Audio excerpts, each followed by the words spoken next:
Synopsis. A young man awakens in the dangerous, neon-drenched night city of 2075, with no memory of how he got there. Armed only with a mysterious ability to understand this new world, he must quickly adapt to survive. Teaming up with unlikely allies, he navigates a life of high-stakes mercenary work, confronting ruthless gangs and corporate conspiracies in the relentless pursuit of a place to call his own. Chapter 1, the year 2075. Good morning, Night City. Yesterday's death lottery across all districts added up to just 4 fatalities. I bet no one saw that number coming. Who knows how many people bet everything and lost it all? You all owe a big thank you to the officers of the NCPD. If those donut-munching, gunslinging cops hadn't stopped you from cashing in, the death count wouldn't have been less than 20. Meanwhile, the Maelstrom gang caused another stir in the Kabuki district yesterday. Those cybernetics-obsessed lunatics can't seem to sit still for even a second. Over in Haywood, the Valentinos appear to have run into some trouble. They didn't even celebrate Dia de los Muertos, their traditional holiday. Instead, they were running around the streets in disarray with their pants barely on. One thing after another in this city, huh? Oh, and Pacifica is still the same old Pacifica. I think City Hall should give them an award for keeping the peace for yet another day. Anyway, I'm your best buddy, Stan. Let's kick off another day of chasing dreams in Night City. The loud and chaotic broadcast jolted Carl awake. Damn it, my head hurts. Carl opened his eyes, feeling his back against a wall. His vision was blurry, a kaleidoscope of garish, clashing colors assaulting his eyes. The brightness was almost more overwhelming than keeping his eyes closed. These billboards are way too bright, he muttered. As his brain slowly processed the information coming into his clearing vision, Carl realized he was lying in a stinking garbage heap in a high-rise apartment building. Through a railing barely 1.2 meters high, he could see the view of the courtyard below. Neon signs filled every possible space, blinking and flashing in dazzling colors, as if competing to outshine one another. Their glow cast a surreal, dreamlike hue over Carl's surroundings. Feeling a deep discomfort throughout his body, Carl forced himself to stand up, wincing at the ache in his muscles. He looked around, taking in his surroundings. The corridor of the apartment building was about 100 meters long. Groups of people dressed in bizarre, futuristic outfits stood in clusters, chatting.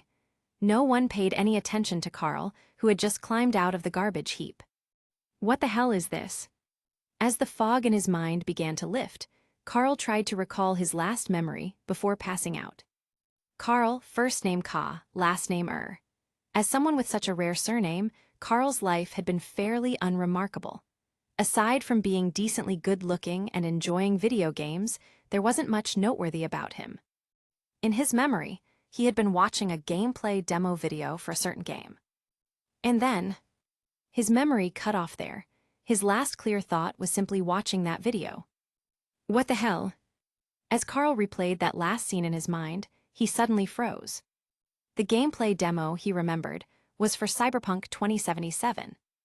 And the last scene he remembered was identical to what he was seeing now. This mega skyscraper, wasn't it the same one where the protagonist V lived in the demo video? Only now did Carl take a serious look at the bizarrely dressed people around him. At first glance, he had thought their outfits were just strange. But upon closer inspection, the jumbled mess of gadgets and machinery on their bodies weren't those cybernetics. Cybernetics, artificial augmentations resembling prosthetics, were a staple of futuristic sci-fi. They were biological and medical technologies of the future, replacing defective or fragile parts of the human body with machinery or synthetic materials. Could these things really be real? Carl's gaze swept over a passing resident of the apartment. When his eyes wandered to the space between the person's legs, more precisely, the groin area, he immediately became convinced he had transmigrated. And why was that? Because it was glowing, damn it, that guy's crotch was glowing, and it could even change colors. What was this, some kind of LGBT-themed rainbow effect? In Carl's experience, something this absurd was not something he'd ever seen in his own country. To suddenly find himself in a place identical to the one in the video, and then witness such a shocking scene? Oh, And this wasn't just a figure of speech. The guy with the glowing crotch was actually moving, his shoulders twitching as if he were having a seizure. His lower half glowed, and his body jerked uncontrollably as he shuffled along. Standing in the garbage heap, Carl didn't block the glowing man's path. The guy shuffled past him, and Carl climbed out of the trash pile, holding onto a faint hope that all of this wasn't real. But as he stood by the railing and looked up toward the open courtyard, a hovercar flew past overhead. Well, time to accept reality. Carl didn't mind using his filthy hands to pat his cheeks, snapping himself fully awake as he came to terms with his transmigration. In his original world, while concept vehicles referred to as hovercars had been developed, they were nothing compared to the high-speed vehicles he saw zipping through the sky here. The technological gap between the two worlds wasn't something that could be bridged in just a few years. Faced with this reality, what else could Carl do but accept it? At least he had ended up in the familiar cyberpunk world, rather than some grimdark Warhammer 40K universe. At least here, he didn't have to wail like a banshee whose toes had been stepped on. Carl stood by the railing for a while, waiting for some kind of system notification. Nothing came. It seemed his transmigration was a lonely one, with no cheat systems or companions to chat with. Could it be a soul transmigration? Maybe I'll get some memories from the original owner of this body. Just as he was thinking this, a carefree apartment resident walked by, pulled down his pants, and urinated not far from Carl. In the strange-colored liquid, Carl caught a glimpse of his own reflection. Damn, it's a full-body transmigration. But something seemed off. Staring at the reflection, which looked like a young man around 18 or 19 years old, Carl still vividly remembered that he was 24. Did they throw in a youth restoration service? 5 stars for that. Ignoring the groggy man who nearly collapsed face-first into his own puddle, Carl strolled through the apartment building, trying to figure out the current year. As for the date, Carl had already pieced it together from the voice of Stanley, the Night City broadcaster, which he had vaguely heard earlier. Stanley had mentioned Dia de los Muertos, a Mexican holiday similar to the Ghost Festival. According to Carl's memory, it was celebrated on November 1st or 2nd. By that logic, today had to be November 2nd or 3rd. And how did Carl know this? Because he had watched an animated movie called Coco, which was inspired by Dia de los Muertos. After walking a few steps, Carl found the exact information he was looking for. On one of the ever-changing billboards in the hallway, an ad displayed the date. It was an advertisement for the death lottery, and the date written on it was November 3, 2075. 2075, what the hell happened? I have no idea. As Carl mulled over this, he suddenly realized he might not be entirely without a golden finger. The text and the broadcasts he had seen and heard so far were in a language and script completely unfamiliar to him. And yet, he could understand them perfectly. Chapter 2, I have arrived.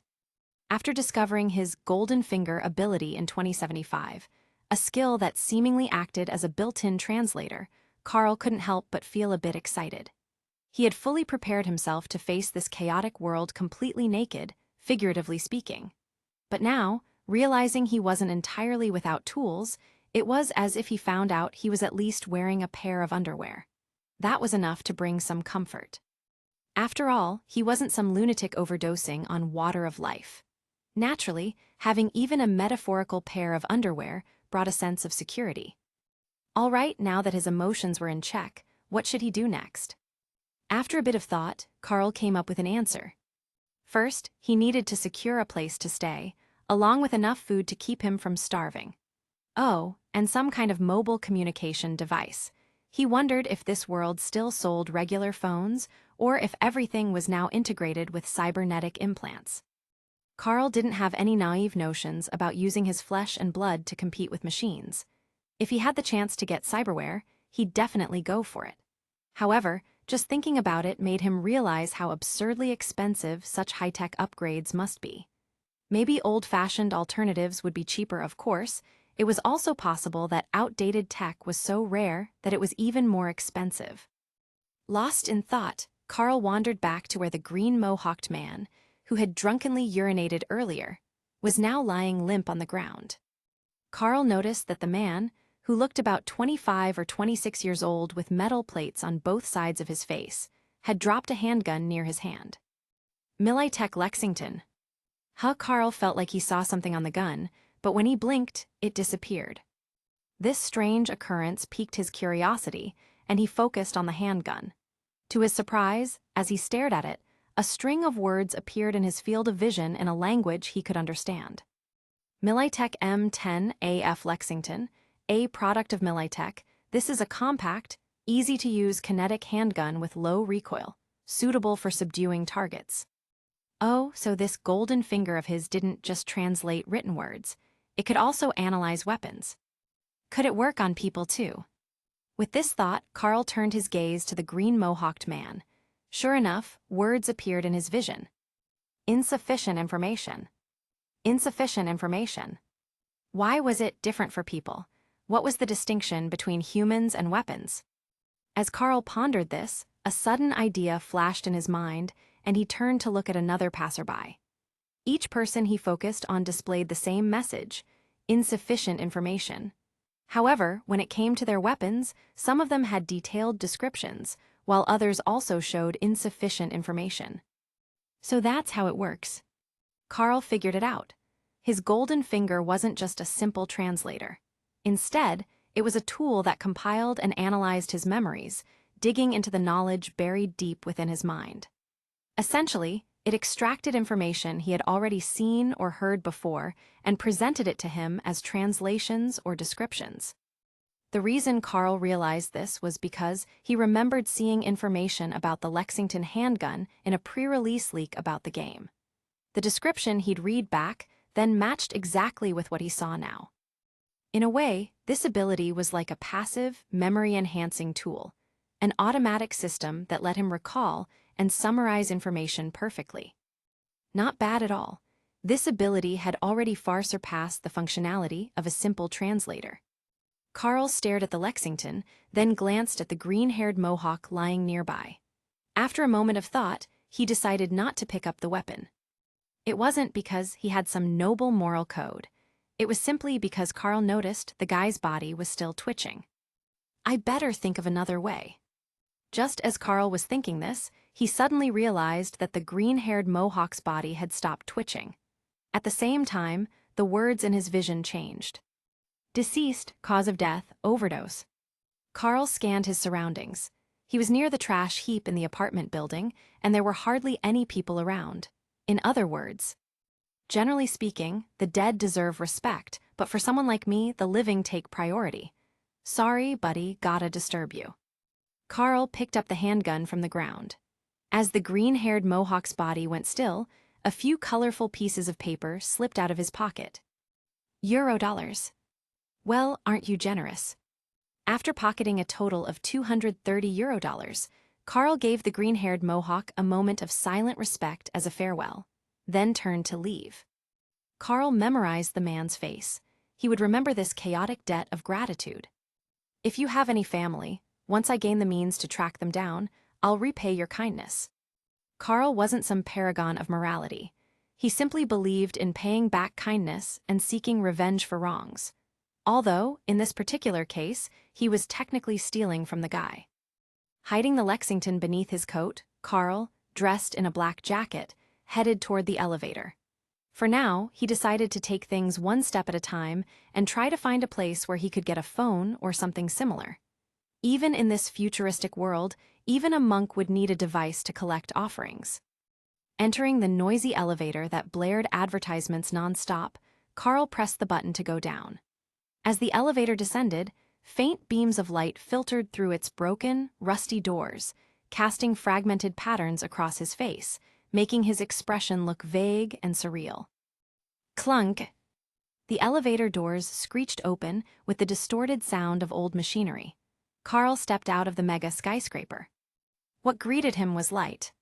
A dazzling array of colors illuminated the towering buildings and bustling crowds.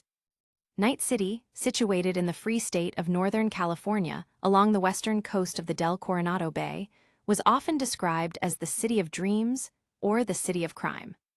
However, as Carl gazed upon the real Night City for the first time, his first impression was something entirely different, something almost laughable compared to those grand descriptions. The City of Light. A city overflowing with brilliance. It was so bright that it was almost blinding. Carl looked at the cityscape and suddenly smiled. But whether it was the City of Dreams, the City of Crime, the City of Light, or Night City, it didn't matter anymore. Because now, he was undeniably a part of the city. I'm here. Carl closed his eyes, tilted his head toward the sky, then lowered it again, opening his eyes to look at the street ahead. Carl have arrived. Chapter 3, Food and Adaptation. The mega skyscraper was located in Watson, Night City. Carl only had to think for a moment before the details about the district surfaced in his mind. Watson District. Watson was once an industrial area filled with skyscrapers, nightclubs, corporate offices, top-tier medical centers, and bustling food streets. It was supposed to be the heart of Night City until the financial crisis destroyed everything. Now, Watson is the poorest district in Night City, home to its two most dangerous gangs, the Tiger Claws and the Maelstrom, who roam the slums and back alleys. NCPD Danger Level Assessment: extremely dangerous. The NCPD, or Night City Police Department, made it clear that Carl's current location was dangerous even for law enforcement officers. Waking up in a place like this, is this luck or not? Carl thought to himself. Still, he was hungry, and the moment he stepped outside, several food stalls greeted him. Their signs displayed East Asian cuisine, something he was familiar with. It made sense. After all, Carl was now in Little China. Little China, originally an extension of the city center, it was planned as a second downtown during Night City's reconstruction. Corporations invested heavily in its development, and in the 2040s, the district saw an influx of East Asian immigrants, mostly Chinese. This led to its nickname, Little China. However, as Watson was abandoned, Little China became one of Night City's poorest areas. Carl walked up to one of the stall owners. He glanced at the damaged seat cushions, their brown foam visible through the tiers. His eyes swept over the greasy table surface, still dotted with bits of leftover food. After a quick scan, he found a relatively clean seat and sat down. Other customers were seated at the stall, and the owner was busy preparing food for them. During a brief moment, the owner called out to Carl, "Menus are on the screen. Just let me know when you've decided." Following the owner's greasy finger, Carl saw that what used to be a tabletop was now replaced by a glowing digital screen. The menu was displayed there, showcasing a variety of dishes with their prices. Judging by the pictures, the food looked appetizing. Unfortunately, Carl knew a little too much. As soon as he saw the images, he understood the reality behind them. In this world, truly fresh organic food was a rare luxury reserved for the elite. Street food stalls like this relied on supplies from protein farms and all-food factories. Artificial meat, hydroponic vegetables, and synthetic spices made up the bulk of Night City's cuisine. And the raw ingredients? They often came from wriggling white worms and algae. Of course, less regulated food factories might add in some surprise ingredients for variety, but you'd be naive to expect rat meat. In this era, rats, contaminated or not, were considered rare delicacies, something you could brag about. In fact, rats were scarcer than the corporate lapdogs wandering the streets. As images of worms and locusts flashed through his mind, Carl decided there was no need to embrace the extremes right away. His gaze shifted to the vegetarian options. Algae's not too bad, he thought. He spotted Chinese cold noodles. Judging by the picture, this dish seemed like the simplest vegetarian option available. Though traditional cold noodles were usually based on chicken or beef broth, this version seemed more basic. The noodles themselves, however, were likely made from wheat, one of the few ingredients Carl felt confident about. Wheat was more cost-effective compared to other alternatives, which explained why it was still used. In the United States, Petrochem was the only company licensed to commercially grow genetically modified wheat. This wheat was a high-sugar grain designed for catalyzing and fermenting into CHOOH2, a synthetic alcohol that had become the world's standard combustible fuel. Petrochem and its subsidiaries controlled millions of acres of farmland in the U.S., and during harvest season, there was often a surplus of this wheat. The excess was sold to food factories, or, as part of public relations campaigns, donated to impoverished countries under the guise of humanitarian aid. Fortunately for Night City, some of Petrocum's farmland was nearby, ensuring a steady supply of normal wheat for making staple foods like noodles. Word on the street was that this genetically modified wheat tasted amazing. Carl wasn't sure if that was true. He checked the price of the so-called Chinese noodles, which were actually more of a traditional Korean dish. The cost? €3. Considering that this food stall was located in a poverty-stricken area, and that this was a vegetarian noodle dish, the price seemed to be the equivalent of poor people's pricing compared to other places. Still, at €3 for one meal, it was clear that the euro in this world was very different from the euro in his previous life, after years of inflation. In the past, €3 were equivalent to about 23 units of Carl's home country's currency. But now, their value seemed almost identical. With this new knowledge and information stored in his mind, Carl felt he had adapted a little more to the city. "Boss, 1 order of cold noodles, please," Carl said. Just as he reached into his pocket to pay, ready to try the taste of the noodles, an unexpected event, or rather, what was just another day in Night City, unfolded. Boom! A kinetic handgun fired, the explosive crack of the bullet leaving the chamber echoing through the air. The head of the food stall owner in front of Carl burst open. This wasn't some exaggerated metaphor. It was literal. Red and white matter sprayed everywhere as the skull failed to contain its contents. Unidentifiable liquids, along with fragments of bone, splattered across Carl's face.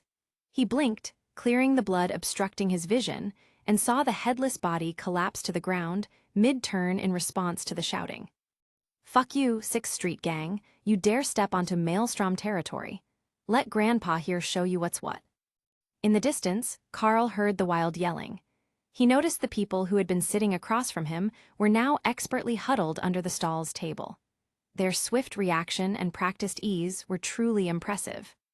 Listening to the shouting and gunfire echoing from 100 meters away, Carl processed the situation in a single second. 2 gangs had started a shootout, and the stall owner had been unlucky enough to catch a stray bullet. If that stray bullet had hit him instead, his head would have been the one bursting open. This city, how the hell is anyone supposed to get used to this? Carl wiped the blood from his face, his hand already gripping the handgun. Can't even eat in peace, fuck your whole family. Chapter 4, Oliver. The 6th Street Gang was born from the anger of American war veterans after the Fourth Corporate War, frustrated with the NCPD's prolonged inaction. They claimed to bring justice to the city, but in practice, their actions were no different from any other gang. With approximately 2,300 members, Oliver was one of their newest recruits, having joined less than a week ago. As a rookie, Oliver shouldn't have been accompanying his squad leader into Watson. Everyone knew the 6th Street Gang generally respected other gangs' territories, preferring to defend their stronghold in Santo Domingo and rarely venturing into other districts. However, this time was different. A crucial shipment of smuggled firearms had been stolen while passing through Watson, and Oliver's squad happened to be nearby. As the first team to respond to the situation, they rushed to investigate as soon as they received the call. Still, for someone as new to the gang as Oliver, the events unfolding now were overwhelming. Who could have predicted that not long after arriving in Watson's Little China, a simple verbal disagreement would escalate into violence? The Maelstrom members they were negotiating with had opened fire without hesitation. It was too wild. He'd heard that the Maelstrom were a bunch of lunatics who modified themselves into monsters, but seeing them in person. They were even crazier than the rumors suggested. Oliver's squad had 10 members in total. Their leader was shot in the head by a Maelstrom member who drew his gun instantly. In retaliation, before taking cover, Oliver's squad managed to kill 4 of the Maelstrom gangsters. However, there were 30 of them. 3 times their numbers, coupled with those insane cybernetic enhancements, left the 6th Street members, despite their superior military training, unable to even lift their heads. Damn it, damn it, damn it! I only joined the 6th Street Gang because my dad's in it, and I needed to scrape by. Dad even pulled strings to assign me to a capable squad leader for protection. And now that leader is dead on my very first mission. What the hell is this? If turning your head into a bloody mess counted as a talent, then his late squad leader was certainly talented. Thud. Lost in his thoughts, Oliver was startled by the sound of a teammate collapsing beside him. A bullet had struck the man, leaving him twitching on the ground for a moment before going still. Fuck. Oliver quickly scanned his surroundings. While he'd been caught up in his mental ramblings, their squad had been whittled down to fewer than 4 members. Where's the NCPD? The cops? Don't tell me they can't hear all this gunfire. Someone come save us. Oliver wanted to run, desperately, but he knew the consequences of turning his back on the enemy, let alone abandoning his teammates. The former would likely result in immediate death, but the latter, if the gang found out, it wouldn't just mean death, it would be far worse. Not even his father's modest status in the 6th Street gang would be enough to save him. According to gang rules, anyone who abandoned their comrades would be tied up and handed over to the families of those they'd betrayed. The punishment was brutal. The traitor's jaw would be slowly shaved away with a razor, from pink to red to white. Oliver had read about scraping bones to treat poison in a book once. It had been described as a heroic act, but he had no intention of experiencing it firsthand. Bang! It's over, I'm dead. As Oliver braced himself for the worst, he realized the gunshot hadn't come from the Maelstrom's direction. Instead, it sounded like it came from their flank. Bang bang, pop pop pop. In the chaotic burst of gunfire, Oliver's sharp eyes noticed 4 of the Maelstrom members collapse instantly. The unexpected attack threw them into disarray. Panicked, they shouted and forgot about the 6th Street gang entirely. Several of them even stood up, abandoning their cover as they scrambled to find new positions. These guys are nuts. Oliver fired decisively. Thanks to the marksmanship training he'd received from his father since childhood, each bullet found its mark. After a few shots, several more Maelstrom members collapsed. Who the hell are these people? Are there really that many 6th Street bastards? Bang! The loudest, most obnoxious Maelstrom member, who had been shouting incessantly, was shot in the head, even though he was behind cover. Fuck, is that a smart weapon? Kang Tao Tech. As the Maelstrom members shouted in panic, Carl was silently calculating the remaining bullets in his mind. The Lexington pistol in his hand had a magazine capacity of 21 rounds. So far, he had fired 6 shots, taking down 5 Maelstrom members. As for how Carl, who had never fired a gun before, managed such an impressive result on his first attempt, the only explanation he could offer was, hacks exist for a reason. After firing the first shot, his mind had instantly stored all relevant data about the gun, ballistics, wind direction, temperature, and other variables. By the time he took the second shot, it was as if he had an autolock system. The moment he raised his hand and pulled the trigger, he already knew where the bullet would land. It felt similar to locking onto a target in a video game, pointing and shooting wherever he wanted. No, it felt even smoother than that. The 6th shot, which used a ricochet to take out a Maelstrom member hiding behind cover, was part of an experiment Carl conducted. And just as he'd anticipated, it worked. Watching heads explode under the barrel of his gun didn't evoke any adverse reaction from Carl. If anything, he had already decided to send these bastards to hell for disrupting his breakfast. Carl was adapting faster than he had anticipated. Not everyone could start killing people within 30 minutes of transmigrating, let alone take out 5 in a single breath. Even the lesser demons in hell who failed to collect souls would likely worship him as their idol. Crouched behind a trash bin, listening to the thud-thud sounds of bullets pounding the garbage-filled container, Carl couldn't help but feel an odd affinity for trash, both literal and figurative. The recoil of the kinetic weapon was a bit intense. Even though Carl had been careful to grip the gun with both hands, his hands were now numb from the vibrations. Fortunately, the slight tingling sensation was already being adjusted in his memory and didn't hinder him from eliminating those bastards. I'll definitely need to learn proper shooting stances and evasive maneuvers someday, he thought. The battlefield between the Maelstrom and 6th Street gangs didn't offer much cover.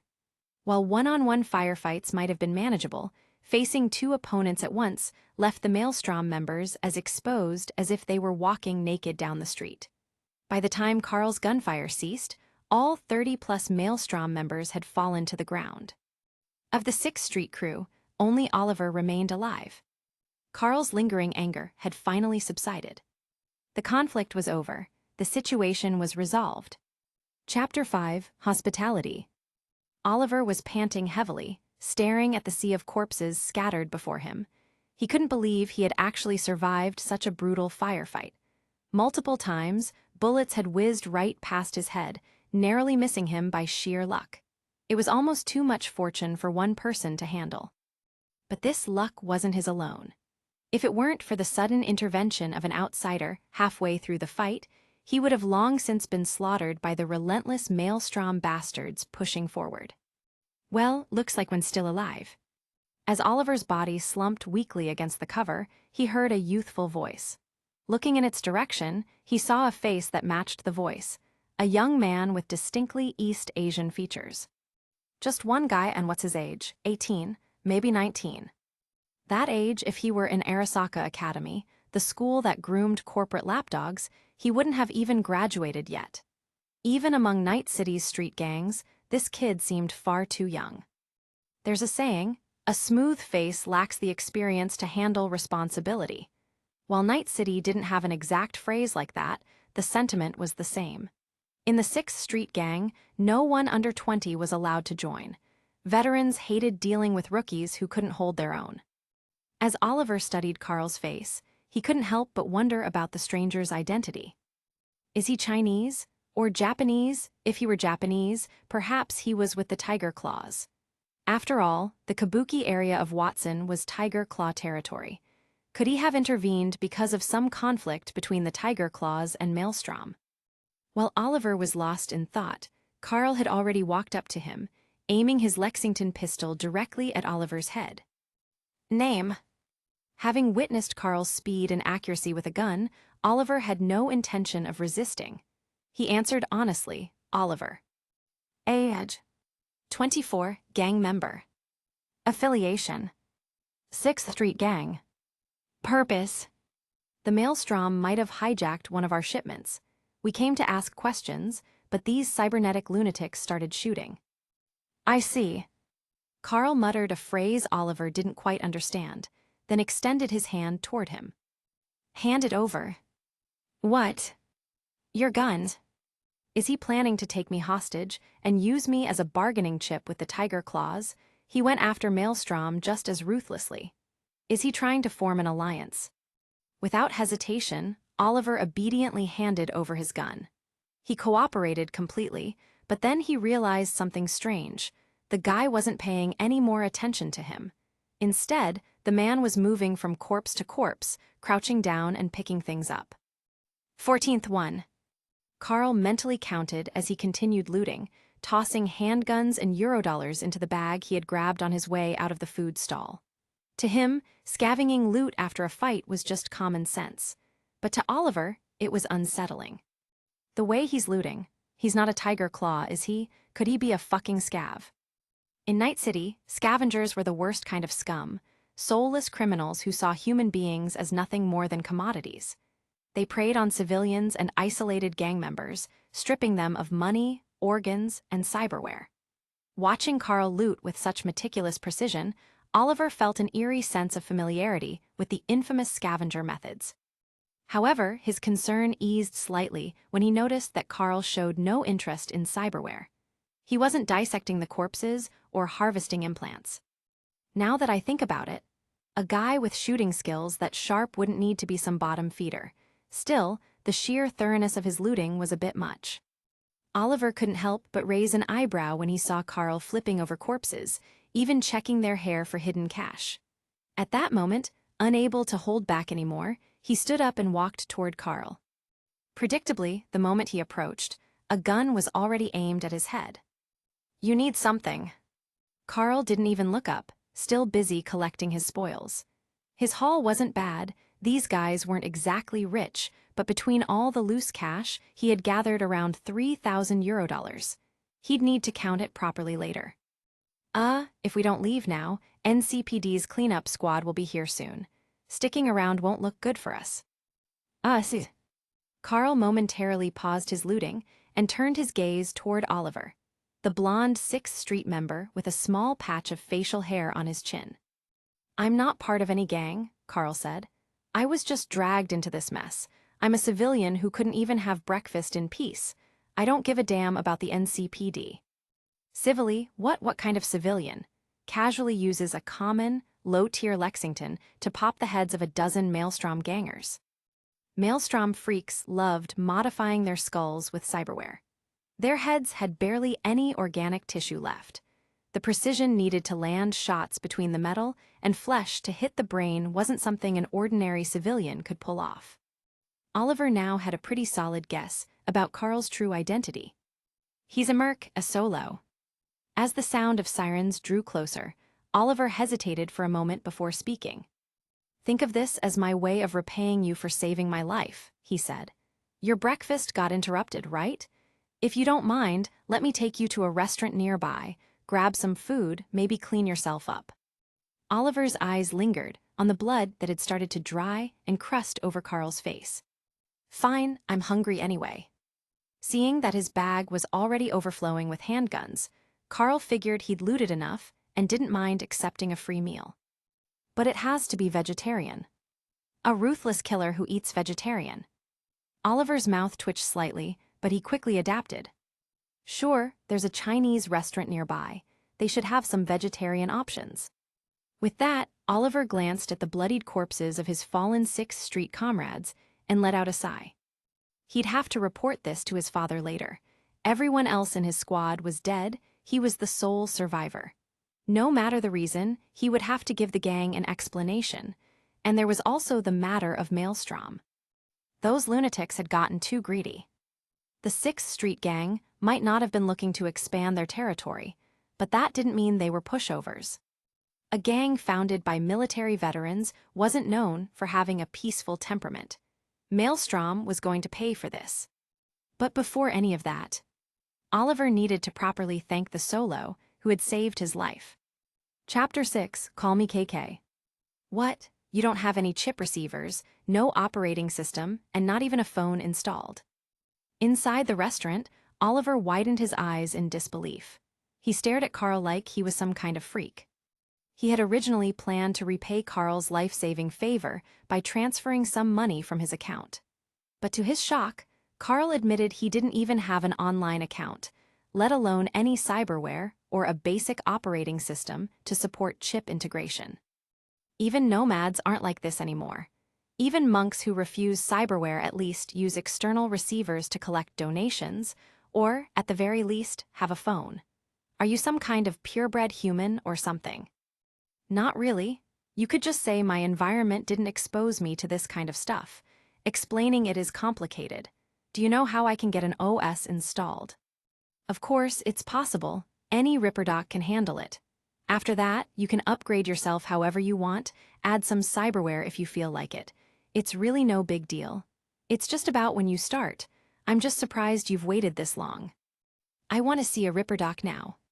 Carl had already finished his Chinese cold noodles and was sipping on an overly sweet little K-Cola. Honestly, he wasn't a fan of the tooth-achingly syrupy cola.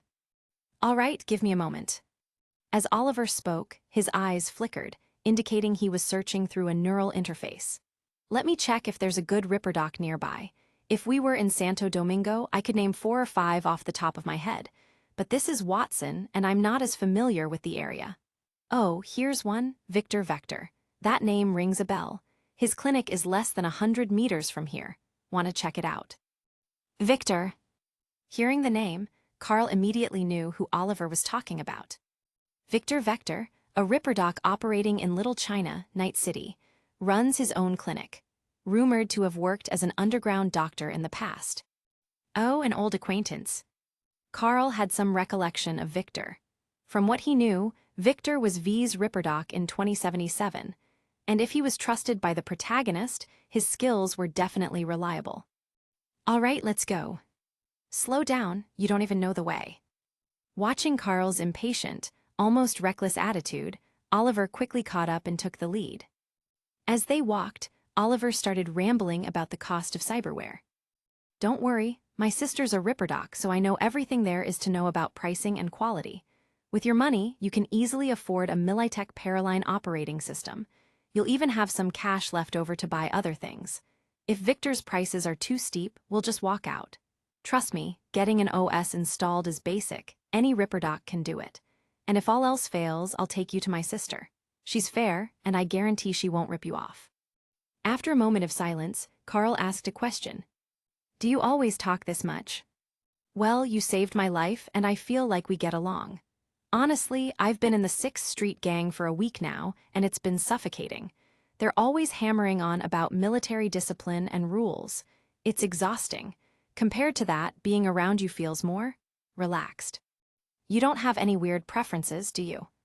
"What the hell kind of question is that? I come from a traditional American family. I don't mess around with any of that weird stuff. I'm 100% straight, all right? I've even had 2 ex-girlfriends." Maybe it was the pressure of being stifled in the 6th Street gang, or the sudden freedom after all his teammates were wiped out. But Oliver seemed almost overly talkative. "Man, when I go back, I'm probably going to get chewed out. I already reported what happened to the gang. No matter what, being the only one who survived is going to piss off the families of the dead. The higher-ups might kick me out of the gang to save face. Thanks to my dad's position, they probably won't kill me, but they'll most likely make me leave Santo Domingo. Honestly, though, I've had enough of the 6th Street gang. This might be the perfect excuse to get away from their rules and do something on my own for a change. Even though it's not your fault, you took down so many of them and still might get kicked out of the gang. What can I say? Our lieutenant was a spineless, gilded idiot. He died nice and quick, but now the gang has to come up with an excuse to give Will Cannon some metaphorical balls." Will Cannon, one of the senior members of the 6th Street gang. The dead, gilded moron was his nephew. Nothing I can do about it. I only found out who he was when we were eating earlier. Seriously, it's like some sick joke. My first mission, I almost get killed, and now I'm getting dragged into this mess because of some dead idiot. Despite his complaints, a faint smile appeared on Oliver's face. He nudged Carl with his elbow and said, "Hey man, what do you think? I'm about to lose everything and end up begging on the streets. How about we team up? Maybe become mercs or something." "I think a single meal is enough to repay your life debt," Carl replied calmly. Still, he was somewhat intrigued by Oliver's suggestion. "But if you want to work together as mercs, I don't mind. I'm pretty laid back, and since you're a local in Night City, having someone familiar with the area would make taking jobs easier." "All right then, it's settled, bro. From now on, we're a sharpshooter duo. You handle the shooting, and I'll handle looting bodies for cash deal. I think your aim isn't bad either." "It's not as good as yours, though." As Oliver spoke, a thought suddenly struck him. "Oh, right, I've been calling you bro this whole time, but I don't even know your name. What should I call you?" "Carl, last name Carl, first name Carl. Just read it straight. No need to reverse it into LRAC. And of course, you can also use the codename I just thought of. I figure it'd be good to use a codename on missions to avoid exposing too much." "A codename, huh? Oh, I get it, like Johnny Silverhand, Morgan Blackhand, or Adam Smasher. Those kinds of badass names, right? Makes sense. As a merc, you've gotta aim for that kind of legendary status. My name's too common to bother with a codename, but I don't mind. What's your codename? I'll remember it." "It's just a simple set of letters." Thinking about the protagonist's iconic V, Carl smiled and said, "Call me KK." "KK. It's a codename that connects to my name. My name's Carl, so it starts with K, pretty straightforward." "Oh, I see." Of course, that was only part of the truth. To Carl, the codename had another layer of meaning, something that only he could understand. In Chinese, KK sounded like kaka, which carried a specific connotation in Korean due to its phonetic similarity. In Korean, it could mean Your Excellency or even the Commander. Chapter 7, Victor the Ripperdoc. Following the directions, Carl and Oliver passed through an alley with a metal gate and arrived at a cybernetics clinic located in a converted basement. Carl, polite as always, greeted the black-haired middle-aged man sitting in front of a computer, watching a boxing match. Excuse me, hello. A customer. Hearing the voice, the man turned around. He wore glasses, had sharp, defined features, and carried a calm and steady demeanor. His eyes landed on Carl and then briefly scanned Oliver, who stood beside him. In this city, it's rare to see such polite customers. The Ripperdoc Victor focused his gaze on Carl. A young man with no cyberware, he thought. As an experienced Ripperdoc, Victor could tell at a glance that Carl hadn't undergone any cybernetic enhancements. It didn't take long for him to guess why they were here. You're here for a neural interface, I assume. Something like that, Carl replied. Oliver, stepping in to help, asked, Doc, what kind of operating systems do you have here, and how much do they cost? I've got a Militech Paraline OS for €5,000, and a Riot Electronics Model 1 for €7,500. Hearing the price, Oliver's mouth twitched. Doc, you're not seriously selling brand new systems here, are you? Oliver had previously told Carl that the €3,000 he'd scavenged would be more than enough for a basic neural interface. But that was based on Oliver's familiarity with second-hand and outdated cyberware. If the prices were this high, it could only mean that Victor's systems were brand new. Unless Victor somehow managed to sell old junk at premium prices, which was unlikely, considering the clinic's location in Watson, brand new gear was the only explanation. I'm not some gang Ripperdoc or one of those damned scavs, Victor replied, picking up a certificate from his desk and flashing it at the two. It was a legitimate license proving he was a certified Ripperdoc. Well shit, Oliver muttered. His eyes glowed faintly as he checked his account balance. It showed a mere €1,400. Even if I chip in, it's still not enough. Oliver had anticipated shady Ripperdocs selling overpriced second-hand gear or old models, but he hadn't expected someone selling brand-new, certified equipment at fair market value. A Ripperdoc selling only new, high-quality products. This wasn't the Glen or Pacifica. In Santo Domingo, maybe, where folks like Nico had the resources and gang connections to secure great gear through alternative means. But in Watson, it was almost unheard of. Still, Victor's straightforward honesty about selling only legitimate products reassured Oliver. It solidified his decision. Even if he had to borrow money, he needed to ensure his newly acquainted partner got an OS from a trustworthy Ripperdoc like Victor. The reasoning was simple. Ripperdocs dealing in second-hand or outdated cyberware often had shady connections with scavs, those scum who trafficked in human organs and illegal implants. A Ripperdoc who openly admitted to only selling certified, high-quality equipment, that meant he wasn't involved with those scumbags. At the very least, it guaranteed a safe procedure. Carl wouldn't need to worry about being anesthetized and waking up in a scav bathtub, missing half his organs. Oliver quickly sent a short message to his sister. Sis, emergency, VME 500. You need the full 5,000. Hearing the price and noticing Oliver's expression shift out of the corner of his eye, Carl checked his own funds.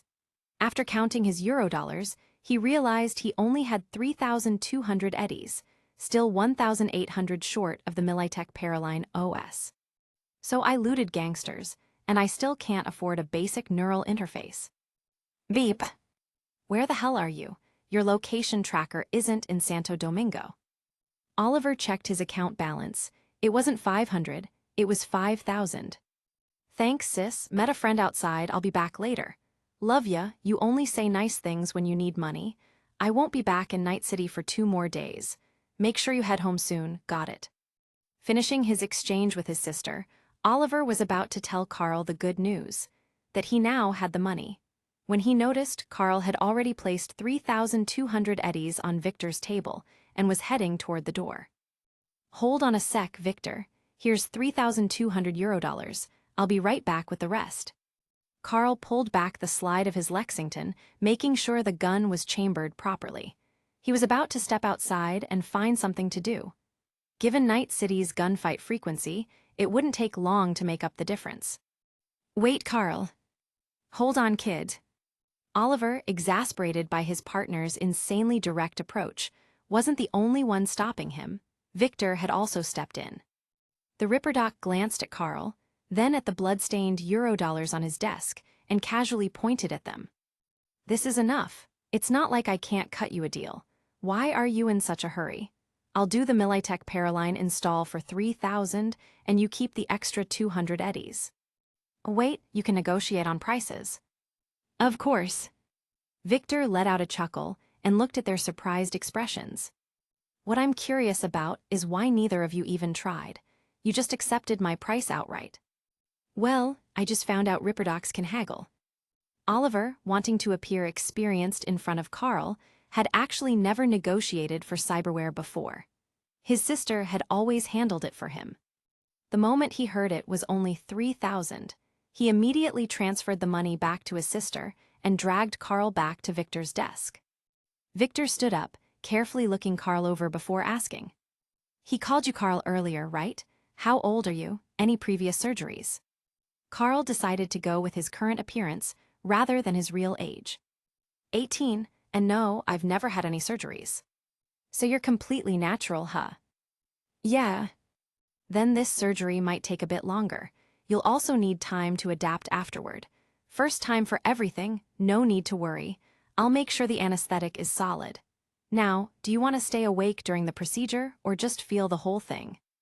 Even with pain suppressed, the sensation of being worked on would still be very real. Carl thought about it.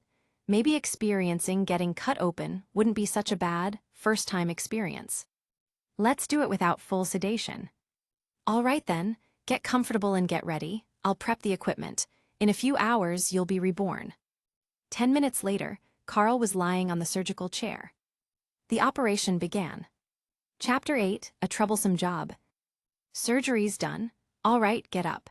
The anesthetic will last a bit longer, but don't make any sudden movements." Hearing Victor's words, Carl reached for his spine, slowly sitting up on the edge of the operating table. "How are you feeling?" Oliver, who had been silently watching the procedure for hours to avoid disturbing Victor, finally spoke up. Unable to hold back his curiosity, he leaned in excitedly. "Took me a long time to get used to mine back then. I'd say it's more manageable than I expected." As Carl spoke, he realized that with just a thought, he could now attempt to connect to various corporate local networks. "I removed the tracking and backend access that came with the commercial version," Victor added. "This interface only gives you basic connectivity. If you want better processing power or to do anything more technical, you'll need upgrades. But don't get too reckless, mess around too much, and you might get hacked. You don't want some netrunner taking control of your own body." Victor stretched his fingers, shaking off the numbness in his hands from the prolonged operation. Unlike other Ripperdocs who relied on fully mechanical limbs, Victor still used his real arms for surgery. Hours of work had left them sore. "You should set up a private account now. Any money you make can go directly there. Unless someone manages to take you out or crack into your OS with a netrunner attack, your eddies will be safe." Victor glanced at the blood-stained cash on his desk. "If you're planning to get more upgrades in the future, use online payments. This kind of money isn't easy to clean." Hearing that, Carl suddenly imagined some gang boss complaining about how this money's hard to launder. Victor's appearance was deceptive. Just looking at him, no one would suspect that this middle-aged man, with his rugged yet sharp features, a face that practically screamed he had a hell of a story, was actually one of the best Ripperdocs in Night City. "I'll keep that in mind. But wait, so taking someone out means I can access their private account?" "If they're dead, yeah," Oliver chimed in. "Once someone's gone, you can hack into their OS and drain their account. If you had this interface earlier, we could have easily paid full price without an issue." Noted for next time. Carl walked over to the bag where he had stored the guns before the surgery. Opening it up, he pulled out Oliver's revolver and tossed it back to him. Oliver caught it happily, grinning. "Oh, my dear Nova, you're back. So, does this mean we're heading out for work, KK?" Dara Polytechnic Dr. 5 Nova, a traditional revolver. Easy to break, easy to fix. Everybody needs one. When you're broke, you gotta work. Carl stuffed the extra 200 eddies Victor handed him into his pocket and picked up his bag. "Gotta stop by a gun shop, sell off this stuff for cheap, and grab some ammo." "You guys heading out for work already?" Victor, who had just sat back down in front of his computer to continue watching the boxing match, slid his chair around to face them again. Neither of you have any cyberware for protection. If you're going out, make sure you grab some body armor from the gun store. Won't stop high-caliber rounds, but sometimes a little luck is all you need to stay alive. Body armor, huh? Thanks, I'll keep that in mind. Carl recalled that, before coming to this world, body armor was restricted in his version of America.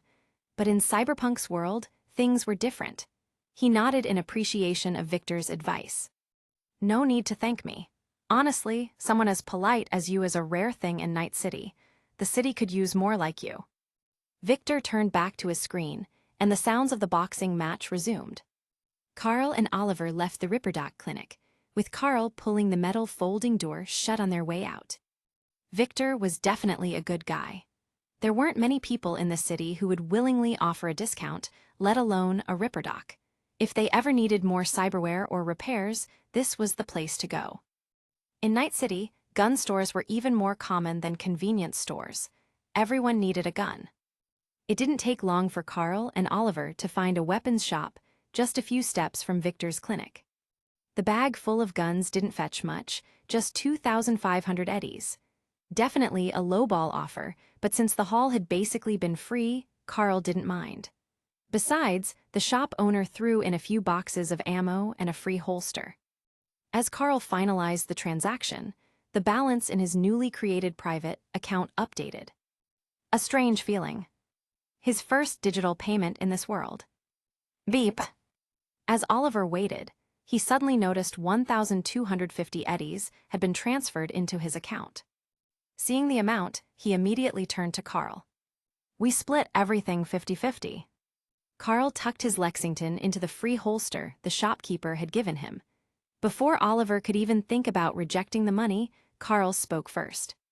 If we're working together, splitting 50-50 is only fair. If you're worried about keeping things balanced, we can adjust when we start making bigger scores. His meaning was clear. Right now, they were just rookie mercs, no need to overcomplicate things. Once they started taking on bigger jobs, they could divide earnings based on contribution. No, it's not that. Oliver shook his head. This is just the first time I've actually earned my own money. A nostalgic look crossed his face. I've always lived off my dad and sister. I barely lasted a week in the 6th Street gang before getting kicked out. This is the first time I've ever made money for myself. Sounds like you had a decent life before this. For a guy raised on the streets, Oliver had never even needed to hustle for petty cash. His father and sister had clearly protected him well. Carl tossed him a share of the ammo before glancing at the gloomy sky outside. So, how do we find work now? Middlemen. Fixers, the intermediaries between edge runners and clients. While they take a cut of the pay, they also handle most of the logistics and red tape. In today's world, fixers are an essential part of any merc's career. Carl recalled what he knew about fixers. Oliver's suggestion made sense. A merc trying to take jobs on their own, with no connections or understanding of the city's politics. They'd probably get screwed over before even seeing a single eddy.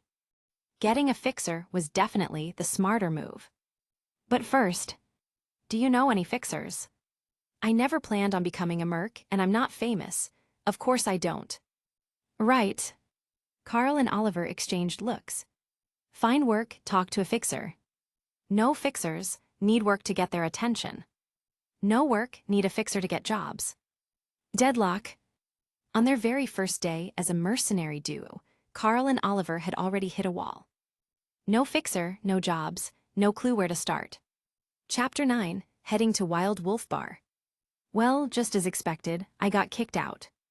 On the second morning after arriving in this world, Carl woke up in a motel in Watson and received a call from Oliver, who had gone back to Santo Domingo the night before. How did it go? Carl splashed some water on his face and glanced at his reflection in the mirror. Still that same young face staring back. What do you think? I can't go back to Santo Domingo anymore. Guess you could say I got exiled. I'm heading to Watson now. Meet me at the diner outside your motel. Order ahead, I'll take a steak, the 10 eddies one. You sure know how to eat well. With no toothbrush or toothpaste, Carl used his fingers and some water to scrub his teeth as best he could before rinsing his mouth. I need to rent a proper apartment soon. This motel life isn't cutting it. Stepping outside, he headed across the street to the diner, already having paid for the room the night before. As he crossed, a car swerved dangerously close, almost hitting him. Carl kept his cool. No need to pull my gun and send a few rounds into the driver to clear his head. This isn't Gotham, no need to be that conservative. He placed Oliver's order and got himself another bowl of Chinese cold noodles. Between getting used to mercenary work and adjusting to the taste of insect-based meat, Carl figured the latter might take longer. While waiting for the food, he bought himself a drink. Yesterday's Little K cola had been way too harsh on his teeth, so today he switched it up, grabbing a Cirrus Classic Cola instead. Just from the packaging, it was screaming American pride, red and white stripes, a blue background, and a bunch of stars. Way too much freedom in one bottle. Then he took a sip. His eyes lit up. Carl had to admit, Cirrus Cola was way better than Little K Cola. If you were in America, you had to drink American Cola. Oh, you're drinking Cirrus Cola. I like that one too. Oliver arrived just as Carl was enjoying his drink. He sat down across from him and, without hesitation, bought himself a Cirrus Cola from the vending machine next to their table. Taking a sip, he chuckled. You know, back in the 6th Street gang, we had this weird belief. Cirrus Cola is the only patriotic cola. Drinking anything else is basically treason. Even if you drink something else, you still gotta salute Cirrus Cola when you pass by it. What kind of American superiority, complex nonsense is that? Carl shook his head. This Cirrus Cola patriotism marketing was actually kinda impressive. Then again, wasn't Night City an independent city? Why was it still so obsessed with American nationalism? Oh, right, 6th Street Gang was founded by former U.S. military veterans. That explained it. So, what's the plan? Any leads on a fixer yet? Nope. Oliver casually shrugged. No leads, but my old man told me if I'm gonna do something, I should do it properly and not half-ass it. He gave me a suggestion. Check out Coyote Cojo in Haywood. People are always recruiting there for work. We might be able to pick up some gigs. Haywood, a district of stark contrasts, lush parks and high-rise apartments in the north, slums and gang-ridden streets in the south. Its unique and unmistakable charm keeps pulling you in. NCPD threat level, moderate danger. Along with this info, Carl's mind flashed through what he knew about the gangs in Haywood. Valentinos, they control the Latino-majority neighborhoods and uphold values like honor, justice, and brotherhood, willing to die to protect them. Their loyalty lasts beyond the grave. Before getting involved with the Valentinos, think carefully. Their food arrived. I thought the Valentinos and 6th Street didn't get along. You sure it's fine for you to go into their turf with me? What's the problem? Oliver took a big bite, chewing loudly. I'm not 6th Street anymore, and honestly, plenty of our guys had good relationships with Valentinos behind the scenes. As long as we keep things cool, it's whatever. Damn, this steak is amazing. Juicy, tender, perfect texture. Watching Oliver talk while chewing, steak juice spilling from his mouth, Carl instinctively leaned back. Way too vivid of an image. Just like biting into one of those fat, juicy insects in synthetic food. All right then, once we finish eating, we head out. How are we getting there? Subway. Carl remembered seeing info about Night City's metro system before. No need, I drove here this time, got all my stuff packed in the car. Oliver gestured toward the black car parked outside the diner. Quartz ECL R275. Birthday gift from my sister when I turned 20. Affordable, durable, and reliable. I'll drive us to Haywood, I know the roads well enough. Then, as if he couldn't resist adding more, he smirked. By the way, it's a 2-seater. Only my ex-girlfriends have ever been in it. You're the first guy. Oh wow, I should be honored. Carl wasn't familiar with cars in this world and didn't care enough to comment. He quickly finished his cold noodles, realizing he was getting sick of them. Sure, they were decent thanks to the wheat-based noodles, but this was his 3rd meal in a row eating the same thing. Time to switch things up. Oh, speaking of thanks, you might actually owe me one. Oliver suddenly remembered something. I've got 2 Nakota D5 Copperhead kinetic assault rifles in my trunk. Just in case things get heavy, we'll have the firepower to handle it. Nakota D5 Copperhead. If the 20th century had the AK-47, the Copperhead dominates the present.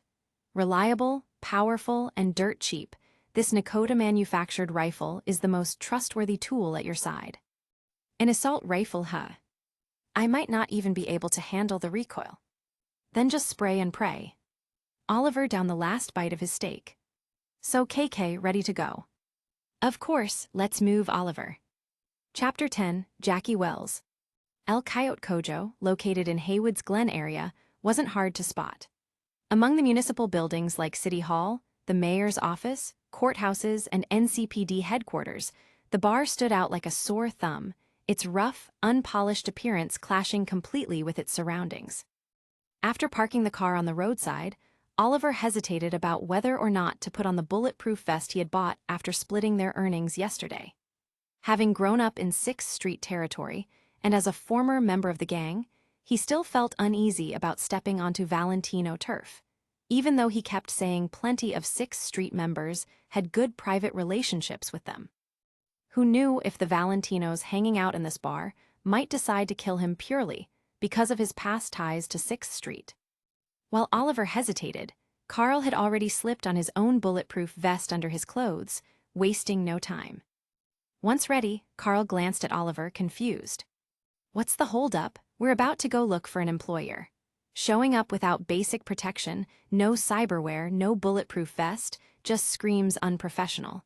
If I were the one hiring, I'd think you were a total idiot. Fair enough. Oliver realized his old mindset, shaped by life in Santo Domingo, was clouding his judgment. Back when he was just a civilian or a gang member in 6th Street's home turf, there wasn't much need for constant vigilance. But now, they were mercenaries. And as mercenaries, showing off your gear and looking competent was just as important as the work itself. They weren't legendary edgerunners who could stroll into a fight wearing a shirt, a pistol in one hand, and nothing else but swagger. No, those guys had clients chasing them, not the other way around. Oliver quickly put on his bulletproof vest and layered a jacket over it. He slipped his trusty revolver, New Star, into his holster. Instead of fastening it shut, he left it loose, just like in the action movies, allowing him to draw quickly while letting others see the grip and recognize the model. Real men carry New Stars. Packs a punch, Oliver thought smugly. Carl, meanwhile, kept things simple. He holstered his Lexington, considered bringing one of the Copperhead assault rifles from the trunk, but decided against it. They were heading to a bar, not storming a compound. Carrying a rifle would feel like asking for trouble. With their preparations done, the pair walked into Coyote Cojo under the curious gazes of Valentino Street members hanging around outside. As they stepped inside, the first thing they noticed was the dim lighting. Unlike the streets outside, cluttered with flashy advertisements and neon signs, the bar had a minimal setup. A few dim fluorescent lights illuminated the space, and the bar counter was the only brightly lit area. Clusters of people were scattered around, drinking and chatting. The bartender stood behind the counter, a silver-haired, sharp-eyed woman in a leather jacket. Despite her age, she radiated an air of energy and confidence. At first glance, if not for her hair, one might not even notice her age. "Oh, 2 unfamiliar faces," she said, greeting Carl and Oliver with a friendly smile. "You're a bit early, but you're always welcome. What can I get you too?" "Mrs. Wells, bring me another bottle of blue vodka." Before Carl or Oliver could respond, a voice called out from a table in the back. A man seated there waved his hand, signaling for another drink. "No way, Ernesto. You've already had a whole bottle today. Don't you have stuff to do later? Go sober up." "Come on, Senora. I was planning to have another drink with Jackie when he gets back." "Jackie won't be drinking either." As the woman, known as Mrs. Wells, spoke with the Valentino gang member who clearly had a love for his liquor, Carl overheard a name that felt incredibly familiar. "Jackie." Could it be that Jackie Wells? If it was the Jackie Carl was thinking of, he definitely knew the guy. In the demo, Jackie had been V's loyal brother-in-arms and teammate. It's probably just a coincidence, Carl thought. Jackie was a pretty common name, after all. While Carl pondered, Mrs. Wells turned back toward them. "So, what can I get for you two kids?" "I'll have a bottle of Two Brothers Lager," Oliver replied without hesitation, choosing a light beer that wouldn't interfere with work. "All right, one lager, and youth." Faced with the kind and approachable gaze of Mrs. Wells, Carl scanned the menu on the bar, his eyes catching on something with Chinese characters. "I'll have a sweet tea and a side of fries." "All right then, grab yourselves a seat. I'll bring it over in a bit," Mrs. Wells said, nodding as she turned toward the bar to start preparing their orders. Oliver tugged Carl toward a table where they could keep an eye on the entrance. "You come to a bar and order a non-alcoholic drink and fries. Man, I wish I could be as relaxed about this as you." Unlike Carl, Oliver actually preferred non-alcoholic drinks, but felt obligated to order beer because, well, it's a bar. "I can share some of my fries if you want." "Deal, I'll steal some of yours and then order my own after. Fries are my weakness." "I'm just curious about what they're actually made of." As long as they weren't made from bugs, Carl could handle it. While waiting, the two scanned the room, noticing most of the patrons were just regular drinkers.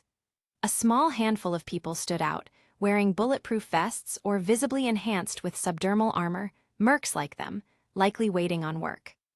At least Oliver's dad was right. This bar seemed like a spot to pick up jobs.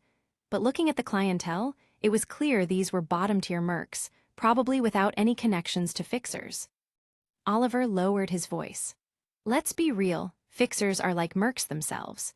You've got the top-tier ones dealing in corporate-level jobs, then the ones handling local grudges and petty street crimes.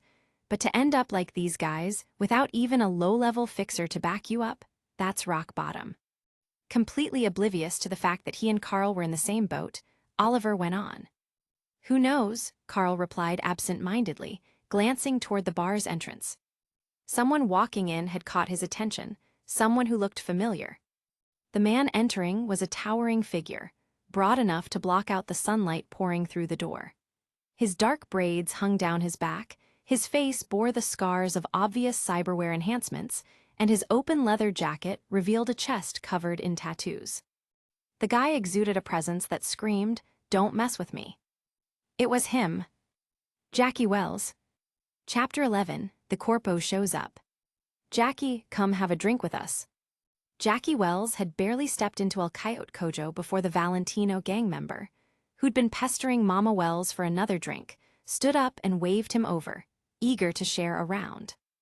Before Jackie could respond, Mama Wells, carrying a tray, cut in first. "Jackie, perfect timing.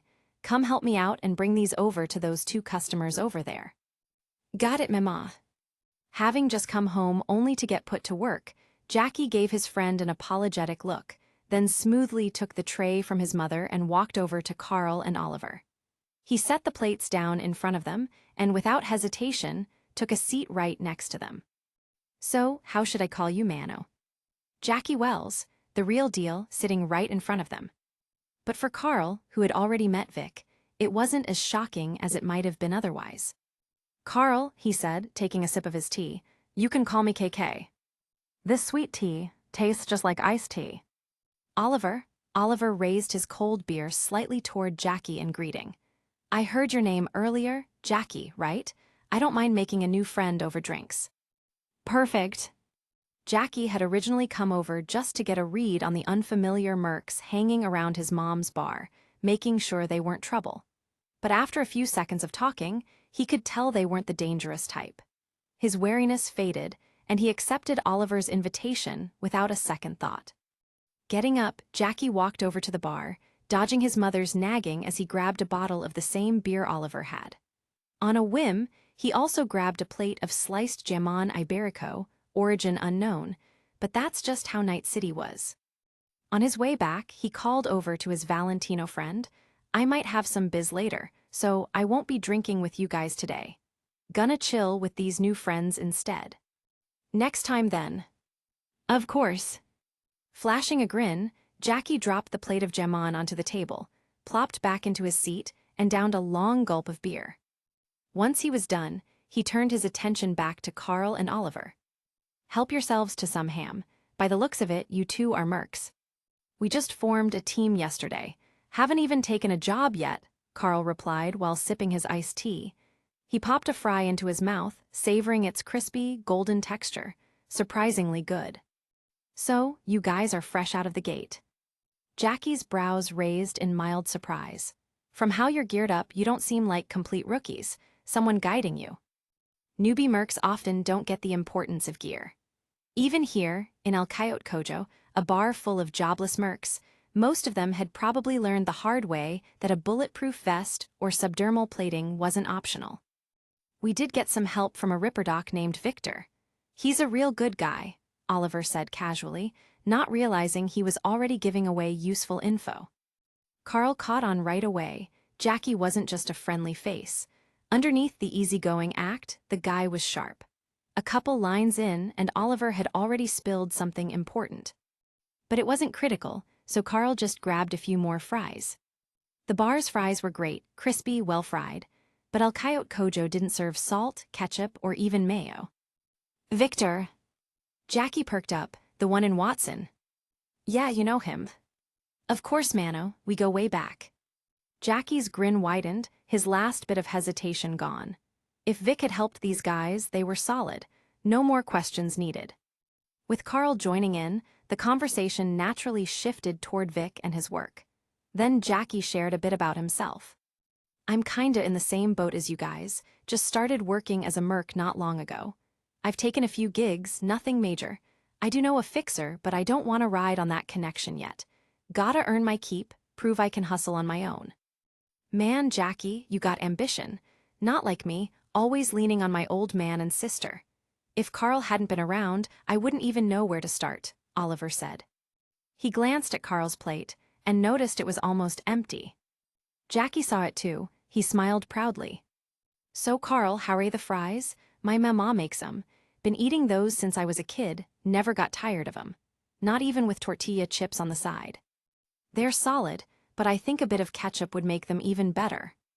Exactament, I keep telling her that, but she won't budge. She likes 'em plain.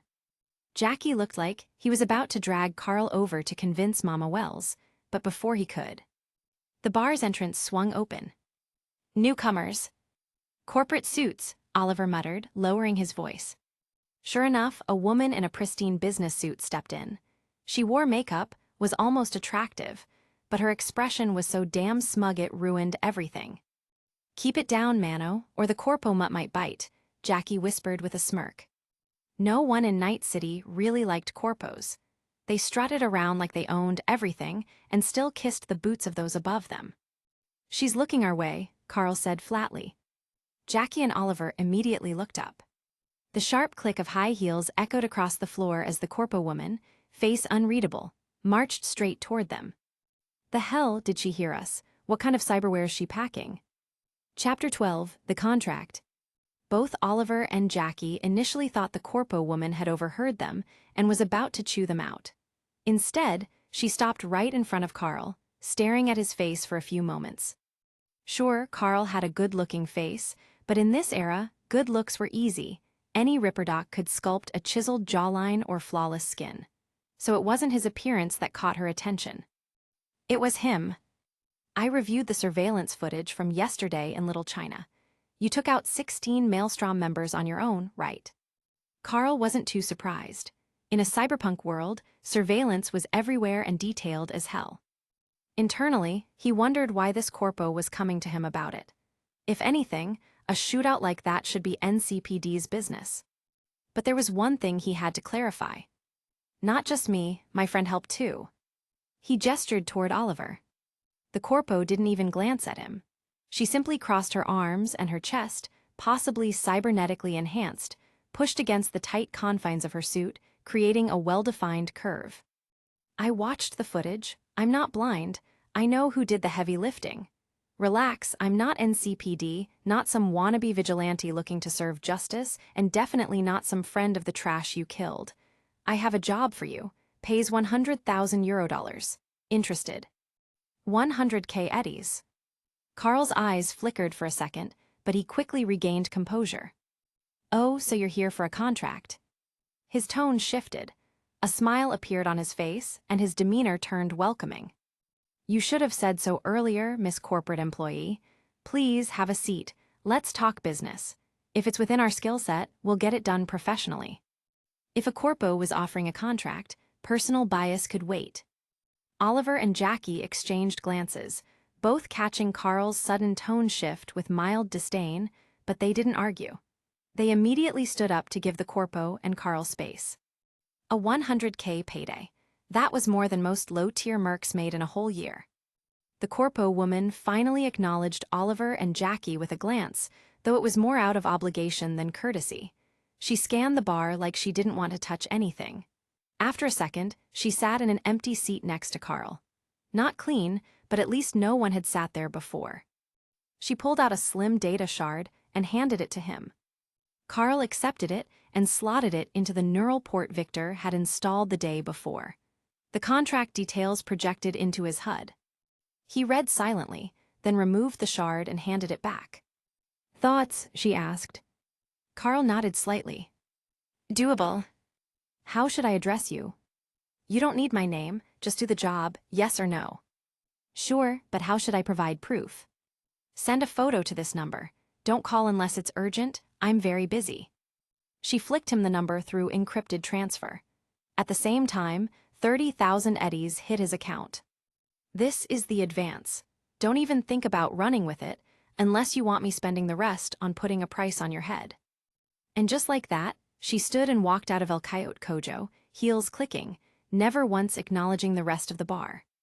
From the moment she entered to the moment she left, she hadn't spoken to anyone else. Oliver blinked. "Carl, what the hell just happened?" "Sorry for taking the job without asking you first." "Man, don't even worry about it. We're brothers now, right? You're already getting gigs. I should be thanking you." He leaned forward. "So what's the job?" Carl raised a hand, stopping him, and turned toward Jackie. "You're flying solo, right? Wanna team up for this job?" "Me, I can join." Jackie looked genuinely surprised. Corpo gigs were high-paying. He didn't expect to be cut in so casually. More hands, lighter work. Carl smiled. "So, you in?" "Hell yeah, if we're doing this together, I'm in." Jackie didn't ask about splits or details, just said yes. "First, let's split the advance." Carl transferred 10,000 eddies to each of them on the spot. "Dios mío, that corpo chick dropped this much just as an advance. What the fuck kinda job is this, hermano?" "It's not something shady, right?" Oliver had to ask the obvious. Carl leaned back and explained. "Simple mission, Maelstrom hideout in Watson. About 20 guys. We go in, find a crate they stole from the corpo and destroy it. That's it. Take a picture of the wreckage and send it as proof." "Huh, that crate's probably got something nasty in it," Jackie muttered. "Yeah, like blackmail material. Real nasty corpo shit, probably Japanese." Carl frowned. He remembered the shipment Maelstrom had hijacked from 6th Street a few days ago. Now this corpo woman's crate had been stolen too. Coincidence, or was Maelstrom just on a spree lately? Not enough data to say. For now, there was only one thing to do. "Shall we?" Oliver and Jackie nodded. "Right after we finish this," Oliver said, biting into another piece of jamon. Chapter 13, The Industrial Zone. Since they were about to take on Maelstrom, proper prep was a must. Like, say, getting a bulletproof vest for the guy walking around with his chest exposed, Jackie. "I figured at the very least your jacket had some armored plating and you just zip it up when needed. But now you're telling me you don't even wear a vest. No subdermal armor either." Even after stepping inside the weapons shop, Oliver still couldn't wrap his head around Jackie's approach. Vic had given them all a full rundown on safety, and Jackie, being an old friend, had definitely heard that speech more than once. "Man, that's just insane." Carl agreed. In a video game, sure, characters wore the flashiest, dumbest outfits for style. But this wasn't a game, and Jackie wasn't some flashy anime waifu showing skin for fanservice. Also, Jackie was a dude. Also, this was real life. Carl didn't know all the details of the story yet, but he had a bad feeling Jackie's habit was going to get him killed someday. A vest wasn't as good as subdermal armor. It wouldn't stop high-caliber rounds. But against most standard kinetic weapons, it'd buy you just enough time to crawl to a Ripperdoc. Which is exactly why I came along, Jackie said. He wasn't too fazed. Still, since both his new teammates were pressing the issue, he went with it.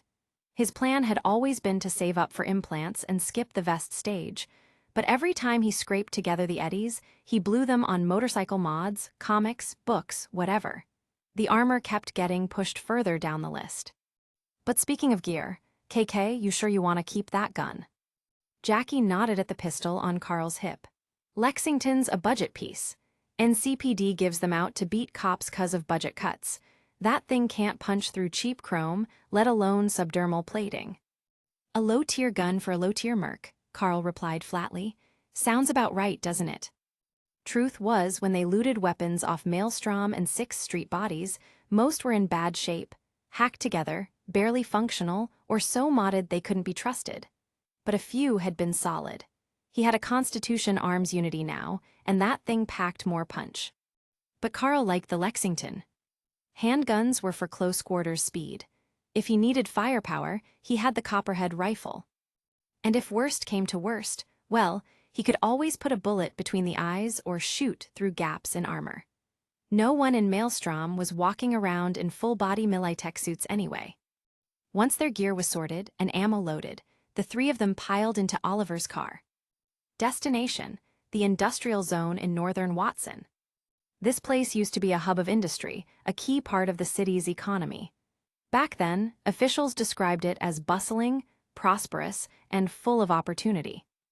Now, it was just another forgotten slum. A graveyard for the poor. People here worked 17-hour shifts in fully automated factories, earning barely enough to survive. No one questioned why fixing a machine cost more than losing a worker. They just kept grinding, praying they wouldn't get laid off and starve with their families. You couldn't even blame them. Corporations treated them like trash, and still, they had to smile and say thank you. Carl leaned against the window, watching the rundown streets blur by. Should he feel lucky he didn't have to live like that? Lucky he didn't have a family to feed? Lucky he didn't even exist in this world until a couple days ago. Some fucking joke. If someone offered him a gig to blow up a corpo office, he'd take it in a heartbeat. Would it change anything? Nope. But Carl wasn't a hero. He was just a merc. Maybe that's why Maelstrom kept growing. Gang life was violent and crazy, yeah, but for people raised on the bottom rung, it still beat dying in a factory. Maybe they watched their parents break their backs until they dropped, and figured they'd rather go out guns blazing. If you think about it, Carl said, gangs probably have better career advancement than these corpse holes. That got a laugh from the other two. Kinda reminds me why 6th Street formed, Oliver said. Back then, the founders were vets who got shafted after the war. They banded together to protect themselves from corpo bullshit. Now, they're just another gang shaking down civilians. A gang that started by fighting corps, Jackie muttered, and ends up becoming one. That's some irony right there. Then he paused. Wait, Oliver, you were with 6th Street. Until yesterday, they kicked me out this morning. Oliver filled Jackie in on how he met Carl and what led up to their partnership. Our client found KK because of the shootout footage. That's not what got me, Jackie said. I just realized weird coincidence. I used to roll with the Valentinos, went solo a few years back. Now here we are ex-members of rival gangs, rolling as mercs. You were with the Valentinos. Oliver raised an eyebrow. Made sense, though. Jackie was from Haywood, and everyone at El Coyote Cojo knew him. Guess that calls for a drink after the job, Oliver said. Celebrate leaving gang life behind. Why does it sound like we just pulled off a heist? Carl smirked. Before the conversation could go further, the GPS chimed in. Target is 50 meters ahead. We're here, grab your gear. As the rundown factory came into view, Carl felt it. That mix of focus and adrenaline. This was gonna be fun. Chapter 14, Target Combat. Fucking 6th Street, motherfuckers. After a long string of expletives hurled at the poor bastard on the other end of the line, Demon, lieutenant of Maelstrom, slammed the call shut. She hadn't been this pissed in years, but she had every reason. Yesterday, her younger brother was killed. Shot in broad daylight on their turf, in Watson. Some 6th Street punk put a bullet through his skull. Not even the layers of cyberware stacked on his face could save him. The round slipped right through a tiny gap between his facial plating and the back of his head, blew his brain out, and split his skull clean from front to back. By the time the NCPD half-assed their paperwork and got around to informing her, the backplate of his skull was already gone. Looted. Scavenged. What she got back barely resembled a human face, let alone her brother's. Demon didn't earn her name for having a nice temperament. She was already rallying the crew, ready to tear 6th Street a new asshole, when the call came down from the higher-ups. Stand down. Lay low. Don't cause trouble. Stand down. Easy for them to say. It wasn't their brother, lying in pieces on a goddamn slab. So what if their brother died? They'd just stay calm, follow orders, keep it professional. Fuck that. She already knew who did it.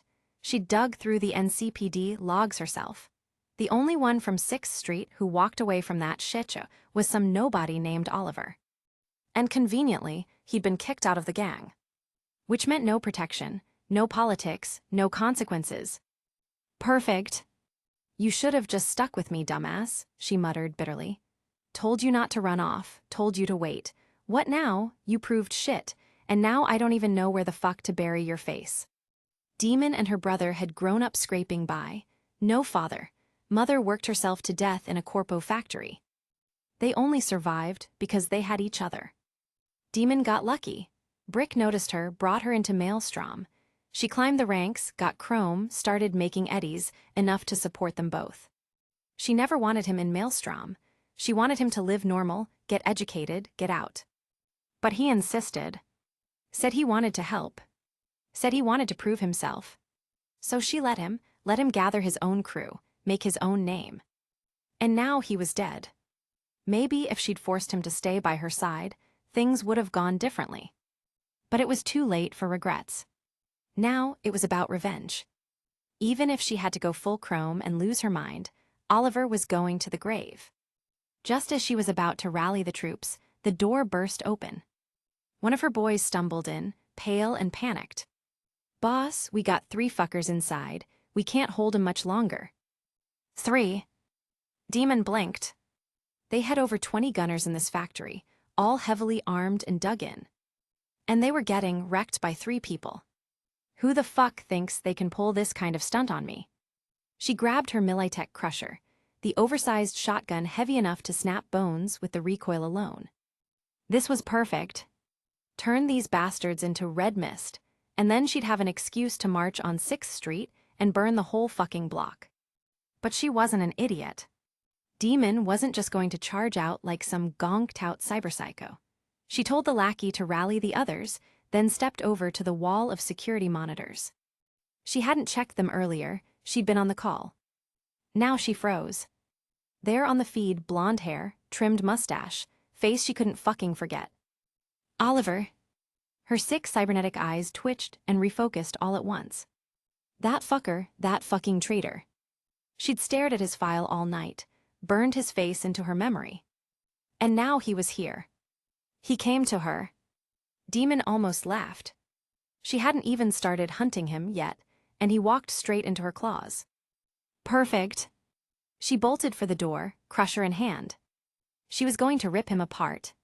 Completely unaware that he'd already been marked for death, Oliver was pinned behind cover, returning fire in quick bursts from his Nakota copperhead. The Maelstrom crew holed up in this factory was nothing like the group they faced before. These guys were organized, better armed, better positioned, professional killers. Suppressing fire rained down constantly. Every time he peeked out, a hail of bullets forced him right back behind cover. KK, do something. If they keep pushing, we'll be right in the frag zone. We're gonna get shredded. Oliver shouted over the noise, regretting ever listening to Carl's, just charge and plan. Who the fuck thought it was smart to brute force a Maelstrom den?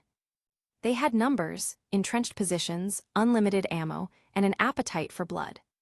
Carl didn't flinch. Relax. His voice was calm, too calm. Which meant he had a plan. I've already mapped the Copperhead's stats. 4 shots. That's all he needed to understand the weapon's ballistics, recoil, drift pattern, everything. Now he just needed. Jack, I need an opening. On it. And Jackie, being Jackie, didn't ask questions. He jumped out of cover. Right into the kill zone. Are you out of your goddamn mind?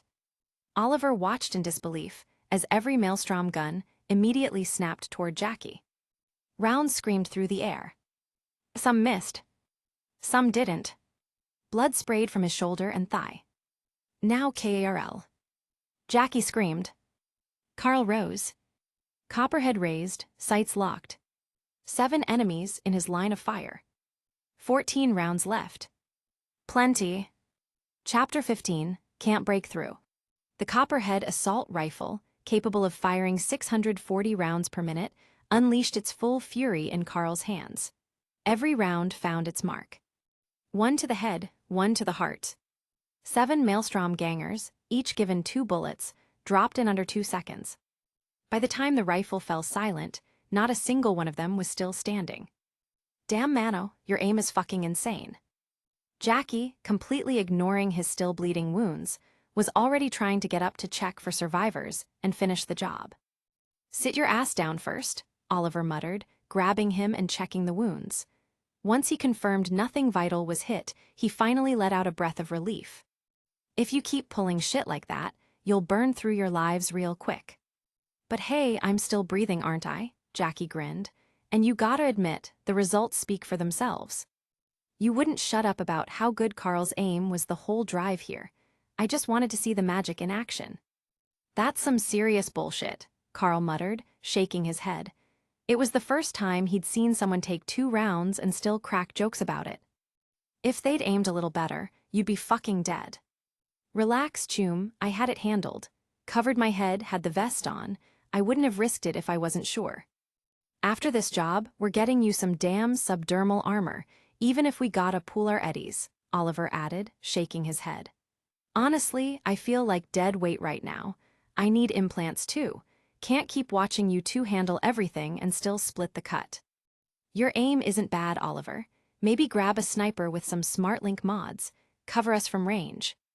But I'm nowhere near as good as you, Carl.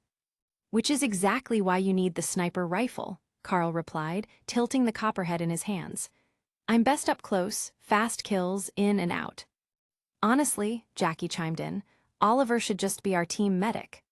He pointed at his neatly bandaged wounds, handled mid-conversation. Hey, my sister's a Ripperdoc. I picked up a few things from her, Oliver muttered, downplaying it. Then he scanned the room and spotted a security cam. We need to move. This place is crawling with cams. Won't be long before more of Maelstrom's freaks show up.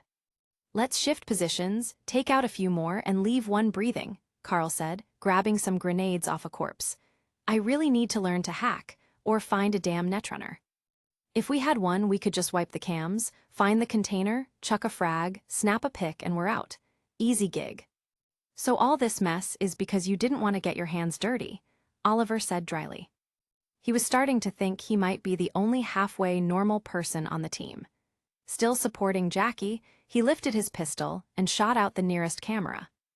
Whatever, these two were his crew now, may as well roll with it. By the time Maelstrom Lieutenant Demon reached the spot she'd seen on the feed, all that remained were 7 bodies. Fucking useless, she growled. Couldn't even stall them for 5 minutes. She wanted to shoot their corpses again, just out of spite. Boss, blood trail, one of her gangers called, pointing at fresh droplets on the floor. Leading that way. The scattered blood drops formed a clear trail. Finally, something useful. Rage boiling, Demon motioned for her crew to follow it. They turned the corner into a narrow hallway. Boom! A grenade trap detonated. The first Maelstrom gangers were consumed in fire. The rest were blown back, bodies ragdolling onto the floor at Demon's feet. Fuck, it's a trap. They fucking played us. Carl, hearing the blast from ahead, turned and switched to his Lexington, better suited for close quarters. Jackie's wounds were bandaged. There'd been no real trail. The blood, a soaked rag, dropped in intervals as they moved. The trap, set by Oliver, basic, but effective courtesy of his time in 6th Street, Oliver, keep Jackie safe. I'll check what's left. Carl didn't expect a clean sweep, just to stall them. But when he rounded the corner, there wasn't much left to stall. Demon had barely 20-something gangers under her. 7 were dead. The trap took out more. Some were out scavenging. Now, counting her, only 4 remained. Carl's trigger finger moved on instinct. By the time he realized, he should leave 1 alive. 3 were already down. The last one. His bullet hit her square in the head. Clang. It didn't go through. What the fuck? Another one with a metal skull and optics. He fired again, aiming at the seams of her cyberplate. Clang. Still bounced. Her red optics turned toward him, glowing with fury. And in the back of his mind, Carl heard Jackie's warning again. Lexington, that pea-shooter can't even scratch subdermal armor. Chapter 16, Madness. You little shit. Demon locked onto the black-haired young man peeking around the corner and immediately raised her crusher power shotgun. Pong! A deafening blast tore through the steel corridor, the impact triggering a piercing metallic screech that echoed like thunder through every hallway in the factory. Steel was a bitch for sound. The roar carried far, loud and clear, into the corridor where Carl was now sprinting for his life. Fuck, was that a shotgun? Should have aimed for that instead. Cursing under his breath, Carl could already hear Demon's heavy cyber-enhanced steps closing in from behind. He wasn't fast enough. What was supposed to be a simple sweep had turned into a goddamn death trap. A power shotgun and subdermal armor in a tight corridor. He could already picture his corpse in a pool of blood. Oliver had burned through their grenade-setting traps earlier. If they'd saved just one. Up ahead, Carl spotted Jackie and Oliver. Both had clearly heard the shot and realized things had gone sideways. Run! Mid-sprint, Carl holstered the Lexington, dropped to one knee, and snatched something leaning against the wall. The copperhead. Not too long, not anymore, you're perfect. A rifle in close quarters was clunky, but in a straight hallway. Just aim forward and let it rip. Jackie hobbled forward, Oliver supporting him, both of them bolting toward the exit. Carl stayed put, braced against the ground, and let loose. Bullets screamed down the corridor. A Lexington wouldn't stop her, but the copperhead. That was different. Demon had almost closed the gap, Crusher nearly in range. Then Carl's barrage pinned her down. She snarled, eyes fixed on the blonde helping his injured buddy escape. Meanwhile, the one with the rifle never stopped firing. Her jaw clenched until it felt like her implants would crack. This humiliation was beyond anything she could stomach. I know your ammo's running low, kid. You and that 6th Street bastard are dead. She grabbed a Yukimura pistol off one of her dead crew. Arasaka make, discontinued, still deadly. One hand on the Yukimura, one on the Crusher. She crouched low, ready to move the second the shooting stopped. Oliver, did she just say your name? Jackie grunted, limping fast. You know her. Fuck no, Oliver's voice cracked. This is my first time in Watson. How the hell did I piss off a Maelstrom boss? Shut up and run. I'm down to burst shots, almost dry, move. The urgency in Carl's tone made both of them shut up and pick up the pace. They didn't need details. If Carl was this rattled, it was bad. Don't start a fight you're not ready to finish. Carl carved that into memory. Then, he stopped shooting. Out of ammo. Demon peeked around the corner, gun raised. Bangs, bang, bang. 3 bullets tore into her side, carving clean slashes. But Carl's gut sank. That wasn't her real body. A real subdermal tank wouldn't go down from that. Second lesson learned. He tossed the now empty copperhead and drew the Lexington, let out a few parting shots, started running again. Still shooting. Demon froze mid-step. That gun should be empty. She listened. And then it hit her. That sound. Fuck THAT sound. Lexington. That goddamn Lexington. The first gun she and her brother ever used. It saved their lives more than once when they were nobodies scraping by in Watson. And now, that same cheap piece of shit just made her hesitate. Fuck you, you really used a Lexington to bait me. She snapped. Both guns ready, she exploded from cover, cybernetic eyes blazing.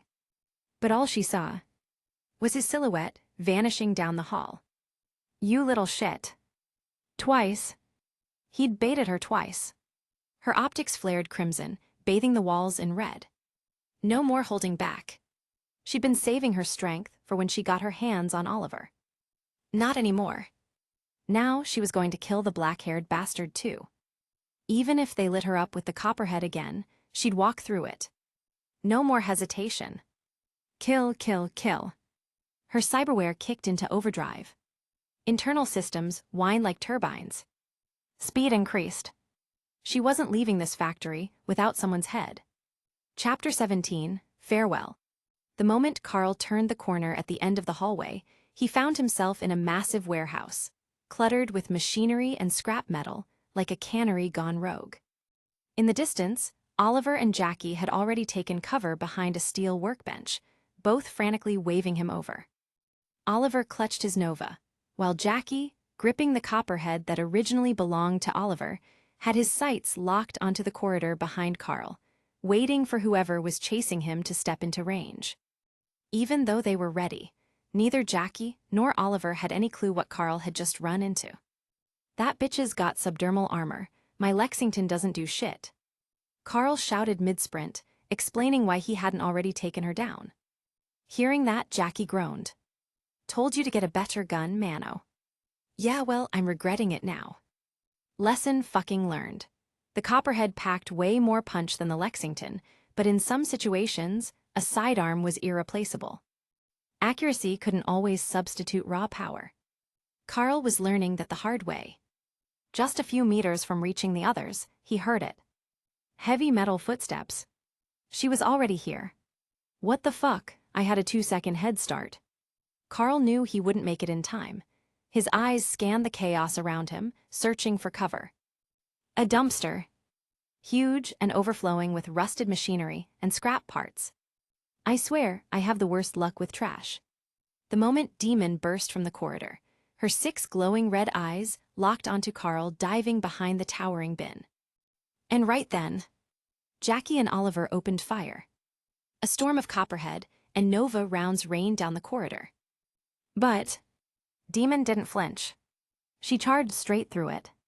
Her subdermal armor tanked the incoming shots, letting her power forward like a freight train.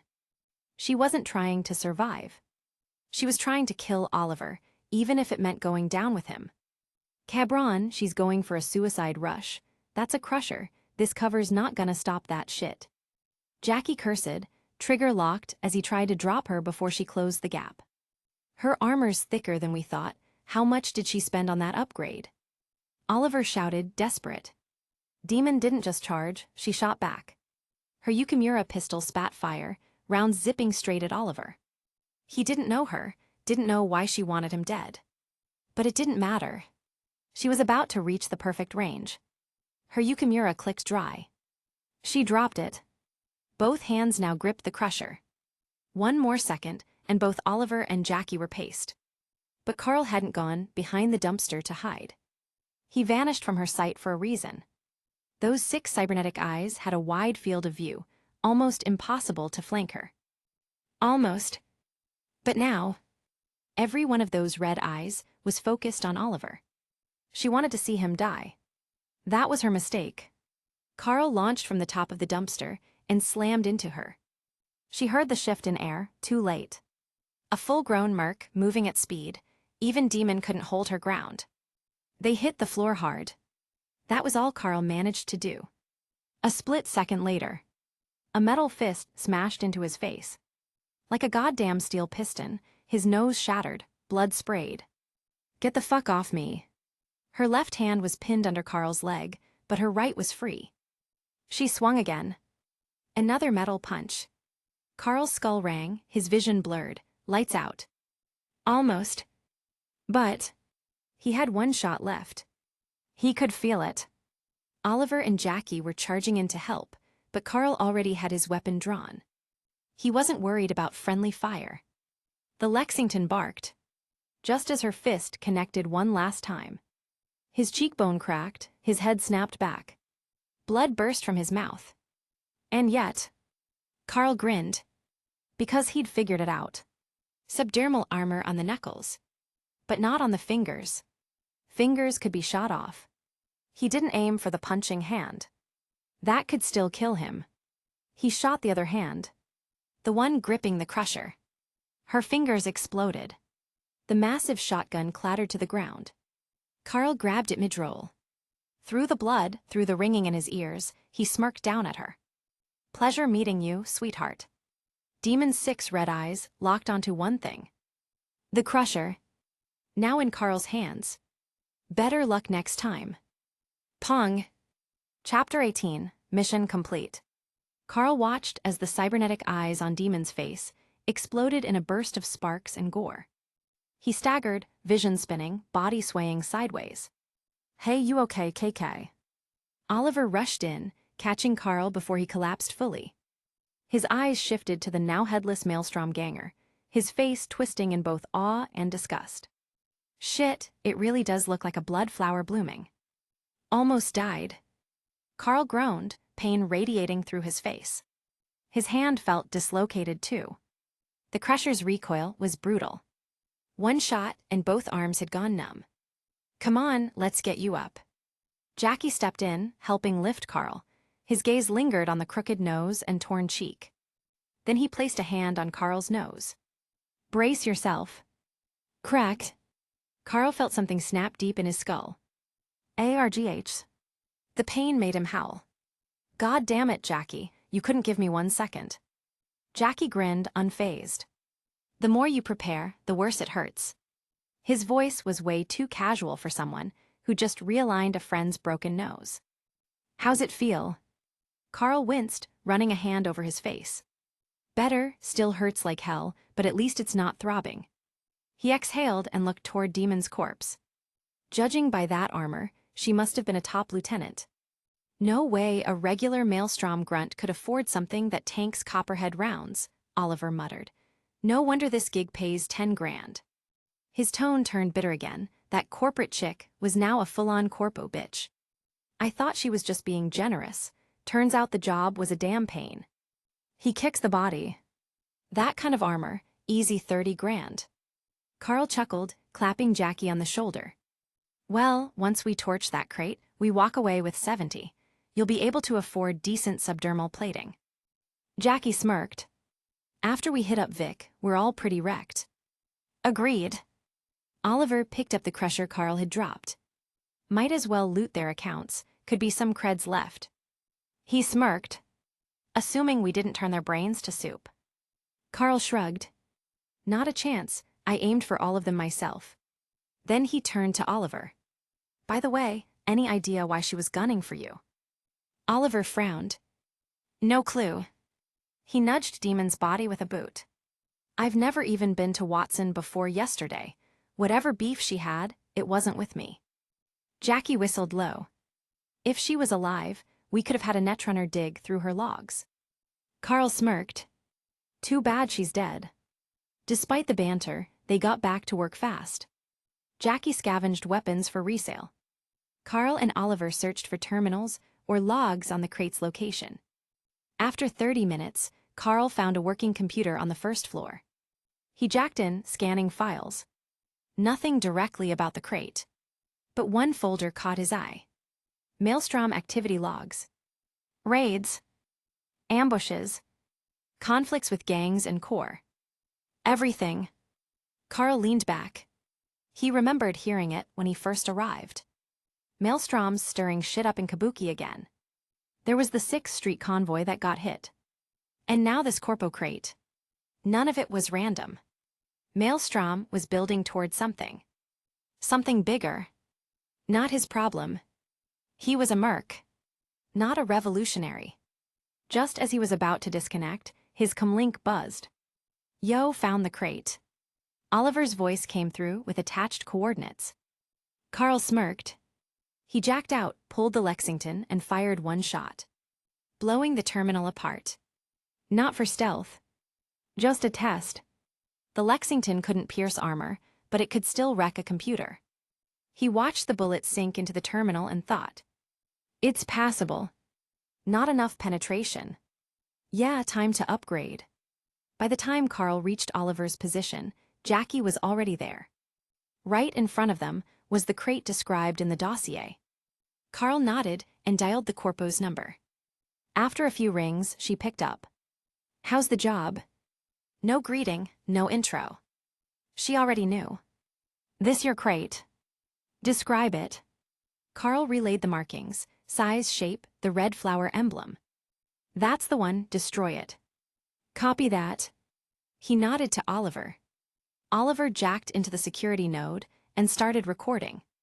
Jackie tied several grenades to the crate, then dragged it to a corner and yanked the pins. 5 seconds later, boom! A shockwave ripped through the room. Shards of the crate scattered across the floor. For a split second, Carl thought he saw data shards inside. Thin, rectangular slates of encrypted intel. But now they were ashes. Oliver saved the footage and handed it to Carl. Carl sent it to the client. Seconds later, the line cut off. No goodbye. Instead, a message came in. "You did well, you weren't too curious, I'm satisfied." Then, ping. 70,000 eddies received. Well, Oliver eyed the smoking remains. He'd wanted to know what was in there. But the payout was sweeter. "Just came through, sending your shares now." A moment later, 23,300 eddies landed in each of their accounts. "There's 100 left over." Carl grinned. "Call it dinner money, let's eat somewhere decent." "I know a few places," Jackie smirked. Then added with a laugh. "But 100 won't cut it at those spots, I'll chip in." Carl waved him off. "My treat." And with that, their first job as a crew. Complete. Job payout, 100,000 eddies. Chapter 19, we made it. You guys pulled off a big job this time. Inside Victor's Ripperdoc clinic, the man tossed the question out casually as he patched up Jackie's wounds. "You could say that, corpo gig, almost got our asses handed to us." Jackie shrugged. "After selling off the gear and scraps, I walked away with about 40,000. Maelstrom gear doesn't sell for shit, but we kept a Crusher shotgun. Bringing your ass back in one piece is what matters." Victor pressed a staple gun-like device to Jackie's arm. Click. One swift press, and the wound sealed shut. He gave Jackie a firm pat on the arm, then headed back to his chair. "All patched up. Before you go, grab some air hippo injectors. Next time, jam one into yourself before shit hits the fan, it'll help a lot." "How much, Vic?" Jackie reached for his cred chip. "Call it a celebration for your big job, on the house." Waving them off, Vic leaned back, eyes drifting to the boxing match on his screen. Ding. The fight resumed. "Thanks, Vic, I'll bring some drinks next time, we'll knock back a few." Jackie rolled his shoulder, testing it. Satisfied, he turned to Carl and Oliver. "All right, let's celebrate, job's done." "Any place in mind?" Oliver asked. "I'm not too familiar with Watson." "There's a solid izakaya over in Kabuki, what do you think?"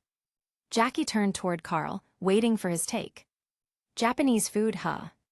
Carl paused, then nodded. "Been a while, could be worth checking out. But isn't Kabuki a den for hustlers and scammers? Didn't expect a decent restaurant there." "People still gotta eat, after a long night of scamming and partying, choom." Jackie grinned. "Trust me, the place is legit.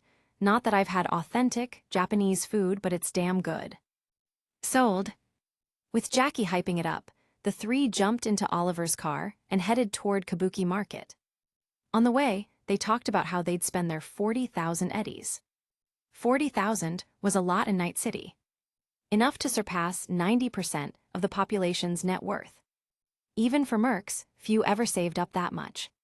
Most edgerunners lived gig to gig, blowing their earnings instantly. Even among survivors, 5-digit savings were rare. Hell, most low-tier mercs didn't even have gear better than random maelstromers. Jackie went first. "I'm setting aside 10K for a ride, either a car or a bike. The rest, going to Vic for some subdermal armor." He tapped the dash. "That psycho maelstromer we fought, not even a Saratoga could punch through her plating. Once I get my own, I'll be a damn tank." There was another reason Jackie wasn't salvaging cyberware from the corpse. 1. Jackie took pride in his Mexican roots. And while Mexicans joked about death, they still respected it. Stripping corpses for parts. That was scavenger work. And he hated scavengers. 2. Cyberware from another body was already customized. Secondhand implants rarely synced well with new users. Even if they fit, they malfunctioned. Worst case, they triggered cyberpsychosis, a mental rejection of foreign tech, leading to madness and extreme violence. Even NCPD avoided cyberpsychos. Only psycho squads handled them. Jackie wasn't risking that. Oliver, curious, asked, "A second-hand junker's what, 10K? What kind of car are you looking for?" "Anything with 4 seats." Jackie shifted uncomfortably in the cramped passenger seat beside Carl. "Anything's better than this tight-ass ride. My car's for picking up girls, not squeezing in 2 grown gongcast mercs." Oliver fired back. "And this baby's worth 29,000 eddies, even second-hand." Jackie scoffed. "Picking up girls in a nomad cargo hauler. Santo Domingo girls are practical." "Yeah, sure, like I haven't seen girls from Santo." Jackie snorted. "Your neighborhood's right next to the Badlands. Dust storms 24/7, rough skin, but somehow they've got high standards. Nah, Haywood girls, that's where it's at. Hot, passionate, and real." "Real? You mean easy. Say 2 words and a Haywood girl's in your lap." "All right, knock it off." Carl sighed. Squeezed between the two, he felt like a sandwich. Time to change the subject. "Anyway, Oliver, what about you? What's the plan?" Oliver thought for a second. "First off, I need an apartment. Sleeping in cars or motels sucks." He looked at Jackie. "Then cyberware. I won't survive as a merc without at least something." "You still thinking about being our team's medic or sniper?" Carl asked. "Yeah, I'll look into what fits." He turned back to Jackie. "Thinking about staying in Watson. Any recommendations?" "High-rises in Little China. Rent's all right, food's cheap." Oliver nodded. "Oh yeah, that's where I first met Carl." He glanced over. "What about you, got a plan?" Carl shrugged. "Might check out the same place. If it works, I'll move in." "And the leftover eddies?" "Haven't decided, but I'm definitely ditching the Lexington. I need a real handgun." The car was filled with banter and laughter as they followed the nav. And finally arrived at their destination. Chapter 20, Food. What should a Japanese restaurant signature dish be? Sashimi, sushi, tempura. In 2075, while those traditional Japanese foods could still be artificially synthesized from all kinds of strange ingredients, they'd changed so much from the originals that they were no longer the main attractions. These days, the most popular dish in Night City's Japanese joints was yakitori, grilled chicken skewers. Made from synthetic meat, this so-called chicken looked more like meatballs on a stick than anything resembling a skewer. The moment they sat down, Jackie ordered 20 and insisted Carl and Oliver try them. Carl hesitated, unsure what exactly this chicken was made of or if it was even safe. Meanwhile, Oliver had already grabbed one and bitten into it like it was no big deal. One bite, then another, he was clearly into it. Seeing how much Oliver enjoyed it, Carl figured he'd have to get used to eating bugs eventually anyway. So he picked up a skewer and took a bite. And immediately spat it out. He wasn't trying to be rude or waste food, but his body rejected it like a bad implant. The texture, the taste, the smell, it hit him all at once. What the hell was that taste? If Carl had to describe it in 2 words, absolutely vile in 3, fucking disgusting garbage in 4, why does this exist, and if he really let loose? This tastes like absolute fucking shit. It reminded him of those awful cheap hot dogs from his childhood, the ones that were 99% starch and even stray dogs avoided. But worse. Imagine a moldy, sawdust-filled hot dog soaked in soy sauce, vinegar, and chili oil. Like chewing a soggy, overseasoned paper towel, only somehow even more revolting. Oliver and Jackie were mid-bite, clearly enjoying theirs. Then they noticed Carl's scrunched-up face, his furrowed brows, and the half-chewed meatball now sitting on the table. They froze. First thought, Was it poisoned? Both stopped eating, faces tense. Then Carl finally said, "This shit is just way too nasty." Nasty. Jackie and Oliver glanced at each other. They looked at Carl's skewer, same as theirs. To be sure, Jackie grabbed Carl's rejected skewer and took a bite. He chewed, thought for a second. Wait, this isn't bad at all. You've gotta be kidding me. Carl glared at him. Even Oliver took the last meatball off the stick and popped it in. Same reaction. Yeah, this isn't bad. Seeing their honest confusion, Carl realized the truth. These two had eaten synthetic garbage for so long, they couldn't tell it was trash anymore. There was no point in arguing. He just sighed. Compared to real chicken skewers, this synthetic crap is straight-up dogshit. Real chicken skewers. Oliver snorted, assuming Carl was joking. Dude, real chicken's been banned in Night City since the bird flu pandemic. You want the real stuff, you'll have to go through the black market, and it ain't cheap. Jackie, however, looked at Carl with wide eyes. Wait, you're telling me you've actually had real chicken before? Of course I have. That's why I know this synthetic crap is trash. Carl shook his head. I'm done with these fake skewers, gimme something else. Eating this is torture. Oliver thought back to their first meal together. Carl had gone straight for vegetarian dishes. A suspicion formed in his mind. Wait, you're not some corpo-rich kid, are you? Carl scoffed. Yeah, right, you ever seen a corpo kid packing a fucking Lexington? He waved over a waitress and ordered something else. What followed was basically a live food review stream. Carl took one bite of each dish and rejected them all. One after another, plate after plate was pushed aside, forming a growing pile in front of Jackie and Oliver. By the time they realized what was happening, their side of the table had become a mountain of rejected dishes. Yo, Carl, chill the fuck out. Oliver clutched his stomach, ready to burst. You've ordered tonkatsu, sushi, sashimi, Japanese curry. Dude, you've eaten your way through half the fucking menu. And you haven't found a single dish you like. This is not my fault. Carl looked genuinely offended. I swear, not one damn thing here is edible. If I hadn't spent the last 2 days living off cold noodles, I'd probably have starved by now. Jackie patted his stomach, now round like a damn balloon. He gave Carl a strange look. Damn, Mano, not just chicken. You've had real pork, beef, and fish too. What kind of place did you grow up in? Carl sighed. A place where real meat wasn't a fucking luxury. For one final attempt, he turned to the last dish, achizuk tea rice. Finally, something he could stomach. As he ate slowly, a grim realization hit him. Out of everything he tried, the only thing he could eat was a vegetarian dish. Was this his future? Was he destined to be a fucking vegetarian for life? Chapter 21, Braindance. Braindance, what's that? After finishing their meal and heading off to check out some apartments, Carl couldn't hold back his curiosity anymore. Oliver and Jackie had mentioned the term a few times already. Wait, is it like piquet? Dude, what the hell are you even saying?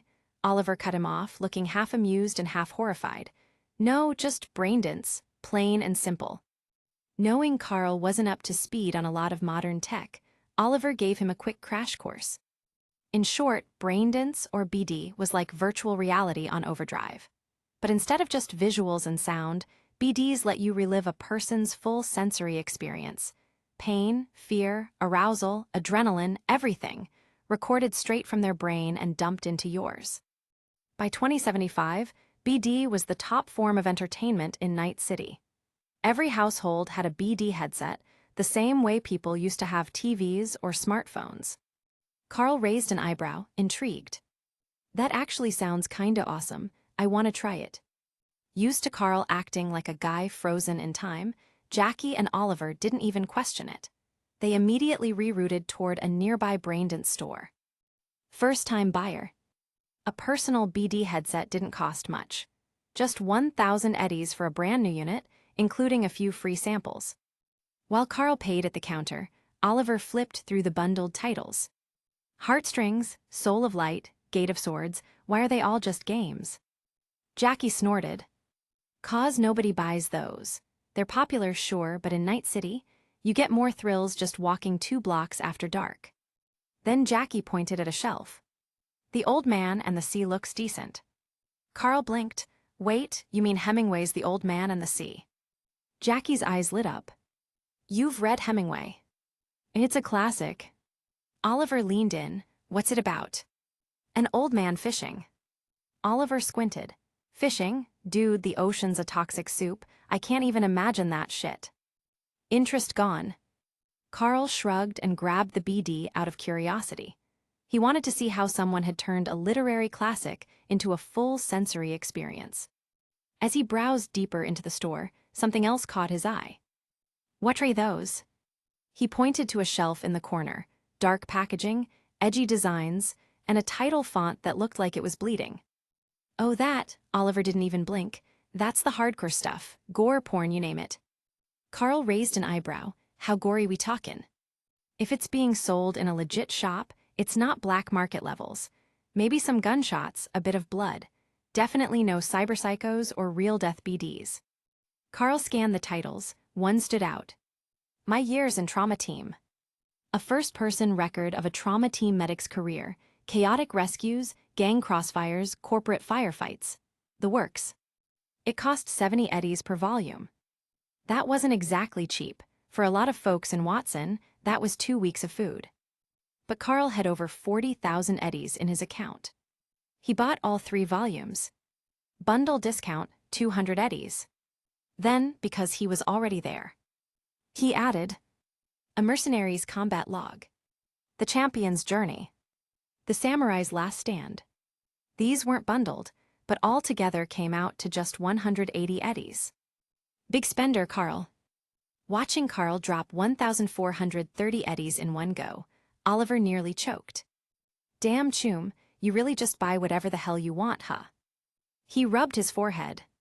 Back when I wanted to pick up a spicy BD, I'd stare at my wallet for an hour before deciding. You just waltz in and grab 6 in one sweep. Carl shrugged. You said Braindance lets you fully relive the original person's experience, right? I just want to test something. Sure, part of him was curious. But more than that, he had a theory. If he could process those experiences completely, if his brain could learn from them, then these BDs weren't just for entertainment. They were training tools. Trauma team equals medical training. Mercenary's log equals combat tactics. Champion's journey equals hand-to-hand experience. Samurai's stand equals swordsmanship. If it worked the way he hoped, then Braindance was more than recreation. It was skill acquisition. Verification. Jackie didn't really get what Carl meant by that, but he didn't press. They all had eddies now, so he grabbed a few BDs too. With Carl's full stack, Jackie's selection, and even Oliver's modest picks, the BD shop owner looked like he was about to declare record sales for the month. Then, bam! The door slammed open. 3 men in black hoodies stormed inside, each holding a Lexington.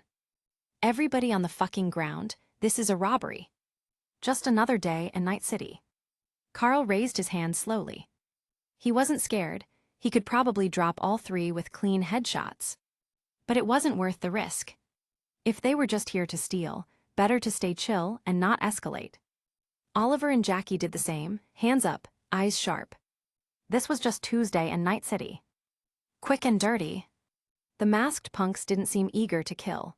They took the cash from the register, around 700 eddies, and a handful of BD game chips. They ignored the headsets, too risky. The serial numbers made them traceable. The whole thing took less than 2 minutes. Then they ran, slamming the door behind them. The shop owner cursed and reached for the phone to call NCPD. When? Gunshots.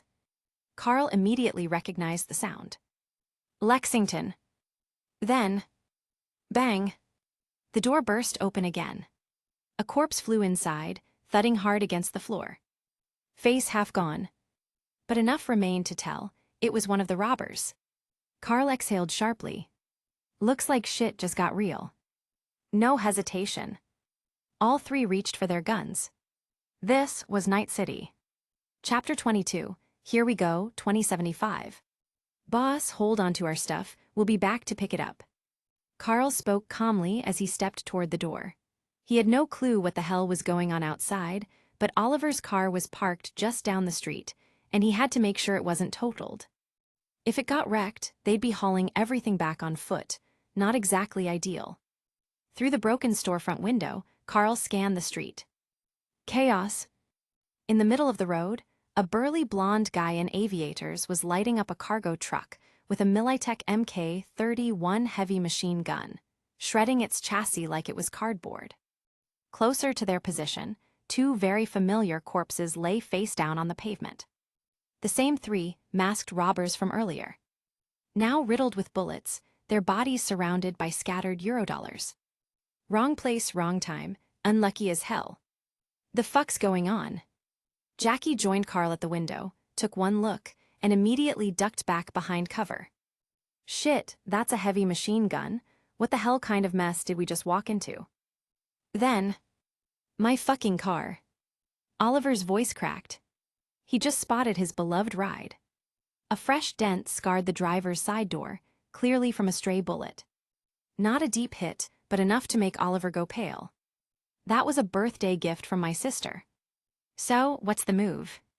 Carl's fingers tightened on his gun. His other hand rested casually on a grenade he'd snatched from the Maelstrom hideout. Should we just wipe both sides? If they were rocking subdermal armor, he had just the thing for that. Jackie still had the Crusher, too. No shortage of firepower here. Dude, you're really about to start a war over a dent. Oliver, pissed as he was, still had enough sense not to challenge an HMG head-on. Relax, the guy out there's got enough chrome to eat through a tank. Let's not poke the beehive. Am I the only one thinking like a normal merc? Carl raised an eyebrow. He wasn't even being bloodthirsty by Night City standards. Hell, he was practically showing restraint. Who the hell are these guys? The firefight was wrapping up fast. From behind the truck, a new group flanked the defenders. Leading the push, a guy with a mohawk and a copperhead SMG, spraying bullets like he was painting the walls. Beside him, a short girl with neon green pigtails, holding a pink M76E Omaha smart pistol. 3 clean shots, 3 dead bodies. Man. The green-haired girl waved at the heavy gunner. We're clear. Rebecca. The blonde dude Maine nodded, then turned to the mohawked guy. Pillar grabbed the crate, let's roll. On it. They're mercs. Jackie lowered his voice, watching the pros clean up. Same as us. Carl relaxed a bit. So this wasn't about them. All right, nothing to do with us. Let's go grab our shit. He turned back inside. You wanna fix up your car first, Oliver? Nah, I'll hammer out the dent later. Let's check the apartments first. As they packed up their purchases, the BD shop owner rushed outside to scoop up the scattered Eurodollars around the corpses. Shit, this was mine to begin with. I'm taking it back. Carl and Jackie climbed into the passenger seat. Oliver fired up the engine and drove off. Maine and his crew, now done looting the truck, were also prepping to leave. As Oliver's car passed the wreck, Maine gave them a passing glance but didn't react. Carl's, however, took a longer look. That guy had stood in open fire, tanking everything. That armor. It had to be top tier. But it wasn't Carl's problem, just something to remember. Moving in. The rest of the ride to the mega building went smooth. After a quick call, they met the apartment manager and started the lease process. Corporate-owned building, corporate drones at the desk, and a mountain of paperwork. After getting bled dry with fees, both Carl and Oliver signed off. 1,000 eddies per month. Oliver wanted to live next to Carl, but only one unit was available on the 4th floor. He took the 5th. Basic amenities, with a catch. The place came fully furnished. Sounds good. Nope. Landline, 10 eddies set up, 0.75 eddies per minute. TV. 50 eddies deposit, 1 eddy per hour. Vending machine inside the room. Corpos really figured out how to nickel and dime people to death, huh? Carl stared at the vending unit. Reluctantly, he paid 15 eddies for 3 cans of tiny Coca-Cola. 1 for himself, 1 for Oliver, 1 for Jackie. It was the only brand available. Artificial, sugary, too sweet, and yet wildly popular. Settling in, Jackie flopped onto the couch with a sigh. Not bad, Mano, feels cozy. Carl took a sip of the soda and winced. Sweet enough to rot your teeth in one swig. Oliver looked around the room. That's all you're gonna say, it's livable. Yeah. I've been living in shitboxes since I was 18. This is the best place I've had. Carl raised an eyebrow. And how old are you again? Oliver groaned. 24, you asked me this like 3 times already. Guess I keep blocking it out. Carl rolled his eyes. 6 years on the street, and this was the best Oliver could afford. Carl had been in Night City less than 48 hours, and he already had a mega-building lease. Didn't feel like an achievement. It just felt like surviving. A new chapter. Carl leaned against the kitchen counter, watching Jackie and Oliver kick back like they'd earned a vacation. He took another sip of the syrupy soda. Too sweet. Too fake. But maybe that was just how things were here. Glug. He winced. Goddamn, that's sweet. Chapter 23, A Day Off, a Job. So damn boring. Carl sat at the counter of the Wild Wolf Bar, complaining to Mama Wells, Jackie's mother. We're not getting any gigs, Mrs. Wells. At this rate, we're gonna starve to death. No need to rush things, Carl. Mama Wells chuckled as she set down a plate of fries in front of him. Not having work isn't always a bad thing. Here, try my newest batch of fries. Oh, these are the ones you said have seasoned salt, right? Watching Carl's sudden mood swing from misery to excitement over a plate of fries, Oliver and Jackie both sighed from their seats at the counter. It had been a week since they'd officially formed their little crew. In that time, they had taken on 5 different jobs, nothing too big, but enough to get by. More importantly, they had learned a lot about Carl's personality. And if Oliver and Jackie had to describe him in one word, it would be something Carl had taught them in Chinese. Never sit still. That wasn't to say Carl stirred up trouble, not at all. It just meant he literally couldn't stand being idle. Most mercs would take time off after a job, especially if the payout was good. Some would chill for weeks before even thinking about their next contract. Carl. The second they finished a gig, he was already looking for the next one. Dude was a machine. To be fair, Carl's workaholic nature had its benefits. Because of his relentless job hunting, both Jackie and Oliver had leveled up their skills significantly, and their wallets were looking heavier than ever. That said, they were still human, not preemptier cyberware. So today, they dragged Carl here to drink and take it easy, forced him actually. Come on, man, just chill out and have a drink. Seeing Carl happily munching away on fries, Oliver clinked glasses with Jackie. According to Carl, once we're big enough to get fixer contracts, he'll start being more selective with jobs. So we just gotta keep pushing until we get there. Jackie took a sip of his drink and let out a sigh. It's not that I don't like taking jobs, man, we're mercs. Of course, having work is better than not having work, He hesitated, rolling the glass in his hand. I just wonder, are these small-time gigs really gonna make us famous enough to get fixers to notice us? You thinking about bigger jobs again, like our first one? Man's gotta have dreams, right? If every job could net us 30-40K like that one, I'd die happy. Kids from Haywood like to joke about death a lot. Normally, Carl was the one who called them out on it. But this time, Jackie. Mama Wells shot him a glare from behind the bar. Shit, sorry, Mama. Jackie immediately apologized, realizing he had slipped. He'd gotten too used to talking like this around Carl and Oliver. Maybe cool it with the death talk a bit, man, Oliver added. Right then, his phone buzzed, a call from his sister. She'd originally planned to be back in Night City 2 days ago, but kept delaying it for work. Now she was finally here. She wanted to meet up. Welp, I'm out. After saying his goodbyes to Carl and Jackie, Oliver left first. Ever since he got kicked out of the 6th Street gang, returning to Santo Domingo wasn't an option if he wanted to stay out of trouble. But since his sister was coming to Watson, he could at least meet up with her. His plan? Pick her up and grab some food together. Not long after Oliver left, Jackie got a message too. His girlfriend, Misty, who also happened to be Victor's landlord, wanted to go out for a walk together. After sending Carl a quick text explaining the situation, Jackie bylayed as well, making up some random excuse for his mom. Mama Wells still liked Jackie's ex more than Misty, and he wasn't in the mood to deal with that today. In just a few minutes, the rare day off for their crew turned into Carl sitting alone at the bar, munching on fries. What could he do about it? One teammate was with his sister, the other with his girl. What was Carl supposed to do? Whatever. Might as well go home, study some hacking, or watch some Braindances. At least those were actually proving useful for learning. Thanks for the fries, Mrs. Wells. Finishing up his food, Carl left the Wild Wolf Bar, taking a stroll through Haywood streets. Then something hit him. Oliver was the one driving.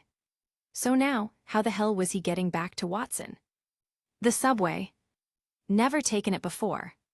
Didn't know the system. Forget it. Call a cab. Just as he was about to hail a ride, his phone rang. Oh, a familiar number. Wasn't this the big shot corpo client who said they'd only call once? Guess that was bullshit. Corpo or not, they paid well, so Carl picked up without hesitation.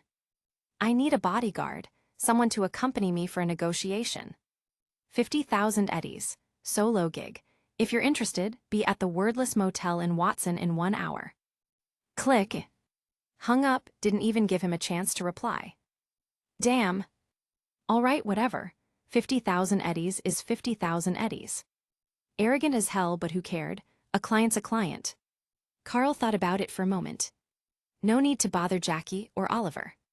They finally had a day off to spend with their families and loved ones. If he told them, they'd probably ditch everything to back him up in secret. No point dragging them into it. Besides, this was the perfect chance to test his new cyberware. Over the past few days, Carl had spent nearly all of his job earnings on a major upgrade session at Vic's clinic. Rolling his shoulders, he felt the new enhancements in his arms, a strange but powerful sensation. His fingers brushed against the tech pistol holstered at his waist. Arasaka's JKE X2 Kenshin. A tech pistol designed to use electromagnetic energy to fire high-speed metal slugs, piercing walls, cover, and enemies alike. Regular subdermal armor. Might as well be paper against this thing. After everything that happened before, Carl wasn't about to take any chances. Now was the perfect time to see what he and his new upgrades were truly capable of. Chapter 24, swirling back to Maelstrom. You're here. I'm here. Carl considered saying something dramatic like, you shouldn't have come, but his corpo client probably wouldn't get the reference. So instead, he kept it simple and shut up. This was his second time meeting this corporate woman. Unlike their first rushed encounter, now Carl had the time to actually observe her properly. Last time, she'd been wearing makeup, looking sharp. But Carl had been too focused on the promise of 100,000 eddies to really pay attention to her face. Now, up close and in more natural light. She looked about 23, maybe 24. Sharp brows, deep-set eyes, cropped black hair, and dark irises. Her skin leaned toward a warmer olive tone with distinct Southern European features, probably Spanish or Italian. What most people would just call a Latina. Carl wasn't exactly an expert in ethnic distinctions, but he could at least categorize what he saw.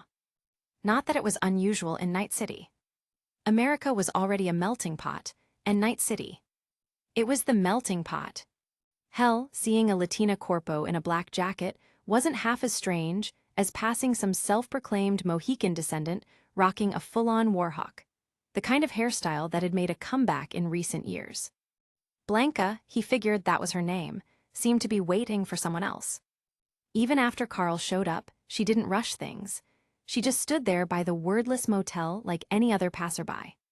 Without the makeup and corpo suit, she blended in easily, just another woman in a black jacket. Pretty, yes, but not drawing attention. Carl, on the other hand, did draw eyes. His mercenary gear made him stand out, especially to passing women. A few seemed interested, until they noticed Blanca standing next to him. Those who didn't back off immediately changed their minds when they met Blanca's cold, cutting gaze. They stood in silence for a while. Then, as if bored, or just wanting to establish authority, she finally spoke. "My name is Blanca. Call me that for the duration of this job."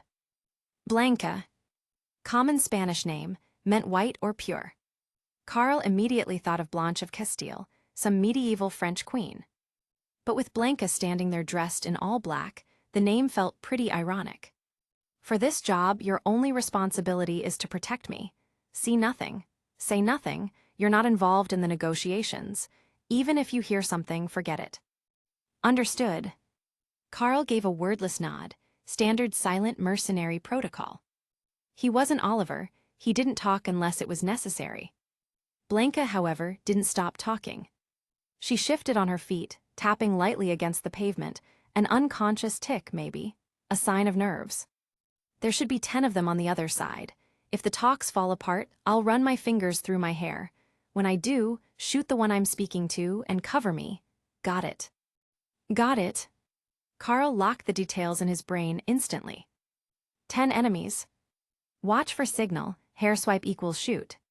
Priority, protect the client. That was all he needed to know. He didn't ask why a corpo like Blanca was doing this herself, without her company backing her up. Didn't matter if it was internal betrayal or a personal job off the books. As far as Carl was concerned. Who were the targets? Could he kill them? How much was he getting paid? Everything else was irrelevant. Well, except one thing. Where the hell were the enemies? Blanca looked at Carl's relaxed, almost lazy posture. He didn't seem even slightly worried about going up against 10 possible Maelstrom gangers. She was about to continue briefing him when a black Thornton Hera ECD I360 pulled up at the curb. Thornton Hera ECD I360, the first model in the Hera lineup. So durable and affordable that it nearly bankrupted Thornton because nobody ever needed a second one. Released in 2023, old as hell by 2075 standards, but still a favorite for tinkerers and modders. Just like Oliver's Thornton Quartz, this was a car for working-class nobodies and low-tier mercs. Cheap, reliable, easy to fix. The back door opened. Empty. Invitation accepted. Carl noticed Blanca tense just slightly, barely perceptible, but enough for him to catch it. So this was the ride. At least it wasn't a two-seater. Carl had already suffered too many cramped trips, smashed against Jackie's cyber-enhanced bulk. Blanca walked to the car. Carl followed, sliding in behind her. And then, the driver turned around. A bald head made of chrome swiveled to face them, glowing red optics blinking with mechanical rhythm. Carl counted. 8 cyber eyes. He sighed internally. Of course. Maelstrom. Who else but these chromed-out freaks would replace half their face with optic implants? Carl was so fucking tired of Maelstrom.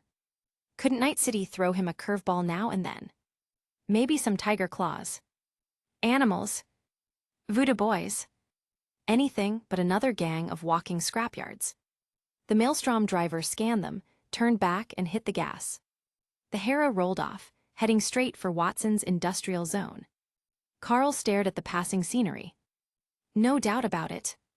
Blanca had beef with Maelstrom. And whatever she was dragging him into.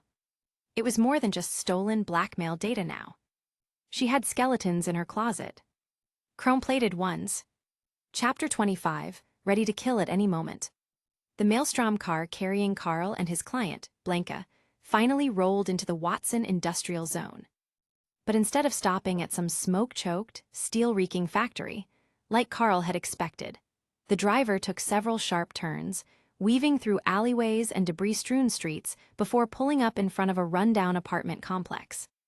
Back when Watson was still being pushed as Night City's next corporate hub, investors had built upscale residential buildings along the district's edges, hoping to create a luxury buffer zone between the elites and the industrial filth. Then the economy collapsed. The corpos fled, and Maelstrom moved in. The wealthy didn't stick around once the gang started demanding mandatory protection fees. Now, these luxury apartments housed factory workers and low-level gang goons, the only ones still willing to live on the edge of Maelstrom territory. Carl mentally filed all this away. He paid more attention to the location than to the history. Honestly, he preferred a negotiation in an apartment over some factory death trap any day. Factories were confined, loud, smelled like blood and rust. At least apartments had windows, and with a little luck, maybe even filtered sunlight. As the car came to a stop, Carl's eyes locked onto the two Maelstrom gangers waiting outside the building. Each held a Militech M221 Saratoga SMG. Militech M221 Saratoga, originally a corporate-issued PDW, the Saratoga became popular in gang circles for its high ROF, compact size, and easy modding. It earned a street nickname, the Ripper's Clarinet, not a toy, not like the Lexington. Back in the day, the Lexington and Saratoga were marketed as sister platforms, both named after American carriers. One became a discount shelf joke, the other, a street staple. Carl had a soft spot for the Lexington. It was his first, but even he had to admit, the Saratoga was superior in every way. Still, sentiment had its weight. That said, when he saw those gunners, Carl's hand instinctively drifted toward his holster, brushing the grip of his JKE X2 Kenshin. Arasaka JKE X2 Kenshin high-end tech pistol, electromagnetically fired slugs, pierces cover, shreds standard subdermal armor. A smart move after what happened with Demon. He wasn't taking chances. Not in the heart of Maelstrom territory. These chromed psychos didn't care about each other, let alone strangers. If someone got trigger-happy, Carl knew he'd have to kill fast to keep Blanca alive. Fortunately, for now, they behaved. The gunners stepped aside. Nonverbal invitation. But their stances told another story. If things went south, they could light up Carl's back in a heartbeat. Time to get out. Blanca didn't look at him as she stepped out of the car. Carl gave the Maelstrom driver one last glance. Nothing. Blank chrome face, no reaction. No words. Still, the moment Carl opened the door. Click. That tiny metallic sound. A safety disengaging. Coming from the driver's seat. Well, shit. Guess they were expecting a double cross too. Carl's face didn't change. Didn't flinch, didn't look back. He just stepped onto the sidewalk, falling into step beside Blanca as they entered the building. The Maelstrom gunners tracked his movement. But they didn't move. Not yet. If shit started, Carl would end it before anyone could even scream. As Carl and Blanca disappeared into the stairwell, one of the gunners leaned over toward the driver. Still holding his Saratoga, finger near the trigger. Did they do anything sketchy? The driver didn't look back. Voice modulated and calm. Negative, Corpo Chick's adrenaline spiked a bit, scanner flagged it, but nothing major. Probably just nerves. Doesn't look like she's planning a double cross. And the mercs. The guard's grip on the Saratoga tightened. That guy, he's the one who took out Demon, right? Soloed that safe house in Watson. The driver hesitated. His cyber eyes flickered red. I think so. He leaned forward, hands gripping the wheel. From the moment he got in the car, until the second he stepped out, he didn't react to anything. Didn't flinch when he saw you. Didn't even blink. The driver paused again, then rubbed the back of his neck, nervous. I've driven a lot of mercs to these kinds of meetups. Half of them are pale before we hit the halfway point. The other half start sweating bullets the second they realize we're heading into Maelstrom turf. But him. The driver's voice dropped. It was like he knew he could kill me whenever he wanted. The guard scoffed. You're paranoid. The driver slowly pulled his hands off the wheel. They were shaking. I didn't even disengage my safety until he got out of the car. Silence. The guard was about to laugh. But then he saw the sweat beading along the back of the driver's chrome skull. And the expression on his face, like he'd just survived something far worse than a normal passenger. You're saying he could wipe us all? The driver inhaled. I don't know. He looked toward the building. But if he wanted to, I don't think he'd even get scratched. That quiet hit hard. The gunner turned his head, watching the apartment entrance like it might explode. He remembered that look Carl gave him earlier. No malice. No fear. Just cold assessment. Like a predator who decided not to waste the energy. There are 10 guys in that room with guns pointed at him, the gunner muttered. He's not gonna take them all out, right? He didn't expect an answer. But suddenly, he wasn't so sure. Chapter 26, Corporate Schemes. The meeting was taking place on the 4th floor. Maybe it was just a thing with corporate types, an obsession with climbing to the top, always aiming higher. Even for a negotiation, the preferred spot was the highest floor. Inside the room, aside from the 10 Maelstrom members acting as security for the other party, there was a man in a sharp suit. Unlike Blanca, who was wearing casual clothes and trying hard to suppress her nervousness, this guy had the classic look of a corporate dog straight out of a Night City stereotype. Arrogant posture, nose up in the air, eyes filled with condescension. Just looking at him made you want to put a bullet through his skull just to cool him off. A real punchable face. That was Carl's first impression of the man sitting at the other end of the conference table.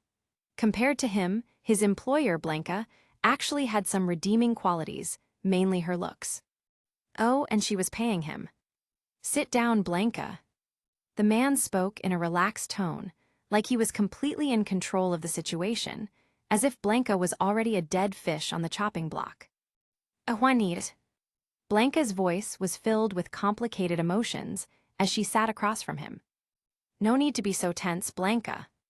Juanito smirked, his expression full of self-satisfaction. We're just discussing a small matter that both of us can agree on, aren't we? A small matter. The words made Blanca's face twist with anger, but she held it down, forcing herself to remain calm. Fine, just tell me what you want in exchange for that thing.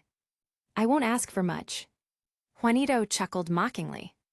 After all, back when I was working under you, you took such good care of me. He put special emphasis on those last words, his tone dripping with sarcasm. It was clear their history wasn't all sunshine and rainbows. Looks like another case of corporate dogs biting each other. Carl thought to himself while scanning the room. The meeting was being held in a rundown 120 square meter conference space with a busted-up wall connecting 2 rooms. As his eyes discreetly traced over every Maelstrom member, marking their weaponry and positions, he noticed a discrepancy. His employer's intel was off. There weren't 10 Maelstrom members. Counting the guards at the entrance and the driver, there were 14 in total. Still, it was within the acceptable margin for unexpected variables. Nothing too difficult. As Carl observed, the Maelstrom goons were also sizing him up. But with 10 of them and just one of him, they weren't too concerned. They had already been briefed that Blanca had no real allies left. She could only hire some bottom-feeder merc to protect her. Seeing Carl now, they thought the same. A young-looking punk, barely 17 or 18, dressed in basic Kevlar with no visible cyberware and armed with just a single pistol. What could he possibly do? None of them recognized him as the one who had taken out Maelstrom's demon and wiped out one of their bases. It wasn't surprising. Demon had been a low-ranking lieutenant, and Maelstrom lost people like her every week.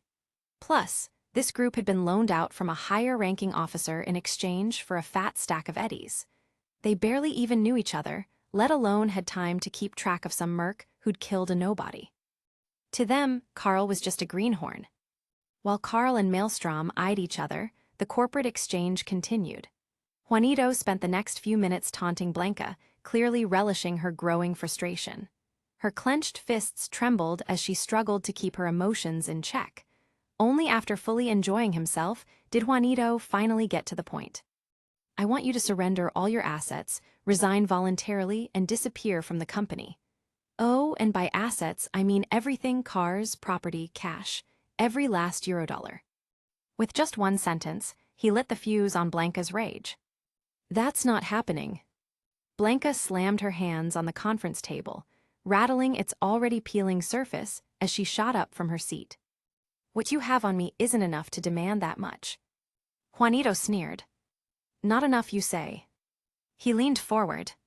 Did you really think that just because you destroyed the evidence of your little side hustle, selling company transport routes to Maelstrom, you could come here and shout at me like this? He smirked, shaking his head with mock pity. Let me spell it out for you, Blanca. I've been doing the exact same thing. The only difference? I started way before you. Hell, you only got involved because I allowed it. I was the one who reached out to Maelstrom and gave you the opportunity. You think wiping out the evidence of this last transport job makes a difference? I've got plenty more where that came from. Juanito lifted his pinky finger and tapped it against the table. How do you think I even found out about you selling company routes? How do you think I got my hands on the evidence? Because I paid Maelstrom more than you did?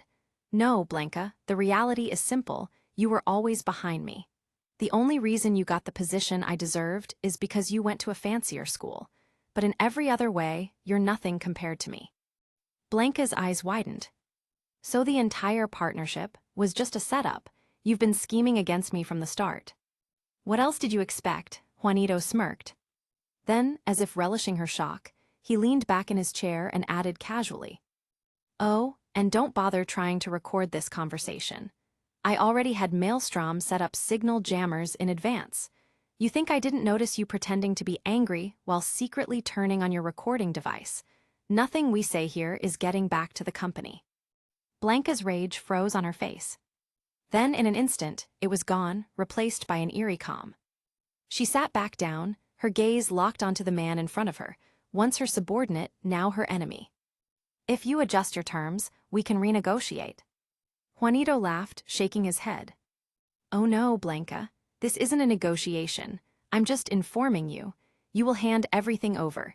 It's just a question of whether you do it willingly, or if I have to put in a little extra effort. And, well, I won't lie, there is some personal satisfaction in all this." He grinned. "I've always wanted to see you like this. That look of resentment on your face, finally, ha ha ha ha ha." The satisfaction was intoxicating, like gulping down an ice-cold soda on a scorching summer day. Then Blanca spoke. "Enjoying yourself?" Juanito's laughter halted. Something felt off. She was still calm. She wasn't breaking down. He looked at her in confusion. And then he saw it, the barrel of a gun, aimed right at his face. Blanca's voice was cold. "Idiot. If you're playing corporate power games, why the hell wouldn't you bring a gun?" Bang! A gunshot rang out. Chapter 27, Fear. Right before the gunshot rang out, Blanca had made a subtle motion, brushing her hair back. But when she actually pulled the trigger and executed the corporate suit in front of her with a single shot, Carl hesitated for a moment. He hadn't expected his employer to be this decisive, pulling a gun and shooting without a second thought. Being threatened, he has evidence against you, simple, kill him. Using force to settle disputes. Clearly, Blanca had already mastered the true art of corporate warfare. Just for that alone, Carl had to admit, compared to Juanito, who had spent so much time running his mouth, Blanca was far superior. She was in a higher position at the company for a reason. His surprise only lasted for an instant. Blanca had already fired, so Carl naturally followed suit. And in that moment, he understood something. He had misjudged his employer. When Blanca first said they would be facing 10 enemies, Carl had assumed she was wrong after noticing there were more than 10 upon arrival.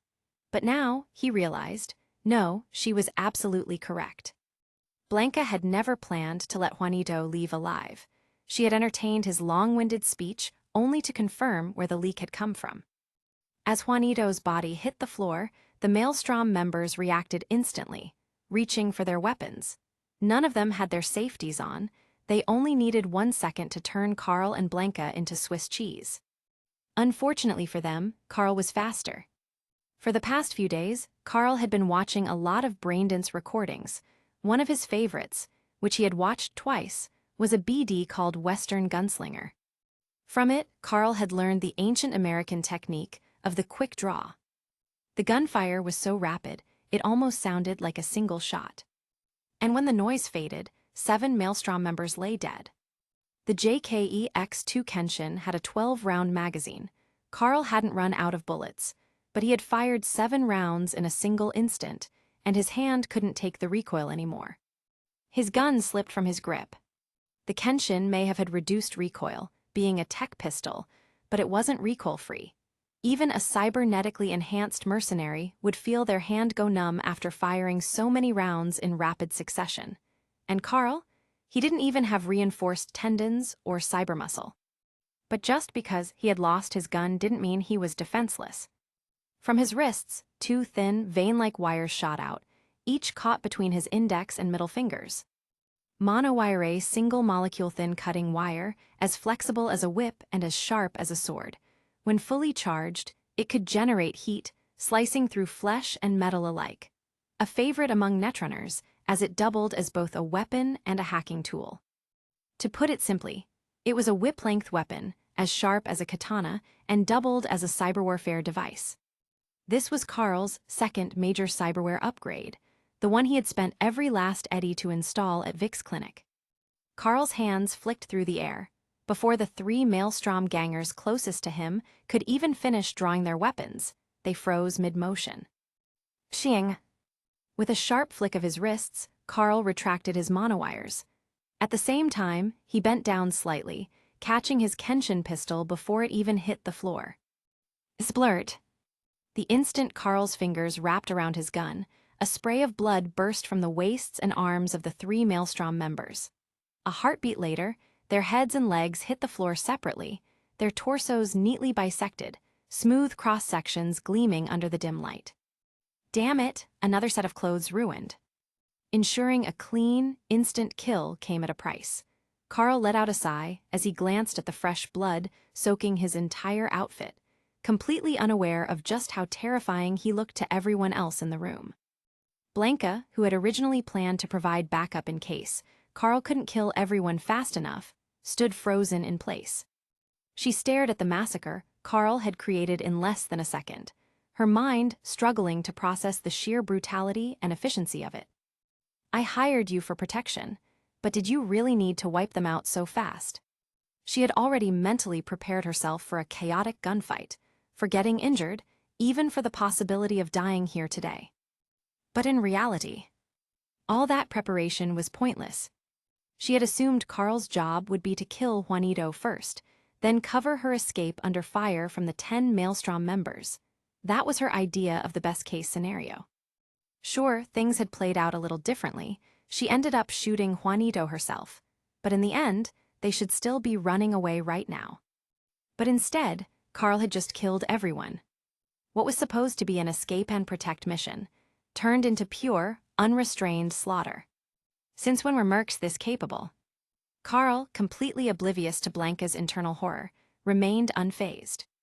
To him, this was just logical. How do you protect your client? Kill every single person who poses a threat. Isn't that just common sense? Why waste time standing guard, constantly worrying that some stray bullet might blow your employer's head off? That's amateur hour. Carl was a professional mercenary. He'd already completed several jobs at this point, and he knew his trade. Threat neutralized, so what's next, boss? Carl asked, casually reloading his gun. There are 3 more downstairs. Want me to take them out while I'm at it? While you're at it. Blanca almost wanted to say Maelstrom members are still people, too, but honestly, she didn't care about them. So she simply nodded. Carl wasted no time. He strode to the window, aimed his gun downward, and before the 3 Maelstrom gangers outside could even react to the gunshots inside. Bang! A single deafening shot rang out. Then silence. All clear, what's next? Ping! Your account has received 50,000 eddies. Oh damn, that was fast. Guess the job's done then. Carl flashed a wide grin, completely unaware of the blood dripping down his face, trailing from his forehead down his neck. Blanca stiffened.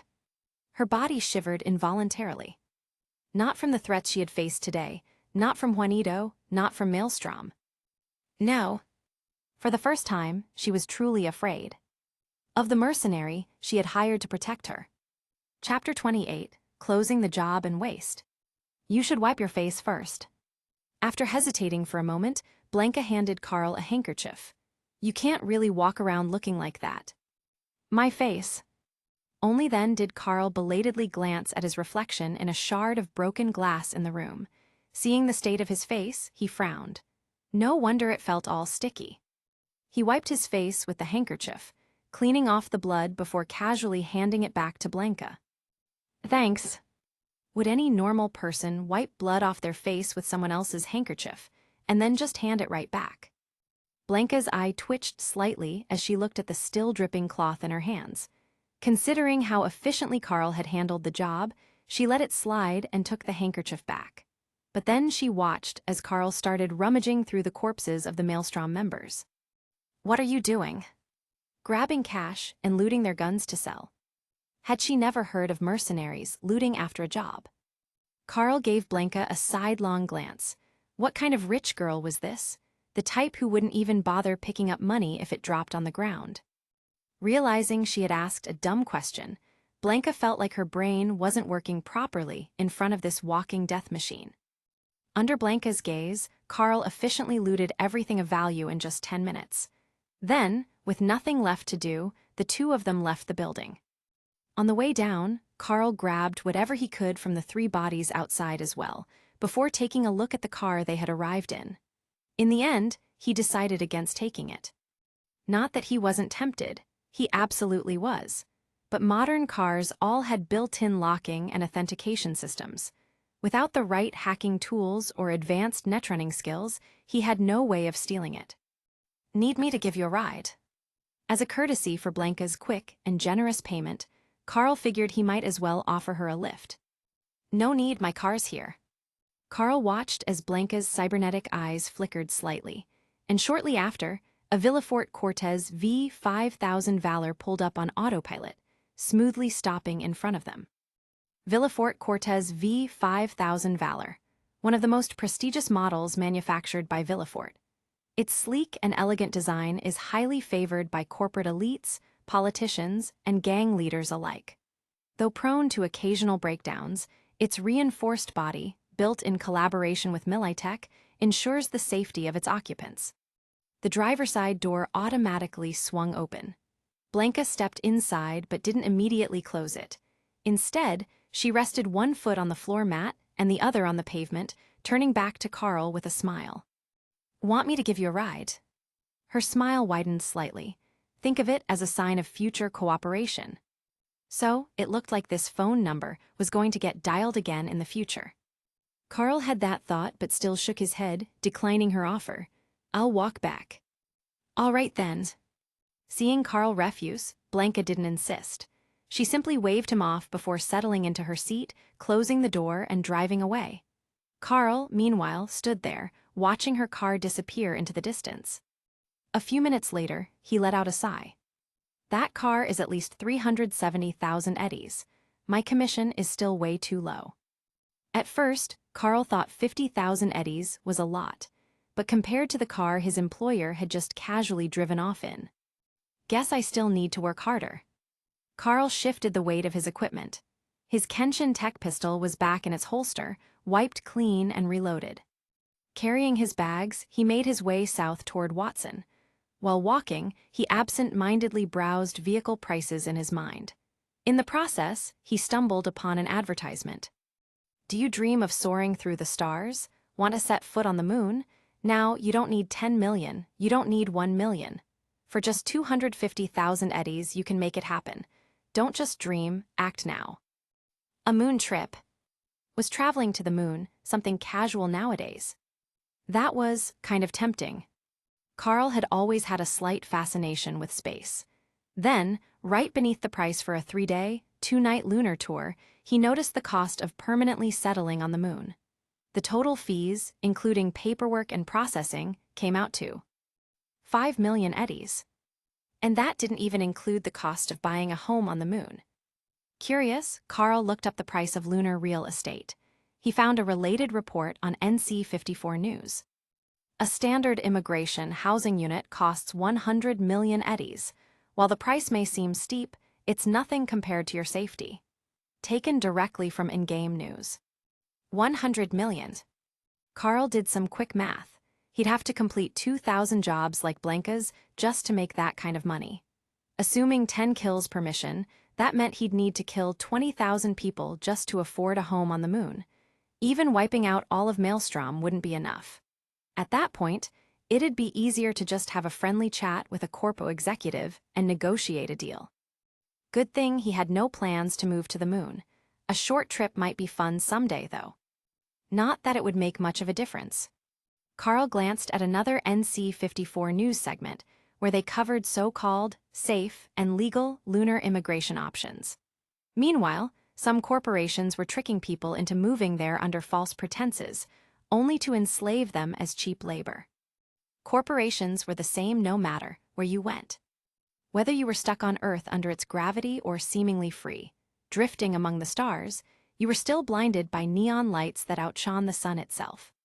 As he left Watson's North Industrial District, Carl noticed more and more billboards and ads flashing around him. He thought for a moment and decided, tonight he'd try eating a steak. Maybe worm steak really did have 6 times the protein of real beef. Aside from 2 Militech Saratoga SMGs, Carl had sold off all the other guns.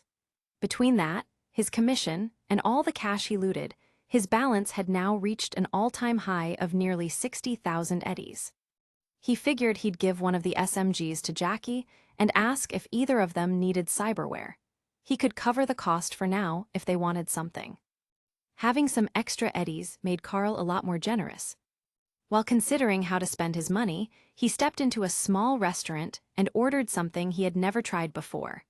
A full rack of ribs priced at a whopping 20 eddies. It only took 2 minutes for the synthetic worm-based steak to arrive. The meat even had a decorative synthetic bone made from hydroxyapatite, mimicking the appearance of real ribs. It actually looked about 80% like a real rack of ribs Carl had eaten before. The real question was, how did it taste? A few seconds later, Carl sliced off a soft piece of beef, put it in his mouth, and chewed. His face twisted in disgust. Shit. That was a waste of money.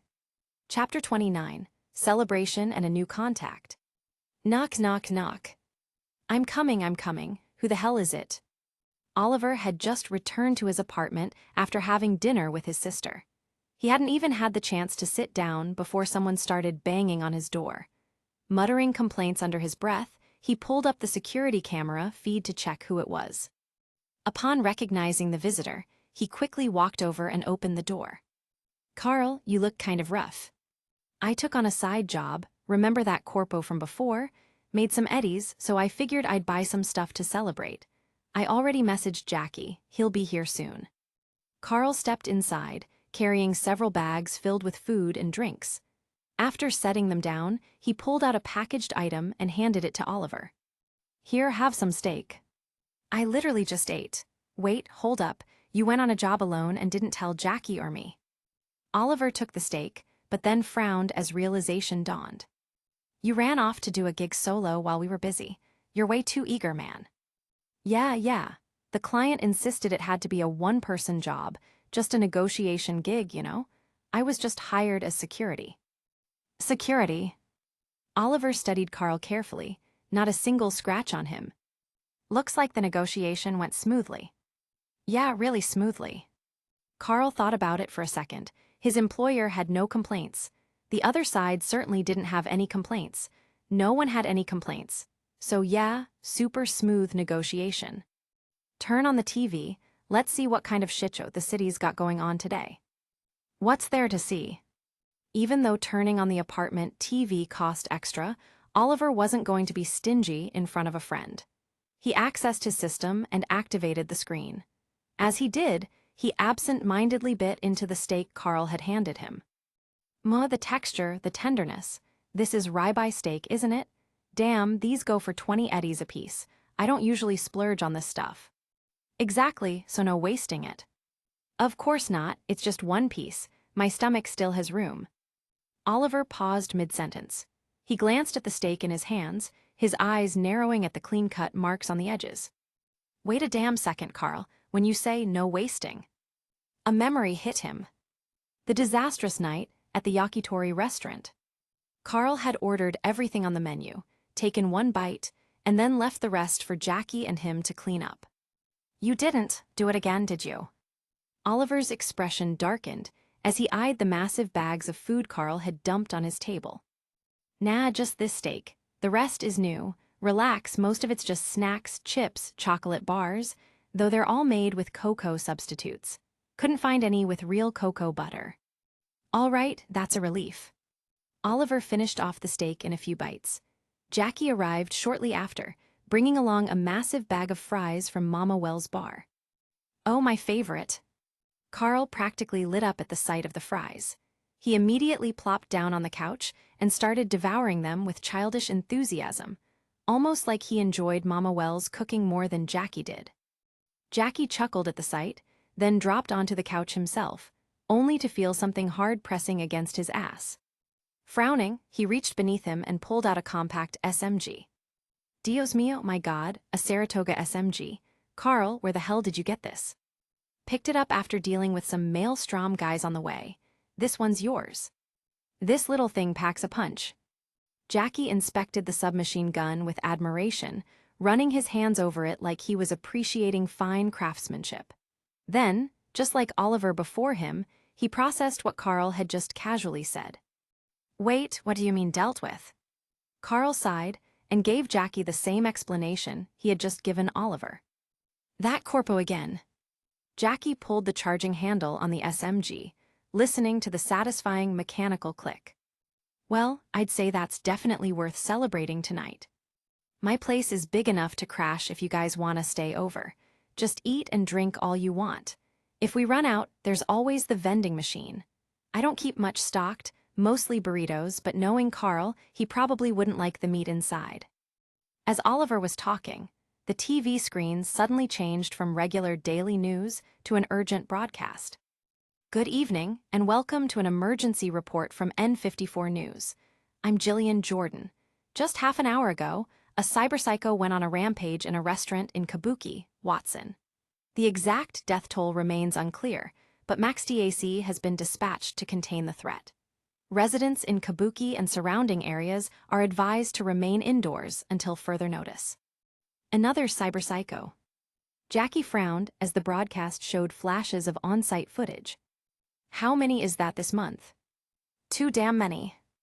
Oliver was focused on the screen, but then he noticed Carl had stopped eating his fries. Carl was staring at the restaurant on the screen, his brows furrowed. I just bought food from that place. You're saying the restaurant on screen is the one you just went to? The logo's still on the bags, no way I'd mistake it.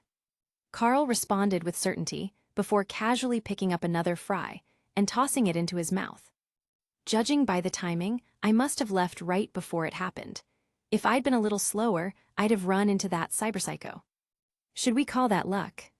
Jackie looked at Carl's expression. He didn't exactly look pleased about it. Luck for me, sure. Carl recalled the friendly service staff and cashiers. Shame, though, won't be able to go back there anytime soon. But this was Night City in 2075. That was just how things were. Beep. As he was thinking, a call from an unknown number came through his interface. Spam. Not wanting to be interrupted while eating, Carl hung up without a second thought. But immediately, the call came through again. The second time, probably not spam. Carl picked up, and a calm, measured voice came through the line. Carl Wright, my name is Faraday. I've got a job that might interest you. Chapter 30, Scavengers. A job. That was Carl's first reaction. His second was, Faraday, who the hell are you? Faraday. Hearing the name, Oliver immediately recognized it. I think that's some fixer who works across City Center, Watson, and Santo Domingo. Back when I was in the 6th Street gang, some guys took jobs from him. Jackie lowered his voice, asking, how good is he? Low-tier marks get low-tier fixers. Oliver's hushed response made it pretty clear. Faraday wasn't exactly top of the line. Carl, however, didn't care much about that. The moment Oliver mentioned fixer, he understood why the guy was calling. A fixer, huh? You looking to send a job my way? One of my corporate clients passed me your number, said you've got skills. So, what do you say? Wanna get some practice in? A corporate client. Carl only knew one corpo well enough. Blanca. Looked like she was satisfied enough with his work to send some business his way. All right, what's the job? Give me the details. Nothing major, just a warm-up. Head to CHOP Turf and pull someone out. Don't overthink it, it's not an official contract. Before I hand out the big stuff, I like to get a feel for a merc's capabilities. Considering the difficulty, the pay won't be much, just 6,000 eddies. That a problem? 6,000? Hearing that number, Oliver and Jackie both felt like they were being played for fools. That whole "before I send you the big jobs, I need to test your skills" spiel? Only dumbass mercs would fall for that. The real meaning was clear. I've got a bunch of high-risk death trap jobs, but before I send you off to die, I need to see if you can handle some low-paying grunt work where I take most of the cut. Still, he was the first fixer to reach out to them. Oliver and Jackie weren't about to shoot Carl down. He was the one handling the business side of things. If he thought it was worth it, they'd do it. If not, no big deal. Their job was to show up and get paid. Rescuing someone from a scav den, huh? Carl thought for a moment before speaking. Send over the full details. What's the deadline? I'll send the info now, along with 1,500 up front as a deposit. As for the timeline, whenever. If you're eager, hit it soon. If you're busy, take your time. Worst case scenario, the client just wants a body. The pay's already set at the minimum corpse retrieval rate. Translation: the client barely had enough cash to get their guy's body back. Got it, send it over. I'll take a look before I decide. All right then, we'll leave it at that. Faraday clearly wasn't putting much thought into it. He hung up without another word. 10 seconds later, a file came through. Carl ran a quick scan using his cyberdeck to check for common viruses. Once the file came up clean, he opened it. So fixers really do just grab a bunch of desperate street-level idiots, toss them chump change that can't even buy cyberware, and send them off to die against scavs? I always thought that was just a saying, but here we are. Jackie glanced at the bag of chips he had just opened, let out a sigh, and picked up his Saratoga SMG. Ain't that the truth? Oliver looked at Carl and could already tell he was taking the job. With another sigh, Oliver got up to prep his gear. Just had to be right after dinner, huh? I'm probably gonna throw up. Carl, still reading through the file, looked up at them. You guys are already gearing up. I haven't even finished looking at this yet. Were you really planning on resting? Oliver checked his loadout, then said, Come on, let's get this over with so we can come back and keep eating. Call it a digestion break. How about we take a little breather first? Come on, Carl, we all know how you are. Jackie flipped Carl off. Don't sit there pretending like you're the one who wants a break. We're about to go waste some scav filth, and you're out here acting coy? Move your ass before whoever blew their life savings on this gig really does just get their friend's corpse handed back to them. Look at you, Jackie, such a kind soul. Carl grinned, but he stood up, putting his full tub of fries on the table for later. Yeah, no way we're letting those bastards keep running their little organ market. Scavs were scum. Didn't matter if they had a job or not. If any of them saw those psychos on the street, they'd put them down on the spot. No one wanted to end up seeing a friend or family member disappear, only to find out they'd been gutted for parts. They headed downstairs, piling into Oliver's beat-up car. All right, listen here, Carl. You keep talking shit about my car, I'll leave your ass behind and make you walk back. I wasn't even saying it out loud, just thinking it. Bullshit, you were muttering it loud as hell. All right, enough, we're already packed in here, quit squirming. I'm practically getting my face smashed against the window.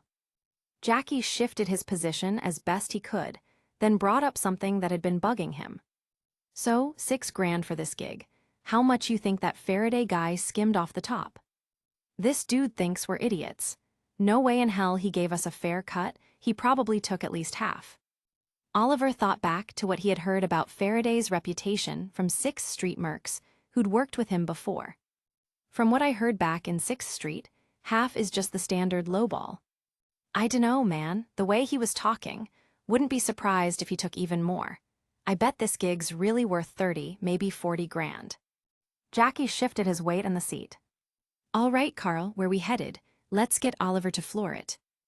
Got it. Carl stopped messing around and called out the location.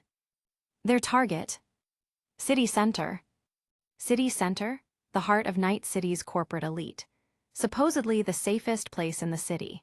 To the average corpo, wage slave, muggings, gang violence, and shootouts are just urban legends, things that only happen in the slums.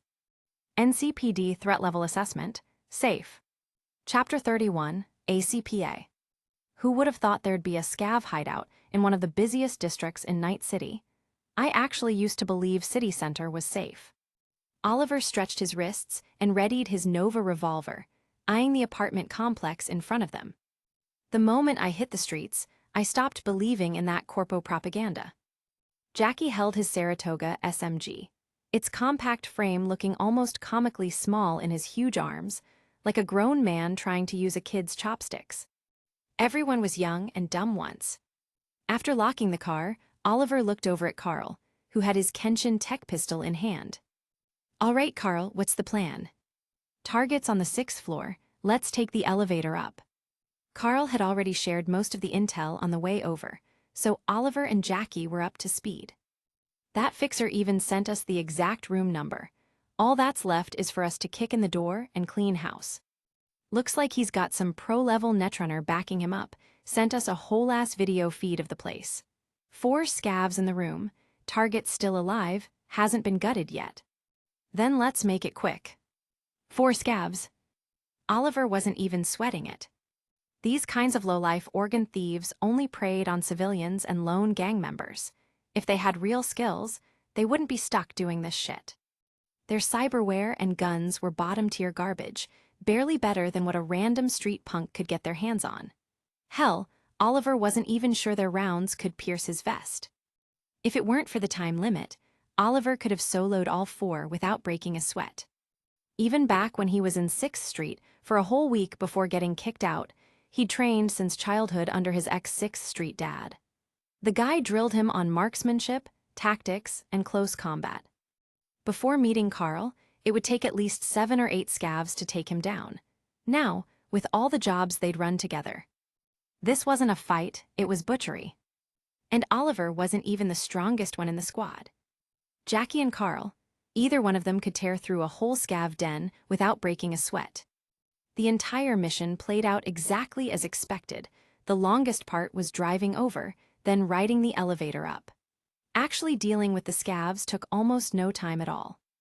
"Damn," Oliver grinned, holstering his revolver as he looked over the 4 corpses. "I think my aim's gotten even better." He spread his arms wide at Carl. "All right, give me a rating." 3 shots to the head, 1 to the heart. 2 seconds total. Accuracy's solid, but you could still speed up. All right. I'll grind some more westerns on BD. Gotta admit, Carl, I never realized how useful those things were for actual training. Maybe 'cause you were too busy jerking off to notice. Carl shook his head and turned to Jackie, who was checking on their unconscious target. A young guy, lying on a filthy, blood-stained mattress. "How's the kid, Jackie? You need Oliver to take a look." "Nah, he's fine, just dosed up on anesthetics, probably won't wake up today." After confirming the target was stable, Jackie stepped aside so Oliver could handle the extraction. The guy was young, way younger than Oliver expected. 17, maybe 18, about Carl's age. Kid's about as young as Carl. Oliver glanced at Carl before realizing how that might have sounded. No offense, Carl, I just mean he looks young as hell. What's his name?" "Name, let me check." Carl flipped through the file, confirming the target's identity. "Julio, kid's from Japantown." "Julio, sounds like a pretty average name. How'd he end up getting snatched by scavs at his age?" Jackie didn't quite get it, but Oliver, after double-checking that the kid was stable, gave his own guess. "Probably 'cause he's young, cyberware-free, and an easy target. Japantown ain't far from City Center. Kid must have wandered a little too far out and got himself in trouble. Let's hope he learns not to be so reckless next time." Jackie sighed before turning to Carl. "So what now, we calling the fixer?" "Already did. His people are sending a car, should be here in a few minutes. Once it's here, we just gotta dump Julio in the backseat, and that's it, we're done. You know, legit gigs feel kinda different. Everything's handled by the fixer, we just gotta show up and pull the trigger." "Yeah," Carl muttered, and half the pay vanishes in the process. Shaking his head, he walked over to a scavenged computer and jacked in. Might as well dig for intel, see if they could pinpoint another scav hideout and take care of some unfinished business. Scavs in Night City were like cockroaches in a landfill. No matter how many you squashed, more would crawl out from the trash. But still, fewer scavs was always better. At the very least, Carl wanted his name to carry enough weight that just hearing it would make these scum piss themselves. As data flooded his optics, he sifted through files, mostly coming across sickening transaction logs. Then something caught his eye. And the fuck is this? A standalone, highlighted document, clearly marked as important. Carl opened it. One by one, images filled the screen. Jackie, Oliver, come check this out, found something weird. Weird. Jackie and Oliver walked over, leaning in to get a better look. And what the hell is this? Jackie frowned. The series of dimly lit photos didn't make much sense to him, but the outline of something massive stood out. Some kinda big-ass machine. No, Oliver said. Unlike Jackie, Oliver had seen these before. And when he spoke, both Jackie and Carl froze. That's an ACPA.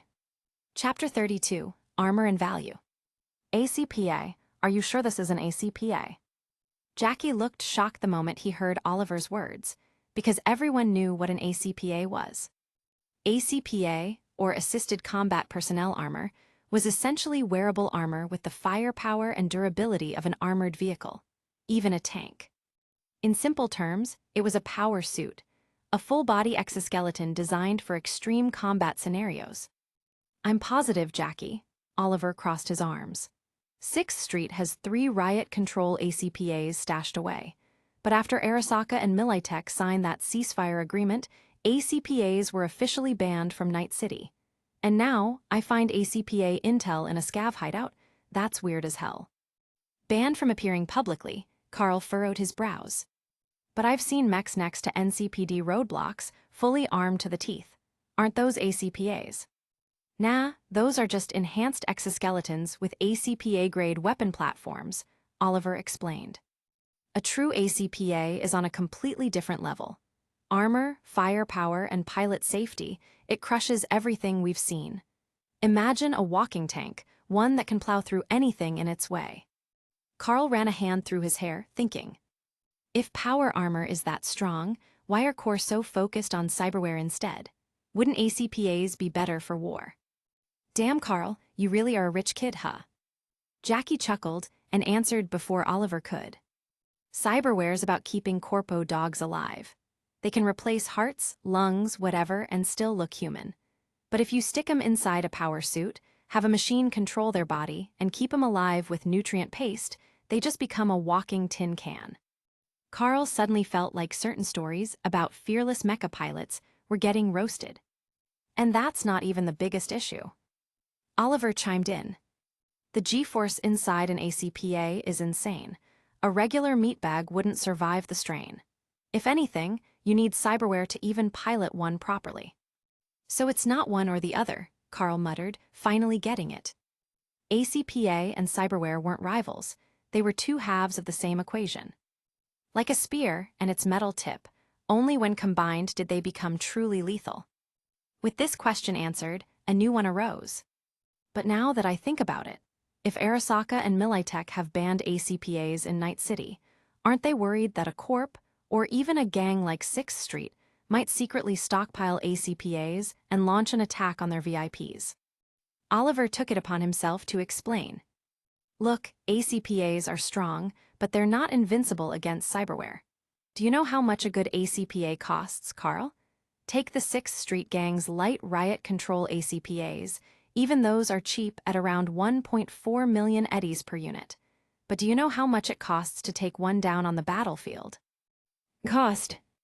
Yeah, because for Corps, lives don't mean shit, money does. I heard from some 6th Street veterans who fought in wars. They said that whether it's a light, medium, or even heavy ACPA, you can take one out with a few soldiers equipped with Sandivistans and tech weapons. And how much does it cost to replace those soldiers? Sandivistan, a cyberware implant that temporarily boosts muscle reflexes to their absolute limit, effectively making everything around the user slow down. So killing a high-value ACPA only requires a few CyberPunk veterans willing to die for it. Carl finally understood. So, it's a matter of cost efficiency. Yeah, exactly. Core only care about their bottom line. Now that he understood the cost versus combat efficiency, Carl didn't even bother asking what would happen if a Sandevistan-equipped soldier piloted an ACPA. From what Oliver had explained, ACPA pilots already needed extensive cyberware enhancements to withstand the immense G-forces while operating one. If someone stacked a Sandevistan on top of that, they'd probably go full cyberpsycho before even finishing their first mission. Even the average gang rat on the street knew what happens when you overload yourself with cyberware. The ACPA discussion had gone on long enough. Carl checked the client's message. The vehicle would arrive in 1 minute. It was time to haul the target downstairs. Before leaving, Carl copied all the ACPA-related files from the scavenger's computer, then shot the terminal to pieces. We can talk more over food and drinks later. Let's finish the job first. Finding ACPA schematics in a scav hideout was definitely strange, but without more intel, it was just a curiosity, not something they could act on. Fine, at least it gives us something to talk about later, Jackie said, glancing around the room full of severed cyberware. But before that, his eyes narrowed at the pile of stolen implants scattered everywhere. I should probably call the NCPD. If there were more bodies here, I'd definitely be having nightmares tonight. Jackie grinned, clearly joking. A former Valentino like him wasn't scared of a few corpses. Hearing Jackie's decision, Oliver raised an eyebrow. Calling the NCPD? What, so they can confiscate all this cyberware and then sell it to Ripperdocs on the black market? Despite his cynicism, Oliver still dialed the number. Because at the end of the day, even if the NCPD was corrupt, they were still better than the scavs. If only by a little. Chapter 33, The Escaped Cyberpsycho. This is the remaining 1,500 after the down payment and the split. With a 6,000 eddy payout, each of them got 2,000, a decent amount, considering it was more than what most Night City workers made in a month. But for mercs like Carl, Oliver, and Jackie, it was just so-so. On their way back, they bought some booze and hot food, finally returning to Oliver's apartment to resume the feast that had been interrupted. Shit, we did a lot today. I'm exhausted. No idea how those corpo dogs survive working 20-hour shifts. First Maelstrom, then scavs. After all that, Carl was really feeling the exhaustion. I heard some corpo dogs literally remove part of their brain so they can just pop stimulants and work for 24 hours straight. Jackie said this as he tossed a drink toward Carl. Lil Cola straight from the heart. The hell, get that nasty shit away from me. Carl instinctively threw it back in disgust, except his aim sucked, and it smacked Oliver in the head. Hey. Shit, my bad. Carl's flesh and blood body had no cybernetic enhancements, so when tired, he was prone to mistakes. He couldn't compare to those factory workers who could keep operating even while asleep, thanks to neural implants and cybernetic limbs. What time is it? Oliver rubbed his head and turned toward Jackie, who was lazily sprawled out on the couch with a beer in hand. 8:30, still early. Wanna watch a movie? Jackie grabbed a skewer of sauce-covered meat, took a bite, then suddenly lit up in surprise. Shit, this chicken skewer is legit. I swear, outside of Japantown, the only place that does it right is downtown. Legit. Carl squinted at Jackie's skewer, skeptical. After a brief hesitation, he picked one up, stabbed a piece with a toothpick, and took a bite. His expression immediately twisted in disgust. This shit is neither authentic in taste nor texture. Not everyone's bougie like you, Carl. 99% of Night City has never tasted real meat. Of course, the texture is gonna be bullshit. Jackie chomped down on another bite of the soft, artificial chicken and glanced at Carl, who was struggling to swallow. Look, man, living off just veggies ain't sustainable. Since you're so used to real meat and can't stomach the fake stuff, why don't we reach out to some Badlands smugglers? See if we can score some real meat for you. That's gonna cost a shitload of eddies, right? Carl grabbed another handful of fries, stuffing them into his mouth while feeling tempted, but when he thought about the cost, he hesitated again. Actually, it's not that bad. Being from Santo Domingo, a district close to the Badlands, Oliver had a good grasp of the market for real meat. A whole chicken runs about 1,000 eddies, and a whole pig is around 5,000. But that's just the base meat price. It doesn't include the smuggling fee, the bribes, or the transportation costs. Plus, you can't even guarantee the animal will arrive alive, but if it doesn't, they at least preserve it properly. 1,000 eddies, 5,000 just for meat, that actually sounds reasonable. Carl was surprised that it didn't seem overly expensive. But when he thought about how a synthetic fried chicken meal in Night City was only 18 to 20 eddies, he realized that the 50x price gap was actually insane. For us, sure.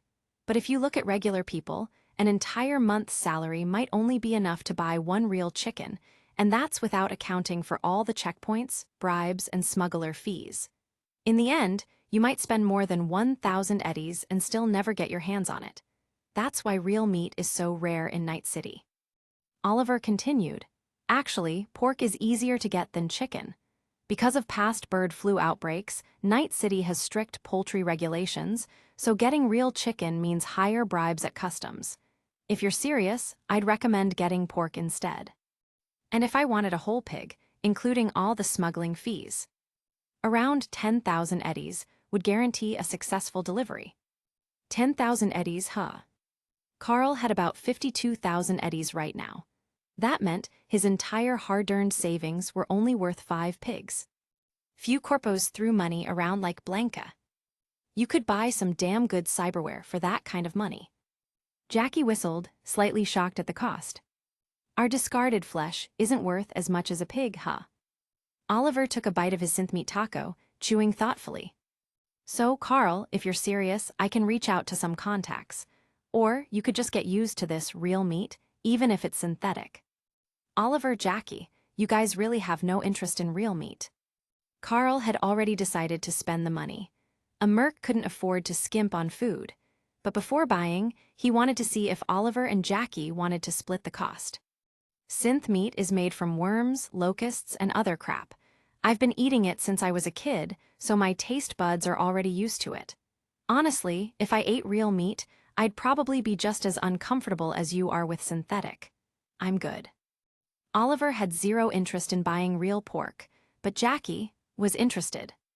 "Actually, I'll buy some too." Jackie nodded, then looked at Oliver. "Hey, Oliver, do you think they could bring in real corn too? I want to try making authentic tamales." Tamales were a traditional Mexican dish, essential for Dia de los Muertos, weddings, birthdays, and Jackie's personal favorite meal.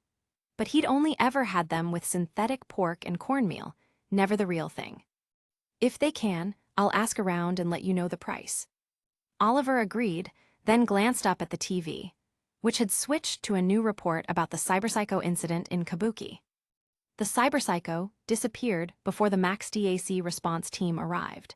Citizens in the area are advised to stay indoors. Carl and Jackie both turned their attention to the news report. "Disappeared." Jackie frowned. "How far is Kabuki from here?" Carl didn't even have to think about it. 30 minutes on foot. He'd literally walked from the industrial zone to Kabuki and back to his apartment earlier, that day, so he knew the distance perfectly. Chapter 34, Just Another Day. "Good morning, Night City." Carl slowly opened his eyes to the familiar voice of NCBN's morning anchor, Stanley. His gaze swept around the room, finding Oliver and Jackie sprawled out on the couch, limbs tangled in awkward angles, surrounded by empty beer bottles. Meanwhile, he was the only one who had made it to the bed. Did they leave the TV on all night? Letting out a yawn, Carl rubbed his eyes. He hadn't drunk any alcohol the night before, but after such a long day, exhaustion caught up to him. While Oliver and Jackie were going shot for shot, Carl had thought about resting for just a few minutes before getting up to join the fun, but he ended up knocking out completely. "Guess I was more tired than I thought." Yawning again, Carl left them alone, letting them sleep like the dead weight they were. He made his way to Oliver's identical bathroom, splashed some cold water on his face, and half-heartedly brushed his teeth with his finger and a bit of water, just enough to feel somewhat awake. The tap water in Night City always had a weird taste. It was barely safe to wash with, let alone drink. If you wanted real purified water, you had to buy it separately, and it cost more than a bottle of alcohol. Still, you had to buy it. Carl walked over to the room's vending machine, spending 20 eddies, the price of a synthetic ribeye steak, on a bottle of purified water TM. He took a few sips, swished some around to get rid of last night's stale aftertaste, spat it into the trash can, and then chugged the rest. Now I feel human again. Pulling out his phone, Carl checked his messages. No new job offers. Even Faraday, the fixer who had thrown him that shitty test gig, was silent. Man, this is boring. Carl glanced at the two sleeping drunks, debating whether or not to dump a bottle of water on their faces to wake them up. Tempting, but nah. Instead, he left a message saying he'd grab them breakfast and decided to head out. Of course, he grabbed his JKE X2 Kenshin tech pistol before stepping outside. Never go anywhere unarmed in Night City. Taking the elevator down to the first floor, Carl stepped out and looked toward the same row of food stalls he'd first seen on his first day in 2075. Not much had changed. The Chinese food stand had been replaced with Japanese cuisine. The owner had changed too, but the stall remained the same, and so did the crowd of early morning diners. Like replacing a cog in a machine. Just swap out the broken parts, and the system keeps running. The only question was, when would the whole machine finally collapse? Carl approached the stall, ordering 2 large sushi platters to go and a bowl of ramen, no meat for himself. All he wanted was to eat in peace. He took a seat at the same greasy, broken table as before, though now it carried a faint scent of blood, adding a new layer of grime to its history. Just let me eat in peace today. But as if the universe had other plans, before the stall owner could even start cooking, the sharp crack of gunfire echoed through the streets. This time, however, the stall owner had learned his lesson. At the first sound of gunshots, he ditched his station, diving under the counter for cover without hesitation. Well, here we go again. Carl gripped his Kenshin and turned his gaze toward the source of the gunfire. Who the hell dares to interrupt my breakfast? The last group that had tried, the Maelstrom gangers, were probably buried under some random building foundation by now. As he looked over, a stray bullet came flying toward him, only to be sliced clean in half by a flick of his monomolecular wire. He had watched enough samurai braindances to know how to cut bullets midair. Compared to those guys swinging katanas around to deflect rounds, Carl found it a lot easier to let his Militech parallel processor handle the calculations while he simply moved his fingers. Of course, it only worked with stray bullets. His current setup wasn't anywhere near what he needed to face down a full-auto rifle or machine gun. Better keep this trick for showboating. Carl quickly scanned the two groups shooting at each other. No gang emblems. Which meant just a bunch of street punks who couldn't even make it into a gang. Even gangs in Night City had entry requirements. These losers. Even the scavs would find them too trashy to recruit. No money in killing them. Hell, it'd just be a waste of ammo. This goddamn city of Lightshore is shining bright today. Carl had zero interest in wasting his time putting down some lowlife nobodies, especially when, from the corner of his eye, he spotted NCPD officers arriving on the scene. NCPD might suck at dealing with real gangs, but when it came to beating the hell out of weaklings, they were undefeated champions. NCPD, drop your weapons. With great enthusiasm, the overjoyed officers rushed in like a pack of starving wolves, finally finding someone they could actually overpower. Sure, most cops carried Kendall Lexington pistols, just like these wannabe gangsters, but there was a difference. The punks' guns were cheap junk, probably jammed every other shot. Meanwhile, the NCPD's Lexingtons were personally modified, well-maintained, and had that crisp, satisfying pop when fired. To Carl, the sound of gunfire was oddly reminiscent of a popcorn machine going off on a street corner. Speaking of which, been a while since I had popcorn, should have bought some for movie night yesterday. Within a few minutes, the entire fight was over. The wannabe gangsters were either on the ground twitching or being dragged off in cuffs. By the time the stall owner placed a steaming bowl of ramen in front of Carl, the whole situation was resolved. Carl turned back to look at the completely unfazed customers and vendors, who had already resumed business as usual. Then he turned again toward the crime scene, barely 100 meters away. He sat there in silence for a moment. Then, without a second thought, he picked up his chopsticks and dug in. Food comes first. Thanks to the brave officers of NCPD, another gang-related incident has been successfully neutralized. Let us give our highest respects to these courageous men and women who keep Night City safe for all its citizens. Carl paused mid-bite, looking up at the live broadcast being conducted by an NCPD spokesperson. His stomach suddenly felt off. Maybe greasy ramen wasn't the best choice for breakfast. Or maybe it was just the bullshit on TV. Rubbing his stomach, Carl finished his meal, grabbed the 2 sushi platters, and prepared to head back. But then, just past the police cordon, he noticed someone approaching. A man, head drooping, stumbling forward, movements erratic, something off about the way he walked. A bad feeling crept into Carl's gut. Then, yesterday's news report flashed through his mind. The cyberpsycho escaped before Max Tack could arrive. Shit. Chapter 35, Cyberpsycho.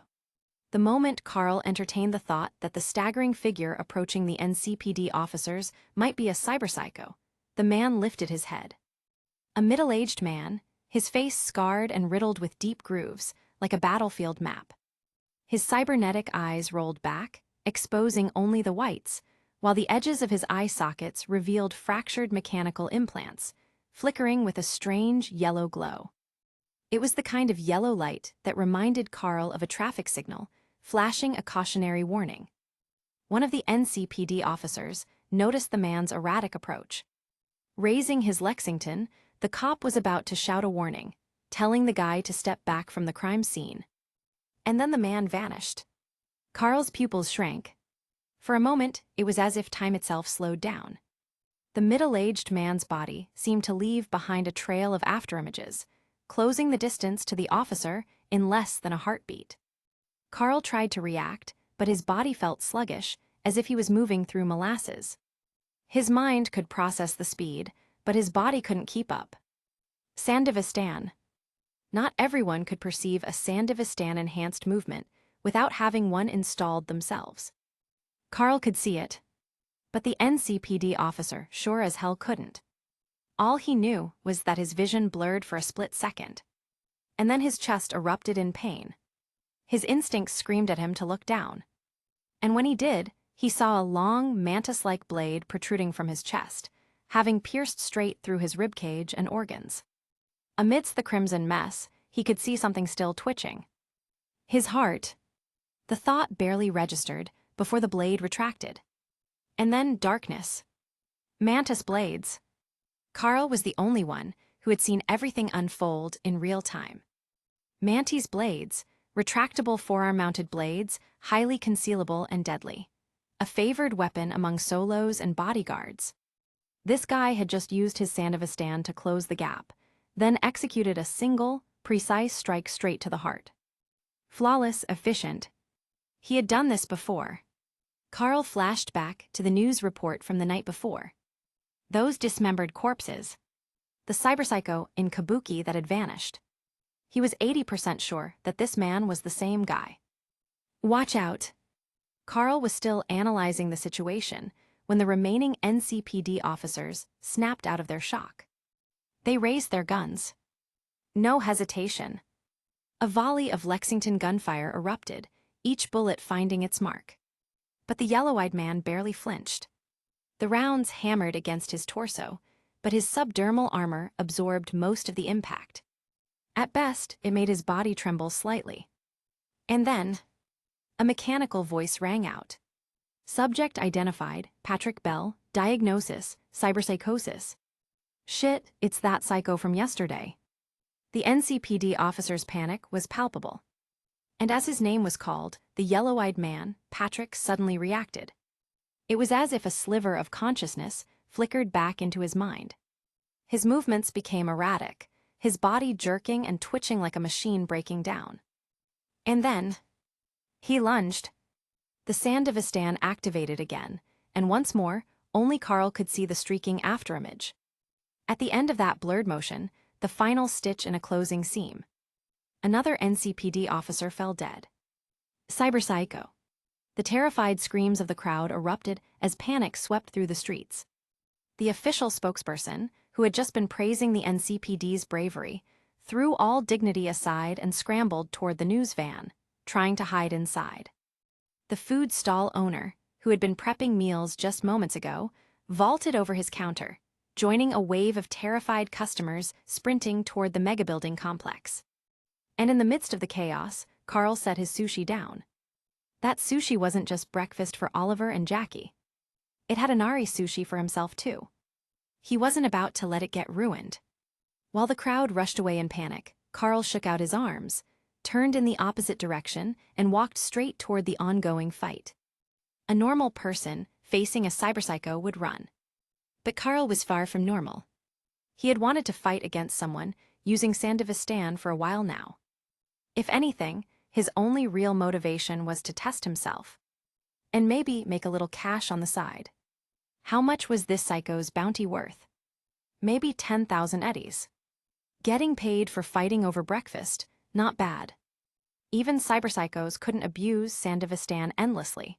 The human body had limits. Having already used it twice, Patrick instinctively realized he had to pace himself.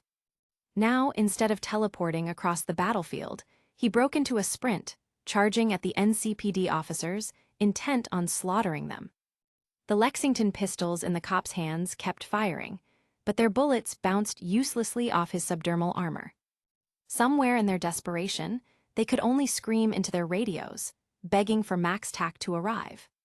And deep down, every officer with a useless Lexington thought the same thing. I swear after today, I'm buying a real fucking gun. And then they saw Carl sprinting toward them. No way, not another one. At first, they thought he was just another cyberpsycho. But then, they realized his target wasn't them. It was Patrick. I'll handle this guy, just don't shoot me, my ass doesn't have subdermal armor. His voice was too clear-headed, too calm. But none of the NCPD officers felt reassured. Because they were watching a young kid do what no sane person would ever do. Charge straight at a cyberpsycho. Everyone watching expected him to be ripped to shreds within seconds. Watch out. One older NCPD officer leapt from behind cover. He didn't know why this dumb kid was rushing to die. But there was no way he was just going to stand there and watch it happen.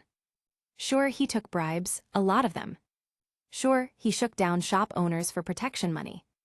And yeah, if they didn't pay, he and his buddies made sure they regretted it. But at the end of the day, he was still a cop. And he wasn't about to watch a damn kid die. No need to worry. Carl didn't bother explaining. As long as the cops kept their shitty Lexingtons from hitting him, they could do whatever the fuck they wanted. In his hands, monowire gleamed.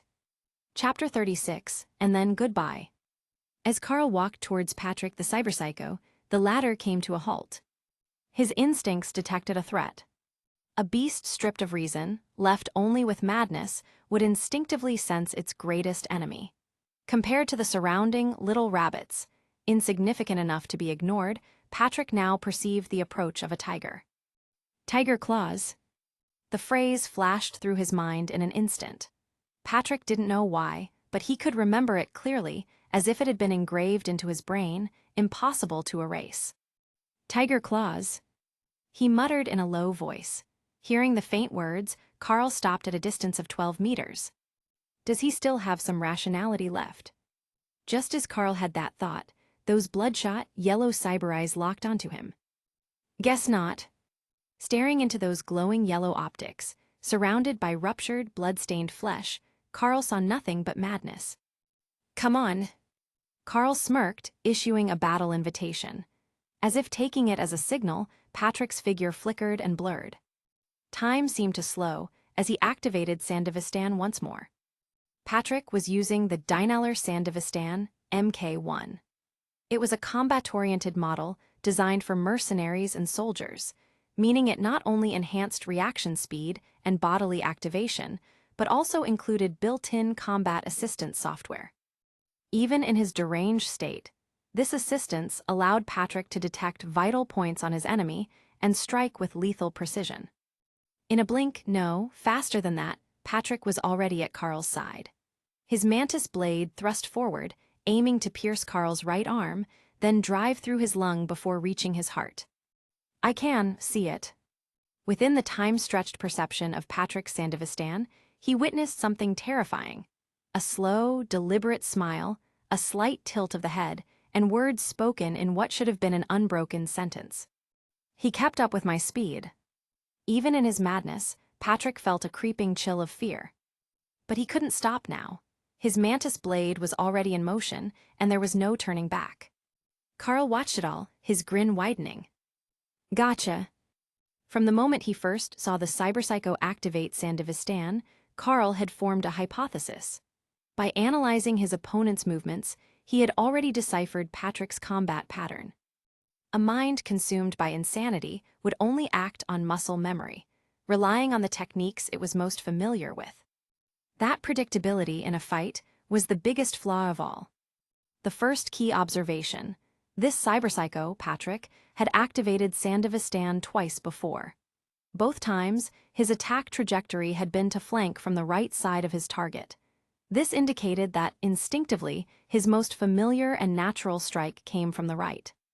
The second key observation: each time he activated Sandevistan, he covered exactly 14 steps. Twice now, his charge had ended after 14 strides. A cyberpsycho lost in madness would not possess the clarity to regulate their cyberware usage, it was purely instinctual. Given that the average adult male's stride length was 85 centimeters, 14 steps meant a total distance of 11.9 meters. Carl had placed himself precisely 12 meters away. Patrick could not reach Carl's back. He would be forced to attack from the front or the right side. Knowing where the attack would land made countering it as simple as reacting at the right moment. Carl's monofilament wire lashed out, striking Patrick's non-mantis blade arm. The ultra-thin cutting edge sliced effortlessly through his subdermal armor, severing half of his forearm before making contact with the mantis blade itself. Unlike flesh and armor, mantis blades couldn't be easily cut by monofilament wire. The moment the wire met resistance, it did what it did best. Much like a string wrapping around a spinning top, the monofilament wire coiled tightly around the mantis blade. The initial whipping motion had already built up momentum, and with Patrick's Sandevistan at its limit, he could only watch helplessly as the wire wound around his entire arm. Time snapped back to reality. Instinctively, Patrick tried to yank his arm free, attempting to rip his mantis blade from the entanglement. But in his maddened state, he had failed to realize the wire had coiled around not only his blade, but his own flesh. Had he left it alone, he might have salvaged the situation. But he pulled. The moment he did, the razor-thin monofilament wire sliced through his own muscle and sinew like butter. With one simple pull, Patrick had severed the flesh of his own arm. The wire tightened at his wrist, not because it couldn't cut further, but because the mantis blade anchoring the other end had reached maximum tension. The two cyberware components strained against each other, producing an ear-piercing metallic screech as they ground together. The excruciating pain briefly snapped Patrick out of his psychotic haze. Realizing his right arm was now beyond saving, Patrick switched tactics, raising his left mantis blade for an attack. But Carl had already been waiting for this moment. A gun barrel pressed against Patrick's forehead. "Nice meeting you, yellow-eyed old man."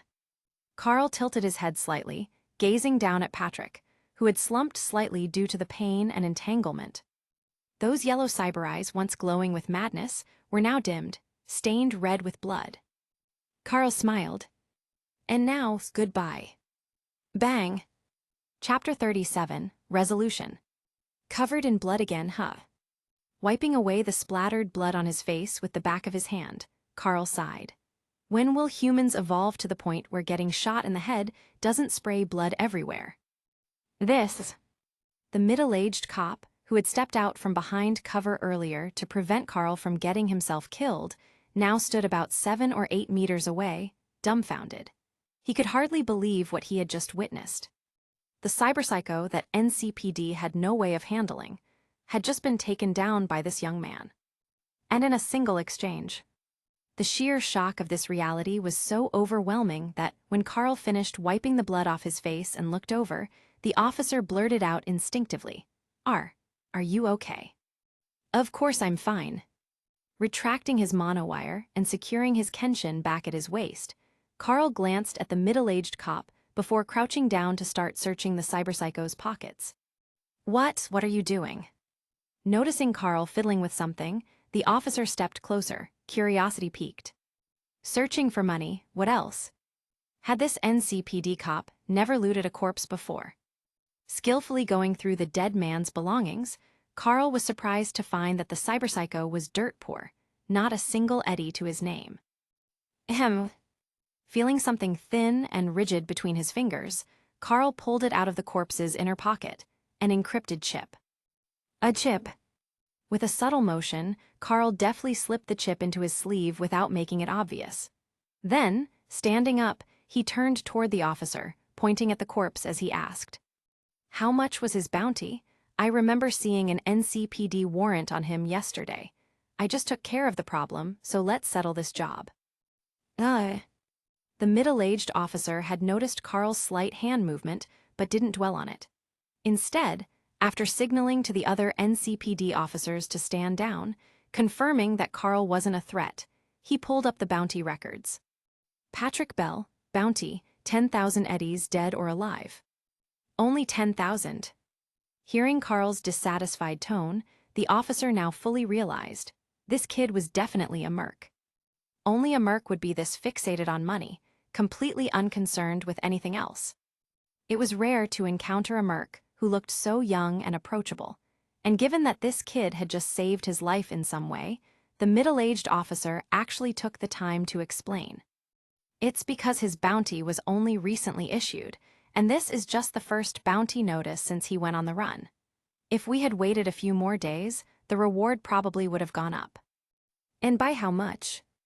Based on my past experience, the officer thought for a moment. A cyberpsycho equipped with a Dynalar Sandevistan MK1, mantis blades, and significant subdermal cyberware, if he had escaped again before Max DAC arrived and continued his rampage. It could have reached over 100,000 eddies, maybe more. That much. Carl glanced regretfully at the corpse lying on the ground. Sounds like his value appreciated faster than the eddy market itself. Just the Dynalar Sandevistan MK1 alone costs 75,000 eddies when brand new, not to mention the mantis blades and the various cyberware implants that could be salvaged. Hearing this, Carl refocused his gaze on the corpse. So, would it be possible for me to? The body has to be turned over to the NCPD, the officer said, cutting him off with a sigh. This guy was an Arasaka security officer, and according to the contract he signed before his death, everything he owned, including his cyberware and personal funds, automatically reverts to Arasaka. A contract that extends even beyond death. That's some real corpo bullshit. Carl wasn't surprised to hear that an Arasaka security officer was using cyberware from another company. The reason was simple: Arasaka didn't have its own Sandevistan models, at least not officially. Maybe they were developing them in secret, but for now, nothing had hit the market. It was just another reminder that Sandevistan tech wasn't something ordinary people could afford. Most who used it had likely signed away their posthumous rights, just like this cyberpsycho had. Well, looks like there's nothing left for me to do here. Watching as more NCPD officers moved in, setting up hollow barriers around the scene, Carl turned back to the middle-aged officer. "What's your name? Let's exchange contact info. You want it for the bounty transfer, right? Don't worry, it'll be in your account by this afternoon at the latest." The officer quickly sent Carl his account details along with a note. When Carl received the message, he saw the name attached to it. Johnson, classic American name. "All right, I'll be on my way then, Mr. Johnson. If anything like this comes up again, feel free to contact me. I'm more than happy to help the NCPD deal with these situations, as long as the pay is right." Carl had kept an eye on Johnson during the fight. He'd noticed the officer had tried to rush in and help him, whether out of duty or conscience. Either way, Carl remembered the gesture, and so he gave him a rare sign of respect, adding Mr. to his name. It's been a long time since someone called me that with any respect. It wasn't something you heard often on the streets of Night City. As Carl waved goodbye and walked off, Johnson watched his retreating figure and, for the first time in a long while, smiled. Maybe this city still has a few things worth believing in.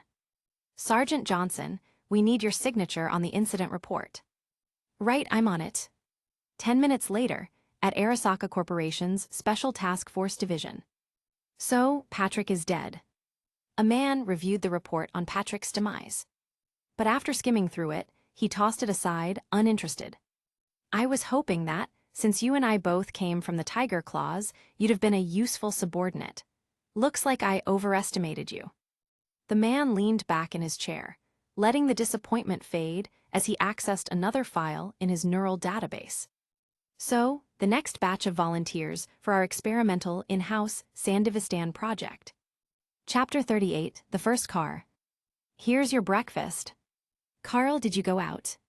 Still half asleep, Oliver nudged Jack's foot off his stomach and blinked at the large bag Carl was holding. What are we eating? Sushi set, both are large portions. Sushi, huh? Jack, rubbing his eyes, yawned before his nose caught onto something strange. Following the scent, he turned to Carl. Carl, why do you smell like blood?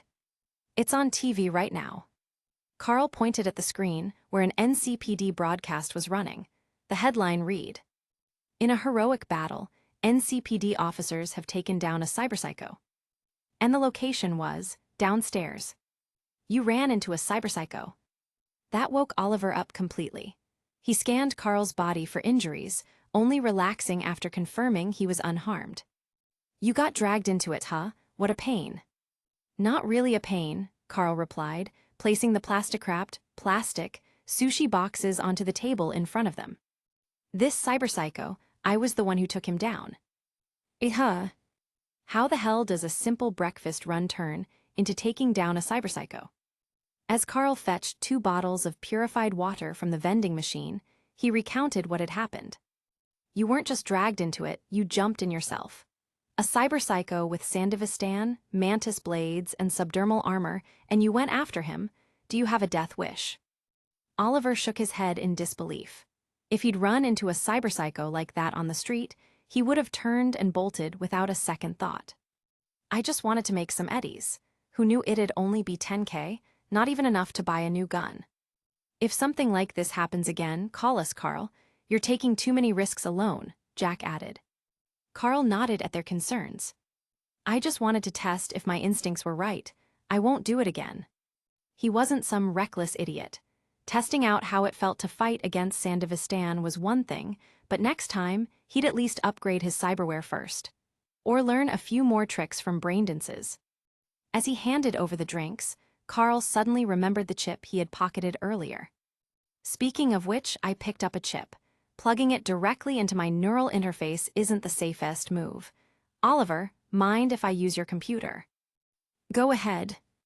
As Oliver and Jack casually ate their sushi, Carl plugged the chip into Oliver's PC. The data loaded quickly. There was nothing too special, just a text log. But the contents were strange. The cherry blossom born from chrysanthemums and roses has arrived in the City of Nightlights. Carl could understand City of Nightlights. It was obviously referring to Night City. But the rest, pure nonsense to him. So what do chrysanthemum, rose, and cherry blossom refer to? Just flowers. But the word born was used. Could it mean a person? Does this message imply that someone has arrived in Night City? There's too little information. Why would a cyberpsycho be carrying a data shard with this kind of cryptic message? And what does it even mean? He had no clue. But one thing was certain. This was all the information he was getting from it. Carl had always valued information gathering. Whether useful or not, he made a habit of remembering everything, because his skills worked best when built upon accumulated knowledge. After telling Oliver and Jack to save him some inari sushi, Carl started browsing other sites, until he came across a car dealership website. Hey, that's old Captain's car sales site. Drinking purified water, Oliver noticed Carl's screen while bringing over the inari sushi he had requested. Old Captain. Yeah, he's from Santo Domingo. I heard he used to be a corpo but got sick of the corporate system, quit, and started selling cars. They're all used cars, Jack added as he walked over. He was familiar with the dealership. Most of them belonged to people who died or needed to offload them in a hurry. If you don't mind that, the prices are pretty cheap. They really are. Carl scrolled through the listings, most of which were under a few thousand eddies, some even below 10,000. He was starting to have an idea. Oliver, Jack, what do you think about me buying a car? That way, we wouldn't have to cram into the same ride anymore. A used car. Jack eyed the vehicles on screen. You sure it won't have issues later? Old Captain's cars are trustworthy, Oliver assured him. The ones he personally handles are all clean.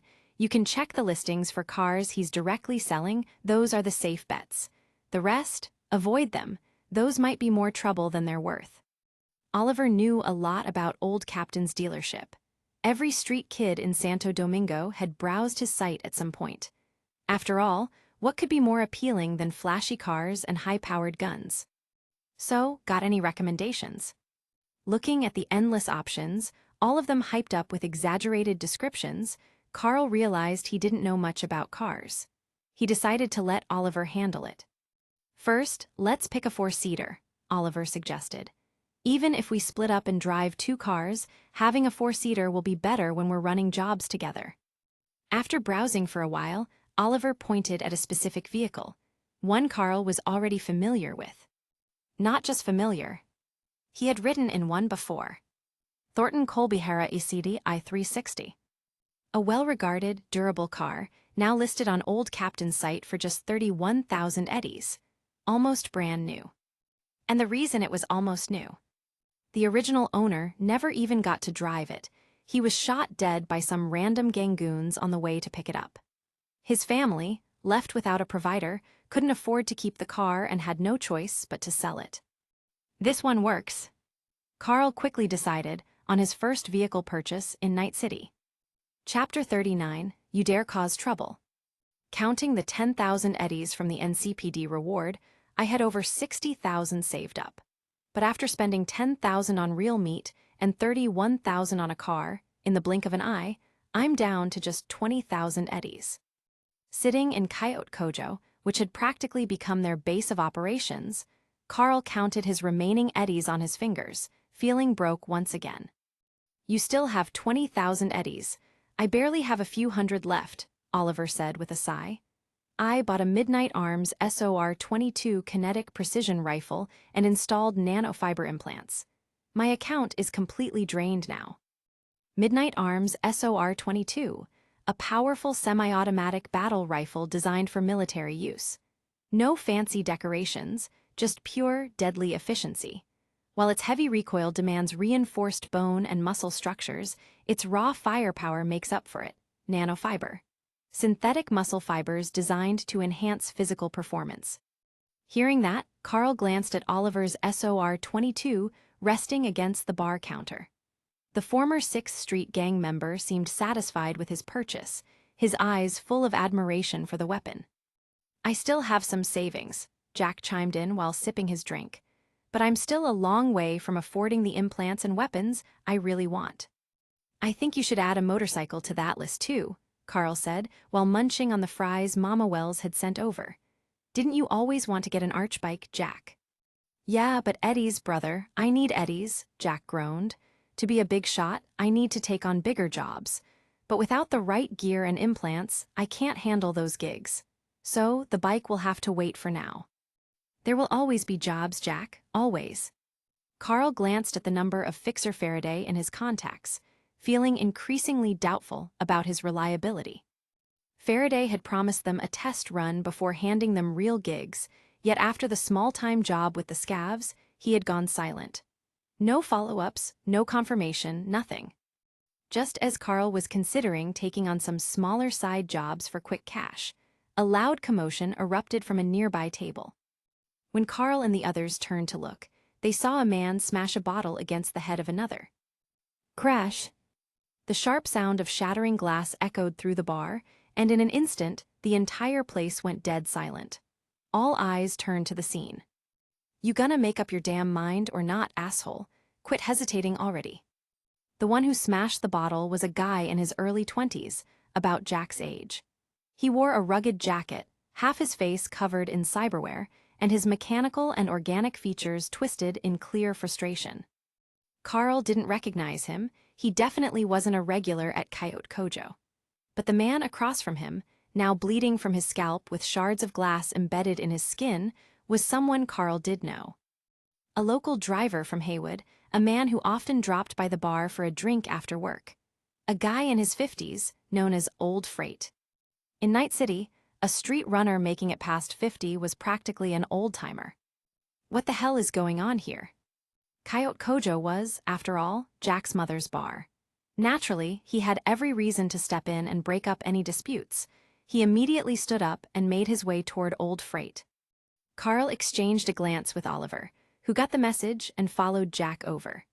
Meanwhile, Carl casually dumped the fries from his plate into the small plastic bag Mama Wells had given him before leisurely walking over while snacking.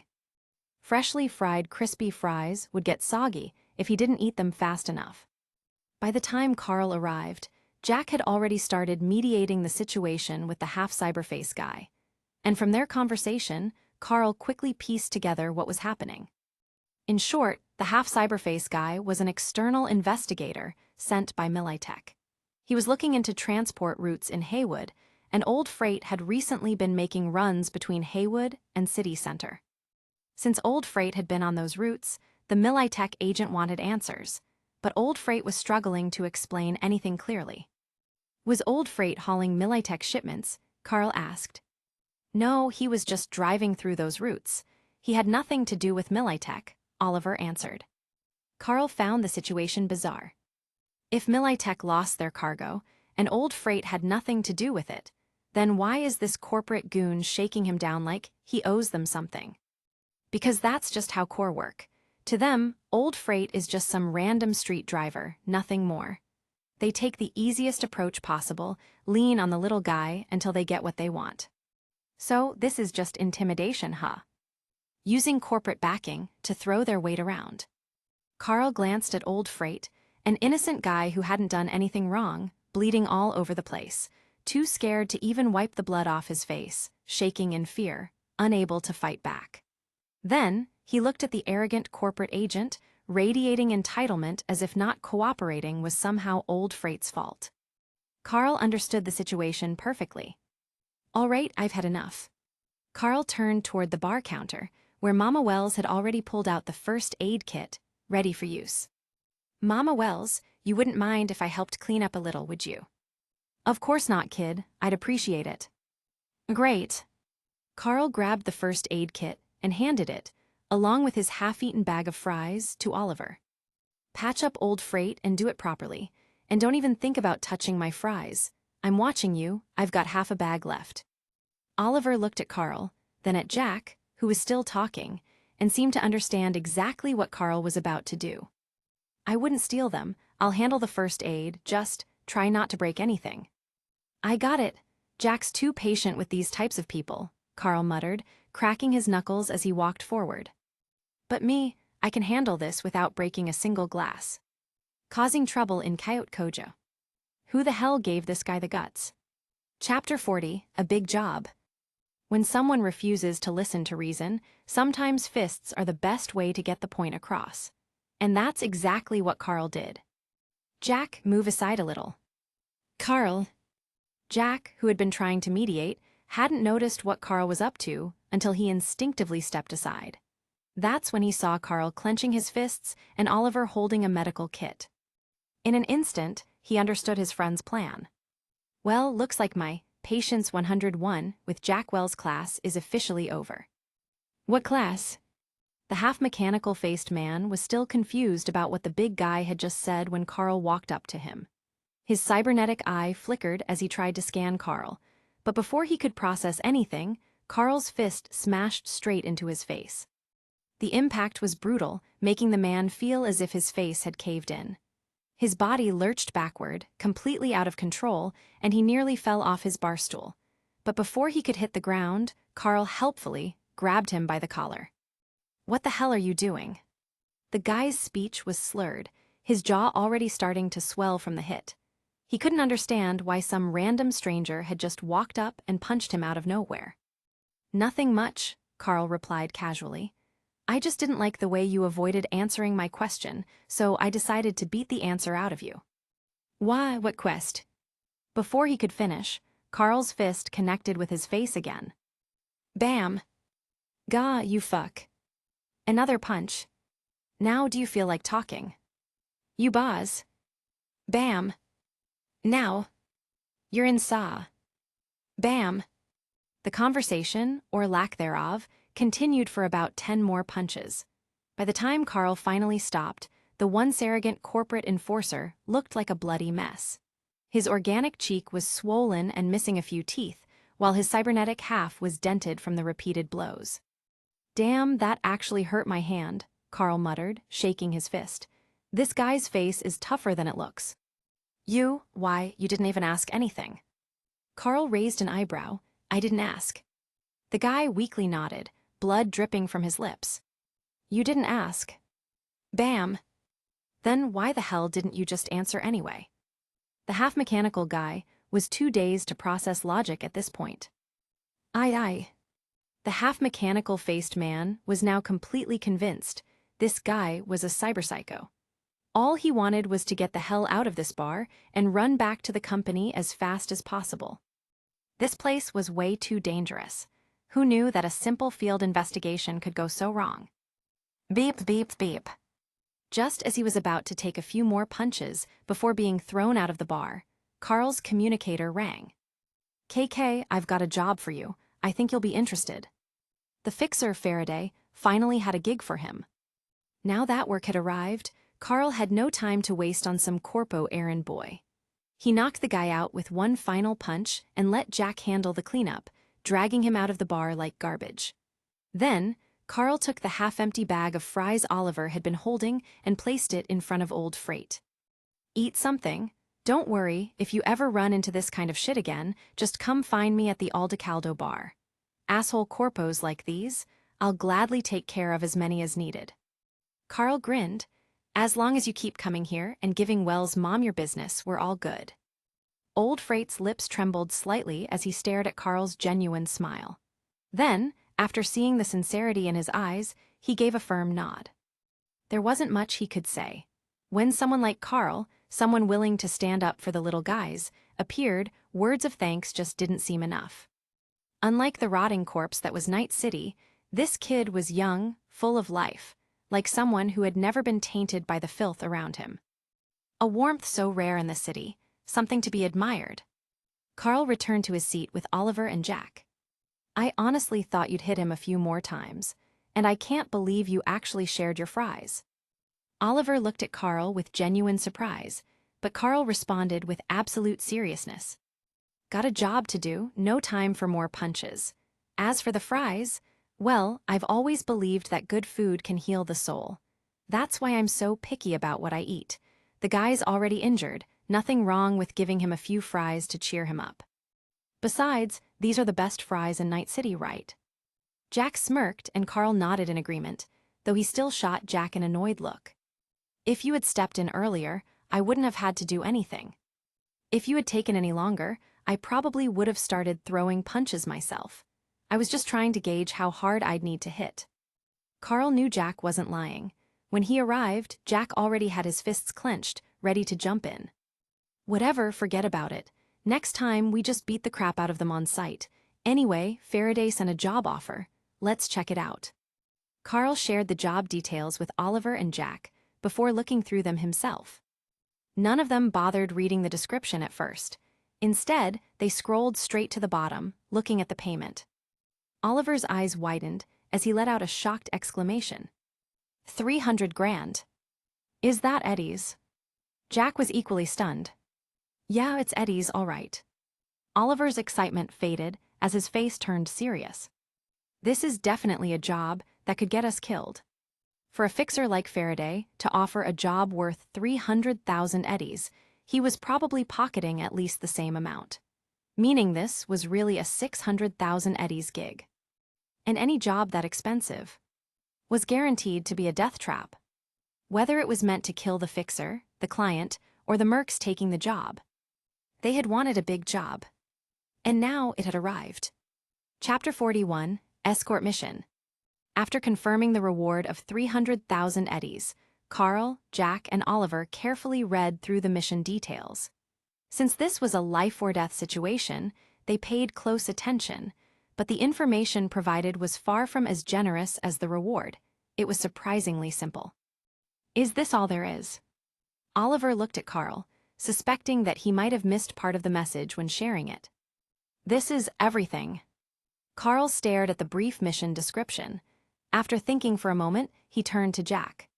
What do you think, Jack? It won't be easy. I feel the same way. The mission itself wasn't necessarily complicated. In short, they were to meet up at a location with other mercenaries hired by different fixers, work together with the target's personal bodyguards, and protect someone. The time was set for 9 a.m. the day after tomorrow, and the mission required them to escort the target from the Watson-Arasaka waterfront shipping port to the Kampeki Tower on California Avenue in Little China, Watson, within 2 hours. The location, reward, and general objectives were clear, but what was missing was any information on the target.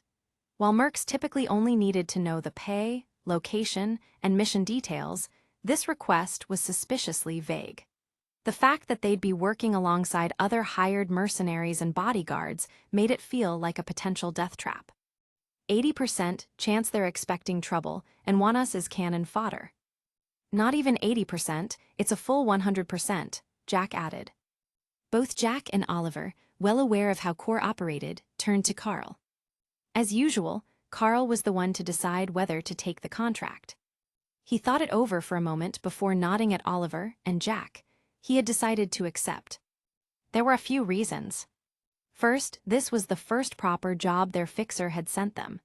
It was finally a chance to build their reputation, and passing it up would be a waste. Second, the money was too good. The payout was high enough to justify taking the risk. And third, Carl had already worked as a bodyguard once before. He figured that with his past experience, doing it again wouldn't be a problem. We're taking it. Faraday said he'll personally pick us up for the job. So we risk our lives on the suicide run, and he just plays chauffeur and collects his cut. Oliver shook his head, clearly unimpressed with fixers as a whole. To be fair, he did at least get us into this job. The fact that he managed to land us a gig this lucrative means he's earned his share. Carl had a clear grasp of how things worked. Realistically, their crew wasn't well known yet. If Faraday had the connections to pull a high-paying, suicide job like this, that in itself was impressive. However, if I find out later that he withheld any crucial details about this mission, I'll kill him. Splitting the pay was one thing, connections and firepower both had their value, and negotiations were fair. But hiding information, that was a different story. Regarding fixers, that's enough. The mission is what matters. Oliver had some doubts about the mission's location. Come to think of it, why is the mission taking place at the Arasaka waterfront shipping port? That place is off-limits to outsiders except for Arasaka personnel. Does that mean the person we're escorting is from Arasaka? Could be. Jack didn't seem to mind. If we're protecting a corpo, then we're protecting a corpo. As long as they pay us enough, I don't mind holding my nose and doing the job. No, that's not what I'm wondering about. Oliver explained, I've told you before, right? I know a bit about Faraday as a fixer. Quite a few guys from the 6th Street gang have taken jobs from him, and there's always been a rumor floating around in the gang, Faraday works for Militech. But now, here we are, taking on a job in Arasaka's territory, possibly escorting an Arasaka VIP. Doesn't that seem weird to you? Everyone in America, or rather, the entire world, knew that Arasaka and Militech were rivals. The two megacorporations had even fought a global-scale conflict in the past, the Fourth Corporate War. And now, a fixer with rumored ties to Militech was helping out Arasaka. No matter how you looked at it, it was strange. It's definitely suspicious, Carl admitted. but we don't have more info. A job is a job, we'll just do what we're hired to do. All that corpo drama doesn't really concern us, right? True. Oliver agreed. Thinking too much about it is just a headache. It's not like corpo politics are gonna involve us low-level mercs. We'll just follow the job. Speaking of which, since we'll be working with other mercs hired by different fixers, do you think we'll meet any useful contacts? Maybe we can use this to get connected with their fixers too. What's your plan, Oliver? You looking to get more fixers and stack up more gigs? That's exactly what I'm thinking. The more jobs, the more eddies. Carl stood up from the couch at the afterlife, heading to the bar to say goodbye to Mama Wells.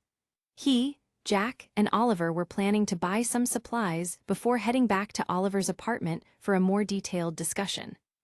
I know you three are about to take on a big job. Be careful, Carl, Oliver. And you, Jack, make sure you watch out for them. I know, Mama. Jack pounded his chest confidently. As long as I'm around, nothing's gonna happen to them. And don't forget to take care of yourself too. I will, Mama, you take care too. After saying their goodbyes to Mama Wells, the three of them climbed into Carl's Chevalier Thrax 388 Jefferson, parked not far from the afterlife. Oliver, by habit, slid into the driver's seat, but 2 seconds later, he suddenly realized something. Wait a second, this is your car, Carl. Why the hell am I the one driving both on the way here and back? I don't feel like driving. Carl tossed him the vehicle's access key, his reasoning solid enough that Oliver, despite twitching at the corner of his mouth, still took the key without argument. After all, the Chevalier Thrax was a damn fine car, and Oliver actually liked driving it. As the engine roared to life, Carl found himself lost in thought. Somehow, all the pieces in his mind were starting to connect. Chapter 42, Now Things Are Getting Interesting. Carl's greatest ability, what could almost be called his special power, was his talent for making connections and drawing conclusions. Now, as he reflected on everything he had encountered since arriving in 2075, he began to piece together the events into a single coherent thread, linking every piece of information that seemed relevant. First, he started with the stolen goods. The Maelstrom gang stirred up trouble in Kabuki, which was Tiger Claw's territory. Maelstrom hijacked a shipment being transported by the 6th Street Gang through Watson. Maelstrom also hijacked a shipment belonging to Blanca's company in Watson. A Militech field agent questioned Old Hugo today about shipments from Haywood to City Center, meaning Militech had lost cargo as well. Let's pause there for a moment. Which company does Blanca work for again? Carl sent Blanca a message, asking which corporation she worked under. Why, are you looking to do another job for me? I do appreciate mercs like you. Just trying to understand my employer's background. Consider it networking. What's with the sudden interest? Did you hear something from Faraday?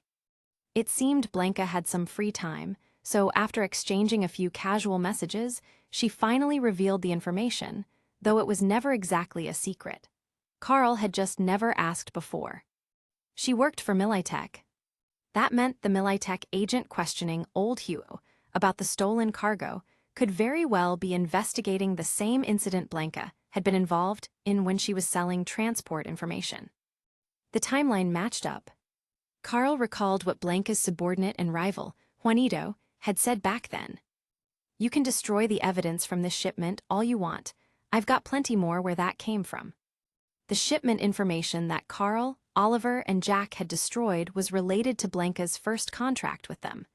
If Juanito said he had more, that meant Blanca selling vehicle route data wasn't a one-time thing, it was ongoing. And her previous buyer. Maelstrom. Which meant if Militech's shipment from Haywood to City Center had been hijacked, it was highly likely Maelstrom was responsible. After all, Watson was right next to City Center. And if that was the case, things were starting to look very concerning. Let's sum it up. Maelstrom had pissed off the Tiger Claws. Maelstrom had pissed off the 6th Street Gang. Maelstrom had pissed off Militech. If they had also been stealing cargo in Haywood, that meant they might have pissed off the Valentinos too. Sure, Maelstrom was full of cyber-psychotic lunatics, but even lunatics understood the concept of death. If they weren't deliberately trying to get themselves killed, That meant there had to be a deeper purpose behind their rampant hijackings. Thinking back to Blanca's mission, Carl recalled that the cargo Maelstrom stole was casually handed off to a mid-tier goon named Demon. That suggested they weren't particularly interested in the shipments themselves. So what were they after? Carl's mind suddenly flashed back to the mission where they rescued a hostage from the scabs. The one where they found those ACPA schematics. Everyone in Night City knew Maelstrom and the scabs had a special relationship. Maelstrom loved cyberware modifications, and they often sold off their old parts or the bodies of fallen members to the scabs in exchange for cash. So if those ACPA images came from a chip extracted from a dead Maelstrom member, was there a connection? Or was it just a coincidence? Carl combed through his memory for anything else related to these gangs. And then it hit him. The cyberpsycho from a few days ago. Carl distinctly remembered him muttering the word tiger claws before going berserk. And for a brief moment, when he said that name, his mind seemed clear. The tiger claws meant something to him, something important enough to snap him out of cyberpsychosis, if only for a second. And where did this cyberpsycho attack take place? Kabuki. Tiger Claw's territory. That same cyberpsycho had been carrying an information shard, which contained a cryptic message. The cherry blossom, born of the chrysanthemum, and the rose has arrived in the city of Nightlight. The Tiger Claws were a predominantly Japanese gang, deeply tied to their cultural roots. Their use of language often followed Japanese conventions. So, if Carl analyzed the message with that in mind, Japan didn't have an official national flower, but there were two that were commonly recognized as symbols of the nation. The chrysanthemum, a symbol of the emperor and nobility. The cherry blossom, a symbol of the common people. If flowers were being used metaphorically to represent status, then the chrysanthemum likely referred to someone of high social standing, while the cherry blossom represented a commoner. And the rose. Roses were the national flower of America. Carl felt like he was onto something. If he interpreted the flower metaphor this way, it would mean that a noble Japanese person and an American had a child. However, because one parent was American, this child, who might have once been considered noble, was now seen as just another commoner. And this cherry blossom, someone of Japanese descent, had already arrived in Night City, at least according to the information found on the cyberpsycho, who likely had ties to or was outright a former member of the Tiger Claws. The Tiger Claws were a Japanese gang, and the only reason they could run wild in Night City was because they had corporate backing.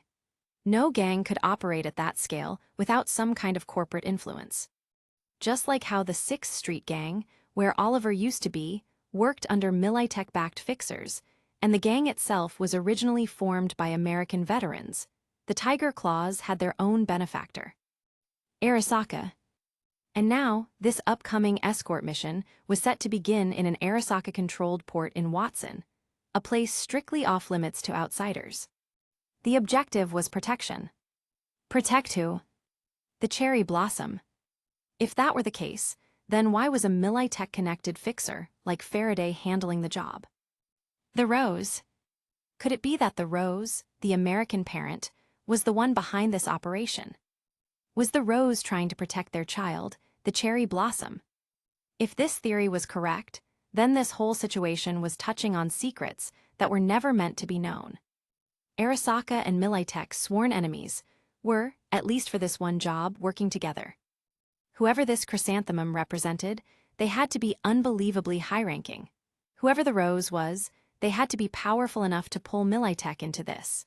And whoever the cherry blossom was, they had to be extremely important enough for the two most powerful corporations in the world to temporarily cooperate.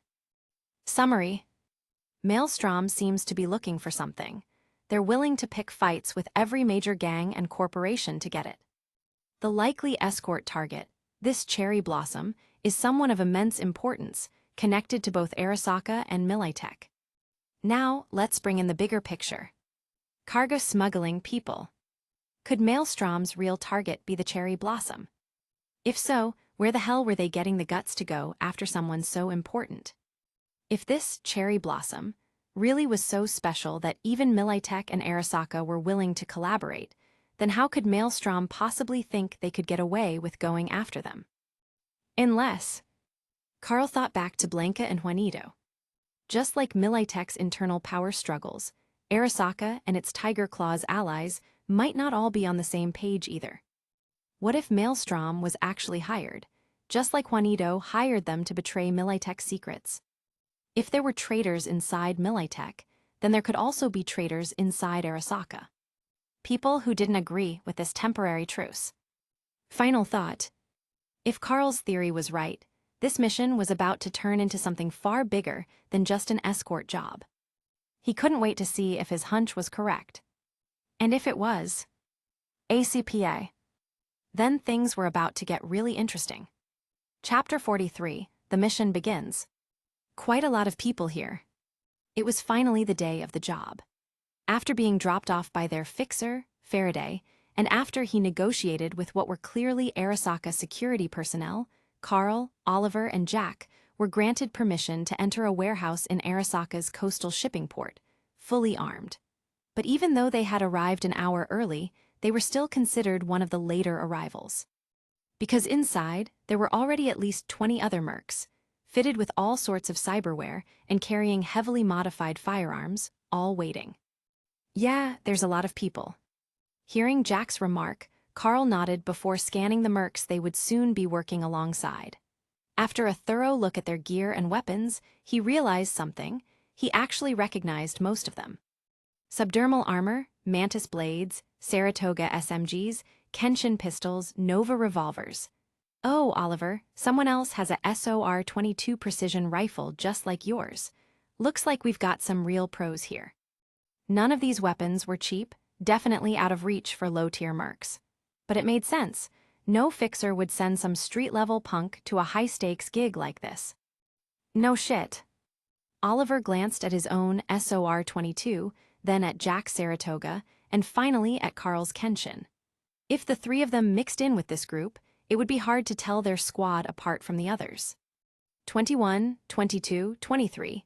Carl, Oliver, counting us, that's 26 mercs. If each one's getting 100 grand, how much is the client paying for this job? You're not even factoring in the fixer's cut or all the other costs. Either way, it's a number way beyond what we can imagine, Jack. Oliver couldn't help but feel a little overwhelmed. The gap between people is bigger than the gap between dogs. Have you even seen a dog in Night City? Carl chuckled. He's seen plenty of adorable dogs, used to have one actually. Oh yeah, how come I never saw it? Oliver flipped him off. Corporate dogs don't count. All right, you two, cut it out. Someone else just showed up, look familiar. Jack nudged them with his elbow, motioning toward the warehouse entrance.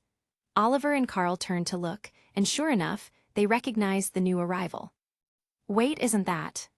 The blonde, muscle-bound merc, casually carrying a huge machine gun in one hand, was someone Oliver remembered well. The guy from outside the Braindance shop, the one that got into that fight, I remember he had 2 teammates back then. What happened? Why's he alone?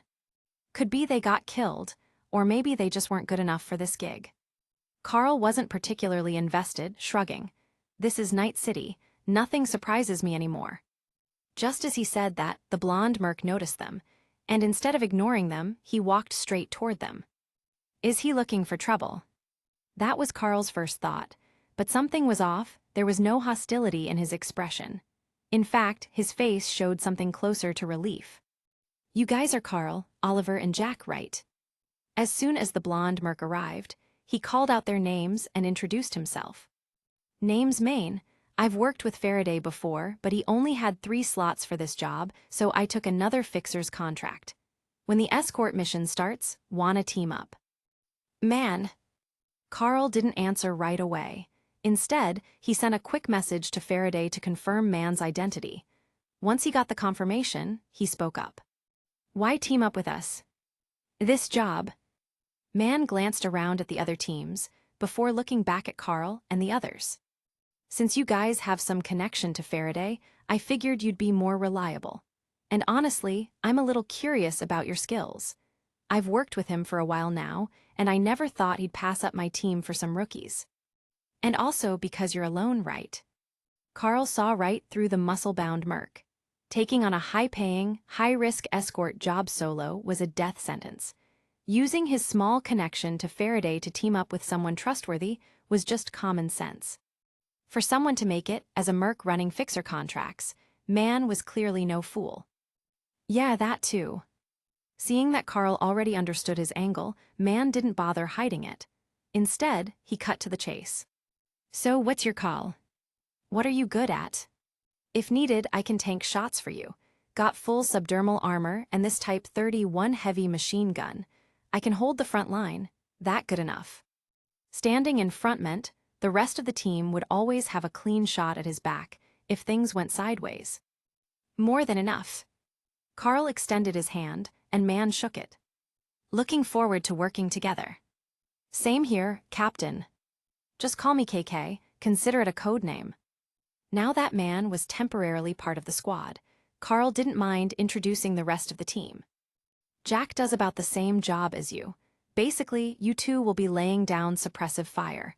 Oliver is our medic and sniper. If you need treatment or long-range support, he's your guy. As for me. Carl paused, thinking about how to describe his role. Then, he just grinned and said, "You'll figure it out once the shooting starts." "I'll figure it out."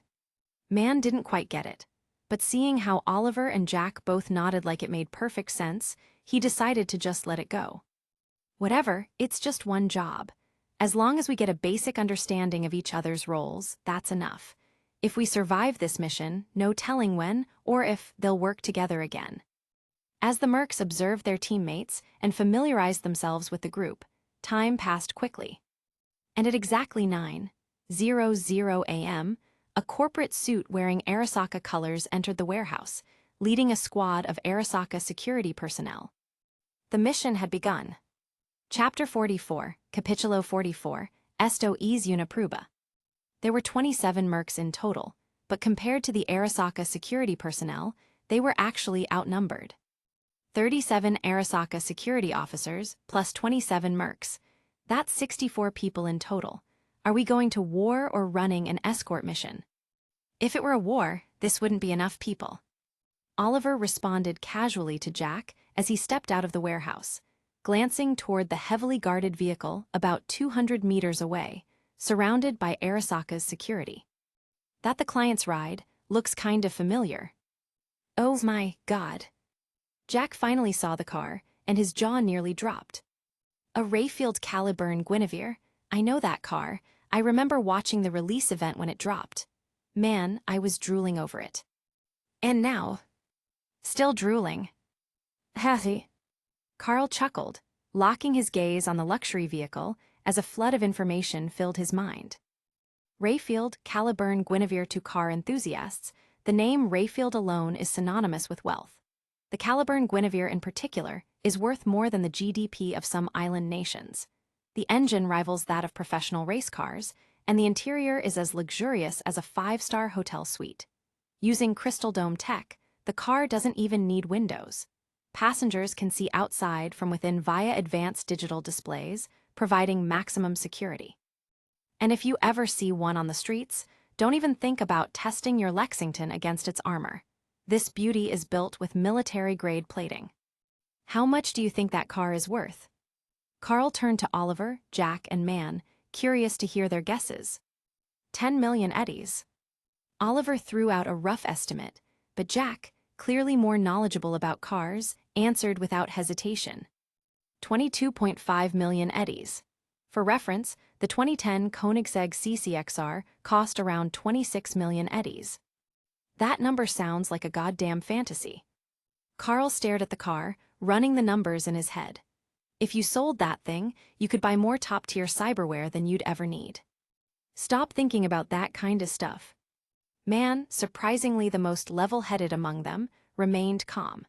He'd been in the merc business longer than any of them and had seen his fair share of luxury rides. Though, he had to admit, this was the first time seeing a Caliburn Guinevere in person. But he'd learned something over the years. The more insane the mission looked, the more likely you were walking into a death trap. You know what I'm thinking right now? What? We're all dead. Why the hell would you say that? Carl turned back, confused. Man sighed, staring at the extravagant vehicle.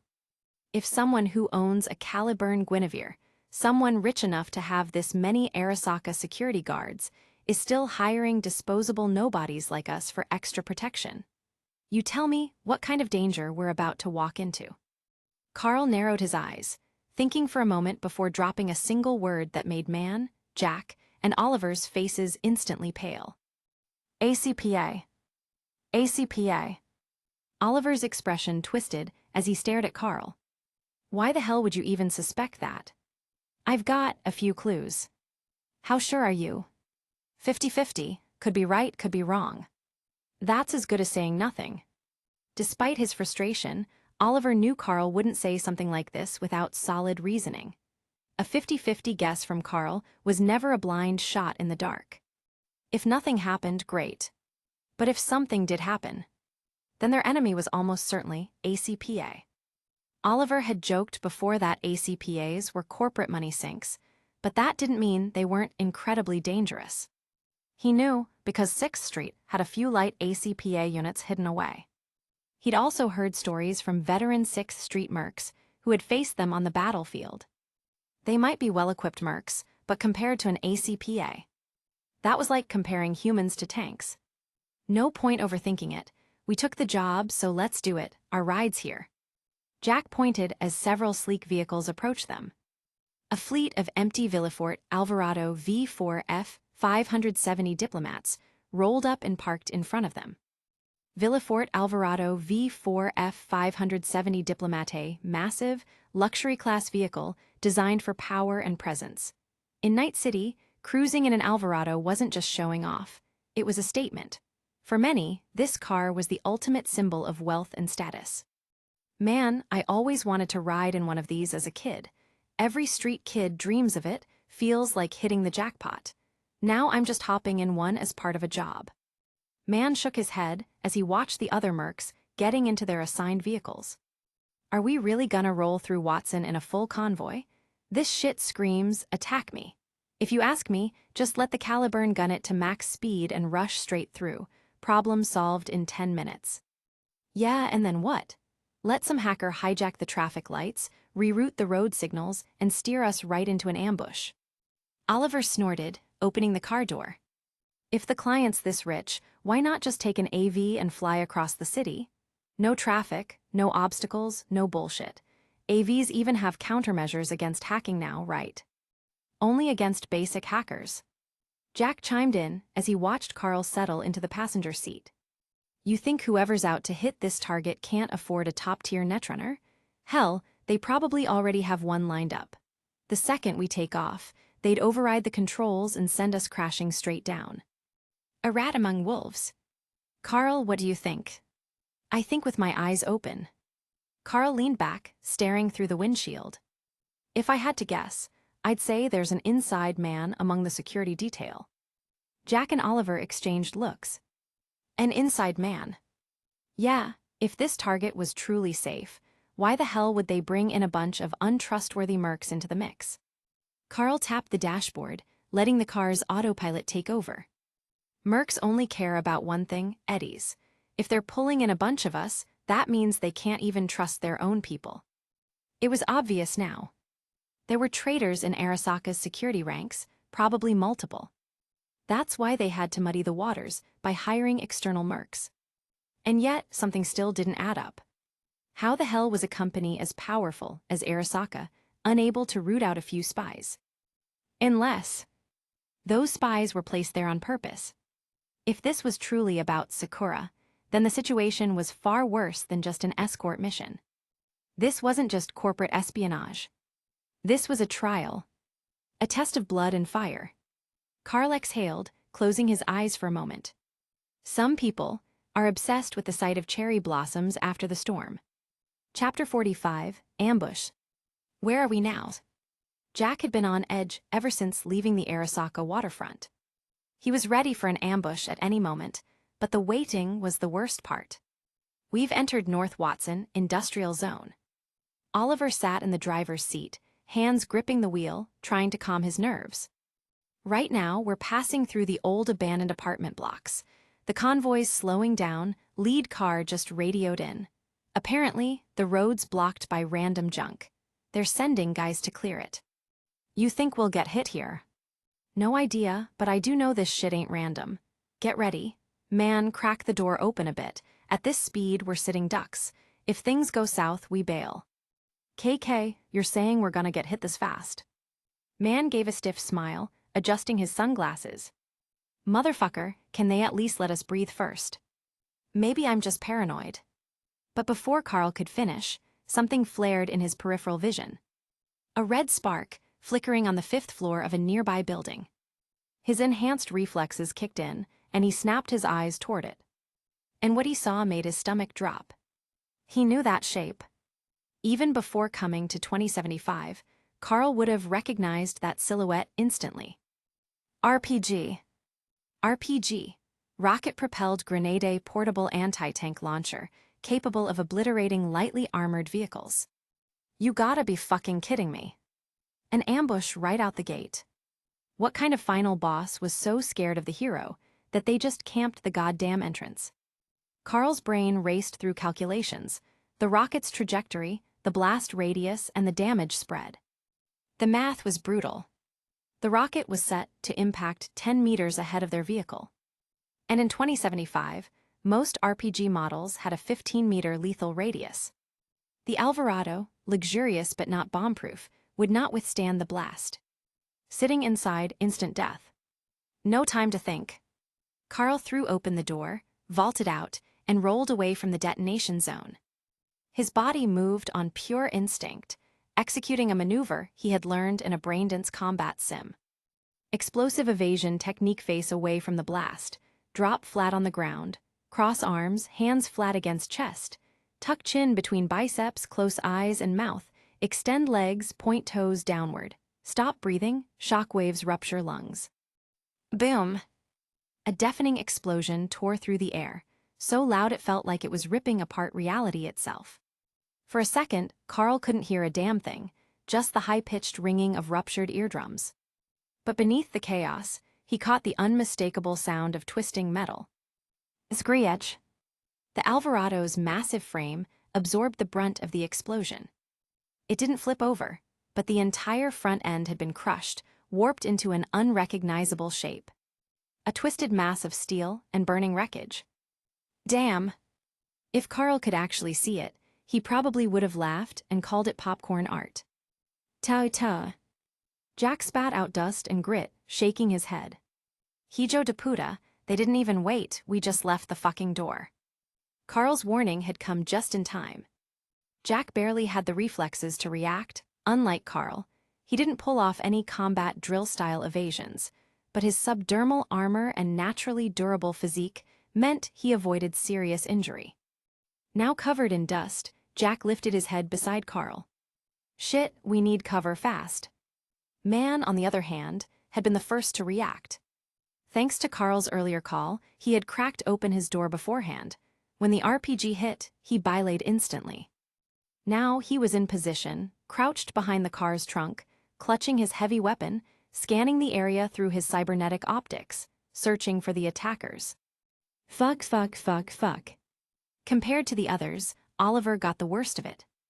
Being in the driver's seat, he had no reaction time. Not to mention, he didn't have Carl's reflexes or Jack and Man's armor. When the blast hit, he got shredded. A piece of shrapnel, still searing hot, had lodged itself deep into his right arm. Blood poured out. Motherfucker!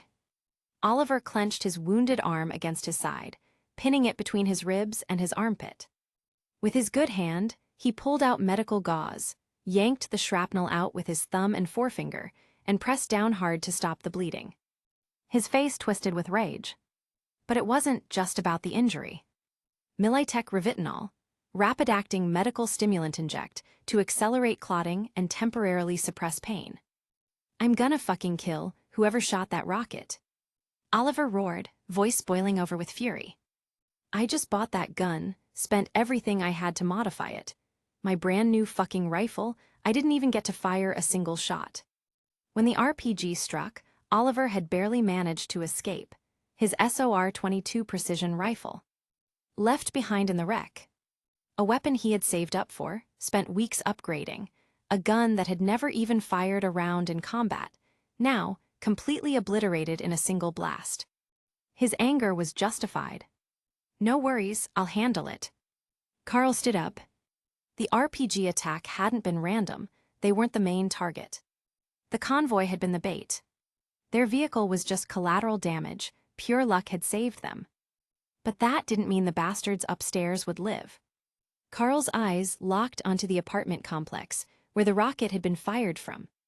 "Jack, man, take Oliver, find a secure position, and coordinate with the other mercs.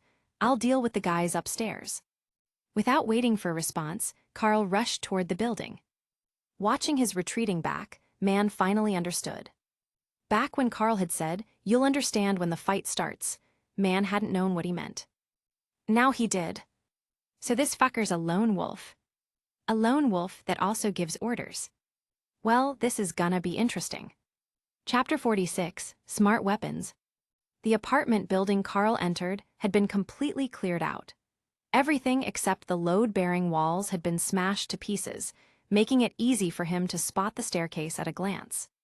The RPG had been fired from the 5th floor, but Carl had no intention of using the normal route to get there. If the attackers weren't complete idiots, they would have already set up landmines and other traps along the stairwell. Carl didn't have time to disarm them one by one. His gaze flicked to the ceiling above him, noticing an embedded ceiling light. After quickly calculating his jumping ability in his head, he made his move without hesitation. The monomolecular wire shot out from Carl's hand, slicing open a square hole in the ceiling, exactly 1 meter on each side. As the mix of concrete and steel reinforcement crumbled and fell, Carl took a step forward and used the debris as a platform to launch himself upward. The apartment ceiling height was 2.8 meters, plus a 20 cm thick floor, meaning the distance between one floor and the next was exactly 3 meters. Carl himself was 1.8 meters tall, with a jumping height of about 50 cm. Factoring in his arm reach, he could just barely make it to the 2nd floor. If a standard basketball hoop was 3.05 meters tall, did this count as a dunk? As Carl jumped, he planted one hand firmly on the floor of the 2nd level. However, relying solely on the strength of his fingers wasn't enough to pull himself up. That's where the monomolecular wire came into play once again. The wire was only monomolecular sharp at the blade portion. The rest of it functioned more like a powered whip, meaning it could also serve as a climbing rope. Shooting out again, this time without using the bladed edge, the wire pierced through the ceiling light on the 3rd floor. The tip embedded itself in the light's metal casing, wrapping around the fixture. Just as Carl suspected, the apartment's design was uniform. Every floor had identical recessed lighting. Carl pulled hard, causing the mechanisms in his wrist to emit a crisp clicking sound as his body was hoisted upward. By the time half his body had cleared the 2nd floor, he braced his elbow against the ground, tensed his core, and flipped himself up. At the same time, the ceiling light, strained beyond its limits, gave way, bringing down a chunk of the ceiling with it. Carl reeled in the monomolecular wire just as debris rained down. Cool, I can't believe that actually worked. In a Braindance, Carl only needed to experience something once to commit every movement to memory and replicate it himself. The technique he just used was actually something he'd seen in an action-packed Braindance. In that Braindance, when the protagonist was about to fall off a cliff waterfall, they had thrown a rope toward a tree at the last second, successfully saving themselves from the drop. He'd heard that a lot of Braindance recorders had died filming that scene, but as long as it had been recorded once, Carl could learn the technique. Of course, before actually trying it himself, he wasn't completely sure it would work. He figured the worst-case scenario was falling back to the 1st floor, so he gave it a shot. The fact that it actually worked was just a bonus. Swoosh! The sound of the monomolecular wire retracting was slightly off.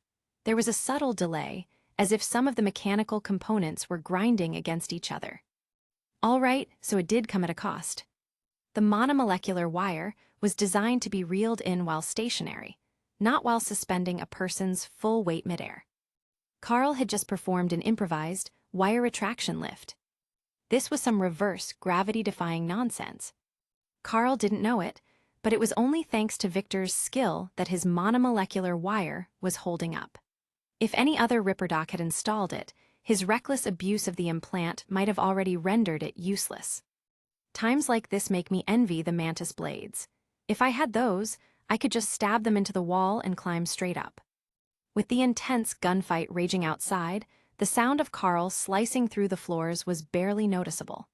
Taking advantage of the constant gunfire, he repeated the same maneuver. Swoosh clank. This time, the noise was a bit more pronounced, almost like the monomolecular wire was protesting his treatment. But once he reached the third floor, Carl decided to stop cutting through the ceilings. If he kept going higher, he might run straight into someone. Even if there was nobody above, the attackers on the fifth floor would definitely hear the noise coming from below. It was time to take the stairs. Carl approached the stairwell and examined it closely. There were no mines or traps placed on the steps leading from the third to the fourth floor. Looks like they figured the traps set on the lower floors were enough of a warning. Carl knew that some types of mines could be linked via data connections. In other words, once triggered, they would immediately notify the attackers exactly which mine had gone off. Given that, it made sense for them to have only rigged the third floor. Too bad he hadn't gotten good enough at hacking yet. Otherwise, he could have jammed the signals and turned those traps against their owners. Crouching low and keeping his steps light, Carl carefully made his way up to the fourth floor. That's when he spotted a man, standing with his back to him at the edge of the floor, firing non-stop at the chaos below. And the weapon he was using, it was something Carl had never seen in person before. A smart weapon. Arasaka TKI-20 Shinjin, a high-tech smart submachine gun manufactured by Arasaka. Featuring advanced targeting technology, it automatically tracks targets. Compact and precise, it's the dream gun for any soldier or mercenary. If your aim sucks, this weapon's got your back. The only requirement? You need to have a smart link module installed. An Arasaka-manufactured high-tech weapon, in the hands of an attacker. Why am I not even surprised? Carl was about 7 meters away from the man. He wasn't confident enough in his stealth skills to close that distance undetected, especially in an open space with no cover. If his approach was even slightly off and the guy turned around for just a second, Carl would be dead. The smart gun wouldn't miss, and Carl didn't have any subdermal armor. If he got shot, it would hurt. So, this was as far as his stealth would take him. At least he had gotten this close. It was much better than setting off explosions back on the first floor and having to deal with a smart weapon-wielding gunman chasing him down. Carl raised his kenshin. Bang! A spray of blood burst into the air in front of him. Nice gun, I'm taking it. Chapter 47, Exoskeletons and Nekoma. What happened? The gunfire from downstairs naturally alerted the attackers on the fifth floor. They weren't stupid. They could tell the difference between the sounds of the ongoing battle below and gunfire coming from inside the building. Did someone make it up here? Impossible. The mines and detection devices from the first to the third floors haven't been triggered. 3 is down, no vital signs. Someone's on the lower floors. Get to the stairwell now. There were 3 attackers on the fifth floor. Besides the now empty RPG launcher at their feet, each of them was armed with a Shinjin Smart SMG. They had been gleefully spraying bullets down at the struggling mercenaries below until someone had snuck up on them. Forget about the mercs. We need to deal with whoever made it up here first. Just as they were about to move, the floor beneath them bulged suddenly, then exploded, sending a shockwave rippling upwards. The moment the gunshot rang out, the attackers took a second to assess the source. Then, they needed another second to confirm that number 3 was dead. 2 more seconds passed before they finally decided to head to the stairwell. 4 whole seconds wasted. And 4 seconds was more than enough time for Carl to get creative. Like using his monomolecular wire to smash open a ceiling light, pulling the pin off a grenade, and tossing it directly into the lighting fixture above them. An eye for an eye. You blasted me with an RPG, I'll just return the favor with a simple grenade. Carl considered himself to be a truly righteous person. In the explosion that engulfed the fifth floor, 2 attackers were instantly killed. Carl honestly hadn't expected that. They were standing too close together. One dies, they all die. The only survivor was lying on the ground, barely breathing, his right hand blown off and his shinjin nowhere to be found. Just in case the guy still had any fight left in him, Carl raised the very same shinjin he had just looted. Only 3 of them, that's fewer than I expected. Another gunshot. The last attacker on this floor sank into eternal sleep. Oliver, they're all downed. Keeping the squad updated, Carl immediately reported his good news to Oliver and Jack. We're using the vehicles and buildings as cover to return fire, but Carl, there's a sniper on the 3rd floor of the apartment across from you. He's already popped 3 mercs with a Nekoma. Can you take him out? A Nekoma sniper rifle, huh? Tsunami Nekoma, a highly precise tech sniper rifle. Though it requires frequent maintenance, its tungsten core rounds can penetrate the thickest armor and walls, shattering titanium-reinforced skeletons. Nobody can truly feel safe when facing this weapon. Due to its extreme lethality, its sale is tightly regulated. Unless you're working for a corporation or government, getting your hands on one is nearly impossible. In other words, anyone using a Nekoma was likely backed by a corporation or the government. Carl thought back to the expensive smart weapons like the Shinjin, the RPGs, and now this sniper rifle. These attackers were seriously overequipped for a simple mercenary takedown. With this kind of firepower, why weren't they waiting until the mercenaries got closer to the corporate security detail? Unless there was another group meant to handle the corporate security, while this one was meant to eliminate the mercenaries. Pushing those thoughts aside, Carl moved to the blown-out balcony of the apartment and spotted his target on the 3rd floor across the street. The sniper was cloaked, his cybernetic eyes glowing red as he methodically locked onto mercenaries below. Wait. Wasn't a sniper supposed to change positions after each shot? Why was this guy staying put? As Carl was puzzling over this, he saw several bullets strike the sniper's body, only to bounce off harmlessly. Something's off. Through the bullet holes in the cloak, Carl got a better look at what was underneath. The metallic gleam, the dented plating, the way the sniper's body absorbed gunfire. This guy was wearing a full-body exoskeleton combat suit. Carl had seen exoskeleton outfits in North Watson's fashion shops before. Those were overpriced, impractical, and required additional cyberware modifications to even function. But this, what the sniper was wearing.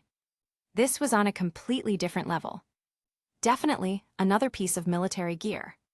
Fuck, even if every merc here knew this mission was a death trap, did they really have to stack the odds this badly? Just as Carl was debating whether to lob a grenade at the sniper, another mercenary below had the exact same idea. He unhooked a grenade from his belt, sprinted out from cover, and hurled it toward the sniper's position. His bravery was rewarded with instant death. The moment the grenade left his hand, his head and upper body were obliterated. As for the grenade itself, the sniper's cybernetic eyes locked onto it midair, and with a single precise shot, detonated it before it could reach him. And in that split-second movement, as the sniper raised his rifle, his gaze naturally traveled upward. His glowing red optics flashed. He spotted Carl. Shit. Without hesitation, Carl threw himself backward into a roll. A fraction of a second later, his balcony was obliterated. A 2-meter-long, 1-meter-wide slab of reinforced concrete shattered into pieces, crumbling under the sheer force of the bullet impact from the Nekoma. That bullet didn't just destroy the balcony. Its penetrative force punched straight through the 5th-floor ceiling. Lying on his back from the roll, Carl glanced upward. He could see straight through the gaping hole into the pollution-choked sky of Night City. Oliver, that sniper's got a military-grade exoskeleton. What? Military grade? I fucking knew this job was gonna be a nightmare. Gunfire crackled over Oliver's mic. From the sound of it, they were still engaged in a shootout. Then Jack's voice cut in. Carl, if that guy's got a military-grade exo, just focus on staying alive. Me, Man, and Oliver are already moving toward his building.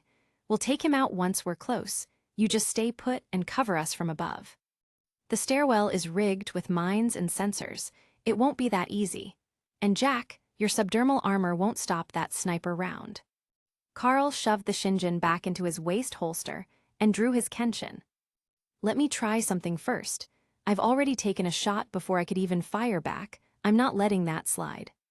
What the hell are you planning, Carl? Jack didn't like the tone in his voice. Carl's reply.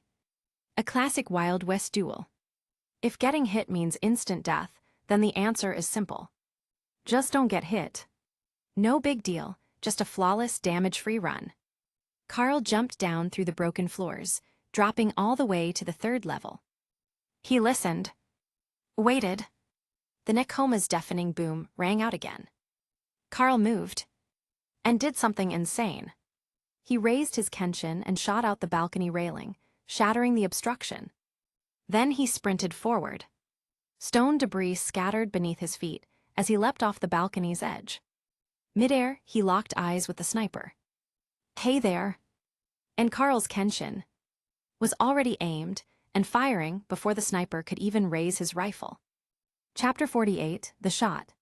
How far can a normal person jump with a running start? 6 meters. How wide is this street? No less than 18 meters.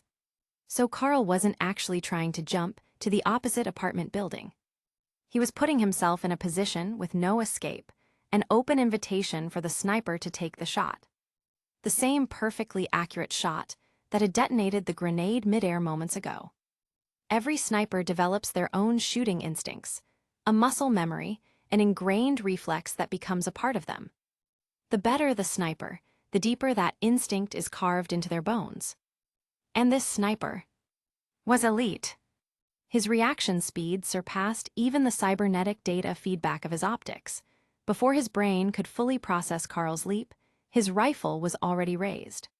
He pulled the trigger, and the angle of the shot, exactly the same as before. A sniper never changes their firing angle when hitting a target at the same height. The grenade had been detonated at 3rd floor height. So Carl had leaped to 3rd floor height. He purposefully maintained the exact same elevation as the grenade, and deliberately delayed his own shot just a fraction of a second. Carl could have fired first. He was prepared before the sniper. But if he took the first shot, the sniper's firing sequence wouldn't change. They'd both land their shots simultaneously. Carl didn't know if his bullet would kill the sniper. But he knew for damn sure the sniper's shot would kill him. So instead, he went for a riskier move. The rifle's angle was locked in. The barrel was fixed. Its trajectory was set. So Carl did something insane. The instant the Nekoma's round left the barrel, Carl's bullet was already there, waiting for it. In 1916, during the Gallipoli campaign, an impossible event occurred. 2 bullets collided in midair. The statistical probability. 1 in 70 billion. Carl knew he wasn't that lucky. So instead, he didn't aim for the bullet itself. He aimed for a fixed target. And what's a sniper's barrel if not a stationary bullseye? For Carl, this wasn't 1 in 70 billion. It was a 50-50 shot. Guess right, live. Guess wrong, die. Simple as that. Luck was on Carl's side. His shot connected.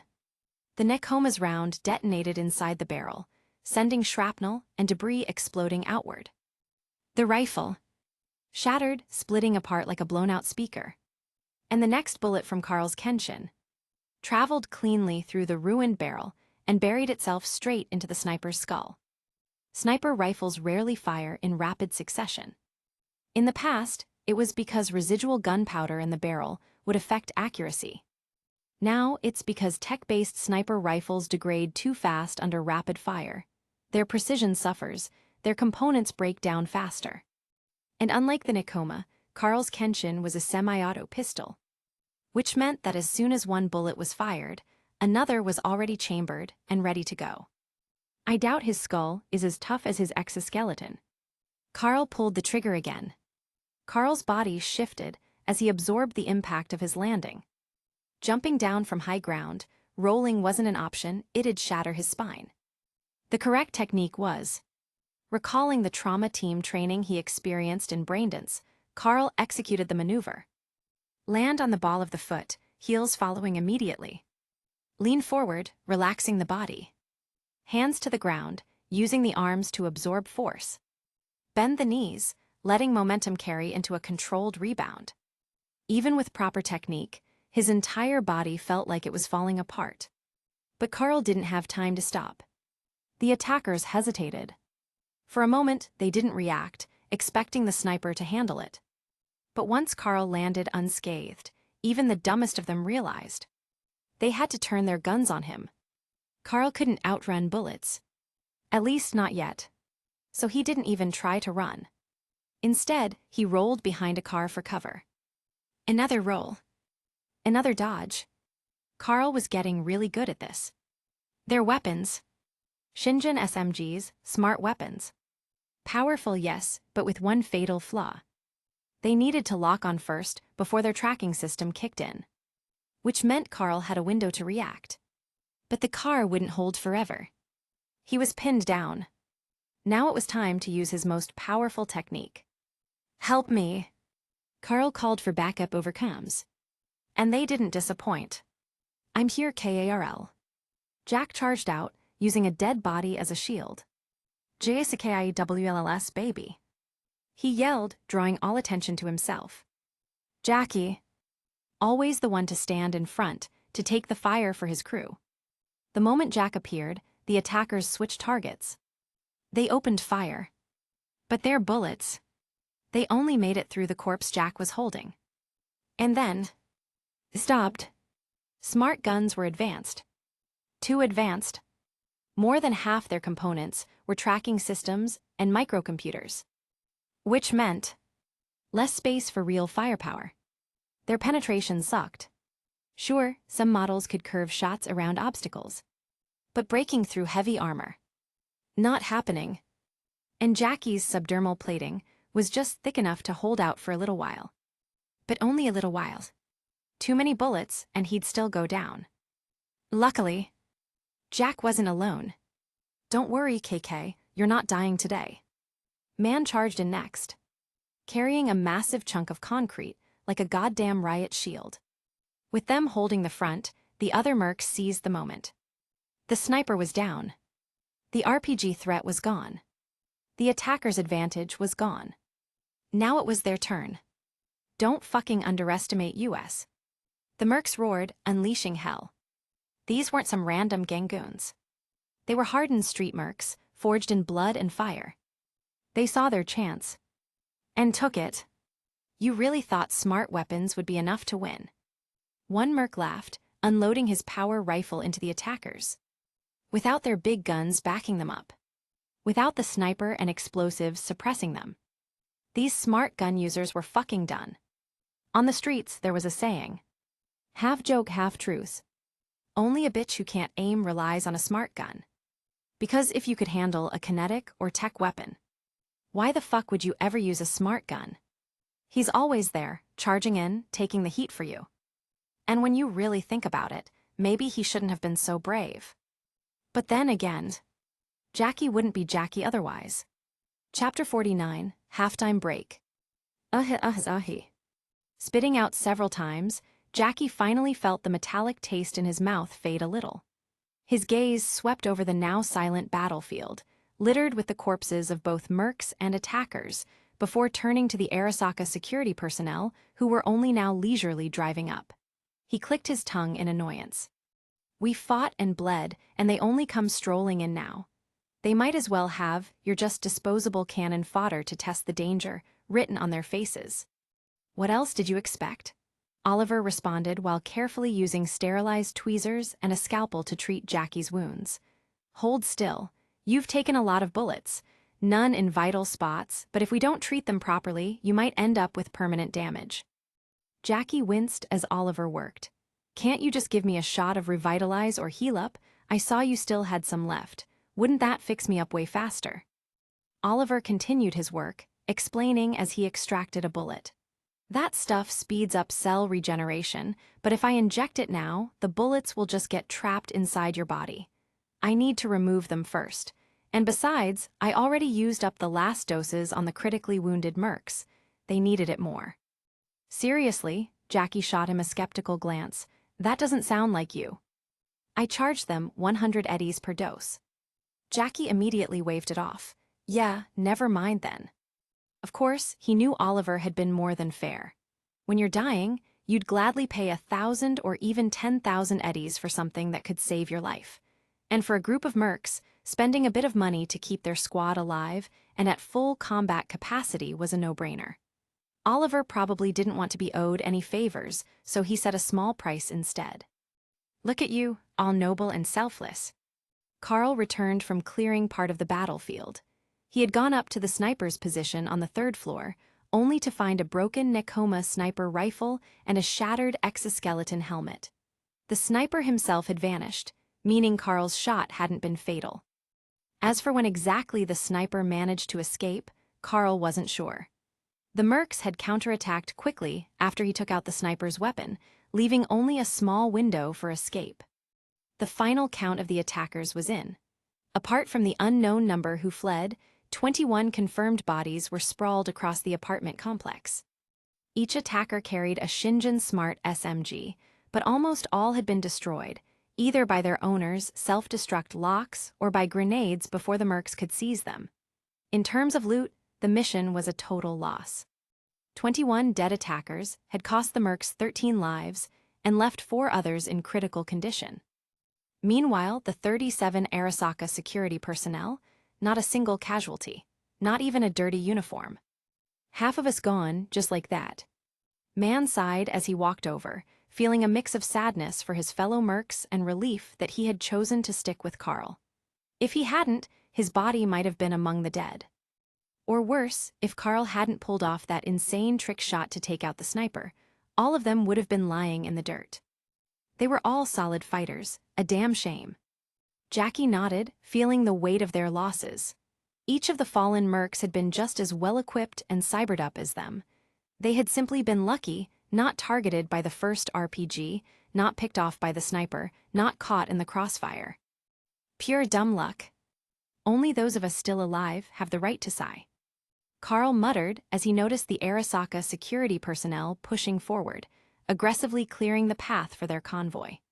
They were shoving aside the mercs who had just risked their lives in the fight as if they were nothing more than disposable pawns. Are you fucking kidding me? Man cursed loudly, his frustration boiling over. We just finished bleeding for these corporate assholes, and now they can't wait to shove us aside? The road ahead isn't even cleared yet. If I ever take another corpo job after this, I swear, I'm a goddamn idiot. I'm more concerned about something else right now. Oliver's expression darkened as he watched wounded mercs, barely able to stand, get roughly shoved to the ground by the Arasaka guards.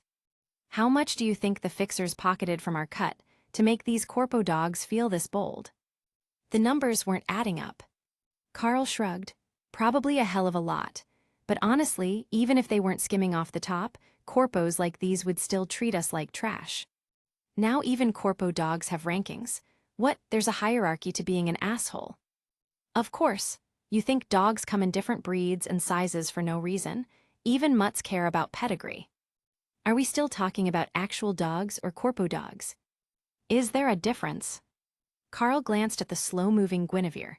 Either way, it's all about status and bloodlines. Oh, that reminds me.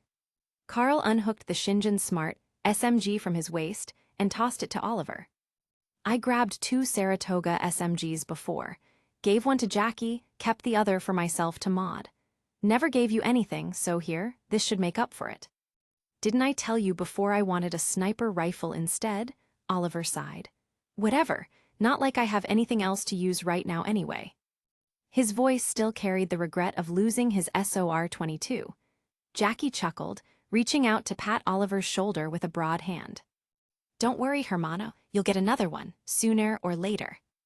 Yeah, Oliver exhaled, watching as the Arasaka security team efficiently cleared away the debris.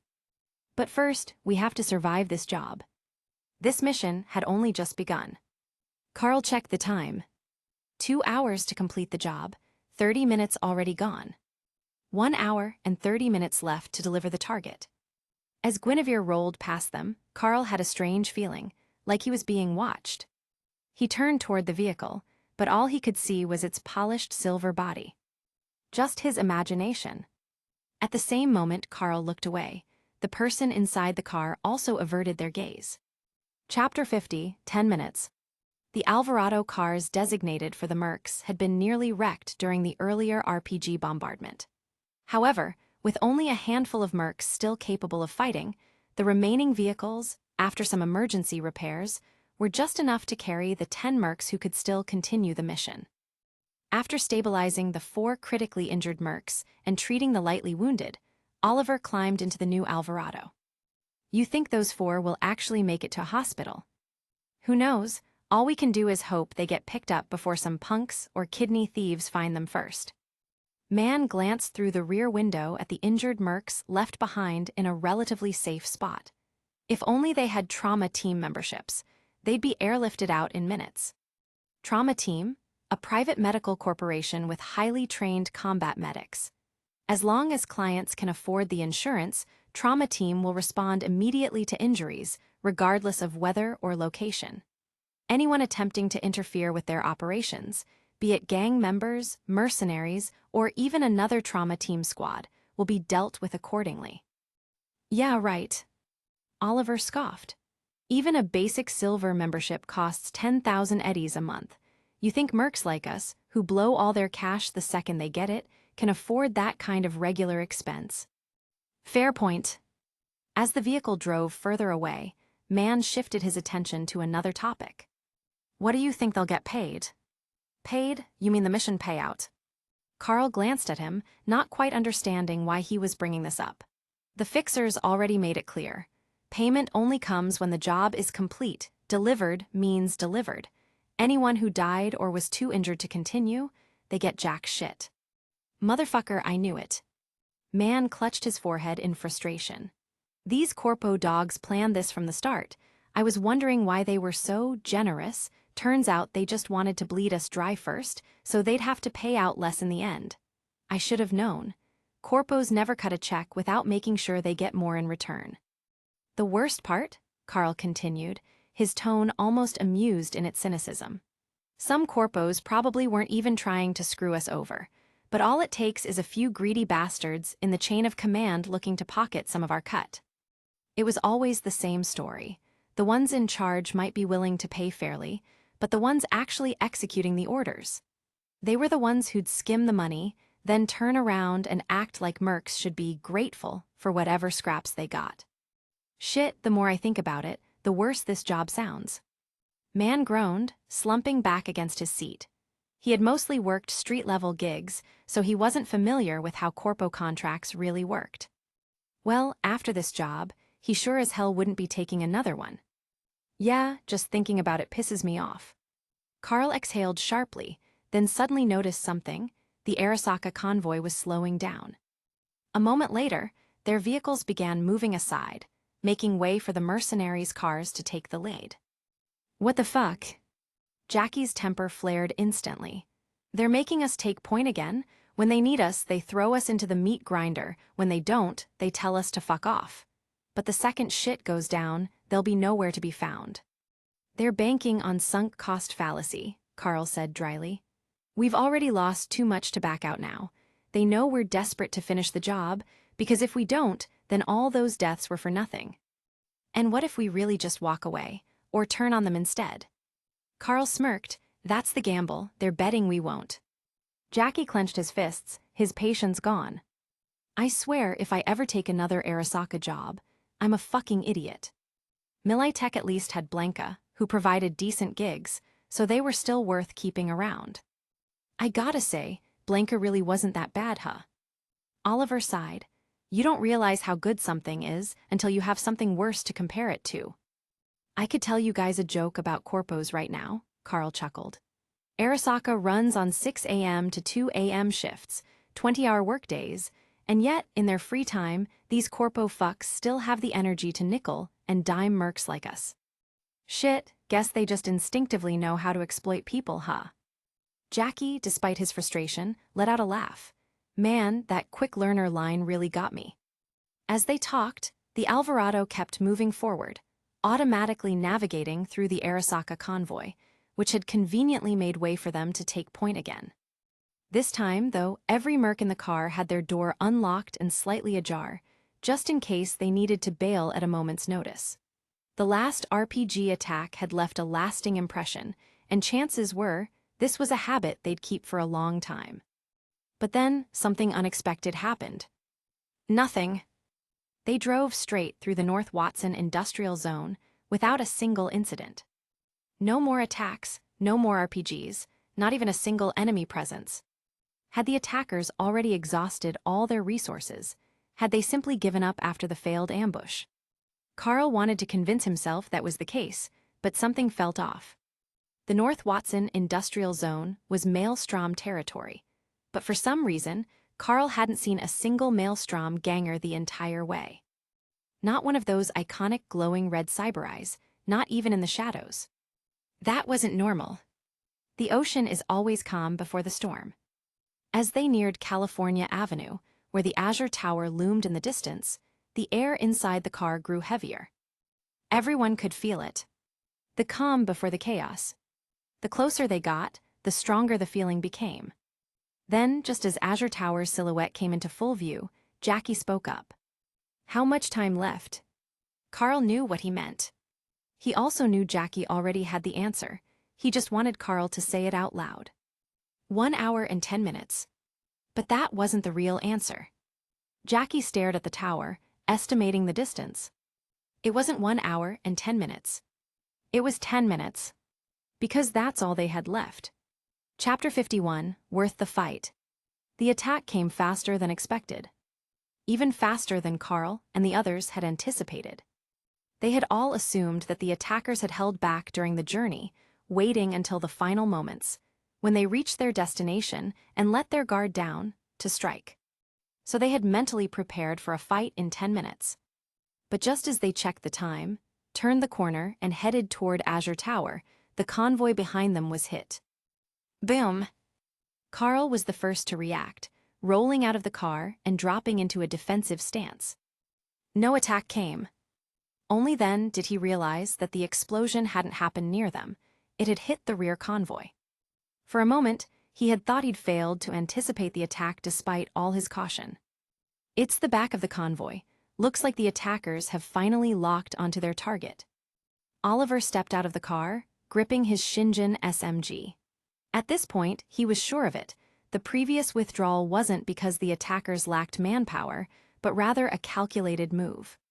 Escort missions always have a common saying. The most obvious target is often not the real one. Because everyone knows that walking around flashy and drawing attention is the worst way to stay hidden. Blending into the crowd is always the better strategy. They attacked us first, probably to test whether the target was among us. Once they confirmed the target wasn't in our group, there was no reason to keep engaging us. Oliver's voice was steady, but his eyes were on the other mercs, who were also grabbing their weapons. What's the call, Carl? Jackie turned to him. We turn back and help. Even though the corpos had left them for dead earlier, this was different. The target was inside that convoy, and if the target died, then this whole mission was a waste of time. Got a plan, KK. Man, now fully convinced by Carl's leadership, followed his lead without hesitation. No plan. Carl drew his Kenshin pistol. We just kill them all.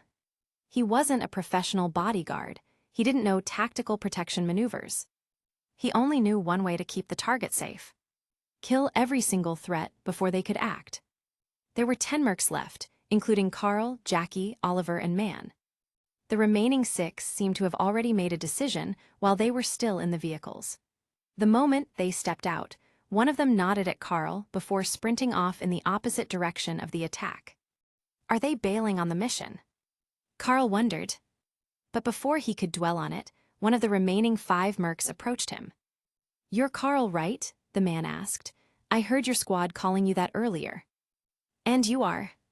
Carl studied the middle-aged mercenary, covered in scars, looking to be in his 40s or 50s. He had no time for small talk. They needed to move. Call me Brown, the man said. We saw your skills earlier. When we go in, you're in charge of protecting the target. What do you mean, I'm in charge of protecting the target? Wasn't that everyone's job? This job is messy. The people after the target aren't amateurs. If things go south, Brown glanced at Carl and nodded. Consider it a favor for saving my squad earlier. You take the target and run.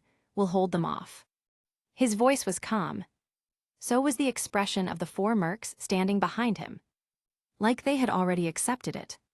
Carl suddenly understood everything. He glanced at the 6th mercenary, the one who had sprinted off into the distance, nearly vanishing from sight. The middle-aged mercenary noticed Carl's gaze and also turned back to look at his fleeing teammate.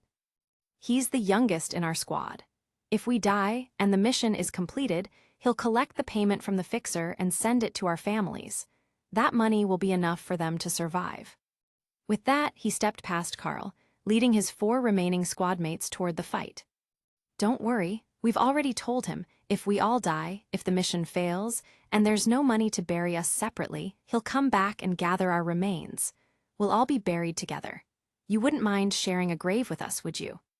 Carl exhaled. I don't mind. Good. The mercenary grinned, the deep lines on his face shifting with the expression. Then we'll go in first. Remember, if things go south, get the target out. You're too young to die before us old dogs. From start to finish, the man remained calm. Only when he was about to walk into his own death did he allow himself a small smile. And just like that, as he and his squad turned the corner, gunfire erupted. And he was gone. Good men. Man patted Carl's shoulder before stepping forward. In that case, I'll take the front. After all, that's what he had promised when he joined the team, to stand in front and take the heat. Carl exhaled again, his expression hardening. He had never looked this serious before. What could be heavier than a dying man's last request? That weight pushed down on Carl's shoulders, forcing him to take things seriously. By the time he, Oliver, and Jackie reached the corner, the battlefield was pure chaos. The 37 Arasaka security personnel had been reduced to less than 20. They had abandoned their vehicles, forcing their way into a 3-story convenience store, using the building for defense. The Lake Lady Guinevere was parked outside with its doors open, but the target was nowhere in sight. And in front of the store, 2 separate groups were charging in. One of them was easy to recognize, the attackers. The Shingen SMGs made it obvious. The other group was Maelstrom scum. Jackie gritted his teeth, his Saratoga SMG already raised as he charged in alongside man. The battlefield was a mess. Arasaka's security was pinned down, forced to defend the storefront. The attackers and Maelstrom were pushing in together. Meanwhile, Carl and his mercenary squad were approaching from the side. Oliver glanced at Carl. I'm sticking with Man and Jackie. You take the back entrance of the store. If there aren't any hostiles there, grab the target and run. You're planning to fight to the death. Just think of it as, I caught the infection. And with that, Oliver charged into battle. Carl knew what he had to do. What Brown had told him. What Oliver had just said. Get the target out. Run. They had to run. The enemy's goal was the target, not the mercenaries. As long as the target escaped, they wouldn't be worth pursuing anymore. At that point, survival wouldn't be impossible. Carl had killed a lot of people in 2075. But this was his first time trying to save someone. And yet, this is worth it. Chapter 52, I just happened to be here. Amidst the thunderous echoes of gunfire and explosions in the distance, Carl sprinted through the alleyway, making his way toward the back of the convenience store. He wasn't surprised to hear cannon fire, because the first explosion had already told him exactly what it was. Projectile launch system, a cybernetic implant that transforms the user's arm into a miniaturized artillery platform, allowing them to fire missiles or explosive rounds from their forearm. Carl had considered buying one before. He had even spent half a day looking into it. But in the end, he never went through with it. Not because the cyberware itself was unaffordable, but because the ammo cost was insane. Miniature grenade rounds and guided rockets weren't exactly easy to come by. And each shot was one-time use, fire once, and you had to pay again. What kind of broke-ass mercenary could afford to fight like that? Whoever these attackers were, they had money to burn. But something about their tactics didn't make sense to Carl. They'd happily fired rocket launchers at them earlier. Why not now? Compared to the weak impact of cybernetic projectile systems, actual rockets could wipe out this 3-story store in seconds. Then he thought back. Even during the first ambush, none of the rockets had directly targeted the car. Were they trying to capture the target alive? No.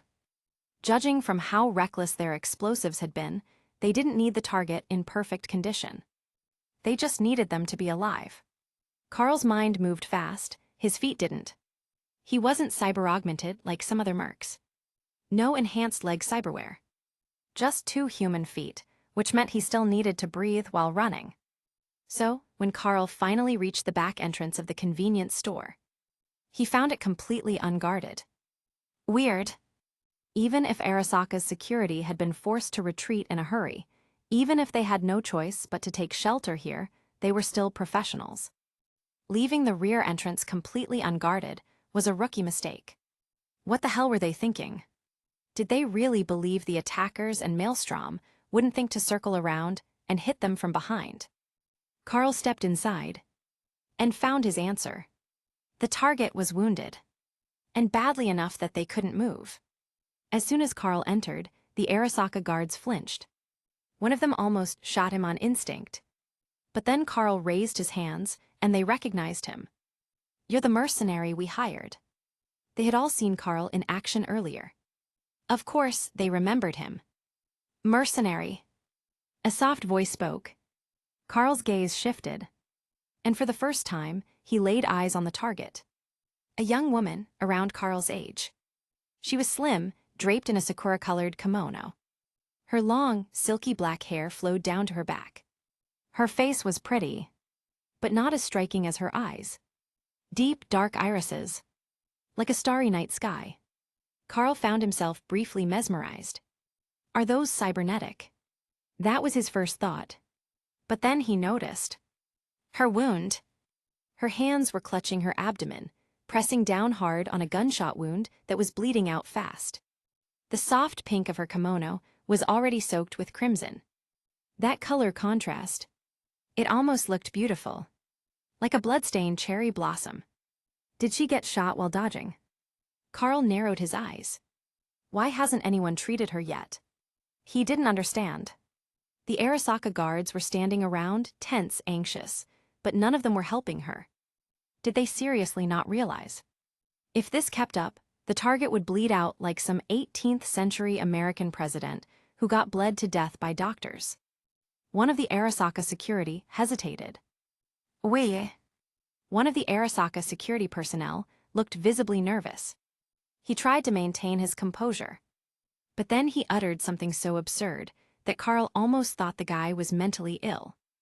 "We can't touch the lady. If we lay a hand on her, our families will suffer." Then, with deep guilt, he turned to look at the young woman they were supposed to protect. "If I fail in my duty, the only one who dies is me. What kind of feudal bullshit is this?" Carl was dumbfounded. Arasaka was supposed to be a capitalist corporation. Since when did they start acting like medieval aristocrats? "This was my great-grandfather's decree. Don't blame them. They cannot go against his will." The woman's voice was soft yet composed. Despite her pale complexion, a result of severe blood loss, she maintained a graceful, noble demeanor as she looked at Carl. "I was careless when I got out of the car. I failed to dodge a bullet. I failed the test. My injury was an accident, but the test my great-grandfather set must not be interrupted." She then turned her gaze toward Carl. "I've implicated them. And you." Carl clenched his fists. So this really is some kind of goddamn test.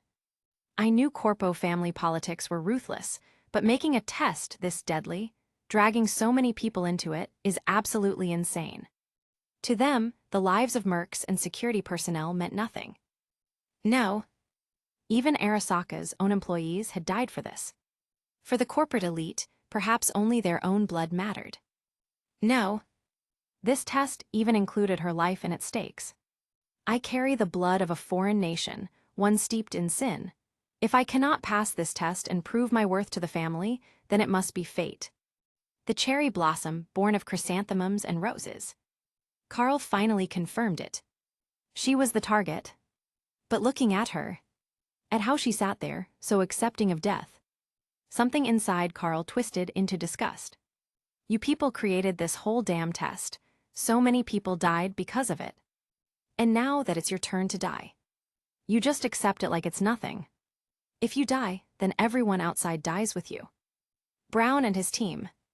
Jackman Oliver. They'll all die too. Maybe life and money meant nothing to corpo elites like her. But there were people in this world who needed both to survive. And this wasn't something a failure could just accept and walk away from. Moved. Carl shoved the Arasaka security guards aside. They stumbled back, just like how they had shoved the mercs earlier. Then, as they stared in disbelief, Carl crouched down. I'm taking the target with me. Any objections? Does she have a trauma team membership? The Arasaka guards were frozen, watching Carl lift their lady into his arms. One of them mumbled, almost as if in a daze. And no. Carl narrowed his eyes. Speak up, I can't hear you. And no, she doesn't. Why not? The moment she agreed to take the test and prove her noble blood was worthy of continuation, her membership was revoked. Carl exhaled sharply. Fine, what about Konpeki Plaza? They got medical teams there. Why, yes, at the entrance, there's an all-female medical unit to handle unexpected incidents. Carl scoffed. What, are you afraid of LGBTQ rights or something? LGBT, what? Forget it, doesn't matter, you wouldn't get it anyway. Then Carl's expression turned cold. If you guys have any dignity left, hold off the attackers. I'll get your lady to the medics. The Arasaka security team watched in stunned silence as Carl carried the young woman away. None of them moved to stop him. None of them dared to. A few seconds later, they glanced at each other. And as if finally regaining some semblance of reason, they raised their weapons and prepared to defend their position. Even if they had no idea what to do about this situation anymore. As Carl moved quickly through the alley, the woman stared up at him. Her starry eyes locked onto his face. You're trying to save me. Because you want to complete the mission. Carl didn't look at her. I want to save people. My friends and you. His voice was firm. But then he glanced down at her. I don't think you're a good person.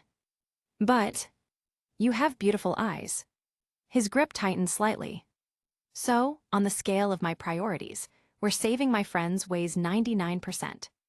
I'll spare 1% of my concern for you. The woman's lips curled into a bright smile. Strain. I heard you earlier, when you were cursing at corpos like me. Why would you still have any mercy for me? Carl sighed. I already told you. Your eyes are beautiful. Am I not allowed to appreciate something beautiful? Then his gaze shifted forward. Toward the towering Konpeki Plaza in the distance. A cherry blossom tree sheds countless petals. Some fall to the ground and decay. But this one... Carl exhaled. This one just happened to land in my arms. That's all there is to it. Chapter 53, Facing the ACPA. What's your name? After hearing Carl's words, the girl in his arms remained silent for a moment. Just as Carl was beginning to suspect she might have passed out from excessive blood loss, she spoke, her voice barely a whisper. Carl, my name is Carl. KK works too. He glanced at the girl in his arms and said, if you're low on strength, stop talking. The less you say, the better your chances of surviving. But Carl, by talking to me like this, aren't you trying to get me to respond? Her already pale face grew even whiter, but in that moment, her expression suddenly turned serious.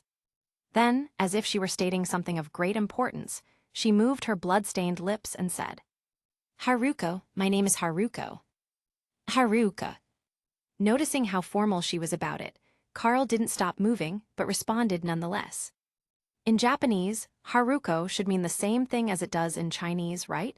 It means child of clear skies. Were you born on a sunny day? It doesn't really fit the gray, smog-filled skies of Night City, does it? Haruko's smile was dazzling. as if, just by smiling, she could shine through the gloom. Maybe that's why I got hurt, because I don't belong here. Superstitious nonsense. Carl wanted to scoff, but looking at Haruko's face, so pale and out of place in the neon lights of Night City, he found himself unable to.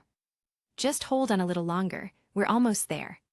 Carl had thought about stopping a car, throwing Haruko inside, and making a mad dash to Konpeki Plaza. But maybe because of the ongoing gunfire in the distance, not a single vehicle approached. The only car that had been heading in their direction took one listen to the gunshots and pulled a 180-degree drift, flooring it in the opposite direction. Damn, since when did people in the city have such good driving skills? He couldn't even steal a car properly. How far now? A normal adult male walks 1.7 to 2 meters per second. Carl was moving fast. Even carrying Haruko, he was practically jogging, covering around 6 meters per second. At this pace, the remaining distance to Konpeki Plaza was less than 1,000 meters. Meaning, he'd be there in about 2 minutes. Can Haruko last 2 minutes? Carl's mind flashed through his knowledge of trauma team. If a normal person took a gunshot wound to the abdomen, as long as no vital organs or major arteries were hit, they could generally survive for about 15 minutes. 15 minutes? How much time had passed since the firefight began? If he included all the downtime and delays, then he still had about 8 minutes left. Plenty of time. Carl suddenly felt a bit of regret. When he watched trauma team Braindances, he only ever picked combat simulations. Now that he thought about it, he had never bothered with medical training. Life lesson learned. If Oliver were here instead, he'd at least be able to stabilize Haruko. Carl couldn't do much. If he messed with the wound, he might make things worse. But this thought vanished. 10 seconds later, Carl was grateful. Glad that Oliver wasn't the one who came. Because if it had been Oliver, he wouldn't have been able to deal with this. Standing directly in Carl's path, blocking his way, was a massive, hulking figure. Carl swallowed dryly. His voice came out hoarse. This is part of the test too. Haruko's starry eyes reflected the massive shadow. A strange thoughtfulness appeared in her gaze. But just as quickly, it vanished. Instead, she let out a soft laugh. And whispered, "Perhaps not." Then her expression shifted into something indescribable. "Looks like we're going to die together, Carl. Your eyes may be beautiful, but I hate corpo dogs. Dying together? Yeah, no thanks." Carl carefully set Haruko down against the greenery of a roadside planter, letting her rest in a seated position against the plants. Even in 2075, the planters still held real green plants. Though, who knew if they'd be getting some extra nutrients today? His movements were steady, making sure not to cause her any unnecessary pain. Only after making sure she was settled did Carl turn his attention to the 2.5-meter-tall figure standing in his path. A towering ACPA, both arms gripping a Gatling cannon, blocking the road completely. Gatling cannon, a weapon with a caliber greater than 20, designed for continuous fire. So it really was an ACPA. Carl had been expecting this, maybe even subconsciously wishing for it. Was this some kind of dream come true? Cat and mouse. Carl didn't believe for a second that this ACPA pilot had just noticed them and was now giving chase. No, this felt deliberate. The way the massive machine stepped forward slowly, purposefully cutting off their escape. The way it waited, letting Carl think he had a chance before revealing itself. Yeah. This sick game. Classic cat and mouse. The ACPA pilot glanced at Haruko, but oddly enough, he didn't seem particularly interested in her, despite her being the target of this whole operation. No, his attention was on Carl. Then the ACPA raised its cannon, but instead of aiming, the pilot did something strange. He tapped the barrel, slid his fingers down half the length, and then pointed at his own helmet. Carl's eyes narrowed. That gesture, that meant only one thing. Ah, so it's you. The pilot inside was the same sniper from before. The one Carl had shot in the head. The one who should have been dead. Guess I really should have finished the job back then. The ACPA pilot didn't respond.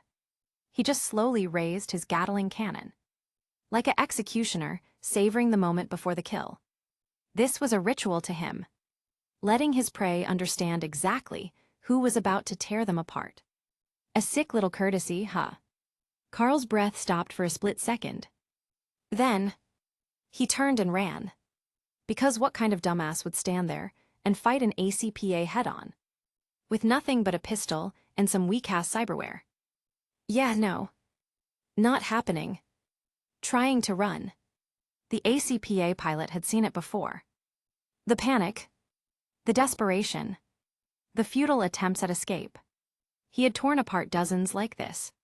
And Carl would be no different. The moment Carl turned, the Gatling cannon roared to life. Or it would have, if not for the small object rolling toward the ACPA's feet. A round metallic object. A grenade. Chapter 54, Capitulo 54, Combat. Every ACPA pilot, before stepping into their suit and experiencing that inhuman power, was always warned about one thing. Don't get too caught up in the thrill of power. And most importantly, always be wary of grenades and rockets. An ACPA's armor was comparable to a main battle tank, but even a tank could be disabled or destroyed if hit with enough anti-armor rockets. And grenades. While not as deadly, they could still pose a threat. So when Carl's first grenade rolled toward the ACPA's feet, the pilot instinctively dodged, jumping aside before it could explode. But it didn't. The grenade just sat there, unmoving. A dud. The pilot barely had time to process this thought when Carl threw another one. This time, instead of dodging, he hesitated. A Gatling cannon was heavy as hell, even for someone in an ACPA suit. He couldn't pull any fancy sniper tricks like before, shooting a moving target out of the air. So he dodged again, instinctively executing a perfect evasive maneuver drilled into him through countless training sessions. The grenade hit the ground nearby. And just like the last one, it didn't explode. Another dud. No. Now he understood. Carl was playing him. A wave of humiliation crashed over the pilot. The first time Carl had humiliated him was when he outgunned him in a duel. Now, again, being mocked, tricked by some street rat mercenary. Him, an elite soldier. A man who had climbed past dozens of competitors, securing his position above them all. Unforgivable. This mission was too important. His superiors had broken Night City's laws just to smuggle an ACPA suit into the city for this operation. And he couldn't afford to fail. The ACPA pilot clenched his fists, his humiliation twisting into rage. His orders had been clear. But at this moment, he didn't give a damn about orders. All that mattered was killing Carl. Leaving Haruko behind, the ACPA pilot charged, pursuing Carl into a nearby building. Hiding behind walls, you think that'll save you. His ACPA suit was a newly developed combat prototype. A medium-class ACPA designed for precision battlefield operations. Not as nimble as a light ACPA, but nowhere near as cumbersome as a heavy one. Perfectly balanced. The ACPA's weight left deep footprints in the pavement as it moved. A testament to the raw power stored in its reinforced frame. The pilot steadied himself, analyzing his previous mistakes. His armor could withstand grenades. He should have ignored them. Shot Carl down the moment he turned his back. But did he regret playing cat and mouse with him? Not even for a second. Every ACPA pilot, the longer they spent inside their suits, the more they sank into their own delusions. They weren't human. They were gods of war. The nightmare of any battlefield. And the truth, not even their trainers dared to shatter that illusion. Because the moment an ACPA pilot realized they were just another soldier in a machine, the madness set in. They could never go back. The ACPA sprinted forward, closing the distance in seconds. Carl had just barely made it inside the building when the pilot made his next move. His preferred method of entry. Pure brute force. He charged. For an ACPA, concrete walls were about as sturdy as tofu. In fact, for an ACPA pilot, who had spent more time smashing through stone than cutting tofu, concrete might actually be the weaker of the two. "Sir, you'll need to register." The pilot heard a voice from the other side of the wall, seemingly speaking to Carl. But another sound cut through it. The beautiful music of a wall shattering. Crash. AIH. Surrounded by screams of terror, the ACPA pilot burst through the concrete, stepping into the lobby of the building. A wide-open space spanning 800 square meters. 7 employees in reception uniforms stood frozen, shocked by his sudden and violent entrance. But the pilot ignored them. They were insects. Crushable, disposable. His only target was Carl. His eyes swept the room. Then, there, Carl's silhouette flashed at the top of a long escalator, leading from the first floor to the second. The distance. 20 meters. Without hesitation, the pilot raised his Gatling cannon and pulled the trigger. The ACPA's machine gun roared to life. 2,000 rounds per minute, a stream of lead turning into a solid copper line in the air. The bullets ripped through the escalator, tearing apart the metal framework, sending fragments of stone and steel flying.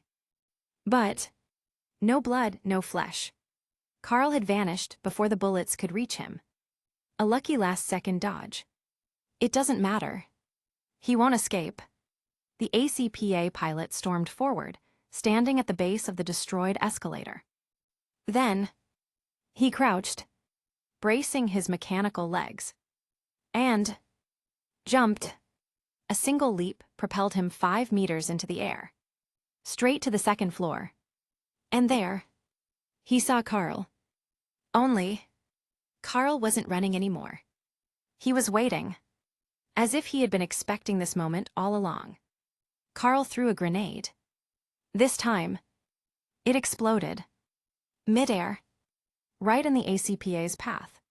The blast wave hit hard, breaking the pilot's upward momentum, sending him plummeting back to the first floor. The last thing he managed to do, before slamming into the ground with a deafening crash, was pull the trigger. But he never got to see if he hit his mark. Chapter 55, 4 seconds. Huff and huffed. Carl gasped for air, feeling the warm trickle of blood running down his forehead. At least he was still alive. He had anticipated the ACPA pilot firing at him, so he had dodged ahead of time. He hadn't been directly hit by the 20 rounds that could have ripped him in half. But the shrapnel from the bullets hitting the ground had cut him up pretty badly. Carl tore off a piece of his undershirt from under his ballistic vest, wiping the blood off his forehead before tying a makeshift bandage around the wound, just to keep the blood from blinding him in the fight ahead. This is seriously bad. He glanced at the time. 8 minutes. Now only about 7 remained. That meant he had 7 minutes to defeat an ACPA and get the target to Konpeki Plaza. Yeah, dream on. What did he have? A monowire, a Kenshin tech pistol, and a few grenades. And he was supposed to take down a 2.5-meter-tall ACPA. A walking tank whose armored gauntlet was almost as wide as his entire body. This is some high-difficulty bullshit. A no-hit speedrun attempt. Would be nice if he could reload from a checkpoint. He'd probably clear it in 10 tries or less. Carl's mind raced, trying to figure out some kind of battle strategy. Then, he heard it. The ACPA he had just blown off the second floor was moving again. The sheer weight of the thing made it impossible to ignore. And then, silence.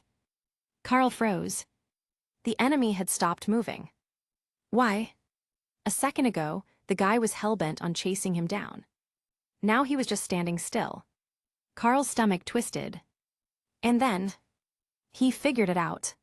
He doesn't need to climb up here anymore. Got you. Inside his helmet, the ACPA pilot grinned. He raised his Gatling cannon, aimed it at Carl's position on the second floor. and fired. The roar of gunfire drowned everything out. Carl wasn't hit directly, but the floor beneath him was completely obliterated. Before he could even react, the entire section of the second floor collapsed. Good news, he was lucky. Not one bullet had actually hit him. Bad news, the circle of destruction was 6 meters wide, and he had no escape route. So, he fell. The ACPA pilot smirked. His tactic had worked. He had forced Carl to face him head-on. The difference in equipment was too vast. Carl's desperate struggles were nothing more than childish defiance. Easily countered. Looks like it's over, rat. The ACPA's Gatling cannon swiveled toward Carl. But before he could pull the trigger, Carl's hand flicked out. A thin silver wire snapped forward. A monowire. It could slice through flesh, metal, and bone. It was razor-sharp. But there was one thing it couldn't cut. An ACPA's armor. The monowire sliced through about 1 centimeter of the ACPA's outer armor, wrapping around the surface. Carl gave it a tug, and quickly realized his full strength wasn't even a match for a single finger of the ACPA. Oh well, looks like this really is it. The ACPA pilot didn't even flinch. Even as Carl attacked, the Gatling cannon was still slowly raising, the smug arrogance of looking down on an insect never leaving the pilot's posture. Carl could hear the monowire straining, the mechanical whine of its tension reaching its limit. All right, I get it, this is too much to ask of you. One last favor then. Even if it looked desperate and ugly, he wasn't going down without a fight. Bear witness to my final struggle. Carl smiled. The ACPA pilot was confused. What he wanted to see was Carl's despair. Whether it was rage, terror, or pleading. Anything but a smile. Because that would mean his superiority had been proven. And yet, here was a street trap merc. Smiling. Thanks for underestimating me. The monowire wrapped around the ACPA's arm suddenly lit up. It was charging. When fully charged, monowires could enhance their already razor-sharp edges with electric heat. And that single moment of boosted sharpness was enough. Zzz. The crackle of electricity echoed. The monowire sank deeper. Not 1 centimeter, but 10. The metal armor split apart, its edges glowing hot, slightly melting. And beneath that, flesh. For the first time ever, the ACPA pilot felt pain. Not just physical pain, but a blow to his pride. He was above humans. Beyond them. Untouchable. Yet now, he had been wounded by a mere human. Did I anger a god? Who knew? Carl yanked back. The monowire lashed out, slicing across both of the ACPA's wrists. Like a hot knife through butter. His own hands were severed. A clean surgical cut. Monowire never disappoints. As Carl fell backward, the severed hands, still clutching the monowire, remained stuck to the ACPA's armor. His arms, now half-mechanical stumps, sprayed blood. But the cyberware had done its job. Now, it was Carl's turn. He was falling, his body collapsing backward. Above him, he saw light. The second floor ceiling was broken. Sunlight streamed through the cracks. The destroyed chandeliers left this whole floor in darkness. Yet up there, it was bright, just like a clear sky. Carl let himself fall. And the ACPA pilot, still reeling from pain, didn't notice. The severed hands stuck to his armor. Had just opened. Inside, 2 grenades. Their pins had been pulled long ago. Now then, how many seconds does it take for a grenade to explode after the pin is pulled? 4, maybe 5. And how many seconds had passed? Exactly 4. Boom. Chapter 56, Legend. Carl was blown away by the explosion. But he wasn't dead. A point-blank detonation that even an ACPA would struggle to survive. Yet Carl was still alive. Why? Because the ACPA took most of the blast. The grenades had been wrapped in the monowire, hanging from the ACPA's arms. And when Carl's severed hands opened, the grenades fell into its chest. The explosion went off in front of the ACPA, where only its helmet could shield it. Meanwhile, Carl had plenty of cover. First, the ACPA's steel-plated arms, thicker than his entire body, blocked most of the blast. And second, that Gatling cannon the ACPA had been holding. That thing had a massive barrel, a chunky body. The perfect shield. With such solid cover, and the fact that he had already dropped low to the ground, Carl had no reason to die. But dying wasn't the same as being fine. Goddamn, that hurts. Lying amidst the rubble, surrounded by shattered chandeliers and debris, Carl felt like a slab of butchered meat. Every nerve in his body screamed. It hurts like hell, but it won't let me die. What kind of cruel joke is this? Carl shifted slightly, and immediately realized he could barely move. Shit, I still need to get her out of here. How was he supposed to carry her now? Make her lean on his back? Would she even have the strength to hold on with those injuries? How much time was left? Maybe 4 minutes. 4 minutes. Gritting his teeth, Carl forced his mangled arms to prop himself up into a sitting position. 4 seconds of rest. Then another 4. He just needed to stand up. 1. Cracked. 2. Clang. 3. Crunch. 4. A hand emerged from the rubble. A shattered, bloodied arm, hanging by a mere thread of muscle. Barely attached. Oh, for fuck's sake. Carl watched helplessly as the pile of debris shifted. The ACPA shoved aside the broken concrete. Its cockpit cracked open, electrical sparks flickering everywhere. Yet despite its battered state, the pilot still stood. Can't you just stay dead? Carl tried to reach for his Kenshin, only to remember. He had no hands. I should be asking you that. For the first time, the ACPA pilot spoke. His face, half destroyed, grinned. A victorious smile. Compared to Carl, who could barely move, he could still control his ACPA. That gap in mobility was the deciding factor. No matter how ugly this battle had been, no matter how close he had come to death, none of it mattered. He won. So, this is what victory really feels like. The ACPA stomped forward, step by thunderous step. Not toyingly slow like before, but genuinely sluggish due to damage. But speed didn't matter anymore. Carl couldn't move. All the pilot had to do was walk up and finish this. The simplest execution. A single punch. A metal fist to his torso. And Carl's upper body would be gone. Was there any way out? Carl searched his mind. But deep down, he already knew. This time, he really was dead. 8-year-old me, staring at raindrops on the car window, betting on which one would win the race. And then a gust of wind came and wiped them all away. Maybe, even back then, I already knew. Shit rarely ever goes the way you want it to. Regret.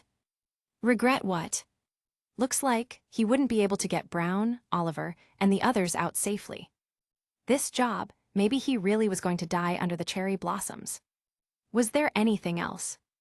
Of course. Carl suddenly remembered something important, so important that, the moment he thought of it, his spirit lifted a little. I never even got to eat the pork I ordered. Mrs. Wells, Oliver's sister, his father. If they heard we were dead, they'd be devastated, wouldn't they? Maybe people really do think about random things before they die. But death doesn't wait. Heavy footsteps stopped right in front of him. This is delightful. I don't think I'll ever forget you. You won't forget me. Carl grinned weakly. Then I'll head down first and check out the scenery. Maybe I'll beat your ass again when you get there. Sounds good. You better start learning how to pilot an ACPA, or I'll win again. The ACPA pilot chuckled. Then, without hesitation, his fist came crashing down. At the edge of death, there was nothing left to say. Carl should have closed his eyes and accepted it. But he didn't. Because he saw something. Time didn't slow down. No, it was him. He could see someone moving at high speed. That figure. That was a machine. Another machine. Sandevistan. In this frozen moment, Carl saw a figure blitz across the battlefield at inhuman speed, closing in right next to him and the ACPA pilot. Then a metallic hand reached out. In that moment, even a drop of blood falling wouldn't have disturbed the silence. The ACPA pilot noticed.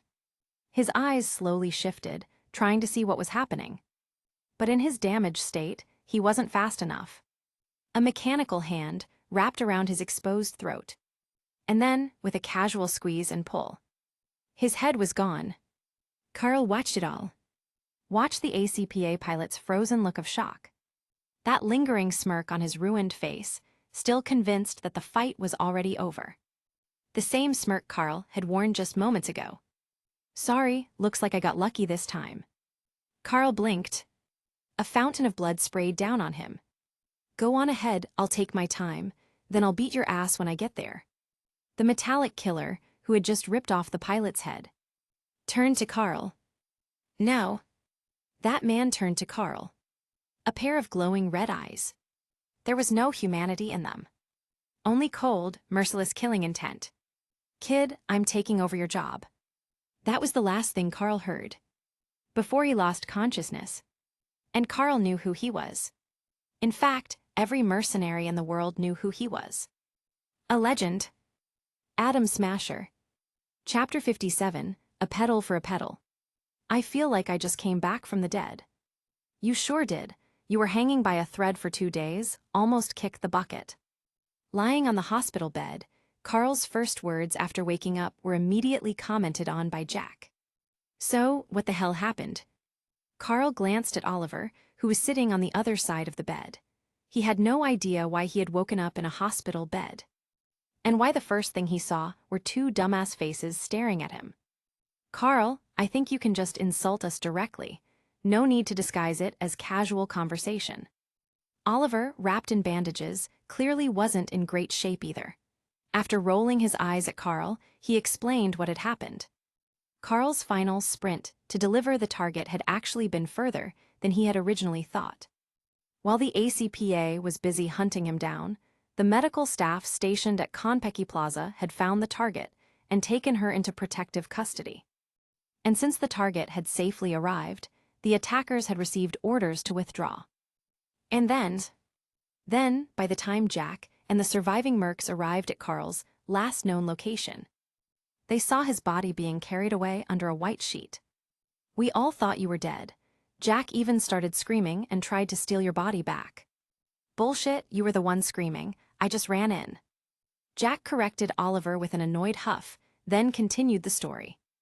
That was when Arasaka's medical team informed them that Carl wasn't actually dead.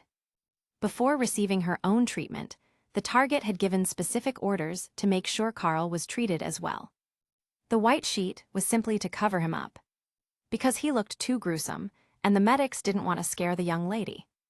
Oh, speaking of that young lady, our target, Carl, do you even know who she is? Jack slammed a hand on the bed, visibly excited. Aside from making the bed shake and making Carl's sore body tremble, the action didn't do much. We actually protected someone important as hell. I never thought we'd be guarding someone like her. Jack took a deep breath. She's an Arasaka. I know Arasaka. Arasaka, a family-run Japanese megacorporation. They provide security, banking, and legal services to the world's biggest corporations. By 2075, they are one of the most powerful entities on the planet. A corporate princess from a dynastic empire. Of course Carl knew. So what's the problem? The problem is massive. Oliver cut in from the side. Arasaka Hanako. Her mother is Arasaka Michiko, one of the corporation's key leaders. And her great-grandfather, Arasaka Saburo. That Arasaka Saburo, Carl. The Emperor of Arasaka, one of the most powerful men on the planet. We somehow got tangled up with his family. Sounds fine to me. Carl remained calm. We took a job, we finished the job. That's just how things go between a client and a contractor. You sure about that? Oliver raised an eyebrow, watching Carl closely. There was nothing suspicious in Carl's expression. I mean, Jack and I can say for sure, we don't have any ties to her. But what about you? Oliver lifted the blanket covering Carl's arms and pointed at his hands. If you had no connection to her, then why did she personally demand you get treated? Why did she pay for a full team to replace your hands? My hands. Only now did Carl realize his hands felt different. The last thing he remembered before blacking out. His hands were gone. His arms were torn apart. But now, Carl lifted his arms. His hands looked the same. But they didn't feel the same. There was a new kind of strength beneath his skin. This is the best titanium-reinforced bone structure. The best densified bone marrow. The best cybernetic joints. The best synthetic skin. Oliver's voice was unreadable. Carl, you could punch a hole through a concrete wall now. Carl tried moving his hand to scratch his head, only to realize it felt exactly like his old hand. In fact, it almost felt smoother. Everything was the best. That was pretty terrifying. This doesn't prove anything. Carl shrugged. She's an Arasaka princess. She's rich. She saw how hard we worked, so she threw us a bone. Isn't that pretty normal? Normal? Jack and Oliver exchanged glances. Carl looked like he was actually serious. Like he genuinely believed there was nothing strange about this. But was there really such a thing as an Arasaka heir with a conscience? No way. This was suspicious as hell. All right, let's say we don't care about any of that. Oliver pulled out a data chip and slapped it onto Carl's blanket. Then explain this. Explain what? Carl grabbed the chip and, seeing Oliver and Jack's expectant stares, plugged it into his neural interface. A second later, a number popped up in his account. 1, 2, 3, 4, 5, 6. 1 million eddies. Carl froze. Wait, wasn't it supposed to be 100,000? Yeah, that's what we thought too. Jack narrowed his eyes, suspiciously scanning Carl's expression. He was starting to worry. Did his friend sell something? The Arasaka princess gave this as a personal bonus. Said it was just for you. And the fixer still paid us the original 100K after. Jack's eyes pierced through Carl. So Carl, you sure you don't have a problem? I guess. Carl thought for a moment. And found a reason. It's gotta be, because I soloed an ACPA, right? Shit, I almost died. What's wrong with getting some extra cash? Oh, we know. Jack snorted. The footage of that fight is still out there. Someone leaked it. The whole damn city is talking about it. ACPAs are banned in Night City. And then suddenly, an ACPA shows up. And some merc almost takes it down. Carl, you're famous. Big name. Carl blinked. Pretty much. Oliver kept watching him, still a bit skeptical. But after a moment, he just laughed. Whatever. As long as you're alive, it's fine. If you say it's nothing, then it's nothing. Jack patted Carl's shoulder. And if Arasaka ever pulls something on you, you've got us. Why does this sound like you guys think I'm some helpless girl being forced into a corporate marriage? Carl sighed. You both know I hate Core. She gave you the best cyber arms. And 1 million eddies. Well, I mean, I don't hate all corporate people, just the assholes. Yeah, whatever. Jack and Oliver rolled their eyes, then started helping Carl get ready. Arasaka's hospital gave them the creeps. If not for Carl, they wouldn't have stepped foot in here in the first place. Now that Carl was awake, it was time to get the hell out. So you saw Adam Smasher. Just for a few seconds, then I blacked out. That guy's a legend. Elsewhere in the hospital, high above them, a pair of violet eyes watched Carl's silhouette fade into the distance. Inside her flowing kimono, a small knife flicked into her fingers. So fast, it was almost invisible to the naked eye. A cherry blossom has fallen 1,000 times. But this time, it landed in someone's hands. The knife flew forward and stabbed into an unused blood-stained Maxstock. 2 days ago, this same med-inhaler had been clutched tightly in her hands, pressed against her own wound. Her grip back then had been just as tight as Carl's when he held that grenade. A pedal for a pedal. Chapter 58, Misty. After Carl and the others left the hospital, their first stop was Victor's clinic. They still felt a little uneasy about Arasaka's tech. A few hours later. These cyberware implants are some of the best available on the market right now. Some of them are even internal models that the corporations don't sell publicly. Just what the hell did you guys get into this time?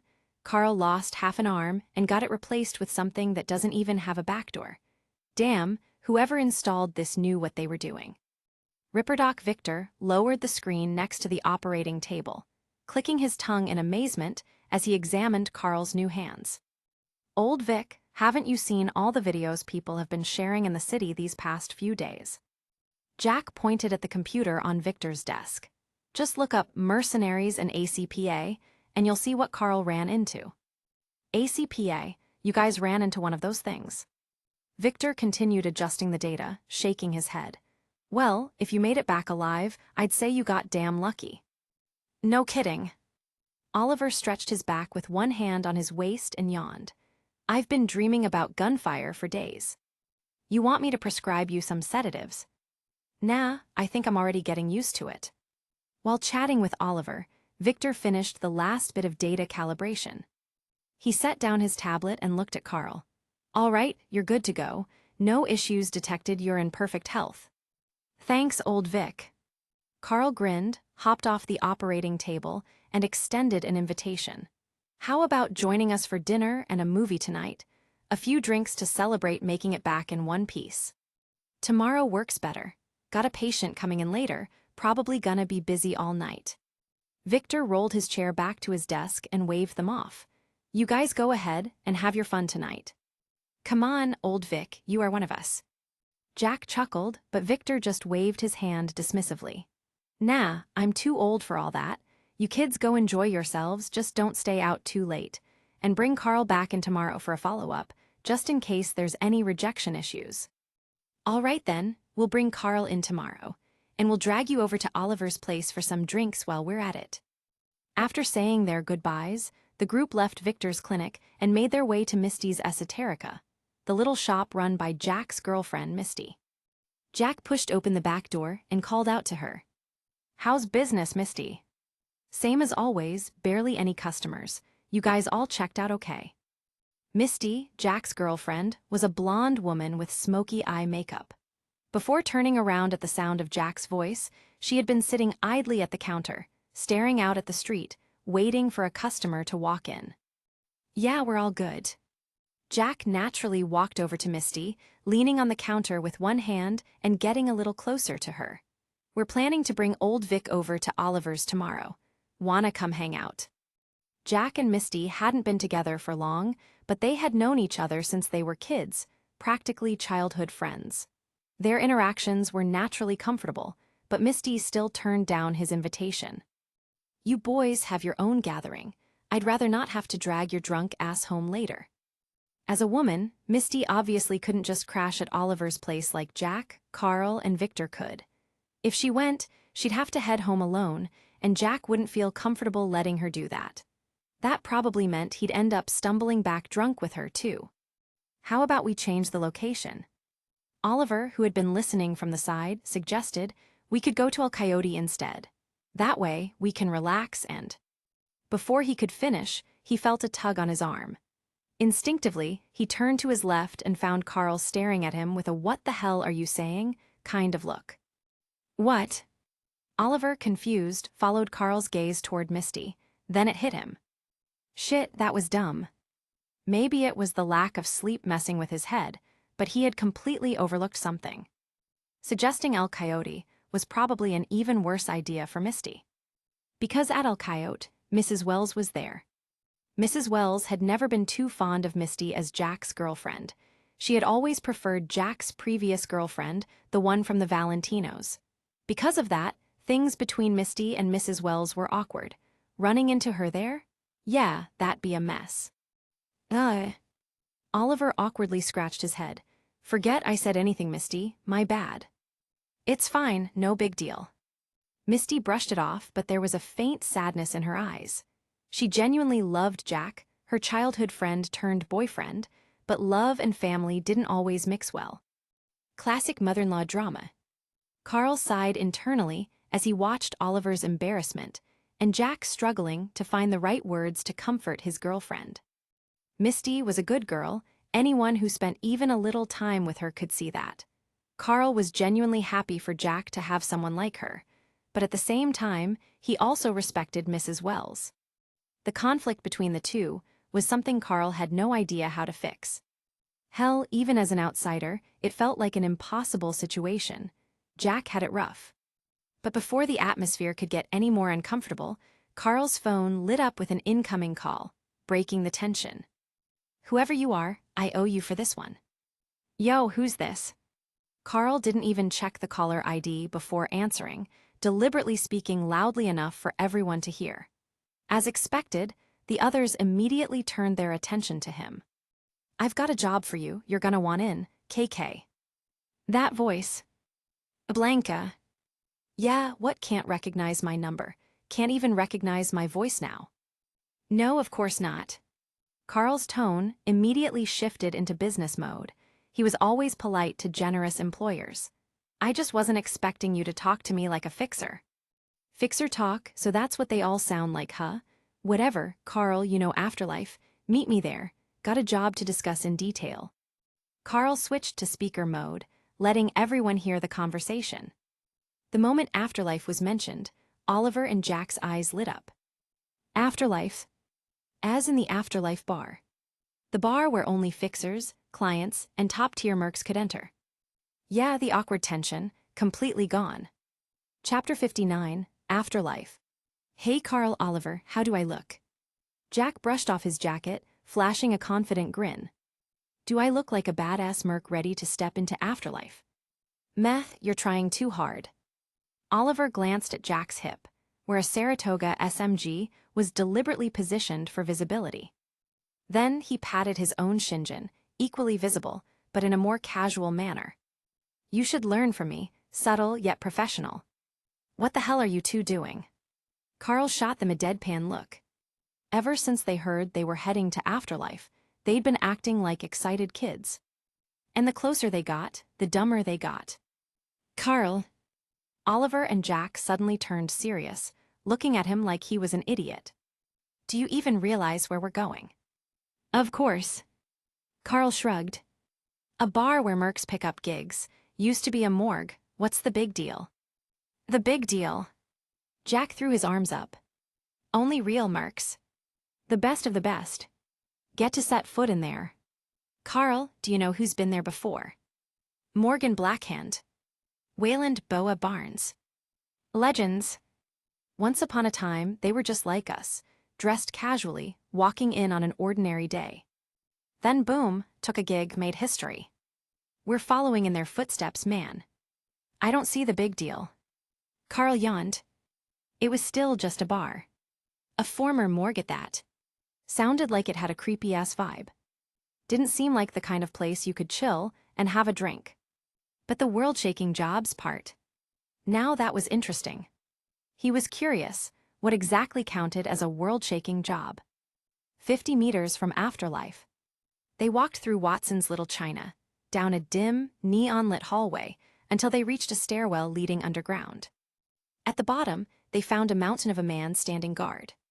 Carl had looked up some info about afterlife before coming.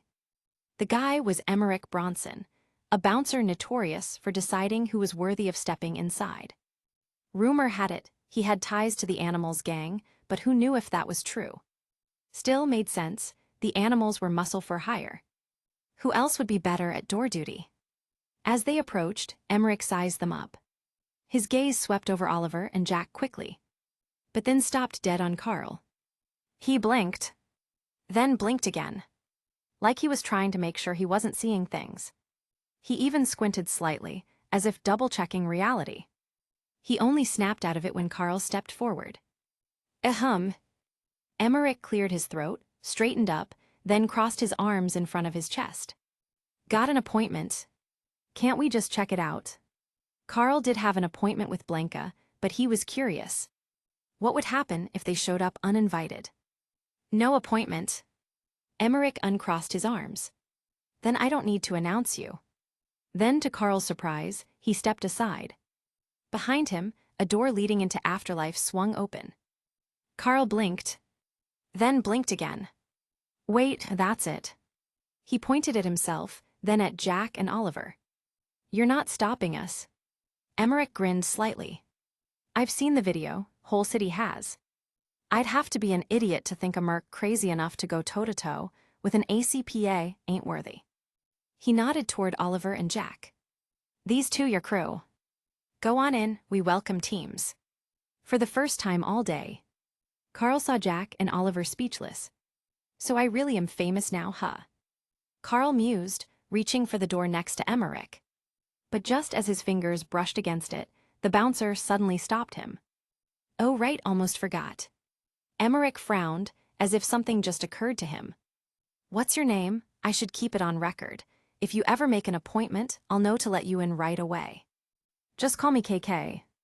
Carl shrugged. If you don't like merc aliases, Carl works too. KK, huh, got it. Emmerich nodded, then reached out and pushed the door open for him. A wave of warm light and the sharp scent of alcohol flooded through the entrance. Welcome to Afterlife, enjoy your stay. Appreciate it. Carl stepped in, while Oliver and Jack, still slightly tense, followed a step behind him. Like bodyguards escorting a VIP. The first thing Carl thought when he saw Afterlife. Damn, this place really does look like the underworld. No natural light. Everything underground. Bathed in a sickly green glow. If hell had a bar, this would be it. Thinking about it, it kinda made sense.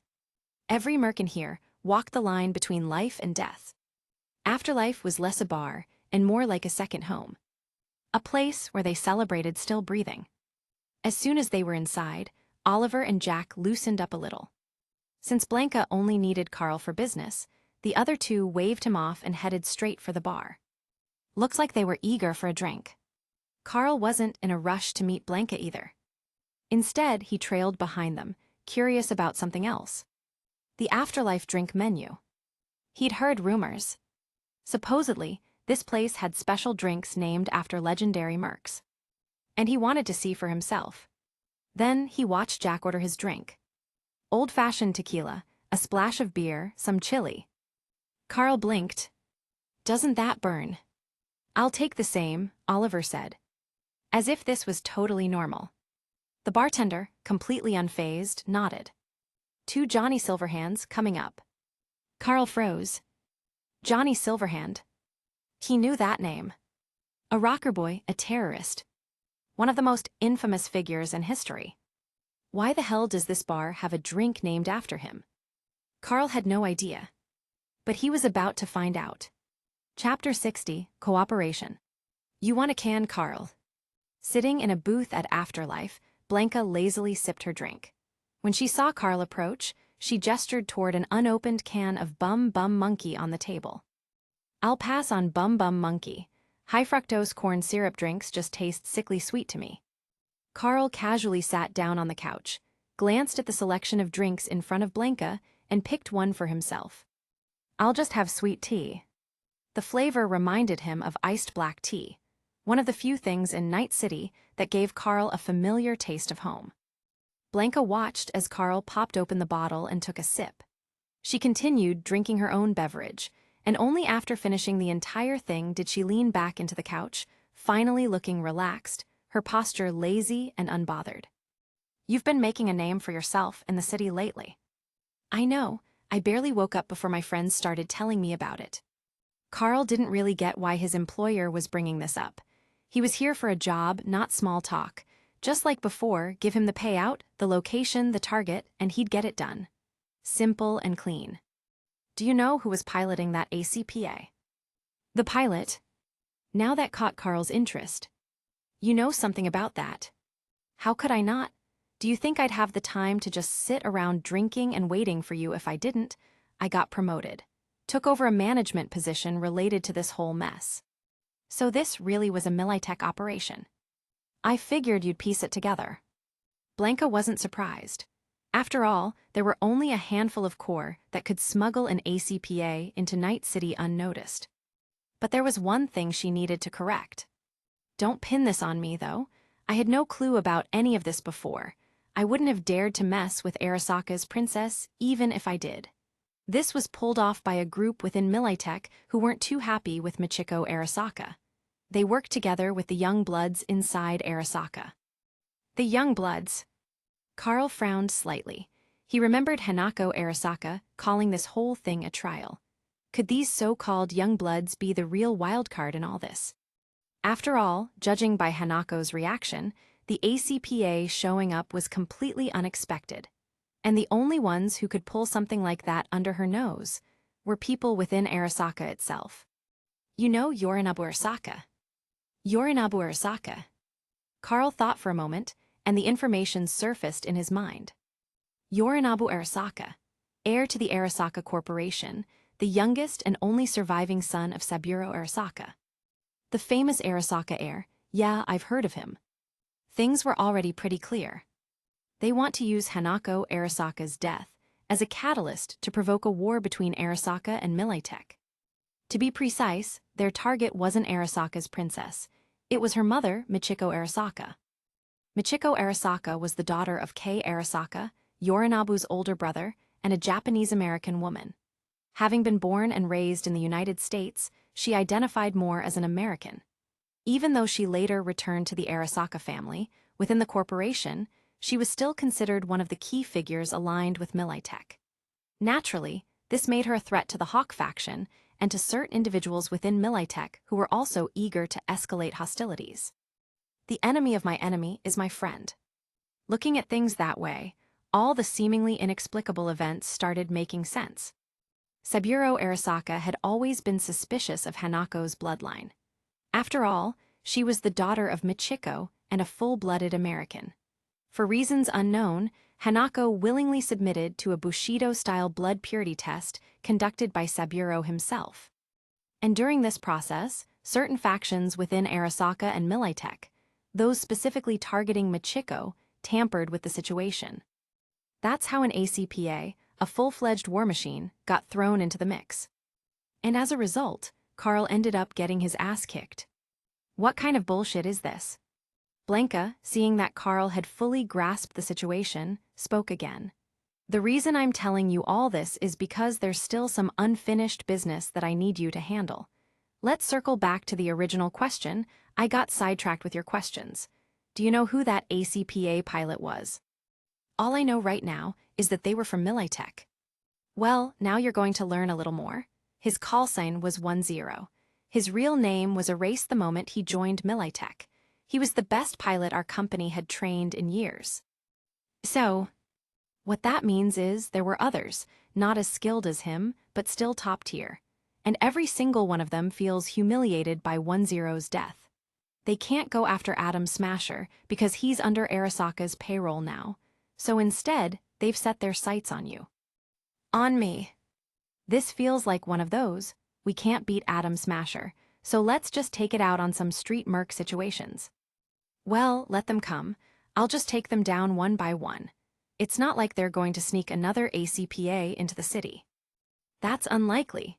Just this one already caused enough chaos. Arasaka and Militech are blaming each other and shifting responsibility back and forth. But exoskeletons, those are still within an acceptable range. Exoskeletons? Do these guys seriously have nothing better to do? Are they just lining up to die? Doesn't Militech have actual missions for them? Their R&D division is very interested in their combat data. The department heads are more than happy to use you as a test subject, comparing ACPA performance against exoskeleton warfare. Blanca smirked.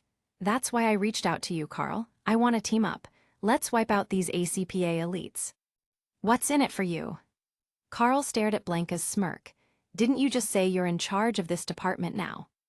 These guys were under the previous management, the ones who have already been sunk to the bottom of the ocean. I don't trust them.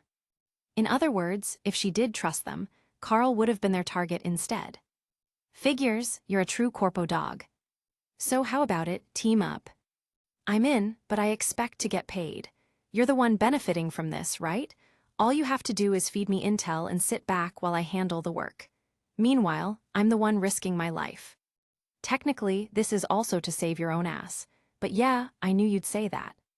Blanca already understood how Carl operated. She held up 2 fingers. I can pull some strings and get you 2 Militech cyberware implants. No backdoors. Pleasure doing business. Carl clasped Blanca's hand without hesitation. Chapter 61, The Fixer's Tear. How did it go, Carl? Jack glanced at Blanca, who was walking toward the entrance of Afterlife, then turned back to Carl. What's the job about? No rush, I'll explain when we're back. With so many people around outside the booth, Carl had no intention of discussing work in a place like this. Speaking of which, what were you and Oliver up to? I saw you both chatting up the bartender earlier. All the named drinks at Afterlife are based on legendary figures from the past. Oliver and I figured, why not reserve one for ourselves? Reserve one. Carl sat down next to Jack. But isn't there a saying that all of Night City's legends are in the grave? That's not entirely true. Oliver chimed in. I can name at least 2 living legends in Night City, and we happen to have some ties to both, Adam Smasher and Afterlife's owner, Rogue, the legendary fixer. You can't exactly say they aren't Night City legends, can you? Fair point. Carl leaned against the bar, a bit curious. So, what kind of mix did you 2 come up with? A shot of vodka, ice, lime juice, ginger beer, and most importantly, a little bit of love. That was Jack's mix, but after hearing it, Carl couldn't help but roll his eyes. That's just a Moscow mule. The only thing you added was some Vegas, love. Love is the most important part, Carl. Right. Carl turned to Oliver. What about you? What's your mix? Mine, 30 milliliters of whiskey, a small shot of Drambuie, and some ice. A rusty nail, so you cop it a classic too. Where's the originality? Who needs originality? As long as people hear my name when they order it, that's good enough for me. Oliver smirked and nudged Carl. Jack and I already left our drink recipes. You gonna leave one too? What kind of recipe would I even come up with? If I had to choose, I'd probably just copy one like you guys. Carl waved over the bartender and ordered a soda.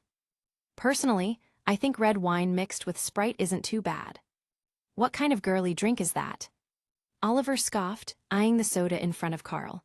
Now that I think about it, you barely drink alcohol at bars. Just keeping my head clear and staying sharp. Carl took a sip of his cold soda.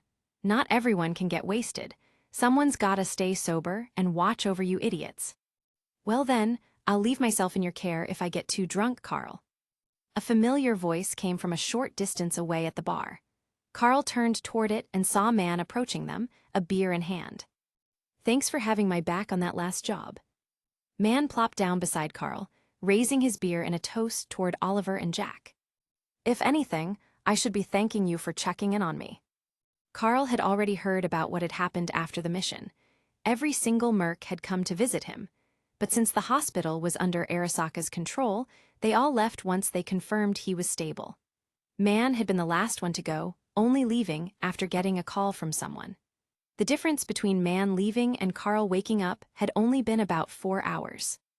There's nothing to thank me for. Compared to you saving my ass, this was nothing.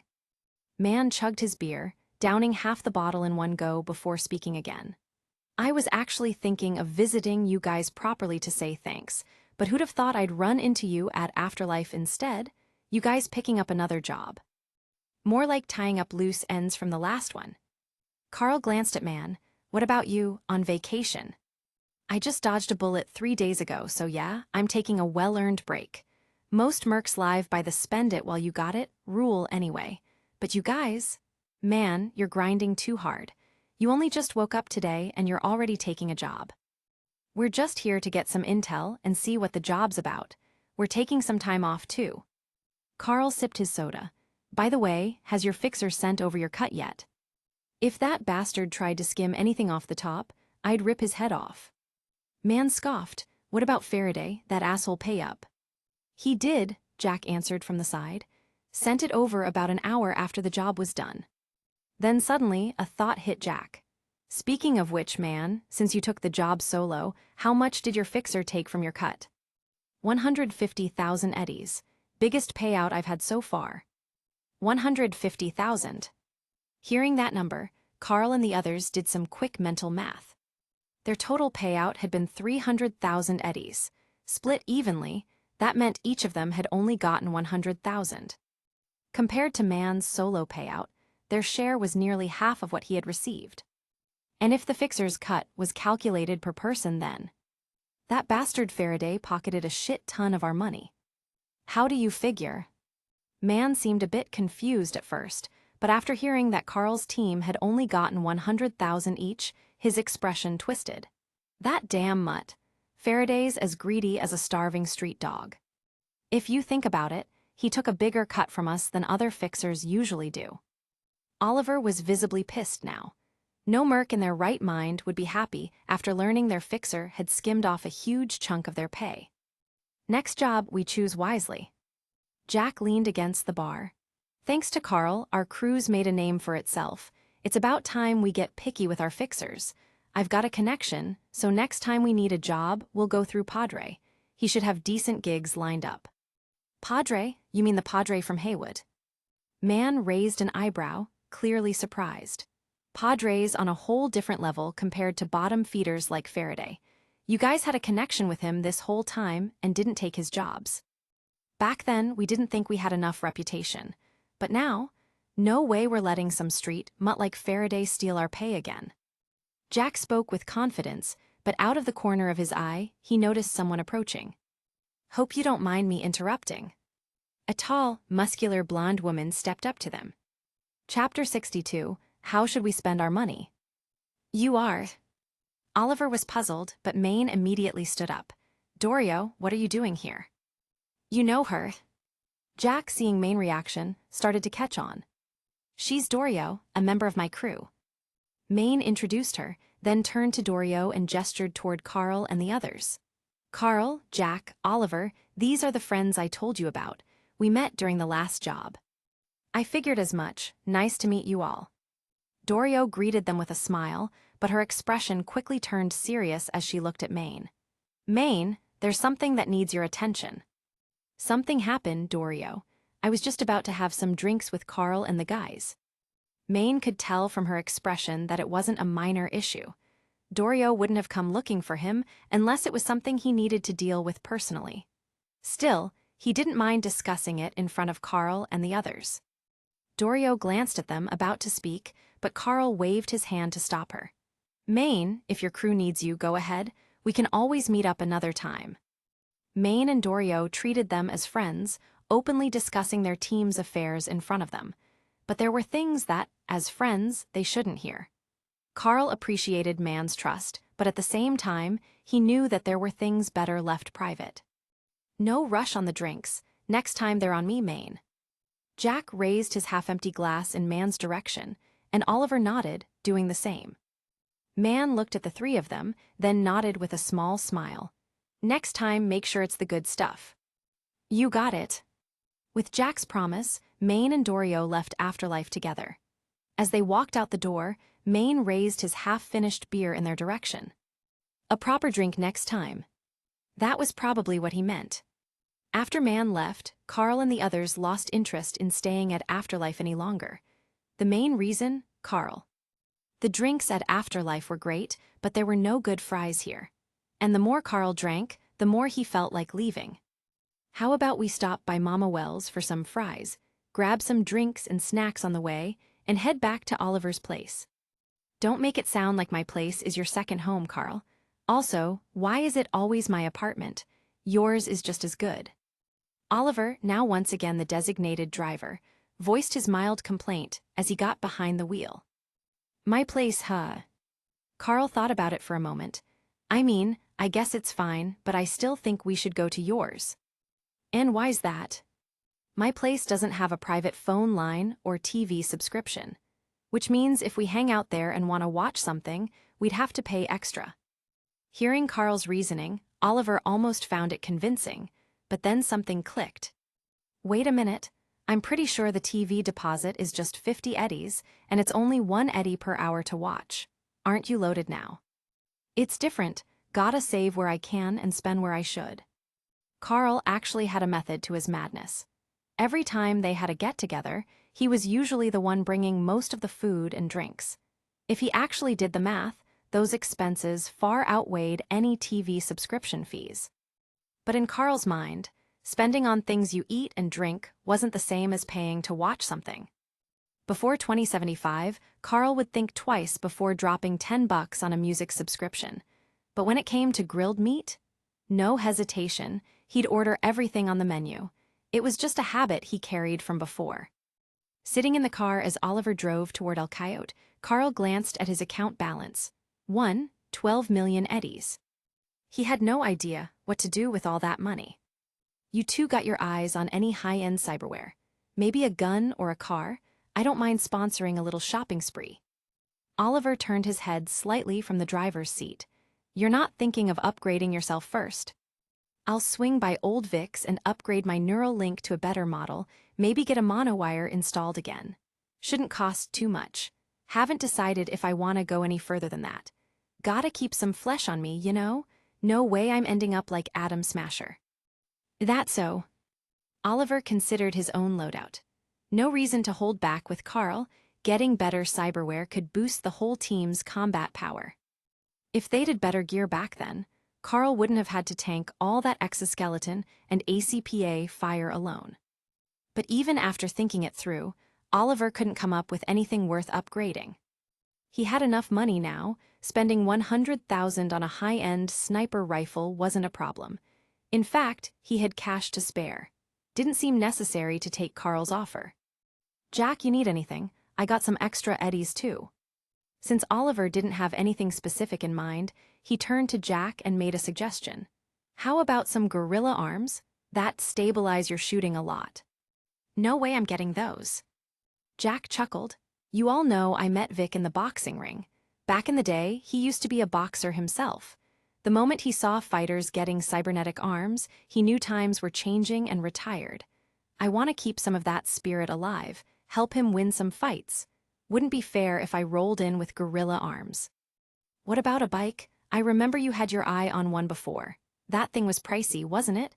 Might be a good time to grab it. Imagine taking Misty for a ride, she'd love it.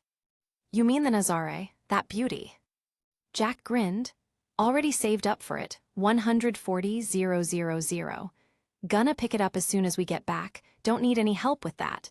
Plus, I don't even know if Misty would wanna ride with me. Maybe a car would be better. Misty's the type to go along with whatever you like, man. Carl leaned back and patted the car seat. Speaking of rides, ever since I got my own car, we barely drive Oliver's Quartz Bandit anymore. Sitting in this thing now feels like we're in a Hera. Maybe I should swap mine for something better, something armored. I'd rather not deal with another ambush like last time. Forget it, a ride that can tank a rocket? You're not getting that for a measly million. Don't waste your money. This car's fine. I like driving it, so don't change it. Oddly enough, Oliver seemed more attached to the Quartz Hera than Carl, who actually owned it. But that made sense. Compared to Carl, who never touched the wheel, lounged in the back like a spoiled corpo, or just straight up napped, Oliver, the designated driver, had spent way more time in the driver's seat. Well, guess I'll keep looking. How should I spend all this money? Chapter 63, Food. Beep, beep. The sound of a digital alarm filled the room. Carl opened his eyes, only to find that, aside from waking himself up, Oliver's alarm had zero effect on either Oliver or Jack, who were still snoring like logs. Unbelievable. Yawning, Carl picked up his holo and checked for any messages from Blanca. Nothing. Not surprising.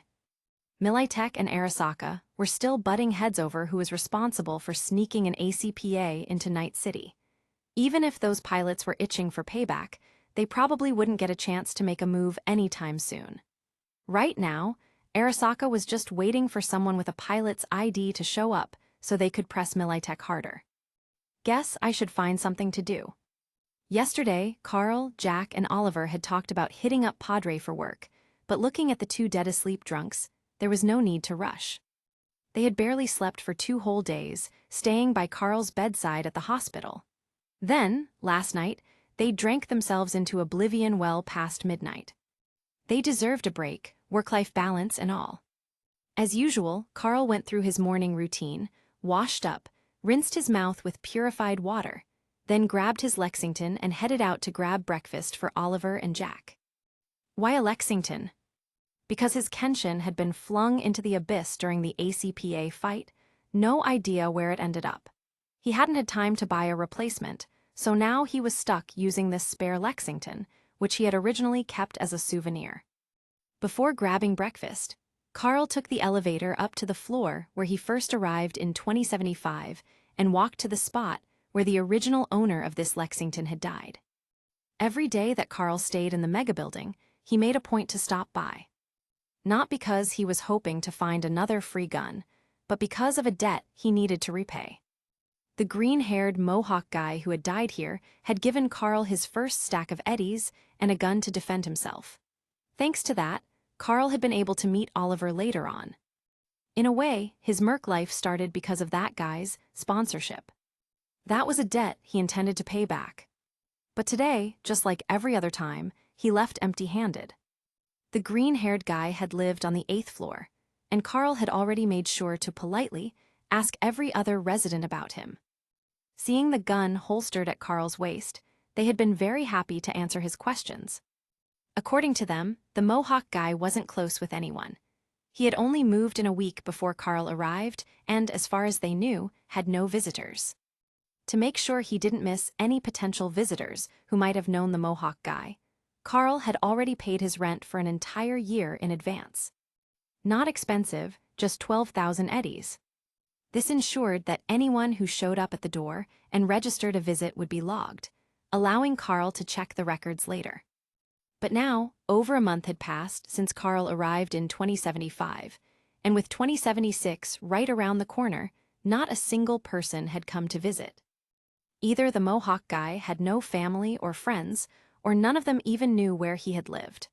Carl had no way of knowing which it was, but for 12,000 eddies a year, he was willing to keep paying until he found a way to use Night City's database records to track down the green-haired Mohawk guy's identity. Speaking of records, when it came to keeping tabs on people in Night City, the only ones with solid data, besides the core, were the NCPD. Carl remembered he actually had a contact at the NCPD, an officer named Johnson, who he had met during that cyberpsycho incident. But they'd only met once, doubtful the guy would actually help if Carl just asked. Would I need to take down a few more cyberpsychos just to build some rapport? Cyberpsychos weren't exactly easy to find, though. After checking the apartment's visitor logs and confirming no one had come by, Carl took the elevator down, grabbed food from his usual vendor, and headed back to Oliver's apartment. Oliver's shipment of pork was supposed to arrive in a few days. Finally, some real meat after all this time. After waking up Oliver and Jack, he tossed them each a bottle of purified water to rinse their mouths, while he started eating what had become his most frequently eaten meal since arriving in 2075, cold Chinese noodles. And the moment he took a bite, his stomach churned with nausea. The food tasted fine, but after eating it so often, he was getting sick of it. Carl was particular about food, and his tolerance for eating the same thing repeatedly was reaching its breaking point. As Oliver and Jack devoured their food without a care, Carl thought back to Hanako Arasaka during their last mission. That corpo princess probably eats fresh fruit, veggies, and meat every damn day. Fucking corpo dog. You got any plans for today? Jack, halfway through his tomato and meat sauce pasta, casually asked. Then he paused, realizing something odd about today's breakfast. Carl, why are we having pasta? That vendor usually only makes Japanese food, doesn't he? No idea when, but the guy changed. The new owner knows how to cook everything. Everything.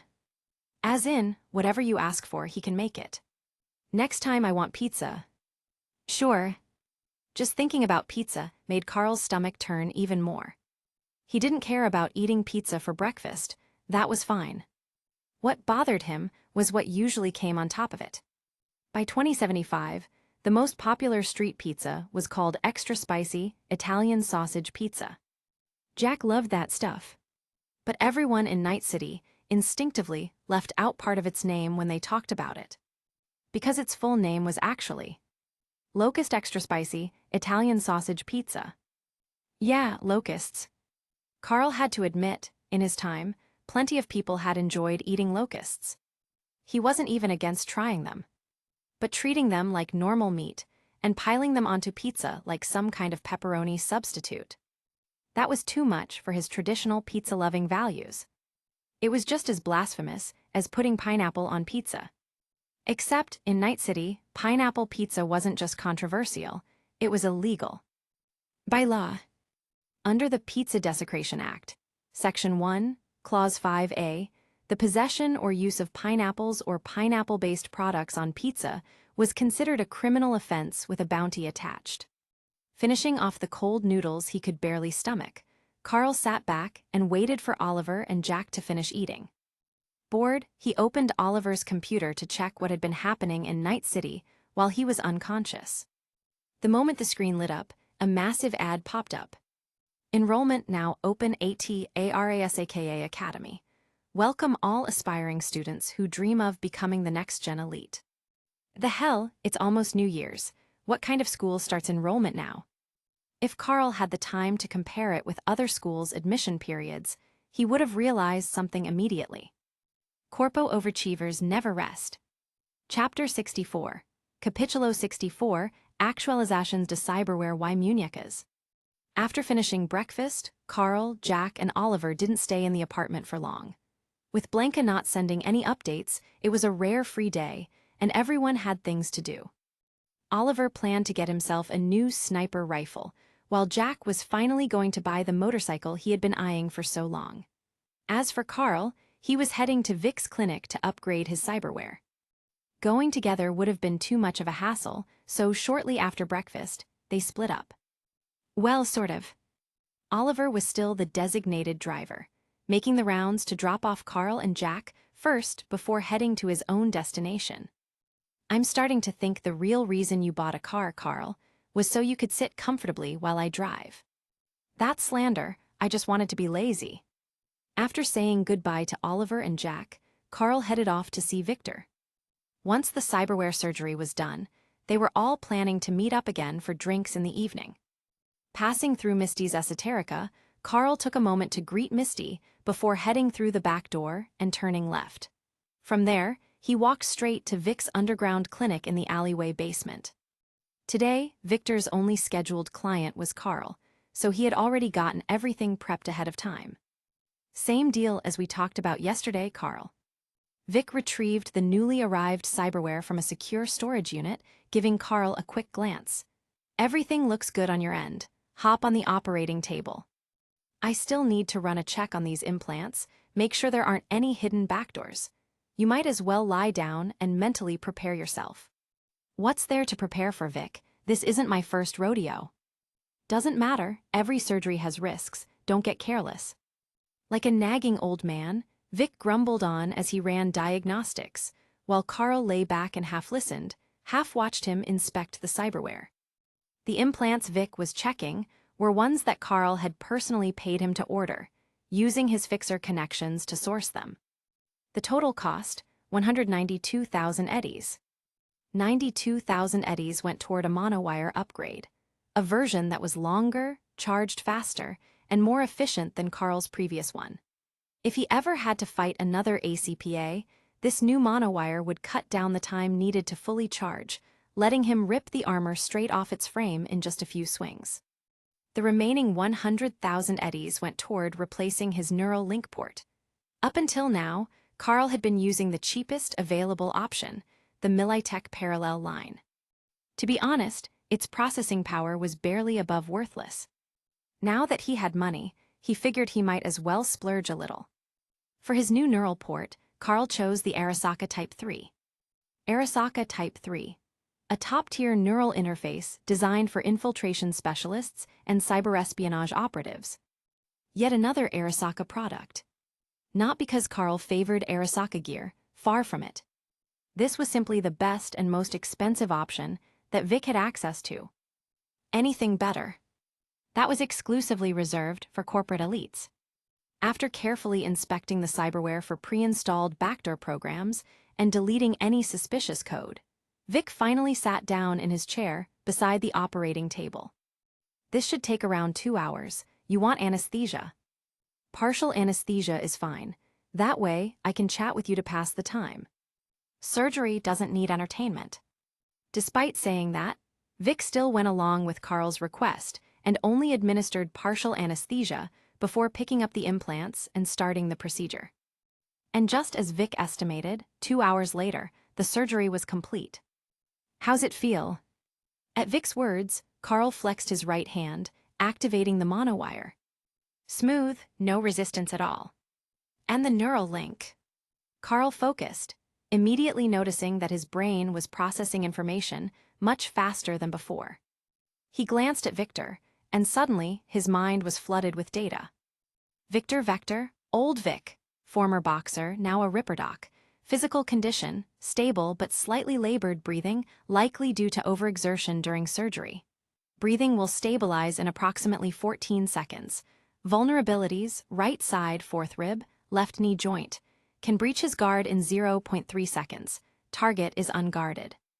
This rush of information made Carl blink in surprise, before finally answering Vic's question. Nothing wrong with it. If anything, it feels like my cognitive load has decreased, like part of my brain's processing power is offloaded onto it. That's impossible. It's a neural interface, not a brain booster. Vic didn't pay much attention to Carl's comment. Instead, after taking a few seconds to regulate his breathing, he leaned back and said, "No intense activity today. Get used to the new implants first. You guys barely made it out alive. Take a damn break. If I show up for drinks tonight and find out you idiots took another job, next time I'm not giving you anesthesia."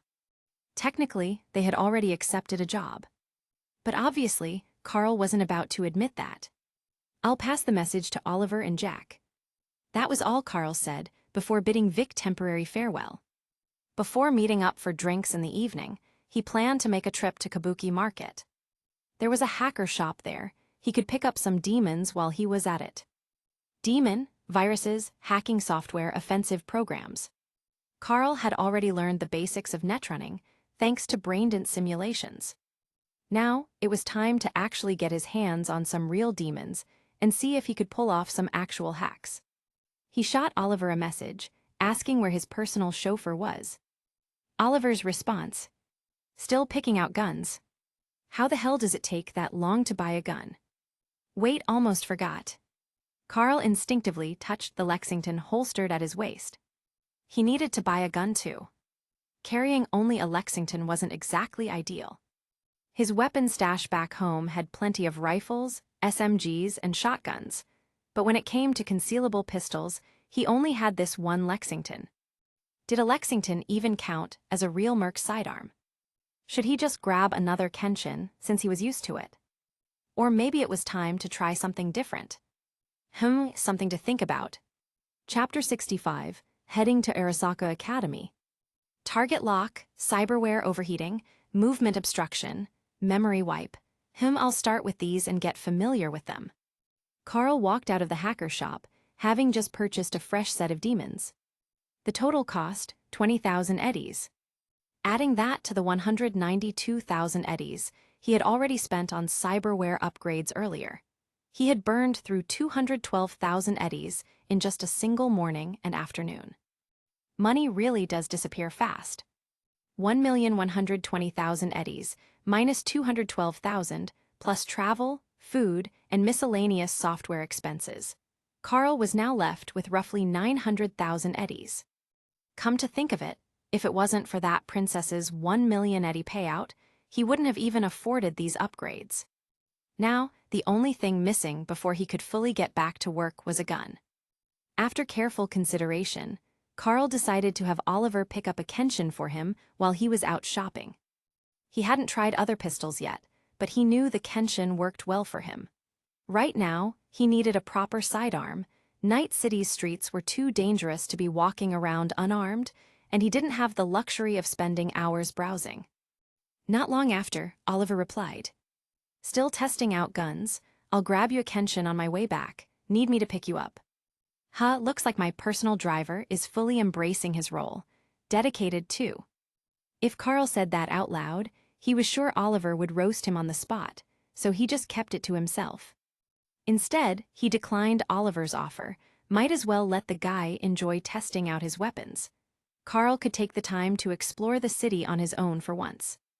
After sending his response, Carl casually wandered the streets for the first time in a long while. How would he describe the scenery of Watson's streets in Night City?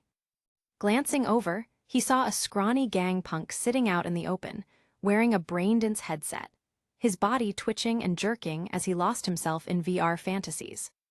Carl quickly averted his gaze. Further ahead, a woman dressed in neon-colored clothing, looking like a painted duck, leaned against an alleyway entrance, waving over potential customers. Carl immediately noticed a group of figures lurking in the shadows behind her. Public displays of lust, check. Luring marks into alleyway scams, check. Pretty standard actually. Nothing too crazy. Just as Carl was thinking that, a car suddenly sped past him, kicking up a cloud of dust right in his face. A split second later, gunfire. Right behind the first car, another pursuing vehicle raced down the street, hot on its tail. Carl quickly shielded his face with his jacket, but the dust still left a fine layer of grime on him. His expression darkened instantly. People in Night City really had no manners. Maybe he should fire a few rounds, teach them a lesson about the consequences of street racing. Think it, do it. Carl drew his gun without hesitation and fired 2 shots. PSSHT. There was no actual sound, but in his head, Carl added a little sound effect for his own amusement. He watched as the rear tire of the fleeing car blew out, sending it into a wobbly, unstable trajectory. Carl smirked, holstered his Lexington, and decided to forgive them. By 2075, most cars had reinforced tires. Blowing out just one wasn't enough to flip the vehicle or cause a major crash. As a small act of revenge, it was just right. Next time, maybe don't street race like an idiot. Feeling satisfied, Carl suddenly remembered something he had seen yesterday. Arasaka Academy enrollment. Wasn't that place in city center? Nothing else to do, might as well check it out. Carl hailed a cab from the street. This wasn't just any cab, it was a combat taxi, meaning it was equipped for armed defense if necessary. By 2075, combat taxis were pretty standard. In fact, anyone still driving a regular taxi in Night City was either way too optimistic or had a death wish. Where to? Arasaka Academy. The driver glanced at Carl, as if sizing him up based on his age, but didn't say anything. After confirming the destination, he silently started driving. By 2075, the most famous combat taxi service was Delamin, the AI-driven taxi fleet rumored to have firepower comparable to an APC. But since Delamin cabs were ridiculously expensive, they hadn't fully dominated the combat taxi market. Most combat taxis in Night City were still human-operated. To corpos, people were just disposable resources. An AI driver might break down due to power failures or system malfunctions. But a human driver. Not only wouldn't they stop working, but they'd even pay out of their own pocket to maintain peak performance, just to keep their job. In the end, it was just another way for Core to profit. Arasaka Academy. During the ride, Carl dug deeper into information about Arasaka Academy. Eventually, he got the basic picture. Simply put, it was a school designed specifically to train corpo dogs. Chapter 66, a small reminder. Arasaka Academy was located in city center, not far from Arasaka Tower. By the time Carl spotted the towering corporate monolith, he had already arrived at the academy. After saving the taxi driver's number and telling him he'd call again if needed, Carl stood in front of Arasaka Academy's gates. From the outside, a school in 2075 didn't seem all that different. Groups of students clustered together in small circles, some laughing, chatting, others running around, playing. The whole scene gave him a momentary sense of déjà vu. As if, no matter how much time passed, students would always be like this. Still, even if these Arasaka Academy kids seem innocent now, the moment they step into Arasaka Corporation, they'll start losing everything that ever made them happy. A corporation was a place that twisted people. Watching them, Carl couldn't help but think about his own past. But standing at the school entrance, just staring inside. Yeah, that was pretty suspicious. It didn't take long for Arasaka security to start approaching him. A guy not wearing a uniform, clearly not a student, loitering near the entrance. He had already been flagged as a potential threat. Hey, what the hell are you looking at? You know where you are. This isn't some place street rats like you can just wander into. At the shouted command, Carl turned toward the 3 Arasaka security guards approaching him, each armed, each wearing the standard corporate security uniform. His eyes narrowed slightly, as if annoyed by the glare of their cyber optics. I know exactly where I am. Carl made no sudden movements, allowing them to close the distance. Then get the fuck out already. One of the guards was already on alert, confused by how calm Carl was despite being confronted by Arasaka personnel. But the Arasaka uniform gave him confidence, gave him a sense of power. He held his aggressive posture, his tone still filled with arrogance. This spot I'm standing on. Carl remained polite, as if explaining something to security guards unfamiliar with Night City's laws. According to Night City regulations, this is a public space. Public space? One of the guards scoffed, as if mocking the idea of city regulations. Who the hell cares about that? Wearing Arasaka's uniform must have really inflated his ego. He was already acting like the law didn't apply to him. Carl sighed. Sure, their attitude sucked, but he always tried to reflect on himself first. Honestly, if he were a school security guard and saw some random guy standing outside the gate, staring in, he'd be on edge too. Since he could understand their reasoning, there was no need to escalate things further. Fine, I'll leave. Carl turned and walked away, and the 3 Arasaka guards made no move to stop him. They had only wanted to get rid of the suspicious guy. Even if their words were harsh, they weren't actually demanding that he crawl away in humiliation. They weren't blind. Carl had a gun holstered at his waist. If things really escalated, they might not die, but even getting injured would be a huge problem. So one more thing. Halfway through leaving, Carl suddenly paused, as if remembering something. Then, he casually offered them a small piece of advice. You guys should probably avoid getting this close to Merc next time. The Arasaka guards looked confused, until Carl's fingers twitched slightly. Could be dangerous. Carl smiled. Schwip. A sound so soft, it was almost imperceptible. A thin whisper of something slicing through the air. By the time the 3 Arasaka guards realized what had happened, they all had thin, shallow cuts across their necks, just deep enough to break the outer layer of skin. A cold sensation crept across their necks. Then, a mix of mild pain and warmth. In that brief instant, the Arasaka security guards finally understood what had just happened, their pupils shrinking in shock, hearts pounding in sheer adrenaline-fueled terror. They had just felt the Reaper's scythe graze past them, and they never even saw it coming. If that guy wanted to, I'd already be dead. As this frightening realization sank in, each of their accounts suddenly received a 100 eddy transfer. Go have a drink after your shift, my treat. Carl casually waved his hand behind him, his tone completely calm, as if that split-second moment of terror had just been a friendly reminder. The 3 Arasaka security guards stood there, frozen, hands still clutching at their barely bleeding throats, which, in reality, didn't even need pressure to stop the bleeding. They watched Carl's retreating figure, yet none of them could say a single word. That moment had burned itself into their very bones. A deep primal warning. It told them that if Carl truly wanted to, even now, as he walked away with his back to them, they still wouldn't stand a chance.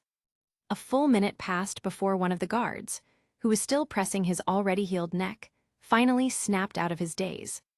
With a blood-stained palm, he pointed straight at Carl's fading silhouette, his voice shaking in disbelief. That guy, I just remembered, I know who he is. No need to say it, I already figured it out. Another security guard finally caught his breath, gasping for air. The sheer shock of facing death had left him nearly suffocating, and the arrogance he had moments ago was completely gone, replaced by an expression drenched in cold sweat and fear. That crazy bastard. Holy shit, I just realized who he is.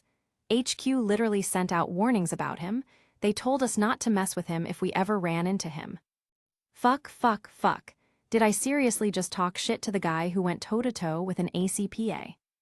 The third guard, the most aggressive one, suddenly felt his legs give out, collapsing onto the ground. Earlier, he had been the loudest, the rudest, the most confrontational. So naturally, Carl had paid him special attention. As he touched the side of his head, horror dawned upon him. A chunk of his hair was gone. His already thinning hair, his struggle against baldness, and now even the shoreline of his hairline had been erased. Tears welled up in his eyes. He was already going bald. Now, with a fresh patch of missing hair, even the remnants of his dignity were slipping away. It was all natural. I hadn't even gotten hair implants yet. Behind the shaken Arasaka security guards, a young man wearing an Arasaka Academy uniform stepped out. His punk-styled hair stood out as he curiously glanced at the terrified guards, then followed their line of sight toward the distance. But when he looked, there was nothing there. Chapter 67, The Restaurant and the Woman. Carl hadn't walked far from Arasaka Academy before spotting a small restaurant by the side of the road. After glancing at the time, he decided that this would be the place for lunch today. The restaurant wasn't large, taking up only about 50 square meters. Inside, there were only 4 scattered customers, and the staff wasn't numerous either. Just one busy chef behind the counter and a single waiter moving around. "Welcome, sir. Feel free to sit anywhere. Just call me when you're ready to order." The young male waiter, despite his obvious workload, still took a moment to greet Carl before motioning toward the available seats. "Got it, I'll call you when I'm ready." After acknowledging Carl's response, the waiter immediately rushed off, still buzzing around the shop. Carl couldn't help but wonder, why the hell is this guy so busy when there are barely any customers? Even with just one person on staff, it shouldn't be that bad. From what Carl understood about the restaurant business, a single waiter could comfortably handle 4 to 6 customers at once, while an experienced one could serve up to 10. Counting himself, there were only 5 people in the entire restaurant. Even if the guy was a complete newbie, he should be able to manage. Besides, that was based on his old-world standards. In 2075, most restaurant meals were pre-made or semi-prepared, just a matter of microwaving, mixing, and serving. So, what's he so busy with? Just as Carl was settling into his seat, he suddenly heard the clear, unmistakable sound of something frying. Zzz. That sizzling sound was immediately followed by the rich aroma of oil dispersing through the air, carried along by the restaurant's slowly circulating air conditioning. Carl instinctively sniffed the air. Then his eyes lit up. This place, for a city center restaurant, it's actually cooking food properly. And this oil, it's quality. Carl's mind had already reached a conclusion. Butter. Real, actual butter. Not the synthetic garbage that was commonplace in 2075, butter made from real milk, churned into solid fat. How could he be so sure? Simple. He used to cook steak a lot back in his time. And every single time, he used butter. He still remembered a culinary book he had read about searing steak in butter. The key tip was not to let the butter fully melt before adding the steak, because real butter had a low melting point and would burn quickly, leaving blackened streaks on the meat. Instead, the moment the butter was half melted, you had to stir it with a fork before placing the steak in the pan. Sure, Carl's steak cooking skills sucked. He could never get the doneness right, but the scent of butter. That was burned into his memory. He could easily tell the difference between real butter and synthetic substitutes just by smell alone. Now the question was, what kind of food was this place making? Carl leaned back in his chair and scanned the table for some kind of ordering interface. Nothing. No wonder the waiter had told him to call when he was ready. This place was so old school that it didn't even have a digital ordering system, something that was already a rare sight back in his time. But you didn't even give me a menu. How the hell am I supposed to know what I want to order? Butter was usually associated with Western cuisine, so Carl could guess that this place served Western food. But Western cuisine was huge. Was it British, French, Italian? If it was French or Italian, that would be great.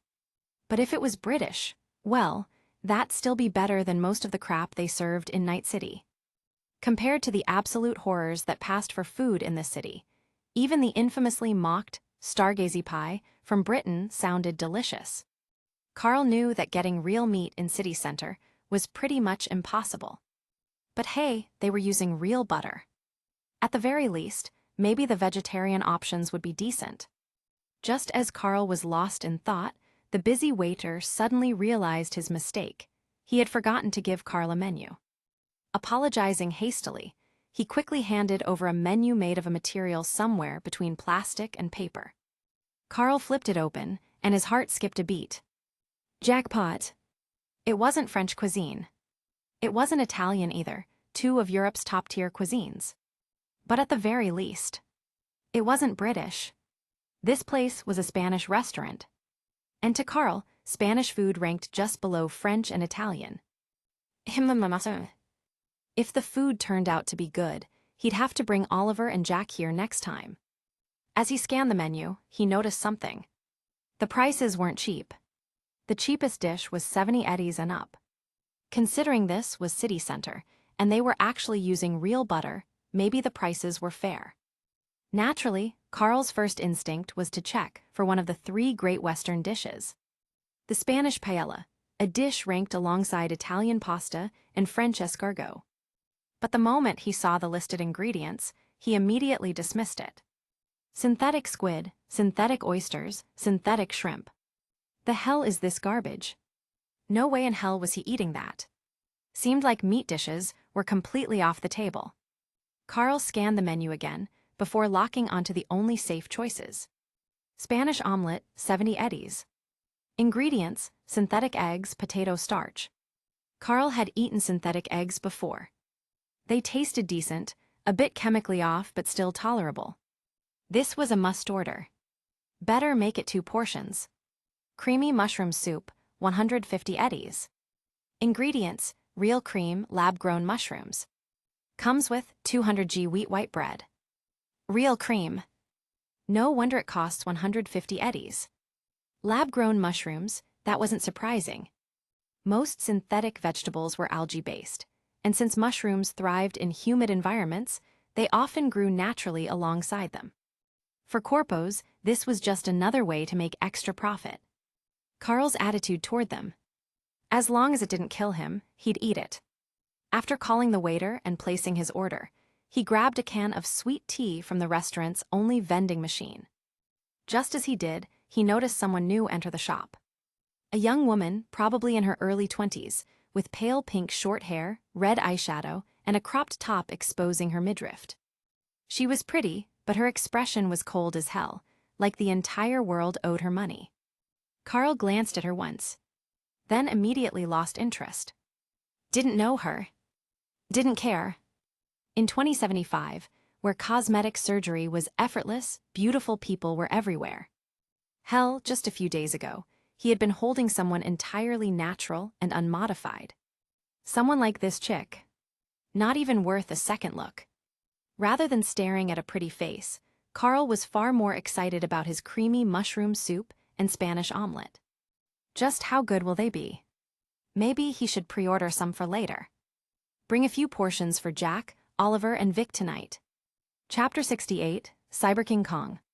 Holding a crispy, wheat-scented piece of bread in his left hand, dipping it into a rich, creamy soup, while using his right hand to fork up a bite of Spanish omelet.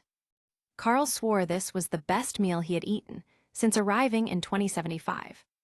Real ingredients just hit differently. After devouring his 2 servings of Spanish omelet and his creamy mushroom soup in just 10 minutes, Carl made a quick decision. He had to bring some of this back for Jack and Oliver. He ordered 3 more soups and 6 omelets to go. Total, 1,160 eddies. Since Carl was buying in bulk, the restaurant waived the container fee as a small favor. After paying, Carl lifted the bag of neatly packed food with one hand. In Night City, you always had to keep at least one hand free, just in case. Just as he reached the door, someone walked in from outside. A corporate guy in an Arasaka uniform. Eye contact. Carl didn't recognize him. But after a brief moment of hesitation, the guy definitely recognized Carl. Through the man's cyber-optic lenses, Carl could clearly see a sudden surge of raw fear. So cyber eyes can actually show emotions now. Go ahead. When Carl came across a dog on the street, he always chose to let the dog pass first. Why? Simple. Who the hell would bother fighting for space with a dog? Why, yes, thank you, sir. The Arasaka corpo, who had already begun shaking, visibly relaxed after hearing Carl's words. Forcing a smile, he nodded politely, his face plastered with the kind of fake friendliness only a desperate lapdog could muster. He then cautiously walked past Carl, stepping into the restaurant without daring to turn his back too quickly. Inside, the corporate security officer felt both unlucky and relieved at the same time. Shit, of all people, I had to run into this killer. But at least, thank God he's in a good mood. Carl didn't recognize the corpo. But the corpo definitely remembered Carl. Back when they were assigned to protect Hanako Arasaka, this guy had witnessed firsthand what Carl was capable of.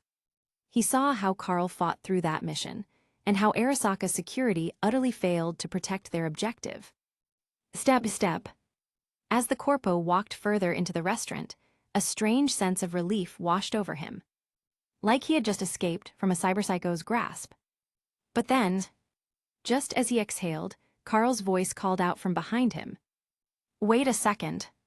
His body froze. I think I remember you now. Carl hadn't recognized his face, but something about his back and posture felt familiar. You were part of that security detail, right? Why, yes, that was me. Spinning around instantly, the Arasaka officer, a man with East Asian features, almost instinctively moved to bow. But Carl casually raised his hand, stopping him. I'm not your boss, no need for that. Carl then smiled slightly.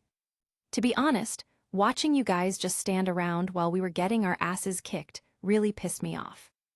And the fact that you failed to protect your target and nearly got my whole team killed.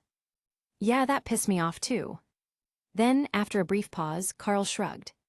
But, since you guys eventually helped Jack and the others hold the line, I guess I'll let it slide. Carl's palm lightly patted the frozen-in-place Arasaka officer on the shoulder.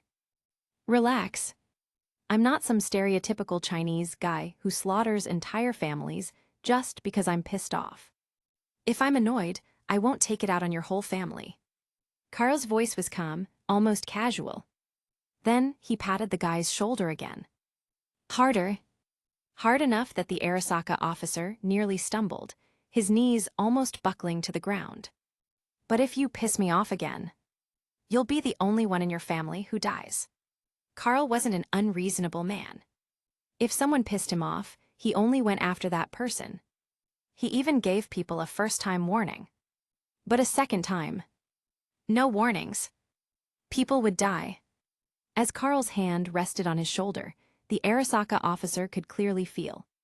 If Carl wanted to, he could have snapped his neck in an instant. Desperate to show his sincerity, the officer frantically nodded, his head bobbing like a broken machine. Duties need to be fulfilled properly. Carl wasn't mad about the security team not stepping in earlier. After all, mercenaries like him were always prepared to be disposable cannon fodder. As long as the money was good, that wasn't an issue. But when Arasaka's so-called security failed so badly that their incompetence got their own target injured and nearly wiped out Carl's crew, that was a different story. There was a difference between expecting shit to go sideways and being dragged down by morons.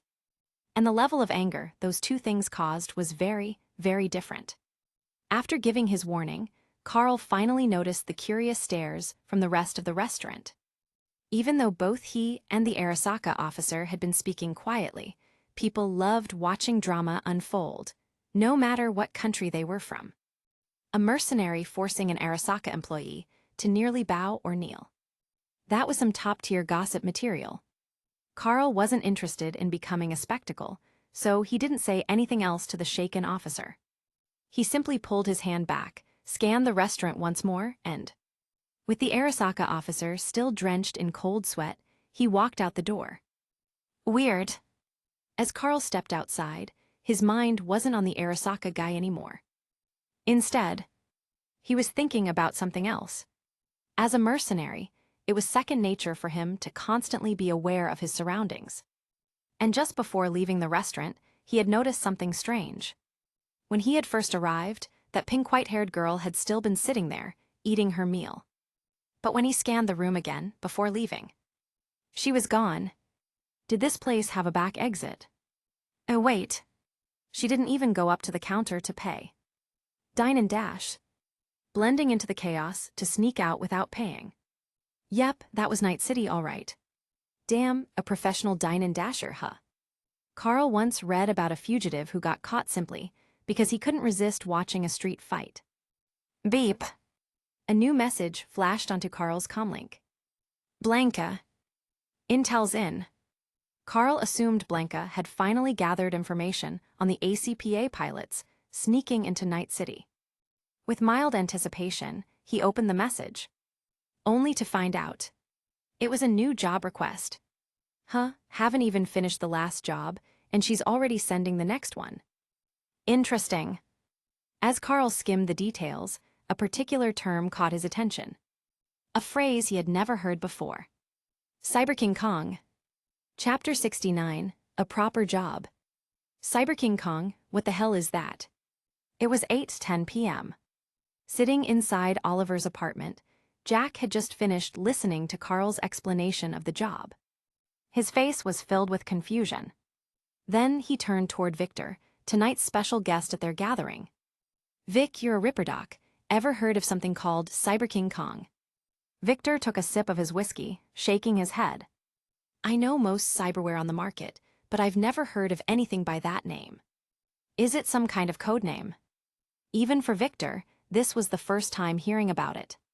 The job says we need to get intel on Cyber Kong from some corpo dog named Tanaka. Carl leaned back. Tanaka works for Arasaka. Which means... Oliver smirked as he connected the dots. This mission is basically Militech poking around Arasaka's secret research, That much was clear. Blanca wasn't acting alone. This was a direct contract from Militech. Considering her role and Tanaka's company, even though they still had no idea what Cyber Kong actually was, they could at least understand the bigger picture. Jack groaned. Militech and Arasaka beefing again. Jesus, we barely just finished a job like this. To be precise. Carl let out a dry chuckle. That was our last job. Hearing this, Victor sighed heavily. Looks like next time I operate on you guys, I really won't use anesthesia. When Vic had upgraded Carl's cyberware earlier today, he had specifically told them to rest for a while. Now, just a few hours later, they had already taken on a new job. Vic just didn't know what to say anymore. Can't be helped, Vic. Oliver shrugged. The payout's too good to pass up, and don't blame Carl for accepting it. If you're mad, just don't use anesthesia next time he gets work done. Let him scream a little, maybe it'll make you feel better. Wow. Really, guys, just throwing me under the bus like that? Carl raised an eyebrow, looking at Oliver. Jack, meanwhile, was nodding furiously in agreement. All right, I wouldn't actually do that. Victor let out another sigh, looking at the three of them. But before you idiots head out, come by my clinic first. I'll give you some meds and do a full-body checkup. No arguments. If something's off with your bodies, it could kill you in the middle of the job. Carl nodded instantly. Of course, we'll stop by first thing the morning after tomorrow. That soon. Vic looked at Carl, mildly exasperated. These kids. They were just like him when he was young. Always charging forward, never looking back, always throwing themselves into danger without hesitation. He knew he couldn't stop them. Just like no one could stop him back then. The only thing he could do was support them from behind. And hope he wouldn't have to watch another friend die. Vic had seen enough of that already. Oliver took a sip of his gorilla ale, letting out a sigh. Man, being a merc is fucking weird. One day we're escorting an Arasaka princess. Next day we're doing dirty work for Militech. He leaned back, shaking his head. It's like Core treat their fights as extensions of their own limbs. And we're the knives and guns attached to those limbs. Then, after a brief pause. Except we're the cheap, detachable kind. 1 minute, they're using us. Next minute, someone else just rips us away and claims us for their own. Jack let out a snort. Damn, Oliver, that was pretty deep. Then, after a beat. But why does it kinda sound like you're comparing us to Joy Days? Jack praised Oliver's analogy. But after thinking about it, he realized it didn't sound great. Joy is a group of workers who sell their bodies through implanted behavior chips. Honestly, not much of a difference. Carl casually commented, while shoving handfuls of Mrs. Wells' fries into his mouth. They sell their bodies for eddies. We sell our bodies for eddies. No need to look down on anyone, we all got it rough. At least we have a choice. How many of them can say the same? Jack blinked, scratching the back of his head. Then frowned. Shit. Why do I feel like you're making sense? That's some real, wake up at 3 a.m., staring at the ceiling kind of logic, man. Jack then glanced at Carl's hands. And noticed something concerning. Dude. You've almost finished an entire bucket in half an hour. Carl paused mid-chew. Then, without missing a beat. It's good. I like it. Why do you care? He swallowed another bite. Mrs. Wells gave it to me, not you. Jack rolled his eyes, but before he could say anything, Oliver pointed at the floor. All right, I don't give a shit how much you eat. But this is my apartment. So if you drop another fry on my floor while talking with your mouth full, I'm picking it up and shoving it straight back in your mouth. Carl blinked. Then, he zipped his lips shut, miming a lock and key gesture. His cheeks puffed up, still full of fries. But he nodded in silent agreement. Fair enough. Talking with food in your mouth was pretty rude, after all. Once he finished chewing, Carl turned to Vic. And nodded. All right, back to business. Vic, sorry about this. We invited you to drink and chill, and now you're stuck waiting for us to finish talking about work. Vic raised his glass, smirking. I got patience. Go ahead, keep talking. Carl leaned forward. If we want to get intel from this corpo dog, Tanaka, we'll have to change our approach. Oliver raised an eyebrow. Change our approach? Since when have we ever done anything besides pull out guns and negotiate? Oliver crossed his arms. Then his expression shifted. Wait. You're not talking about, like stealth infiltration, blackmail, kidnapping.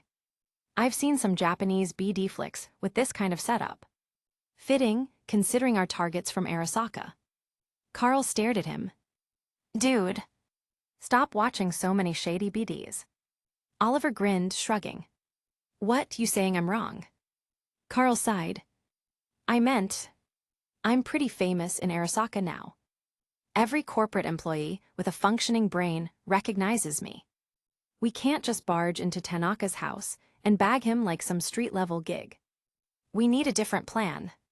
Jack nodded, finally getting it. You want to disguise yourself then? Carl leaned back. This job probably has follow-ups. If we blow our cover too early, Militech might give the next job to some other mercs. And that means less eddies for us. Can't have that. Oliver snorted. Jesus. You're really a job addict, huh? Then his grin widened. But tell me, how's this any different from what I just said? Stealth, infiltration, intimidation, hell, even kidnapping. Sounds like your classic ninja shit. Carl scoffed. Yeah, except I wasn't expecting you to actually reference something legit. Oliver raised an eyebrow. Wait. You thought I was talking about. Carl's face froze. Then. Shit. Never mind. Oliver grinned wider. Wait. There's an illegitimate version of this. Carl groaned. Forget it. Chapter 70, Squad Hacker. Beep, beep, beep, beep. The morning after accepting the Militech contract, Carl sent out a call to Maine. Beep. Maine, Carl, what's up? Carl, got a job, might need extra hands. You interested in tagging along? Maine, damn, you running fixer gigs now. Carl, just a direct contract from a corpo dog. Because of identity issues, I can't handle certain parts of it myself. Need outside help. Carl already hit up Brown and his crew, but they're still on leave. Figured I'd see if you were free. Maine, I actually wrapped up my break right after we met up at Afterlife. Picked up a gig, but I should have it done by tonight. How urgent is yours? Carl, Militech gave a pretty open timeline, so no rush. Payouts $500K eddies. If you and your crew join in, I'll split it 50-50. Maine, $500,000. Carl watched the screen, noting Maine's delayed response. Dude was definitely thinking this one through. For mercs, not every job required full disclosure up front. Actually, when corpos hand out gigs, they almost never share details in advance. Not because they're paranoid, but because if a merc knew too much, they might back out or worse, sell the info elsewhere. But with $250K eddies on the table. That was the kind of payout where you didn't ask too many questions. After a minute, Maine finally responded. His tone calmer this time. Maine, a direct corpo job without a fixer skimming off the top. Maine, shit, didn't realize corpos actually paid this much. Maine, but without a fixer running things. Maine, that means no safety net. You sure that's not a problem? Maine had a point. Fixers were bloodsuckers, yeah. But they also set up safe routes, provided intel, and ensured proper backup. Without one, Maine was understandably hesitant, since it meant his chances of surviving relied solely on Carl's word. Carl, Militech's fine with me hiring outside contractors. Carl, but the rule is. Carl, no details until you're officially in. Carl, that said, I can give you a rough comparison. Carl, worst case scenario. This'll be about as bad as that first ambush we dealt with. Maine read that. Then sighed through text. Maine, that was already pretty fucked up, man. Maine, but yeah, the ACPA bullshit was way beyond what mercs usually handle. Maine, still. Maine, good payout, and it's your job. Maine, that alone makes me trust it more. Maine, I'm in, my team's in. Maine, but you're really giving us half. Carl chuckled to himself. Look at that. Dude had been so conditioned by fixers ripping him off that he didn't even feel comfortable taking his fair share. Carl, of course. Carl, honestly. Carl, you guys are handling most of it. Carl sent Maine an encrypted Militech comm channel, allowing him to verify through their system. Then, he transferred the relevant files. If that data got intercepted, that was Militech's problem, not theirs. If anything went wrong, they'd have to ask themselves whether they had a mole in their own ranks. After reading the full mission details, Maine sent another message. Maine, so basically, we're doing Militech's dirty work and going after an Arasaka corpo. Carl, more or less, I just need you guys to gather intel on Tanaka. Once you've got everything, hand it over to us. We'll handle the rest. That cool. Maine, that's ridiculously easy. I feel like I'm taking too much. How about we split it 60-40? You guys take more, it'll be easier to divide that way. Carl, nah, just take your share. You've worked with me, Jack, and Oliver before, you know our style. We don't have the patience for slow intel gathering. You're leading a crew, right? No way you'd shortchange them. Carl, if you really feel bad about it, just help us grab Tanaka when the time comes. Maine, fair enough. I'll go over the details with my crew. Our netrunner will reach out to you later. Figured it'd be better for a specialist to handle the tech side of things. A netrunner. That was a rare find in a street-level crew. If Carl had access to a trustworthy netrunner, he wouldn't have needed to teach himself hacking in the first place. Carl, got it. I'll send your deposit now. The Militech down payment was 100K eddies. Carl split it evenly. 50K went to Maine, and the rest was split between Carl, Oliver, and Jack. Personal funds update. 900K, right arrow 915K. Amounts rounded for simplicity. Each of them got 15K eddies, with $5K set aside as team funds. For future meals and expenses. Same old rule. If there's extra, Carl keeps it. If they overspend, Carl covers it. Savings keep piling up. Carl stared at the ever-growing number in his account. Honestly, it didn't feel real. Money only seemed tangible when it was in front of you. On a screen, it was just some digits changing colors. So, what's the plan for today? They'd outsource the recon, and Carl would handle the hacker talks. Meaning, Oliver and Jack had absolutely nothing to do. Jack, I'm gonna hang out with Misty. Oliver, I'm grabbing lunch with my sister. Carl, cool, great, awesome. So they had plans. And guess who didn't? That's right. You, Carl. Carl flipped them both off as a parting gift. Before leaving the mega building. His next stop. A Braindance shop. Oliver kept hyping up those so-called authentic ninja BDs. Carl wanted to see for himself. Were they real ninjas? Or just some dude throwing lightning and giant spinning balls? With Oliver gone, Carl wasn't about to drive himself. In fact, he hadn't driven even once since arriving in 2075. Why? Simple. He was lazy. If he could lay back instead of steering, why the hell wouldn't he? Just as Carl was about to call the taxi driver from yesterday, an unknown number messaged him. Hey, I'm Sasha, the netrunner from Maine's crew. Chapter 71, quite interested.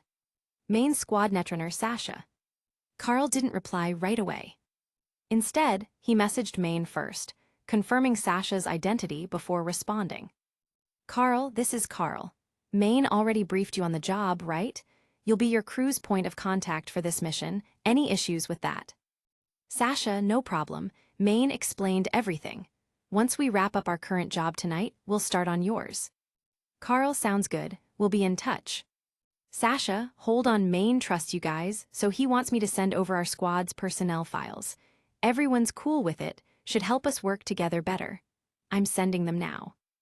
Carl, got it. Carl realized he'd overlooked something. Knowing your squad is one thing. Knowing your allies is another. Just because he trusted Maine didn't mean he knew his crew's actual skill levels. And in this line of work, that shit mattered. The file arrived. Maine's stats weren't surprising. Wait, no. Apparently, he just installed a fresh projectile launcher system. Brand new gear. Did he blow all his eddies from the last job on this? Talk about a hardcore merc. Immediately installing new chrome and jumping back into the field. Well, Carl wasn't really in a position to judge. Next, Dorio. Already met her. Then Pillar. A tech specialist, black-haired mohawk guy. Carl vaguely remembered him. He and Oliver had seen him outside a Braindance shop. Rebecca, support. Green-haired, twin-tailed goblin girl. Yeah, definitely memorable. Falco, driver. Seemed like a classy-looking older dude. Sasha, netrunner. The one Carl was talking to now. And then Kiwi. Another netrunner, acting as Sasha's backup. Carl blinked. Maine's crew is loaded, 2 netrunners in one squad. But then again, they'd been active in Night City for years. His own crew. Barely a month old. No way they could compare yet. Carl, I've got the info, looking forward to working together. After sending the message, Carl checked the date. He'd arrived in 2075, the day after Dia de los Muertos. November 3rd. Today was November 27th. So yeah, not even a full month yet. Christmas was coming up. For Night City, December 25th basically marked the end of the year. But for Carl, didn't really mean much. If anything, Lunar New Year on February 5th, 2076 felt more like an actual new year to him. Some people counted January 1st instead, but whatever worked. Jack had his own plans for Christmas, though. He'd mentioned spending it at the Coyote, with Mama Wells hosting a private gathering. Just close friends and family. And apparently, Carl and Oliver were invited. That alone was an honor. No way they'd skip it. But there was a catch. Jack was bringing Misty. Which meant Carl and Oliver might have to run interference. We should probably ask Vic. He knew Misty, Mama Wells, and Jack well enough. Maybe he'd have some advice. After all, compared to them, Vic was the real veteran here. Carl hailed a combat cab and got in. The driver, now somewhat familiar with him, remained as silent as ever. Moments later, they arrived at the Braindance shop. "Don't drive off, wait here, I'll be out soon." Leaving those words with the silent cab driver, Carl stepped into the Braindance shop. The shop owner flinched instinctively at the sight of someone walking in. But after recognizing who it was, he relaxed. "Oh, it's you, sir." Carl had been here enough times that they were familiar now. And as one of the shop's biggest customers, the owner knew exactly what he liked. The moment Carl reached the counter, the shopkeeper started his pitch. "We've got a new batch in. Season 2 of my Trauma Team Days just dropped. They released 4 full episodes at once. Want me to grab them for you?"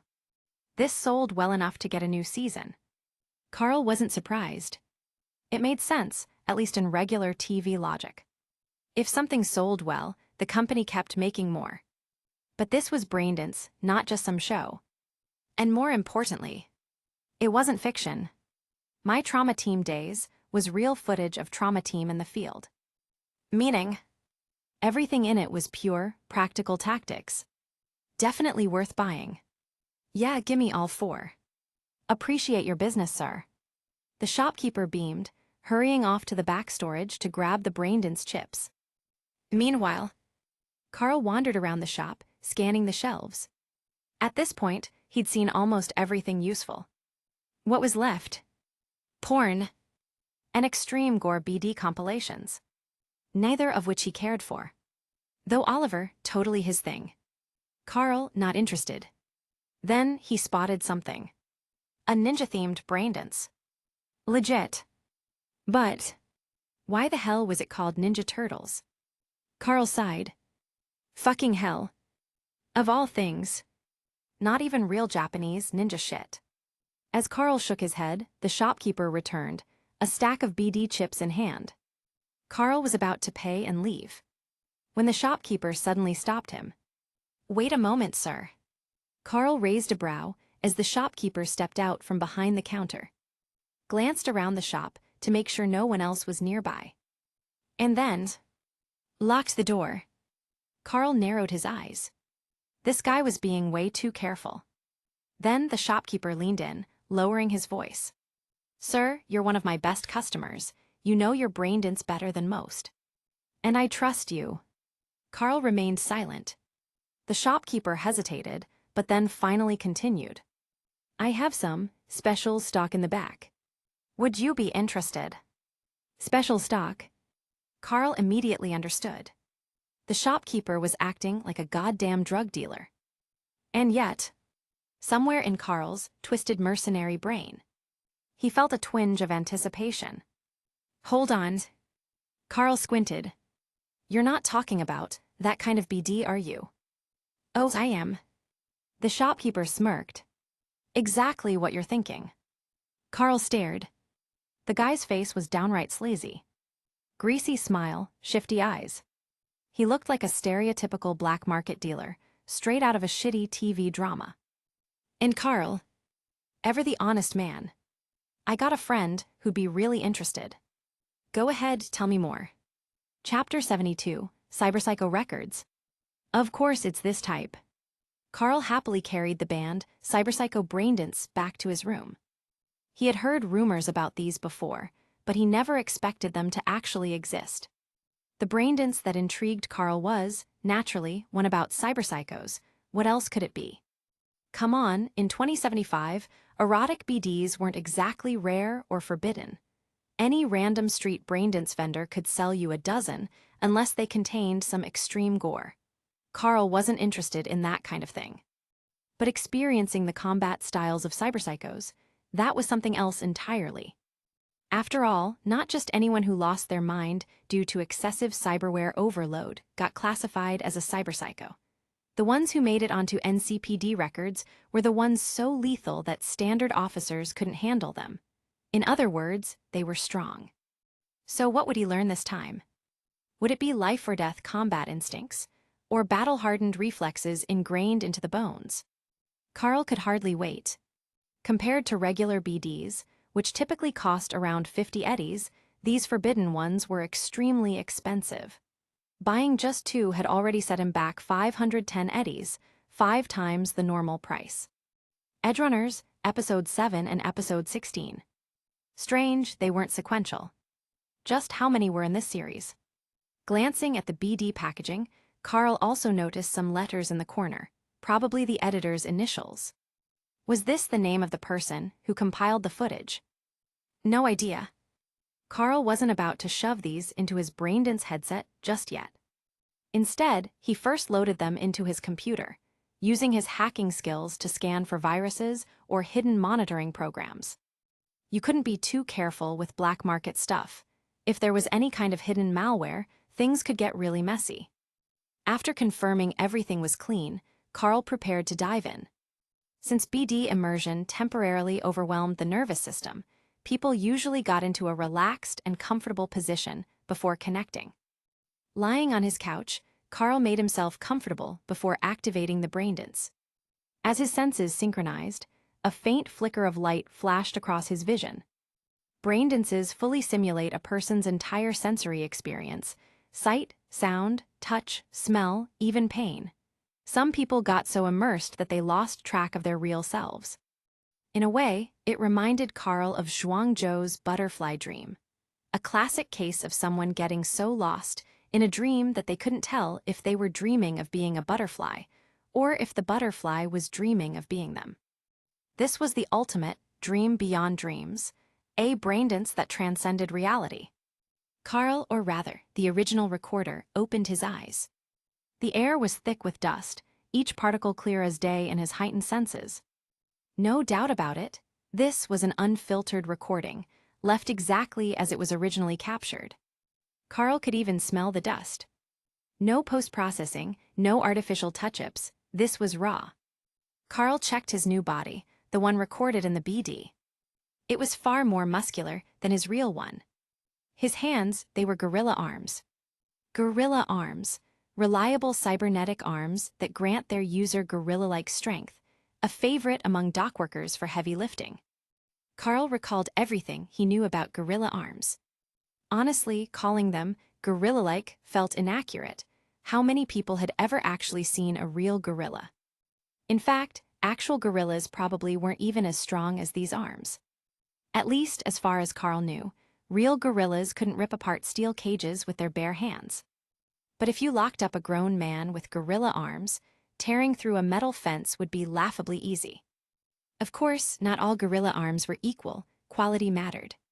Carl flexed his gorilla arms, evaluating their strength. Honestly, they might not even be stronger than his current arms. Unlike some Braindance enthusiasts who insisted on an uninterrupted experience, Carl wasn't that type. People like Oliver, for example, liked their BDs to flow smoothly, especially when it came to certain kinds of content. But Carl preferred to analyze details, pausing and rewinding constantly. Unfortunately, edited BDs lost a lot of original data. The initial raw recordings allowed for third-person views and full environmental tracking, but the ones Carl had were edited, meaning they only had first-person perspective. Damn! Would he ever get a custom version? Resume playback. Huh. The recorder panted heavily, raising his gun. Pause. The cyberware on his palm was that SmartLink. SmartLink, a neural interface that allows seamless integration with smart weapons. Which meant his gun was. Wait, this thing is a fucking Shingen. Hold on. This cyberpsycho's identity. Carl had a bad feeling about this. He resumed playback, listening to the heavy breathing. The scene became clearer. The recorder was standing on the 5th floor of a building, flanked by 2 others dressed just like him, each holding a Shingen Smart SMG. Nearby, a rocket launcher was propped against the wall. Oh fuck. Carl rewound a few seconds, just before the recorder's gaze locked onto his weapon and instead focused on the environment. An abandoned apartment. A mechanical ceiling light fixture. Oh shit. Yeah. Carl recognized this place immediately. And now, he knew exactly who the cyberpsycho in this BD really was. Not the recorder, but the one they were about to fight. Carl knew what would happen next. He had lived it. They were a group of attackers, ambushing a target. A rocket was fired. Explosion. They raised their shinjins and opened fire. And then, someone's coming up. That's impossible. Fast forward. Boom. A grenade detonated, its fiery blast sending shockwaves through the BD. Carl felt the recorder's pain shoot through his nervous system. The recorder's vision blurred, his right arm gone. Blown clean off. Then, the cyberpsycho appeared. The recorder never saw his face. Only heard his voice. You guys were standing too close. If you're gonna die, die together. Carl froze. That voice. Way too familiar. Then, only 3 of you, that's fewer than I expected. Gunfire. Blackout. Fuck. Carl ripped off his BD headset, cursing. How the hell am I a cyberpsycho? I was just talking normally. Carl would have never guessed that Edgerunners episode 16, this so-called cyberpsycho record, was actually about him. Chapter 73, Plop. You better hope I never find out who you are, 'cause if I do, I'm gonna punch you in the face. Carl was thoroughly displeased with how the Braindance editor had categorized him as a cyberpsycho. Seriously, a cyberpsycho. How low was their opinion of him? Did cyberpsychos act as rationally as he did? Hell, Carl even had manners. Whether he killed someone or not, he always made sure to say goodbye in his head or out loud. Hell, even Victor certified that Carl was probably one of the most polite people in Night City. This was straight-up slander. Carl was still a bit irritated as he finished watching the first BD, but thankfully, the second one managed to wash away his frustration. Why? Because this time, the cyberpsycho wasn't him, it was the actual recorder of the BD. Now this makes way more sense. Carl immersed himself in the Braindance, feeling out the combat instincts of a mantis blade-wielding cyberpsycho. The fluidity, the reflexive slashes, the pure muscle memory. Carl memorized everything. 510 eddies. That's how much he had spent on these 2 BDs. If he didn't at least get something useful out of them, it would have been a waste. Technically, the first BD was also useful. It had shown him how to properly use a rocket launcher, for example. But Carl wouldn't be touching that one again anytime soon. He was already building up a grudge against this Braindance editor. If he ever found out who was behind it, he might not be able to stop himself from stringing them up and giving them a good beating. After finishing the cyberpsycho BDs, Carl moved on to the Trauma Team series, rewatching the entire second season a couple of times. By the time he finished, the sky had already darkened.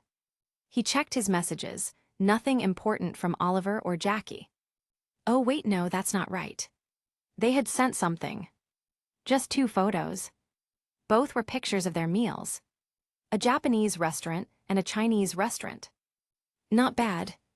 Carl glanced at the time 4:04 p.m. He had slept until noon, gone out to buy Braindances, then binge-watched them all without eating lunch or dinner. Now, he was starving. He glanced at the automatic vending machine in his room. A picture of a wrap was being advertised. Carl shuddered. Nope, not happening. Those squeezable, sauce-filled wraps. They were an abomination. Time to eat out. Carl grabbed his Kenshin, left his apartment, and, as usual, checked the visitor logs upstairs. Still no one. Not a single person had come looking. Damn. He still hadn't found any leads on the green-haired Mohawk guy who had basically sponsored his first day in Night City. And NCPD. They hadn't contacted him once. Not a single bounty offer. Carl had been hoping to build a relationship with them, earn some trust, maybe even get access to some databases. But without any assignments, he couldn't exactly strike up a casual conversation and ask them to dig up personal records for him. At this rate, he had no idea when he'd be able to hunt down his second cyberpsycho target. Carl headed to the city center, stopping by that Spanish restaurant he had liked. He had just placed his order, hadn't even touched his food yet, when his comms suddenly rang. Incoming call, Maine. Maine. Wasn't he supposed to be on a mission tonight?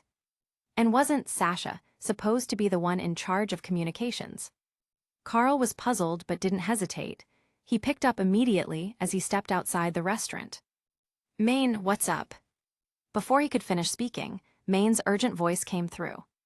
Carl, where are you? Are you in the city center? Carl immediately noticed something was wrong.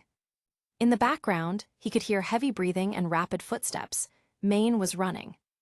Yeah, I'm in the city center. What's going on? You are? Holy shit, Carl, listen up. Get to Biotechnica now.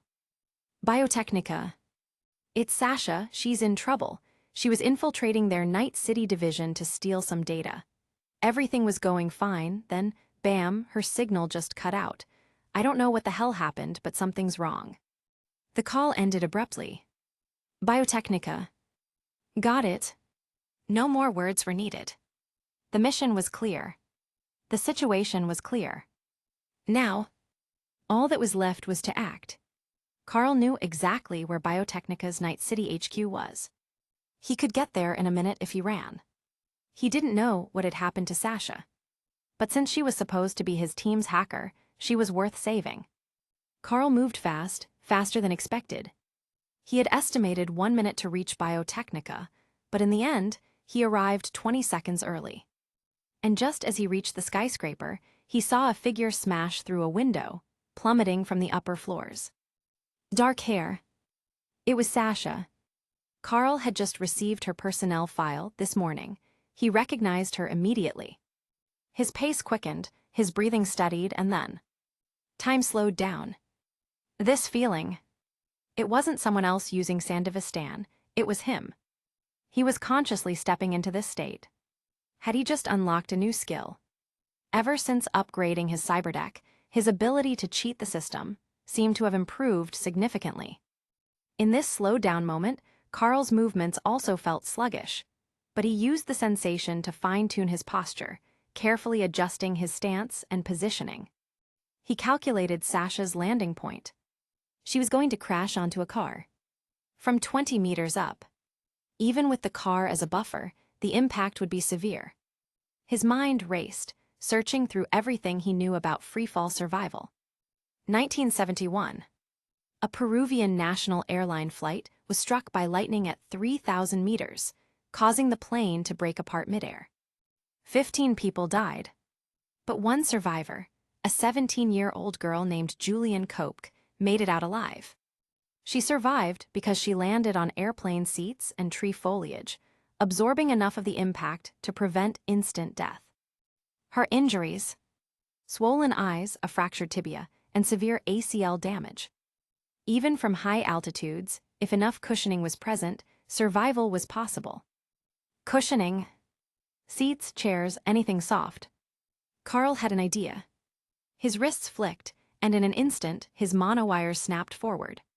He dashed to the car below Sasha, leaped up, and swung his arms. In this slowed perception of time, he sliced open the roof with his monowires, exposing the soft interior seats.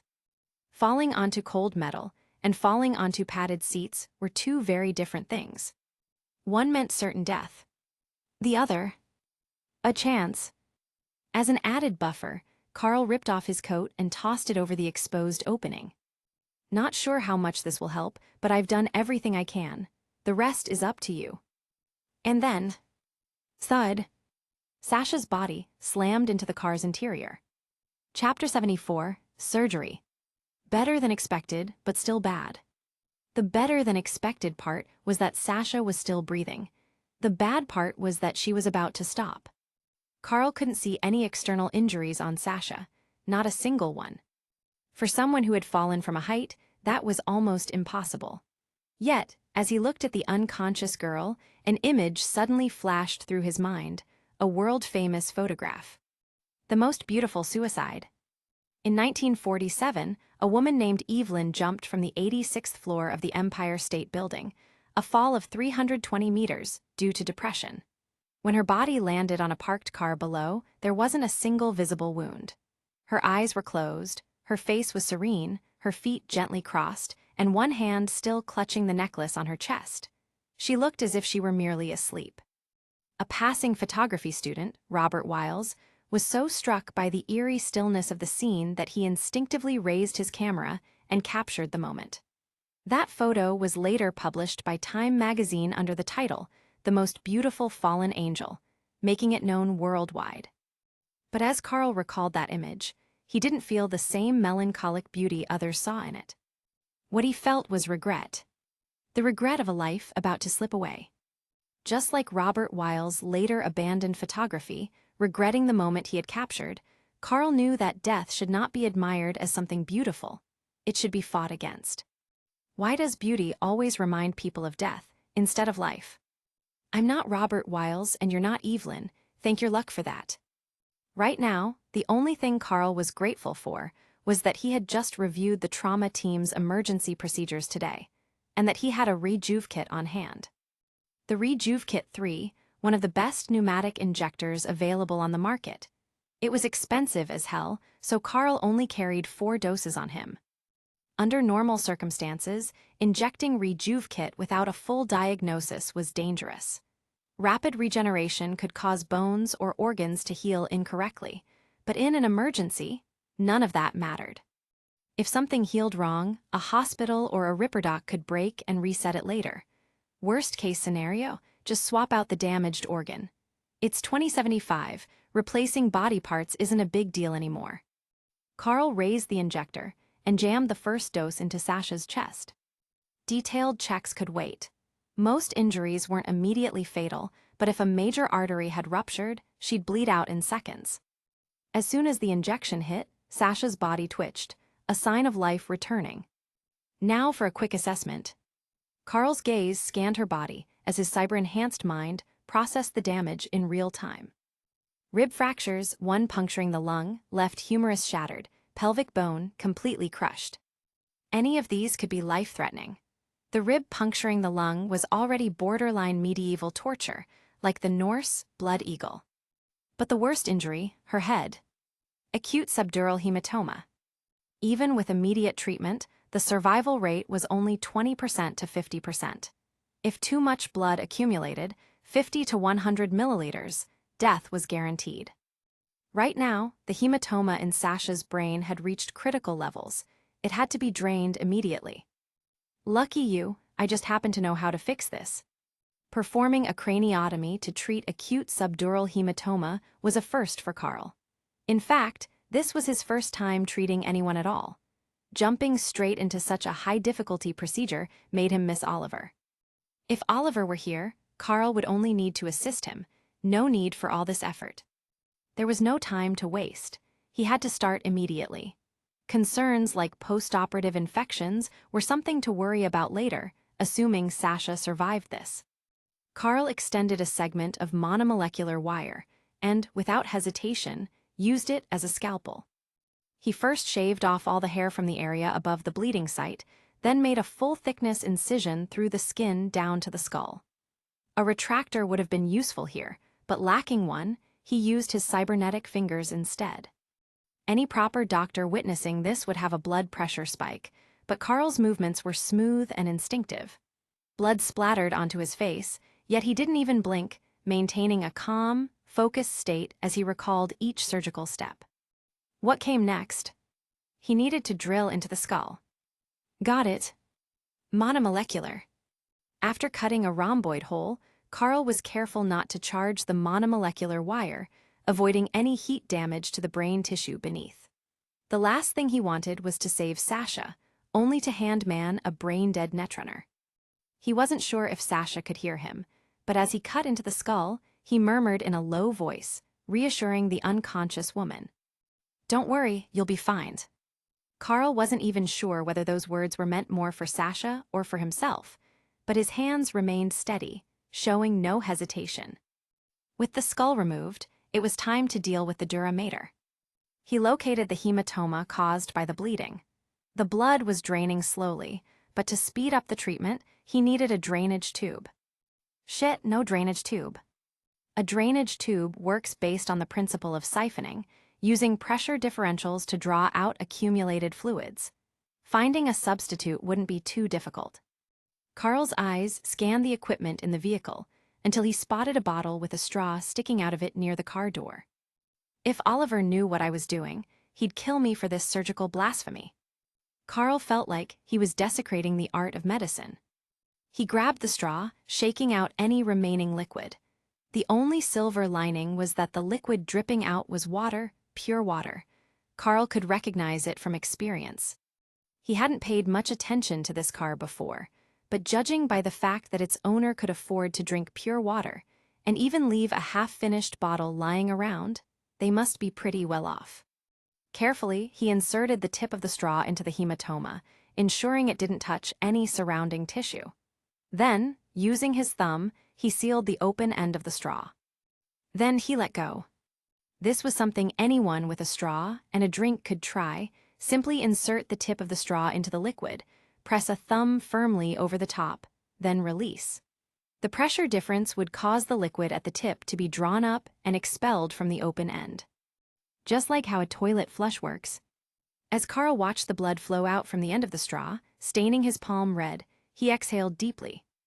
Then, he repeated the same words he had already spoken to the unconscious Sasha. "Don't worry, you'll be fine." Under Carl's watchful eyes, the Rejuvenate 3 implant worked rapidly, repairing Sasha's body, pulling her back from death's grasp. Chapter 75, Tanaka. "Carl, I really owe you one this time." "It was nothing, but she probably won't recover anytime soon. You should stay by her side." Handing the still unconscious Sasha over to the approaching Maine, Carl glanced back at Biotechnica's building, puzzled as to why no one had come after her. According to Maine, Sasha's mission went sideways, meaning she must have been discovered by Biotechnica and forced to jump from a high floor. But even if she had jumped, it would have made sense for Biotechnica's people to come out and confirm whether she had survived or not, right? Did they just assume she was dead? Was Biotechnica really that careless? Carl stared at the sealed entrance, waiting, but no one appeared. This Italian company sure acted strange.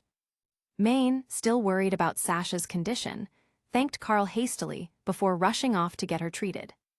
He mentioned that their mission regarding Tanaka would have to be postponed for a few days. Carl didn't mind the delay. Biotechnica had given them a full 2 months to complete the job, so waiting a couple of days wasn't a big deal. What was more pressing at the moment? Carl glanced at the damaged car beside him. The roof had been torn open when he made his move to save Sasha. Now that he looked closer, he finally realized what model it was. A Villefort Alvarado. Ah, that explains it. Carl had ridden in one before, so he knew exactly how soft the seats were. In hindsight, it wasn't just his quick thinking that saved Sasha. This luxury vehicle's plush interior had also played a role. Originally, Carl had considered paying for the damage since he was the one who wrecked the roof. But after a second thought, he changed his mind for 2 reasons. Anyone who could afford an Alvarado was either a high-ranking corpo or a top-tier gang member. They wouldn't care about a few eddies, and Carl had zero intention of handing over his money to either. The car's owner was already aware of the damage and had sent people to deal with it. "Oi, you're FC King dead, asshole." From down the road, 3 heavily modified motorcycles sped toward him. Each was ridden by a gang member, their jackets decorated with kanji slogans like "Violence above all," "Knight's Wrath," "Tiger Claws," "Figures." The car's owner must have some ties to them. Carl let out a sigh, casually drawing his kenshin from his hip. "Yeah, dead for sure." Bang! A single gunshot rang out. Carl stood motionless, sliding his kenshin back into its holster. Meanwhile, the 3 bikers, now sporting matching bullet holes in their heads, tumbled from their speeding motorcycles. Their lifeless bodies skidded across the asphalt, their bikes flipping and crashing for several meters before finally coming to a stop. Carl glanced at the aftermath. Tragic. Turning around, glancing back at the 3 corpses, their bodies dragged across the ground, leaving behind 3 dark streaks of blood, Carl yawned. Today had been exhausting. Between watching Braindances, getting surgery, and dealing with a shootout, he had spent far too much mental energy. And on top of that, he hadn't even eaten all day. Tired and hungry, he figured he'd grab a meal, then head back home and get some rest. Tomorrow, he'd be back at it again. Carl opened his messages. Oliver and Jackie still hadn't checked in. Not even a single text. Those bastards didn't even ask if I was starving. How inconsiderate. With a sigh, Carl decided to head back to the same restaurant from yesterday. And just like that, he left the scene, casually abandoning the damaged vehicle and the 3 corpses of the tiger claws behind him. 1 minute later, the owner of the vehicle received a notification. The men we sent were taken out. A middle-aged man in an Arasaka uniform frowned, displeased as he listened to the report over the phone. We support your little tiger claw gang for a reason. Not so you can take our money and accomplish nothing. His cold reprimand was met with frantic apologies from the other end of the line. Without even seeing him, the Arasaka executive could imagine the tiger claw member bowing his head in submission. Annoyed, he hung up the call. I can't believe I come to the academy for a meeting, and some random street thug messes with my car. His irritation, however, didn't last long. The Villafort Alvarado was a nice ride, sure, but not something worth obsessing over. Besides, he was far angrier at the tiger claws for taking his money and failing to deliver results. But even that frustration faded quickly. Just a few minutes later, a staff member arrived to remind him about the meeting. Mr. Tanaka, the meeting is about to begin. Please be sure to arrive within 10 minutes. Understood, I'm on my way. As Tanaka spoke, he was already mentally drafting a note to replace his car. And just like that, he pushed the entire incident out of his mind. In the grand scheme of things, neither the damaged car nor the tiger claw's incompetence really mattered. Arasaka business came first. Chapter 76, Capitulo 76, Du's Ideas. So something like that happened with Maine's crew, huh? Well, nothing we can do about it now. Looks like we'll just have to wait on this job. The day after Carl rescued Sasha, the 3 of them met up to exchange intel. Jack, though slightly disappointed by the delay, understood the situation. At least she made it out alive. Actually, we don't have to wait, Oliver said. He didn't comment on the incident with Maine's crew. Instead, he sent something over to Carl and Jack. While I was having dinner with my sister last night, I looked into Tanaka. He's an Arasaka exec, and most of his records are locked down tight. There isn't much public info on him, but I did find a related news article. Take a look. A news article. Jack read the headline out loud. Director Tanaka donates to Arasaka Academy. Again. Director Tanaka. Jack stopped reading as something clicked in his head. Wait, he's on Arasaka Academy's board of directors. Arasaka Academy was built to train students into future Arasaka employees. Oliver explained, leaning back against the couch. It only makes sense that high-ranking corporate officials sit on the board. Carl quickly understood what Oliver was getting at. So you're saying we could use Arasaka Academy as our way in, try to track Tanaka through the school? Oliver nodded. Exactly. As a board member, he'll have to attend meetings whenever something major happens at the academy. If we can stir things up, we might be able to force one. Damn, you really do come up with some good ideas, Carl admitted. Way easier to brainstorm with a team than figuring everything out alone. But targeting Arasaka Academy. Jack scratched his chin. What are we supposed to do? Stage some kind of terrorist attack? Look, I know this is America, and school shootings happen more than they should, but let's not go that far. Carl shook his head before continuing. I was thinking we could look into the student records, see if any of them might know how to trigger a board meeting. The students at Arasaka Academy aren't corporate employees, yet their personal info won't be as protected. If we find the right ones, we might learn exactly what it takes to get the board's attention. You really think some random student would know something like that? Jack was skeptical. Of course they would. Carl smirked. You think just anyone can afford to go to Arasaka Academy? That place isn't cheap. Every student there comes from money or power. They know things the average street kid wouldn't. I actually have another idea, Oliver added. And it can work alongside Carl's plan. He sent another file to Carl and Jack. The hell did you send this time? Arasaka Academy, accepting new students. Carl blinked. Enrollment. Carl looked back up at them, confused. And what's the problem? At his question, both Jack and Oliver turned to look at him. Their expressions said it all. You really haven't figured it out yet, have you? So, what exactly is the problem? Carl still wasn't getting it, until Oliver pulled out his Nova revolver. The polished, mirror-like surface of the gun reflected Carl's face back at him. That's when it clicked. You guys want me to enroll in Arasaka Academy? Carl stared at Jack and Oliver in shock. Me, in school, where the hell did you even get this idea? Come on, Carl, you're the perfect age for it. Jack immediately started trying to convince him.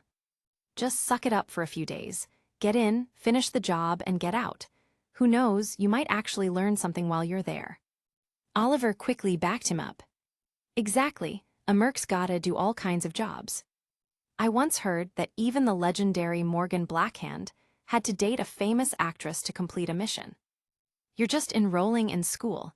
It's way better than some corporate romance gig, right?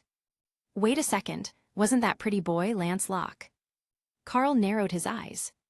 Another famous solo back in the day, just like Morgan Blackhand. And wasn't he completely unreliable? I remember he only took bodyguard gigs, and half the actresses he was protecting somehow ended up mysteriously dying in bed. Oliver shrugged it off. Same difference. Point is, Carl, aren't you even a little curious? Look, the school's enrollment plan lets you try it out before paying for the full year.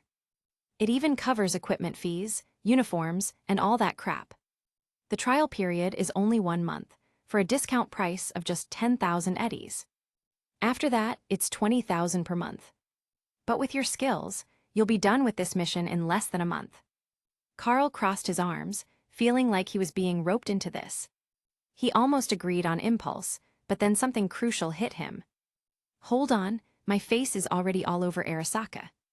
Didn't they spread my mugshot around the entire damn company? If I walk into that academy, I'll be caught instantly. Oh, about that don't worry, Oliver said casually. You know I'm from 6th Street, right? And 6th Street has some ties to the new United States.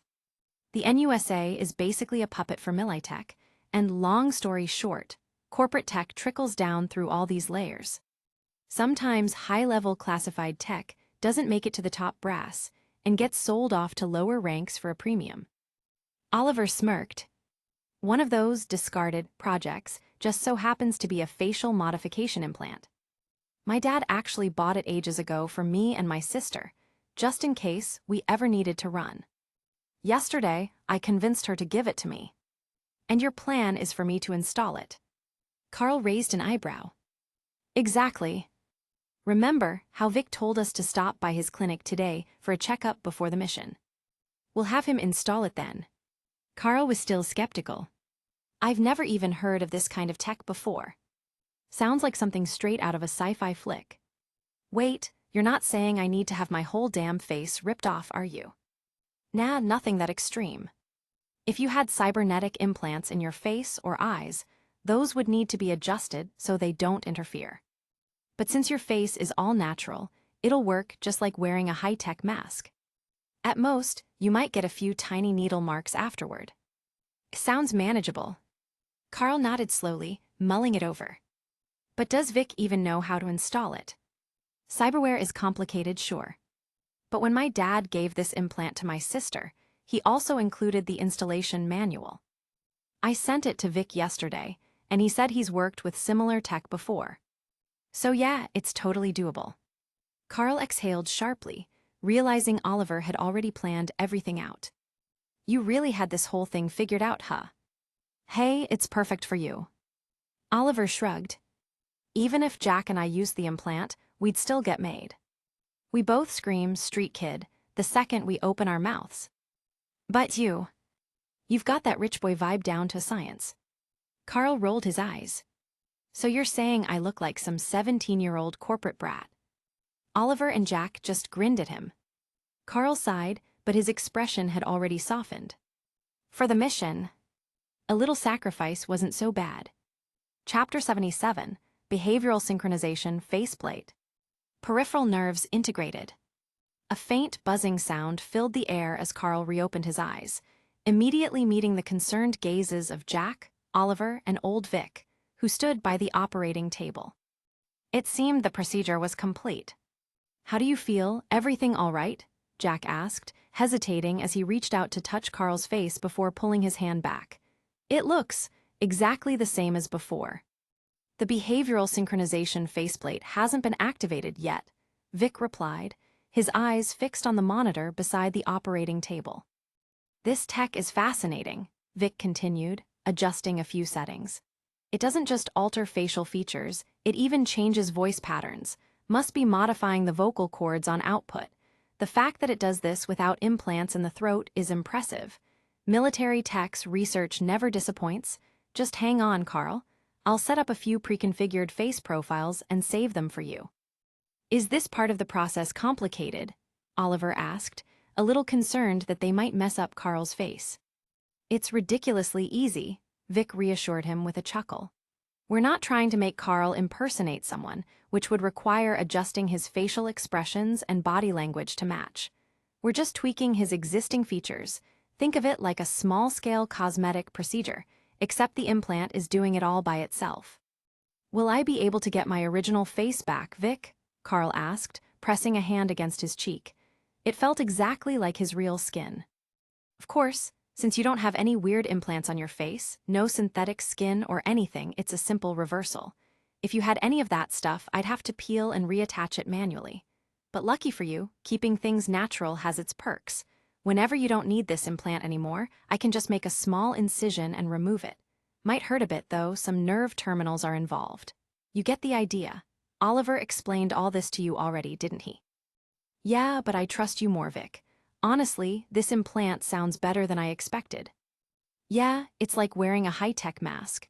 Way better than those implants that replace entire body parts." "That's a relief. Still, there is a minor side effect." Carl had just started to relax when Vic suddenly changed his tone, his expression turning serious. That single sentence made Carl, Jack, and Oliver all tense up instantly. Immediately after, as the three of them tensed up, Vic's serious expression melted into a grin. "It's nothing serious, just that your face will be covered by the implant for a while. When you finally take it off, you might be a bit pale from the lack of sunlight. Try not to get mistaken for a vampire and end up getting hunted down at night." Hearing Vic's amused tone, the three nearly flipped him off for the scare. Even if a vampire hunter came after me, I'd be the one taking them down," Carl scoffed. Rubbing his face again, confirming it still felt exactly the same, Carl leaned forward and glanced at the screen Vic was operating. "Vic, since we're tweaking my face anyway, how about making me even more handsome?" "You already look good, Carl," Oliver said, rolling his eyes. "What, trying to make yourself irresistible to the ladies? You're not enrolling in this academy to pick up chicks. What's your plan? Seduce them, get intel in bed. That make you the next Lovaboy Lancelot." "Your current face is already well known within Arasaka," Vic commented as he adjusted the screen, lowering Carl's eye position slightly. "If you stand out too much, it'll attract too much attention. Let me make a few subtle adjustments." "So you're saying I'm too handsome?" Carl grinned. "Listen to this guy's ego," Jack chuckled. "Honestly, Carl, if you ever get tired of being a merc, you should consider becoming a celebrity. With that face and your constant bullshit, you'd be pretty damn popular." "You mean those walking heaps of cyberware, dressed in mismatched outfits, strutting around like fashion disasters? No thanks. I have no interest in becoming entertainment's version of Atom Smasher." "You mean Lizzie Wizzy?" Oliver chimed in. "I've listened to some of her tracks before. Gotta admit, her concerts in Braindance format are insane." Lizzie Wizzy, the frontwoman of Lizzie Wizzy and the Metadwarves, and the only human member of the band. She once committed suicide on stage and actually died for an hour until trauma team arrived and replaced her entire body with cyberware, bringing her back to life. The performance she gave afterward is considered one of the greatest shows in history. There's a lot of speculation around that event, Vic interjected. Some say that 1 hour was really just the time it took to stabilize her. Trauma team arrived within a minute, swapped in pre-prepped cyberware, and got her back up. I mean, based on my medical experience, reviving someone who's been clinically dead for a full hour has about the same odds as a space shuttle falling out of the sky and also carrying the president of New USA. Carl, Oliver, and Jack all turned to look at Vic in mild surprise. What? Vic asked, briefly looking up from his work, confused by their reactions. After a moment of silence, Oliver finally spoke, looking incredulous. Vic, you actually know about this stuff? I thought all you cared about was boxing matches. You've been watching the same damn fights on repeat. I figured you didn't give a damn about celebrities. She's one of the most famous singers in Night City, Vic replied matter-of-factly. Kinda hard not to know about her. I've had plenty of clients rambling about her while I worked, good and bad. Hear enough, and you start remembering. What, you guys think I'm some ancient relic? Vic finally stopped working and turned the screen toward them. All right, take a look. I've preset 4 different face profiles. Carl, pick one you like and try it out. Chapter 78, New Identity. How does it feel? Hearing Vic's voice, Carl looked at his reflection in the mirror and tugged at his face a little. Feels fine, almost the same as my original face, just looks a bit unfamiliar. The reflection staring back at him was that of a black-haired young man. He still retained about 30% of his original features, but overall, he looked more like. Vic, why does Carl's new face look kinda like yours? Jack examined Carl's new appearance, then glanced at Vic. He seriously looks like he could be your nephew. Ahem. Carl, hearing that, took a closer look and realized that the face template he had chosen did, in fact, resemble Vic quite a bit. When designing facial structures, there has to be some basis. The 4 templates I created were based on slight modifications of your own faces, yours, Jack's, Oliver's, and mine. Honestly, I thought you'd pick the one closest to your original face, but I didn't expect you to end up choosing mine. Vic sounded a little surprised by Carl's choice. If it looked too much like me, it wouldn't be useful for infiltration. But this works. Looking like your nephew is way better than looking like Oliver's or Jack's little brother. Carl rubbed his altered face before stepping off the operating table. All right, now that my new face is set, what about my identity? A new face alone clearly wasn't enough. Without a proper identity to back it up, he'd probably get exposed not long after entering Arasaka Academy. Relax, I already had Padre handle that part. Jack handed Carl a data shard, signaling him to check its contents.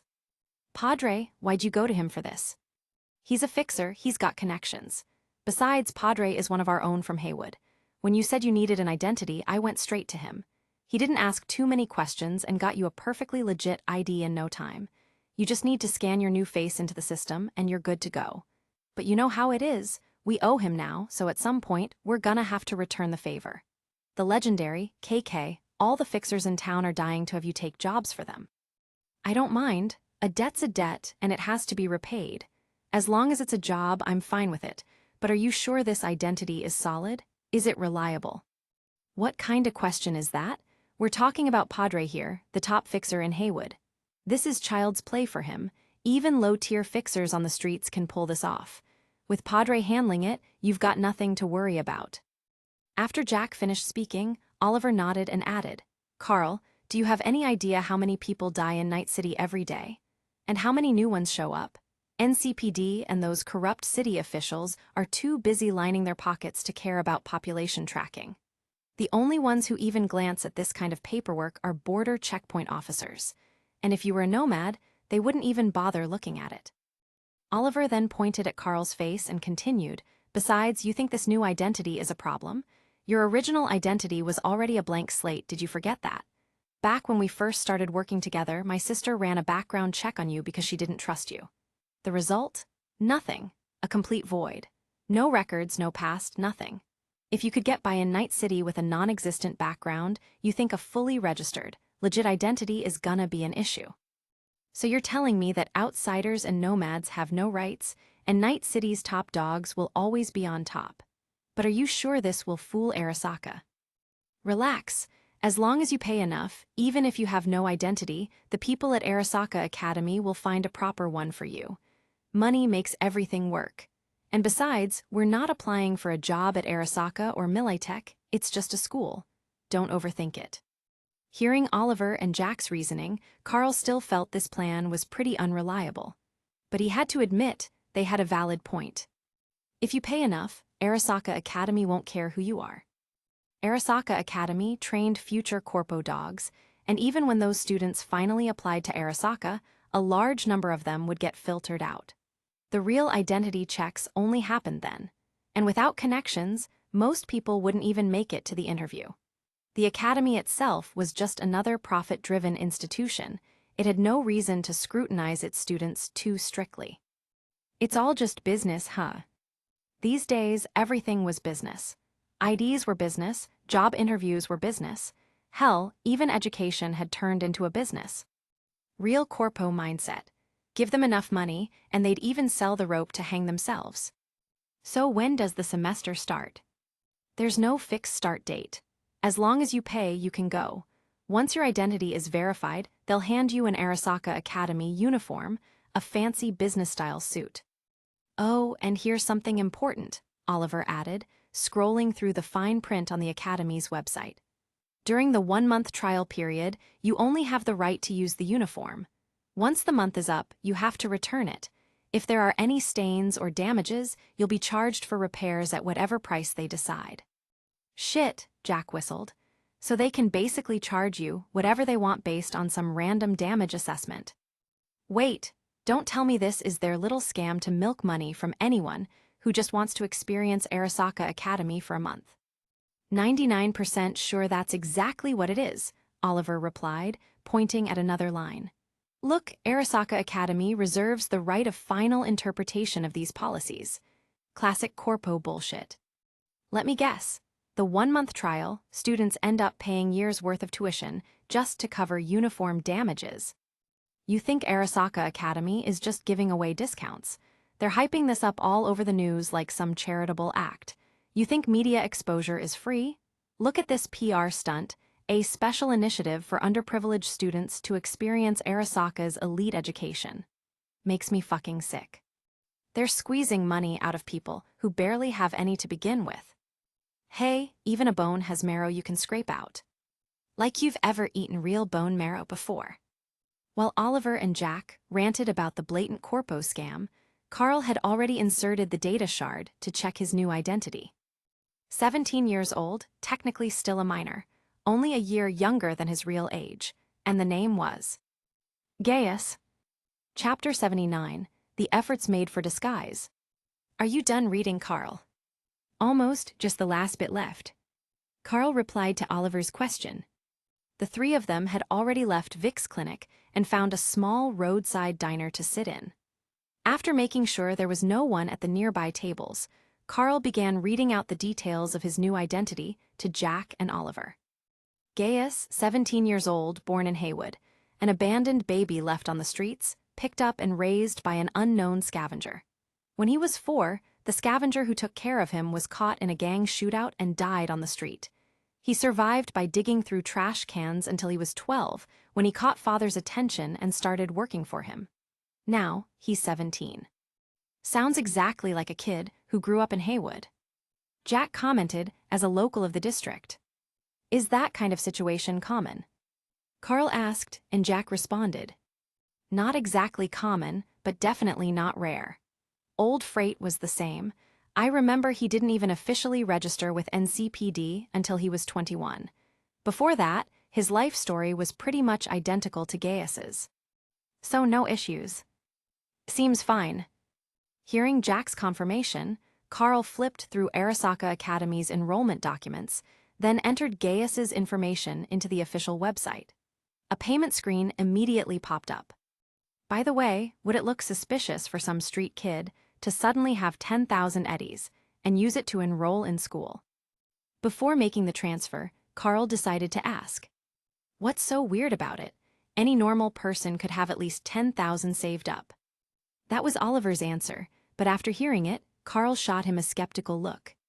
If I remember correctly, Didn't someone once tell me that before completing his first gig, he barely had 2,000 eddies to his name? Are you sure you're the right person to be saying this? Hey, don't misquote me. I had less than 1,500, okay. Oliver waved his hand dismissively, then looked at Carl, whose face had returned to normal after leaving the clinic. How does the face shifting feel? Easy to switch. It's all right, but every time it shifts, I can feel the nerves in my face getting pulled. Honestly, if I do it too fast, it actually hurts a little. Feels like this thing shouldn't be used too many times, otherwise, I might end up with phantom pain in my facial nerves. I should probably have Vic remove it as soon as the job's done. Well, if it were perfect, Militech wouldn't have let it get passed down to their underlings. R&D guys are always like this. Ignore all the side effects and just get the thing working first. That's one way to do research, I guess. But usually, human test subjects aren't supposed to be part of the equation. As Carl spoke, he noticed a waiter approaching their table, so he immediately stopped talking about the mission. Gentlemen, what would you like to order? Oliver, large pork cutlet bowl with a Zen brand tea drink. Jack, extra spicy Italian sausage pizza large, and a bottle of my will. Hearing their orders, Carl instinctively translated them in his mind. Wormsynth patty rice bowl, Japanese-style tea foam drink, locust pizza, and diluted ultra-sour lemon juice. What about you, sir? As the waiter turned to Carl, he had already decided on his order. A glass of real water, mac and cheese, and... Carl hesitated for a moment. Under Jack and Oliver's surprised gazes, he added a serving of fried meatballs. Understood. Please wait a moment, your order will be ready soon. After the waiter noted down their orders and left, Oliver was the first to break the silence, unable to hold back his surprise. Did you just order that for us, Carl? If it's for us, we could have ordered it ourselves. Jack, also looking astonished, added his comment, but Carl's response was firm. I'm going to try again. Mano, you sure about this? Jack double-checked and, out of concern, said, You don't have to force yourself to get used to this food. Isn't real pork about to be shipped in soon?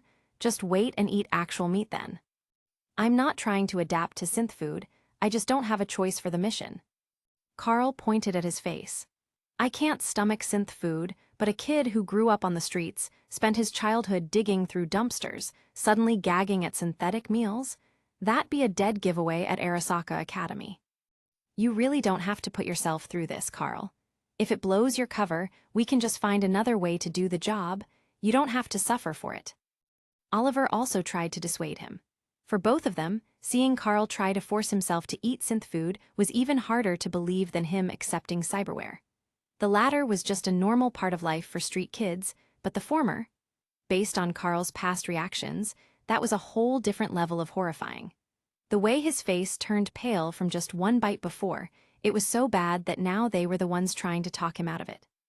Between close friends, there was no such thing as forcing someone to eat something they absolutely hated. No need to say more, trust me.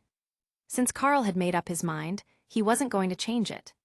4 minutes later, their food arrived.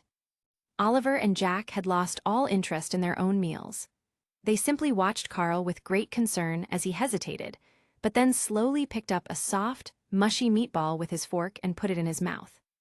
The way he looked, tense, focused, almost like he was disarming a bomb that could go off at any second. The meatball entered his mouth. His upper and lower teeth moved, pulling it off the fork before he chewed a few times. Carl felt his stomach churning, and his throat convulsed slightly as his body instinctively rejected the food. But he forced himself to keep chewing. The meatball was soft and sticky. The texture felt like worms wriggling around inside his mouth. Controlling his facial muscles to avoid showing any discomfort, Carl continued chewing. The sensation on his molars felt like stepping on a dried cockroach, its last twitching movements scraping against his teeth. Gulp! In the end, Carl felt like he was swallowing a slug that refused to go down his throat, sliding down painfully slow. One meatball in, and he was already drenched in sweat. I don't think I can do this.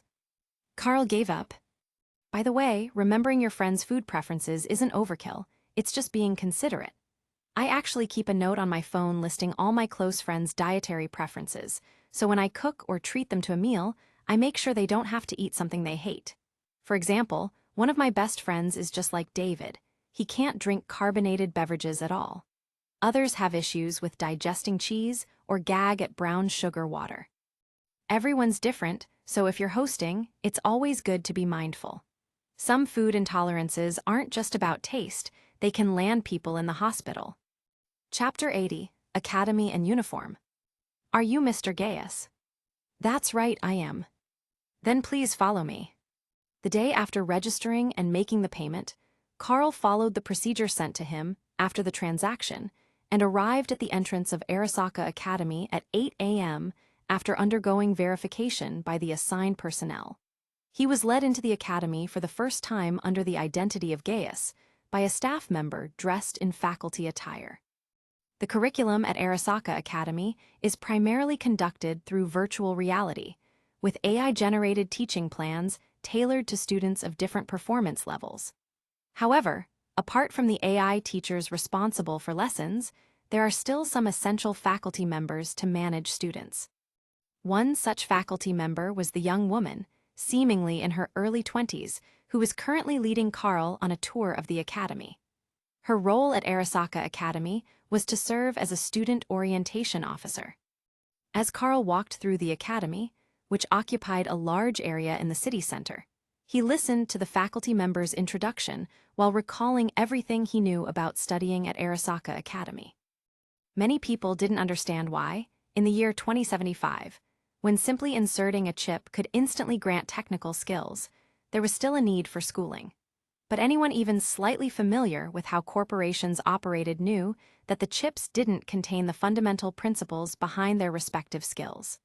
To truly grasp and master a subject, there was no alternative to formal education. A simple analogy explains it best. If someone inserts a chef's chip, they would immediately know how to cook scrambled eggs with tomatoes. Under the chip's influence, they could mechanically replicate the dish with identical results every time. However, the moment the chip is removed, all related memories vanish without a trace. Someone who didn't even know how to hold a spatula before installing the chip would be completely incapable of frying eggs once it was removed. Without understanding the fundamental principles, how could they prepare scrambled eggs with tomatoes? And that's just the most basic example of cooking chip. If even something as simple as that proves difficult, mastering more complex technical skills through chips alone is entirely out of the question. Sure, people could try to rely on external recordings and muscle memory to remember how to make scrambled eggs with tomatoes. But could someone memorize complex mathematical formulas through muscle memory and apply them to solve equations? Moreover, external recording and muscle memory are forms of learning in themselves. Corporations aren't generous enough to hand over technology that allows employees to fully comprehend skills just by inserting a chip. Fundamental knowledge is a form of wealth, and companies don't hand out money to workers for free. Anyone dreaming of that in 2075 should wake up. Entering Arasaka Academy and learning the knowledge necessary for the corporation to use students as tools is merely the first step in knocking on the door. To truly integrate into Arasaka, students must not only understand the principles behind the chips, but also know how to apply them. For example, if someone inserts a boxing chip, they would instantly learn how to throw a punch. However, they also need to understand the rules, such as not continuing to punch after a referee has intervened. Machines can be rigid and mechanical, but humans cannot. Arasaka Academy doesn't want rigid, mindless flesh and blood machines. What they truly desire are people who understand the rules, people who know how to bow, how to flatter their superiors, and how to respect the corporate hierarchy. It was clear that, in the eyes of the Academy's orientation staff, someone like Gaius, a street kid, first needed to learn how to follow rules. That's why, at the start of Carl's tour, she led him through various places where regulations had to be observed and repeated the rules over and over again.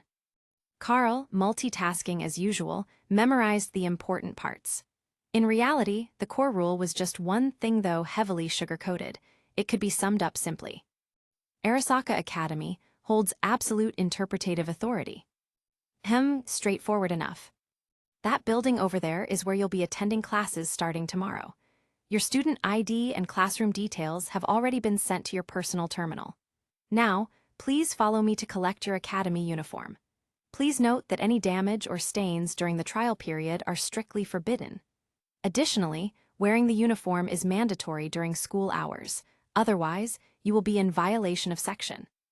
Carl automatically tuned out the redundant parts of the speech, nodding at regular intervals to give the impression that he was listening. So many rules.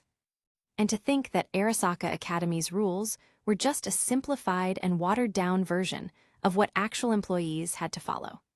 Carl didn't even want to imagine what kind of nightmarish bureaucracy governed the real Arasaka Corporation. No wonder corporate employees ended up becoming dogs under such an overwhelming, intricate, and suffocating rule system. People were bound to become leashed, obedient pets.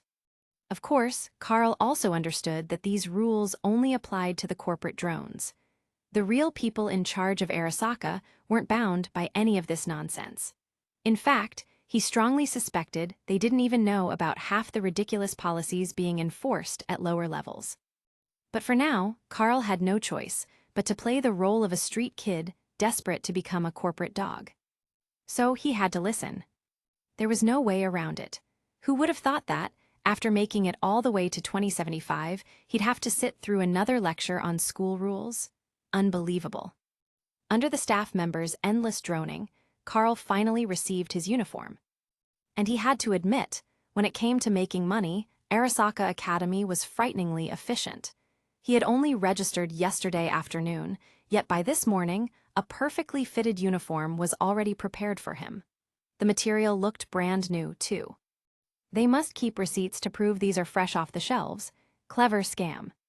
Carl understood exactly what Arasaka Academy was trying to pull, but credit where credit was due. The uniform was new. So this is what people mean when they say money buys the best service. As for the uniform itself, it closely resembled the standard-issue Arasaka corporate suits. Black and red like rusted iron. After all, nothing embodies both red and black better than the metallic scent of blood. Or maybe iron-blooded would be the better term. Either way, it was just a red and black suit. For female students, the lower half was a skirt instead of pants. But since Gaius was registered as a normal male, Carl didn't get the privilege of cross-dressing. With the neatly packed suit bag in hand, Carl followed the staff member out of the academy. As he stood at the gates of Arasaka Academy, feeling the security guards' watchful gazes, he turned back to take one last look at the school he'd be attending tomorrow. Then, he let out a deep, exhausted sigh. I have to wake up at 7 a.m. just to commute to school. Wait a sec. Given my age, that technically makes me a high schooler again.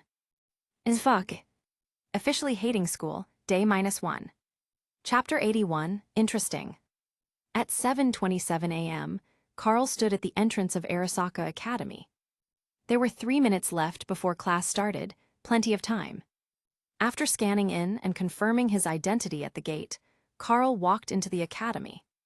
Wearing the Arasaka Academy uniform, despite it being a suit, it was surprisingly comfortable to walk in, completely unrestrictive. He wondered if it had been specially designed that way. It took him 2 minutes to reach his assigned classroom. Upon stepping inside, he immediately scanned the room. Excluding himself, there were about 10 other students.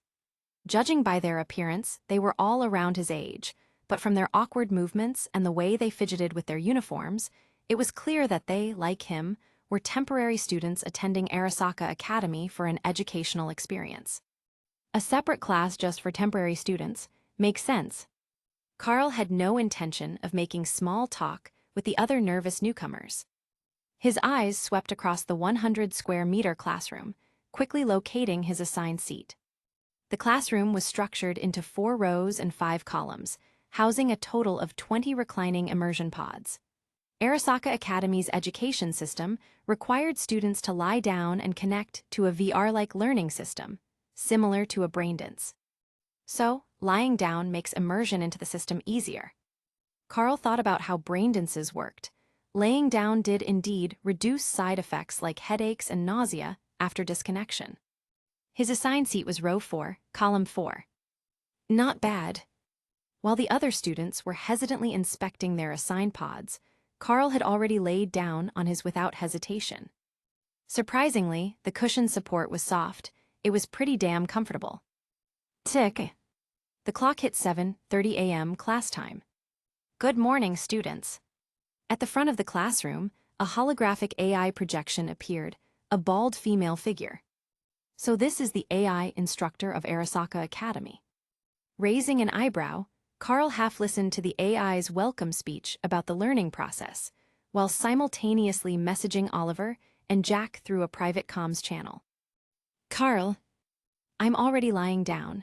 This chair is actually really comfortable. We should buy something like this for ourselves. Wonder if Arasaka sells them. Jack, how's it going? Getting along with your classmates? Settling in okay? Carl, getting along? Bro, class just started. Also, my classroom is full of temporary students like me. If I want to scope out the rich kids, I'll have to check out the other classrooms during break. I was hoping to share a class with some corporate heirs, but I guess that was wishful thinking. Oliver, will you have enough time between classes? Carl, yeah, breaks are actually pretty long. 40 minutes of class, then a 20-minute break. Plus, there's a lunch break. This is honestly the most relaxed school schedule I've ever seen. I almost can't believe this place is run by Arasaka. Maybe it's because all the students here are rich kids, so they get a cushy schedule. Oliver, but I heard Arasaka Academy encourages students to compete for the highest grades. Someone even joked that at the finish line of their rat race, all they get is a graduation certificate. Carl, maybe that's exactly why the schedule is so relaxed. The easier and more leisurely the school experience, the more time students had to compete and overachieve in their own free time. After all, these were all corporate heirs. They wouldn't be learning anything meaningful in class. If you wanted to outshine your peers, it sure as hell wouldn't be by studying in class. Let's be real, if you wanted extra study material, just bribe the faculty with more money. That's how you get ahead. Studying during break time, that's pretty ironic. Lying on the learning pod, chatting with Oliver and Jack about Arasaka Academy, time flew by quickly. Or rather, the AI instructor, just like the staff member who guided Carl yesterday, kept droning on about rules. It was the kind of mind-numbing repetition that Carl could easily tune out. In the end, the entire 40-minute class was nothing but rule recitation. Not a single useful lesson was taught. Damn, that was lazy. Even if this is just a trial class for temporary students, we still paid for this. Do they really need to repeat the rules for a full 40 minutes? As soon as the class ended, while the other students were still memorizing the rules, afraid of forgetting them, Carl was already stepping off the learning pod with a casual thud. The AI instructor had vanished. It wouldn't return for another 20 minutes. That was plenty of time for Carl to explore the academy and observe other classes. He wasn't worried about standing out. After all, he was posing as a street kid trying to climb the corporate ladder. Acting a little rough around the edges, not caring too much about rules, might actually make him blend in better. A reckless stray dog, desperate to become a corporate pet, but too undisciplined to even sit still for one class, it was the perfect disguise. Leaving the classroom, Carl didn't start snooping around right away.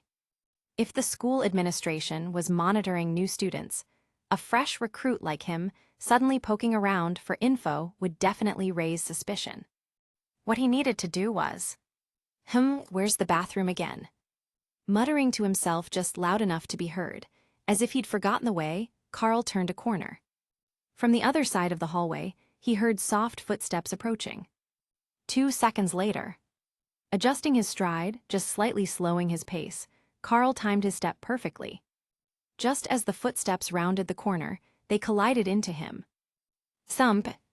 A light impact, and Carl's perception slowed down as he focused his senses. He saw her clearly, the person who had bumped into him. A girl with deep blue hair, tied into a single ponytail. Quick assessment. Looks average. Face implants, small plating on both cheeks, unknown function. Eyes, purple, probably cybernetic. Expression, surprise. Nothing particularly remarkable, but she could serve as a starting point for social interaction. As this thought crossed his mind, Carl noticed something else. Another gaze. A boy walking just behind the blue-haired girl, punk-style black hair. Visually, nothing stood out, aside from 2 cybernetic scars on his face. Carl didn't spot any Sandivistan mods on him, yet. Despite Carl slowing his perception of time, that boy's gaze had still found him. Sharp reflexes. A good sense for his surroundings. The world sped back up to normal speed. The blue-haired girl let out a startled ah as she fell to the ground. Carl's eyes met the punk-haired boy's for a brief second. Then they both looked away. The boy kept walking, as if nothing had happened. Carl, however, smiled and offered his hand to the girl on the floor. "Sorry about that, you all right?" His face was friendly, but inside he was intrigued.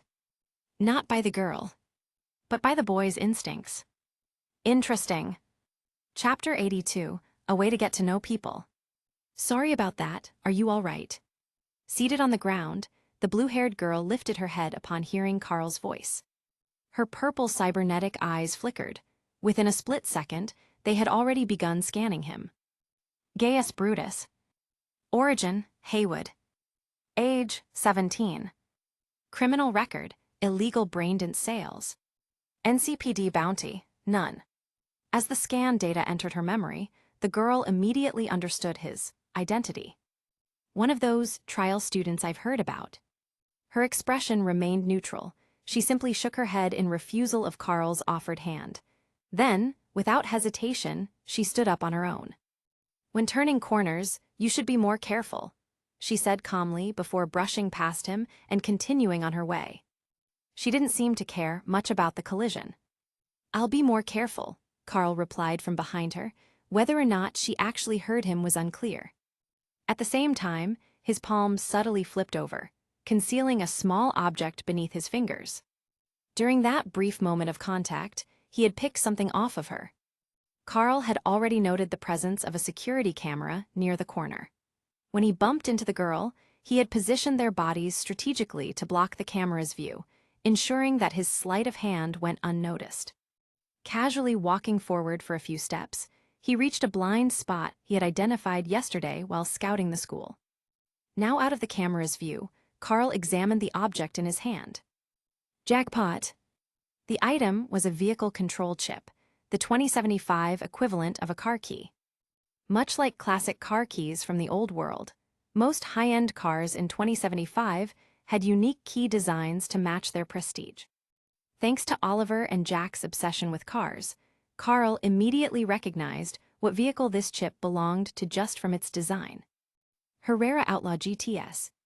One of the most exclusive Spanish automobiles, a perfect fusion of cutting-edge technology and timeless elegance, handcrafted by the world's finest engineers among the most expensive legal street vehicles available. For a student to own something this expensive at their age, her father or mother must be a high-ranking Arasaka executive. Carl hadn't expected much. He was simply trying to lift something small as an excuse for a second interaction. But this was way too good of an opportunity to pass up. If he waited too long, she'd notice and realize it was missing. That would be a problem. Holding the vehicle chip, Carl turned back and called out to her. "Hey, wait a second, you dropped something." The blue-haired girl paused slightly, then turned around. As her gaze landed on the chip in Carl's hand, her purple eyes flickered briefly in surprise. She wasn't even aware she had lost it. Even better. "This is yours, right?" Carl smiled as he stepped closer. "It got stuck in my sleeve after we bumped into each other," he added, casually handing it back. The blue-haired girl stared at the vehicle chip in his hand, but instead of taking it immediately, her cybernetic eyes flashed again, scanning Carl one more time. Only after a brief pause did she extend her hand. "Yes, it's mine." Her right hand was pale and delicate, clearly the hand of someone who had never done physical labor. However, on her ring finger, there was a noticeable difference, a metallic silver hue distinct from the rest of her skin. Upon closer inspection, it was clear. Her ring finger was fully cybernetic. Her fingertips lightly brushed Carl's palm as she slid the chip out of his grasp. Yet she had deliberately avoided direct skin contact throughout the exchange. "Thank you." Holding the vehicle chip in her palm, the blue-haired girl spoke softly.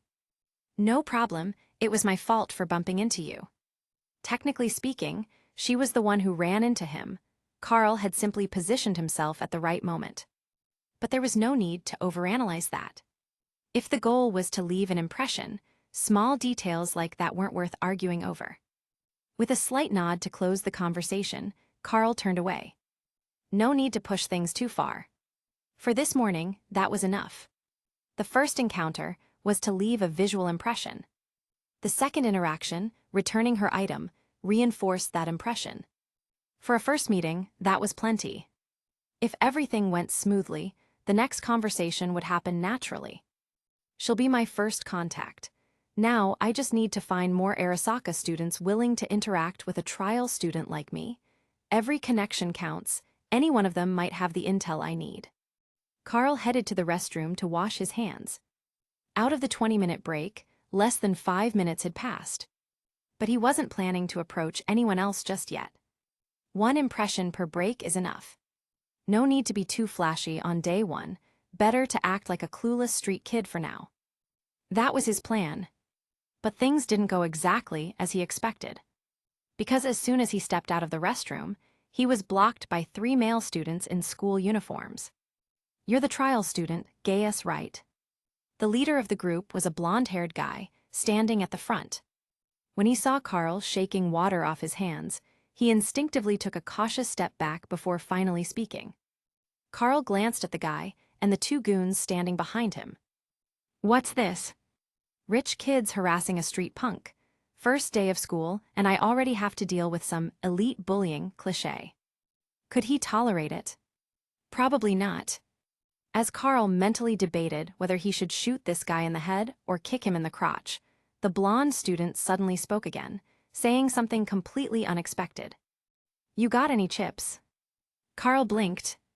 The student lowered his voice, while his 2 followers leaned in eagerly. "I checked your background file. You used to sell black market Braindances, right? Got any good stuff?" "The school and my family are way too strict. I can't buy them myself. You got a source?" Carl suddenly realized he might have just found the perfect way to get to know most of the male students at Arasaka Academy. Chapter 83, It's All Business. "Huh, smuggling black market Braindance chips into school? Carl, are you messing with me? You went to school for 1 day, and this is what you come back with." At their usual team meeting spot, Oliver's place, Oliver stared at Carl in utter disbelief as he listened to his first day experience at Arasaka Academy. "What else could I do?" Carl shrugged, looking completely innocent. "The moment they saw my Gaius identity, which has a record for selling black market Braindance chips, they flocked to me like I was a damn supplier.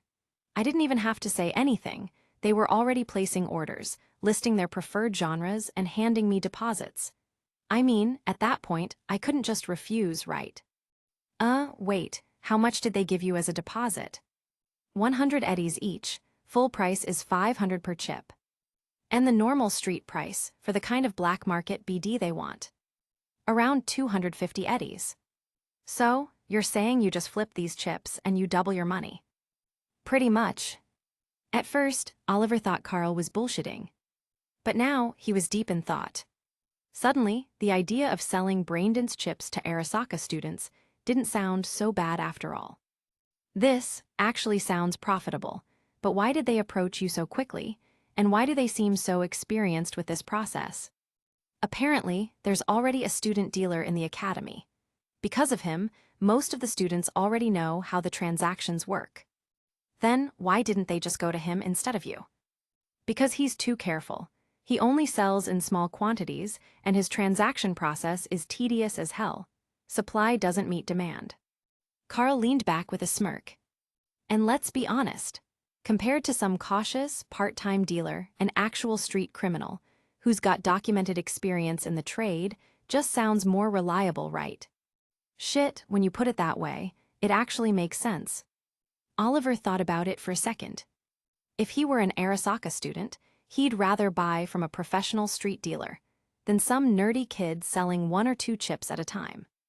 But then he realized something. Wait, Carl, you have the background for this, but do you actually know how to handle it? Hell no, Carl sighed. If I did, I wouldn't be asking you guys for help. Jack, who had been quietly listening, let out a deep sigh as well. God damn, Father's identity work was a little too good. I wasn't expecting him to include a criminal record in your profile too. I wouldn't be surprised if Gaius was one of Father's disposable aliases, probably used by some of his guys to take the fall for crimes in the past. But Jack, this isn't a bad thing, it's actually perfect for what we're trying to do. Oliver grinned. Selling Braindance chips as a way to meet students? Genius. Right, totally unexpected, which makes it even better. Who the hell would suspect that a fresh trial student, who's already jumping back into crime, is actually there to spy on an Arasaka board member? Oliver laughed, shaking his head. This whole thing sounds insane. I just finished watching this anime BD called Jobless Reincarnation, The Road to Prime Minister, and Carl, you're giving me the same energy right now. Oliver, for fuck's sake, watch less anime. Carl groaned, slouching on the couch. Anyway, help me out here. I already took their money. I need to actually deliver these Braindance chips. Carl sighed. On my way back, I cleaned out the black market BD supply at our usual shop. Not enough. He glanced at Oliver and Jack. Any ideas? Regular BD shops won't just sell black market shit to a newcomer. Well, yeah, NCPD has done plenty of sting operations like this before. Jack thought for a moment and then had an idea. Carl, didn't you say there's already a student dealer selling black market Braindance chips in the academy? Why don't we track him down and see where he gets his supply? If we cut off his source, maybe we can take over his business. Stealing his customers sounds good to me.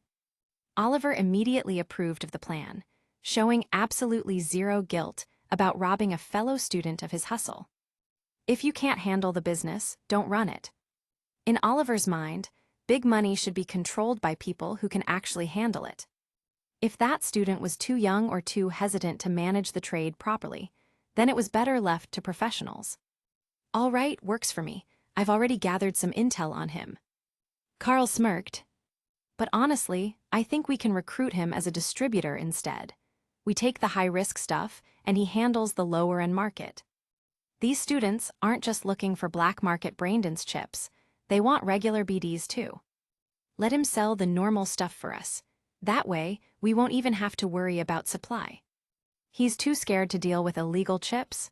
Fine, he sells the legit ones, we split the profits. It's easier to bring people in with money. Jack frowned. You really think he'll go along with it? Oh, he will. Carl grinned, sending over a dossier on the student. David Martinez, a student at Arasaka Academy, not from a corporate family. His background is nowhere near as protected as the others, so I was able to dig up everything. He's from Santo Domingo. Oliver, he's actually from your neighborhood. Santo Domingo, huh? Oliver narrowed his eyes. Never seen his face before. Probably because you two never crossed paths much. Carl had already taken note of David earlier that day. At a hallway corner, they had locked eyes for a brief moment, and something about the kid's instincts had caught Carl's attention. Anyway, he comes from a single-parent household.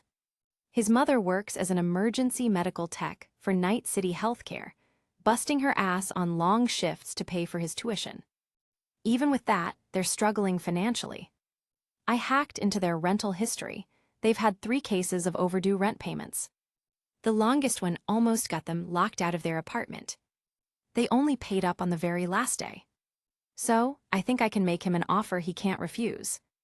Oliver immediately understood. So you're planning to use him to build an information network inside Arasaka Academy. Exactly. One group buys black market BDs. Another group buys regular BDs. Together, we can squeeze every bit of intel out of these students. Jack still had a question though. Wait, I get why illegal BDs are in demand, but why would these rich kids need someone to bring them normal Braindance chips? Can't they just buy them at a store? Carl sighed. Jack, this is why you never went to school.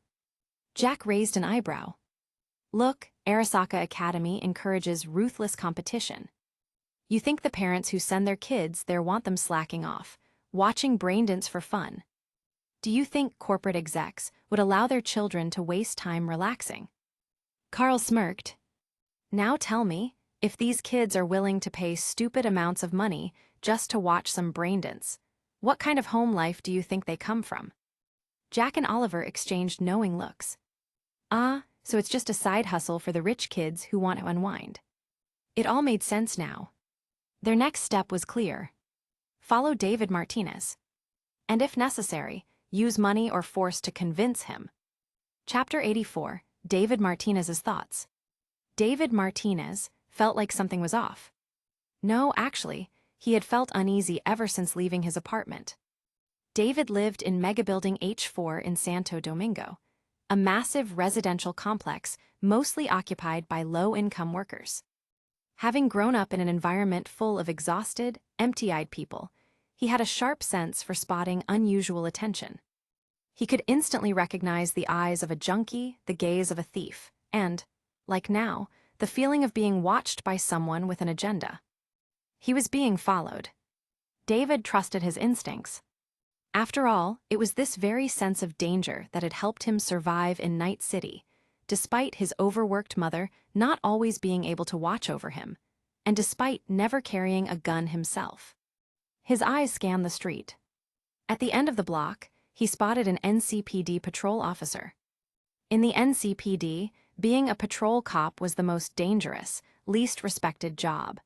But ironically, their presence was one of the few things keeping the streets from complete chaos.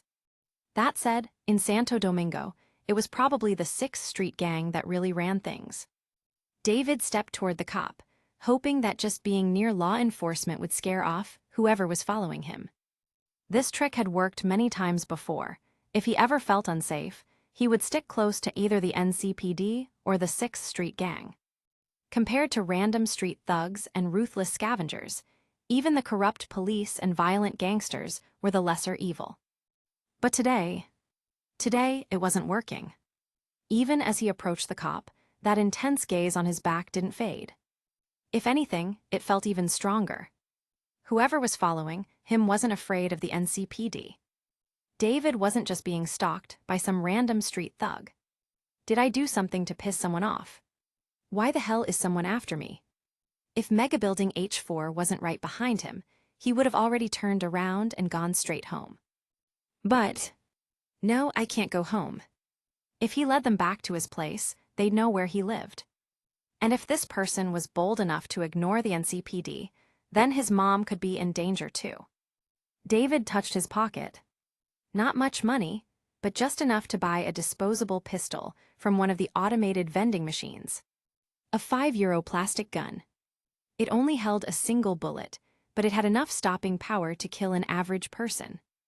I've never fired a gun before. Can I do it? I have to. Taking a deep breath, David forced himself to stay calm. Pretending not to notice his stalker, he casually walked past the NCPD officer. He had considered asking for help, but he knew exactly what kind of person a street patrol cop really was. If things got violent, that cop would probably run away faster than him. Hell, the guy might even use him as a human shield. After all, what did a beat cop really have to rely on? Just their uniform. Certainly not their cheap-ass Lexington pistols. If he turned around and pulled a Lexington on a real gangster, they'd probably laugh before shooting him. As David walked past the cop, he tilted his head slightly, just enough to catch a glimpse of his pursuer. It was only a split-second glance. But that one glimpse was enough to burn the image into his mind forever. Behind him, a towering, broad-shouldered man. Long black hair tied into a small ponytail. Wearing a bulletproof jacket. His waist looked heavy, not with some cheap Lexington, but something much bigger. Just from the silhouette, David knew, whatever was in that holster was serious firepower. Shit. Shit. Shit. Who the fuck is this guy? Why the hell is someone this dangerous following me? He didn't look like a scavenger. But his stance, his presence, If someone told David this guy was a corporate bodyguard for a high-ranking exec, he would have believed it. How did I, just a normal kid, get on this guy's radar? In that single moment, David Martinez rewound his entire 17 years of life in his mind, desperately searching for an answer. And the sad truth was, David couldn't think of a single reason why this was happening. His life had been ordinary, right? He had grown up in Santo Domingo just like any other kid. He had been a good son, following his mother's wishes, studying hard, staying out of trouble. He had enrolled in Arasaka Academy, where, sure, he was constantly looked down upon by the corporate brats, but still, he had managed to study day after day, just like everyone else. So why the hell was this happening to him? A phrase suddenly flashed through his mind. In Night City, you never know what'll come first, tomorrow or the unexpected. David kept walking at the same steady pace, pretending like everything was normal, but his mind was made up. He reached a vending machine by the sidewalk, casually buying a drink, taking a sip like he was just quenching his thirst.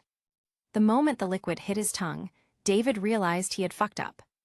Too focused on the man behind him, he hadn't even checked what drink he bought. It was Tiny Cola. Tiny Cola wasn't the problem. The problem was, David couldn't handle carbonated drinks. But right now, he couldn't afford to react.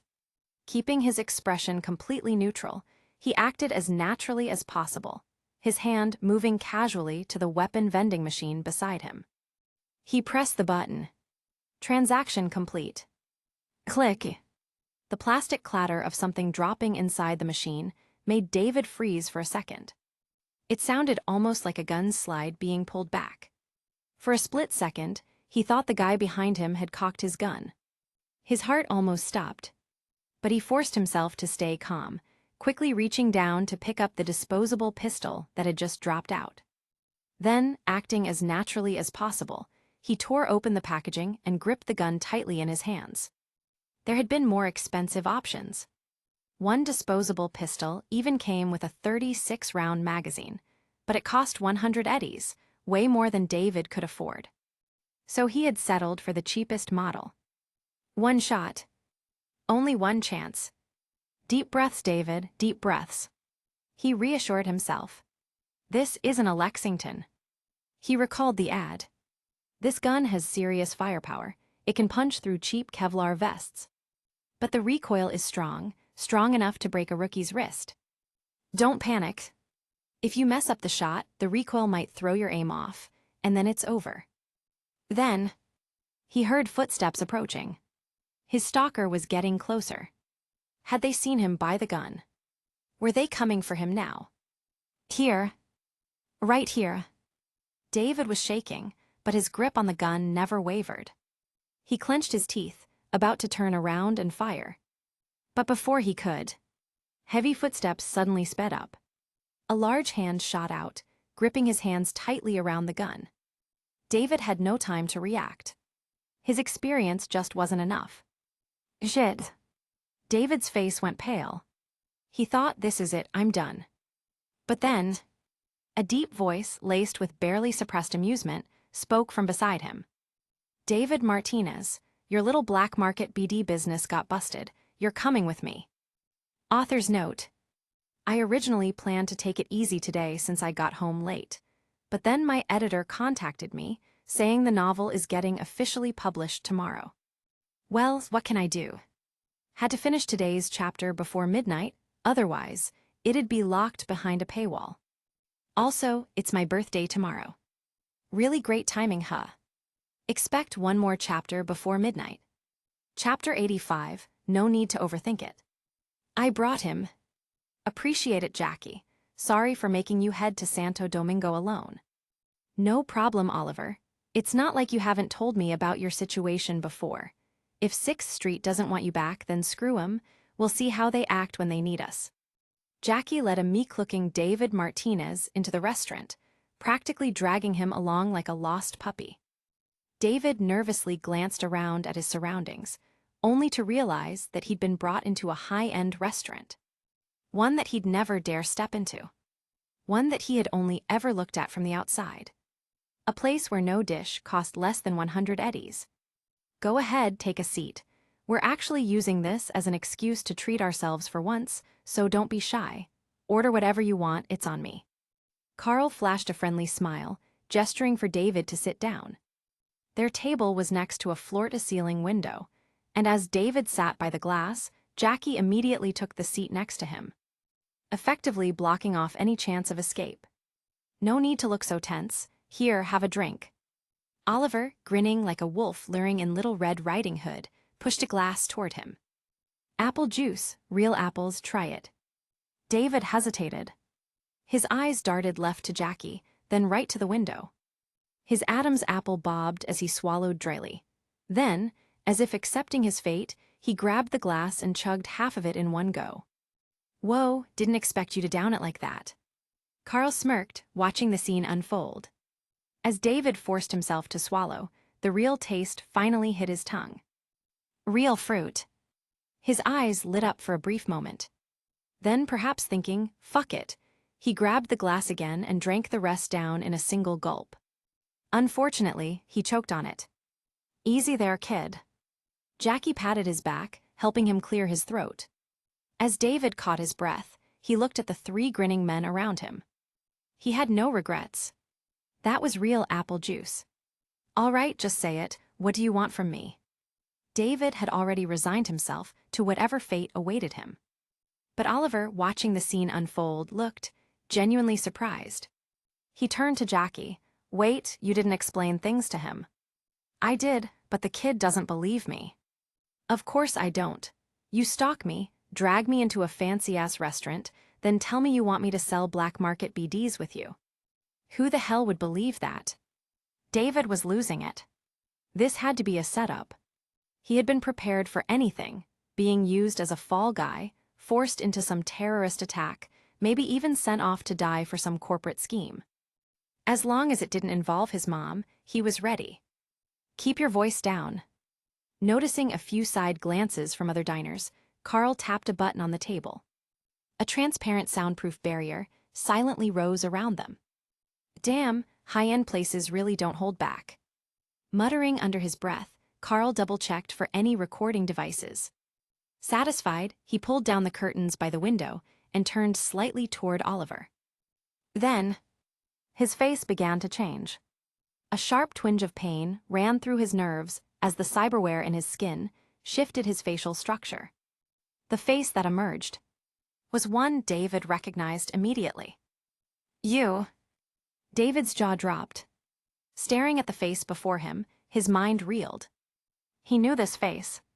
Everyone at school had been talking about it. A new student had transferred in, a professional BD smuggler from the streets, looking to make a fortune in Arasaka Academy. David had seen the announcement on the Academy's official site. And now, that same face was sitting right in front of him. Do you believe me now? Carl swiftly reverted to his original face, frowning slightly. Every transformation came with a sharp nerve pain. Annoying. Once this mission was over, he was getting this implant removed as fast as possible. If it synced too deeply with his nervous system, that'd be a real problem. It still feels unreal, like I'm dreaming. David, having never seen a face-changing implant before, stared in a daze. Well, now you have. Carl chuckled, then, to ease the conversation along, came up with an idea to keep things relaxed and prevent David from overthinking. As a sign of our partnership, take this money as an initial investment for buying BDs. Don't worry, as long as you don't try to pocket it, it's all yours in the end. A stream of data flickered through Carl's neural interface. His vision locked onto its target. Good thing I have built-in cheats. Otherwise, I'd probably need special glasses or a cyberware implant to do this. Initial investment. As long as I don't pocket it, it's all mine. What do you mean? Ding. A soft chime echoed in David's head. Then, his already pitifully low account balance of 17.5 eddies suddenly jumped by an amount so absurd that he couldn't even comprehend it. T10,000 eddies. David froze. For the first time in his 17 years of life, he experienced the sensation of being knocked unconscious by money. The feeling was so intoxicating that, for the next half an hour, he remained in a dreamlike trance, half afraid that if he fully woke up, it would all disappear. Could he help them sell BDs? Absolutely, no question. Was he willing to work with them? Hell yes. Could he even focus on eating right now? Sort of. When Oliver casually asked if he was actually eating his food, David suddenly realized. He was cutting into thin air. The actual food had been shoved to the side of his plate, without him even noticing. Snapping back to reality, David adjusted his posture and began eating properly. But, for the first time ever, the taste of high-quality food didn't matter. Only one thought consumed his mind. His mom wouldn't have to worry about rent anymore. She wouldn't have to stress overpaying for laundry machine repairs. She wouldn't have to work herself to death just to survive. For the sake of giving his mother a better life, David was willing to walk straight into the fires of hell. Carl watched David's determined expression, his eyes burning with newfound resolve. Inside, "Dude, it's literally just selling BDs. You don't have to act like you're throwing your life away." Chapter 86, James Norris. After finishing their meal, Oliver watched David walking away with a spring in his step, practically floating. Then he turned to Carl and asked, "Carl, you said that as long as he doesn't try to pocket the money, it's all his. But aren't you afraid he might just take the cash and run? 10,000 eddies isn't that much to us right now." Carl swirled the last bit of his luxury restaurant fruit juice, savoring the taste. If he's honest, giving him the money is just an investment. But if he really thinks about running off with it instead of doing his job properly. A small smile crept onto his lips. If we can find him to wire him the money, we can also find him to deal with him. Fair point. Oliver crossed his arms and looked at David's fading silhouette. Still, I've got this weird feeling that kid is gonna do well. Maybe he'll even exceed expectations. Think I might be biased 'cause he's from Santo Domingo like me. Come on, your so-called homeland won't even let you go back. Carl chuckled. You Night City people are something else. Not one of you calls yourselves a Night City citizen. You all cling to your districts like it's your birthright. Jack's from Haywood, you're from Santo Domingo, gotta make sure everyone knows. How else are we supposed to distinguish ourselves in this city? Jack came back, waving a bill in his hand. Dinner cost us 1,200 eddies. Could have bought a tenth of a whole pig for that. He clicked his tongue. Kid looks scrawny, but damn, he can eat. That's just how it is when you're still growing. Carl, who had footed the bill, was well aware of how extravagant their meal had been. Truth be told, it was ridiculous. Other than their group, the only people in the restaurant were corporate big shots or high-ranking gangsters. So what's next, heading back? Carl was about to ask about their next move when his personal terminal buzzed. A message from Blanca. Blanca, interested in taking on another side job. Huh. Another one. Carl had no issue with taking work, but the frequency was getting ridiculous. He still hadn't finished the last 2 jobs Blanca had sent his way, and here she was, dropping another one in his lap. Was she some kind of mission board NPC? Carl, still working on the tasks you gave me. You know they aren't exactly urgent, so I've got some spare time. What's the job? If it's a long-term thing, I'll have to pass. But if it's something quick, I can squeeze it in. As he typed, a thought crossed his mind. At this rate, he was taking more gigs from Blanca than from any other fixer. Then again, it made sense.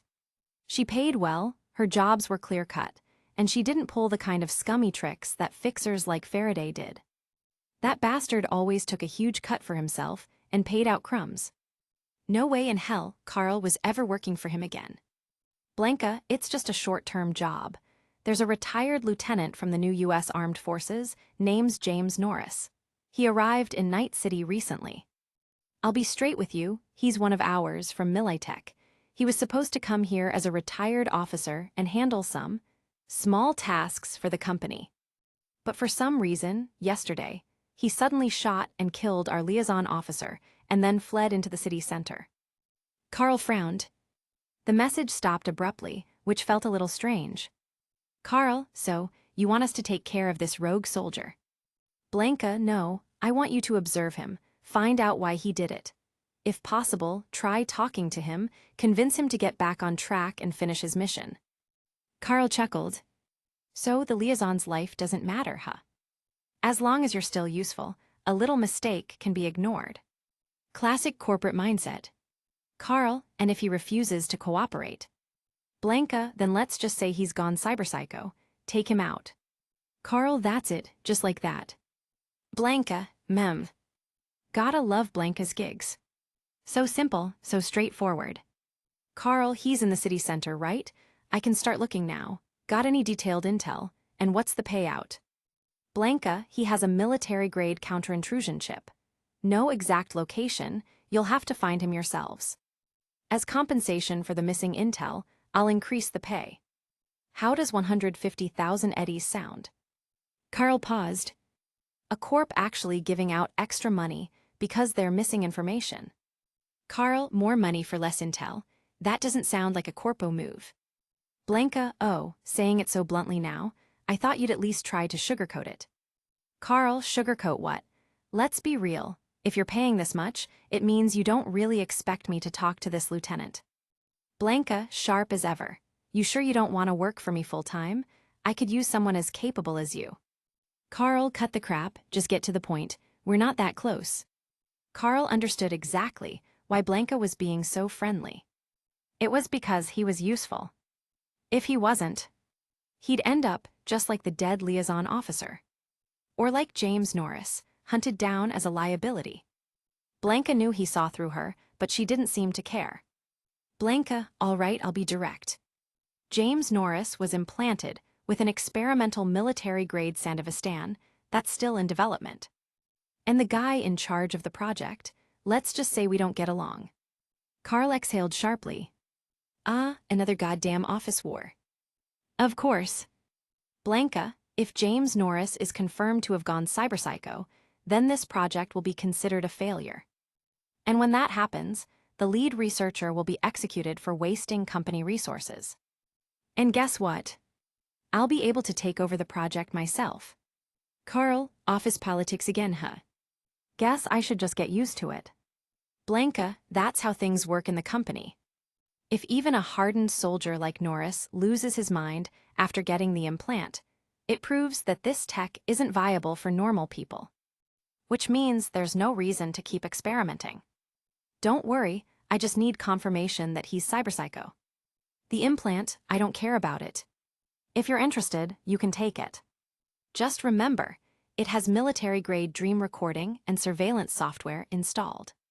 If you don't have a counter-intrusion chip, you'll want to strip out those parts first. Carl, I don't make a habit of ripping cyberware out of people. Especially prototype gear that probably has some nasty rejection effects. But fine, I'll take the job. Send over the details. While waiting for the files, Carl turned to Jack and Oliver. So, we've got a new job. A former lieutenant. 150,000 eddies. Sounds like we're hunting James Norris. Chapter 87, Who is that man?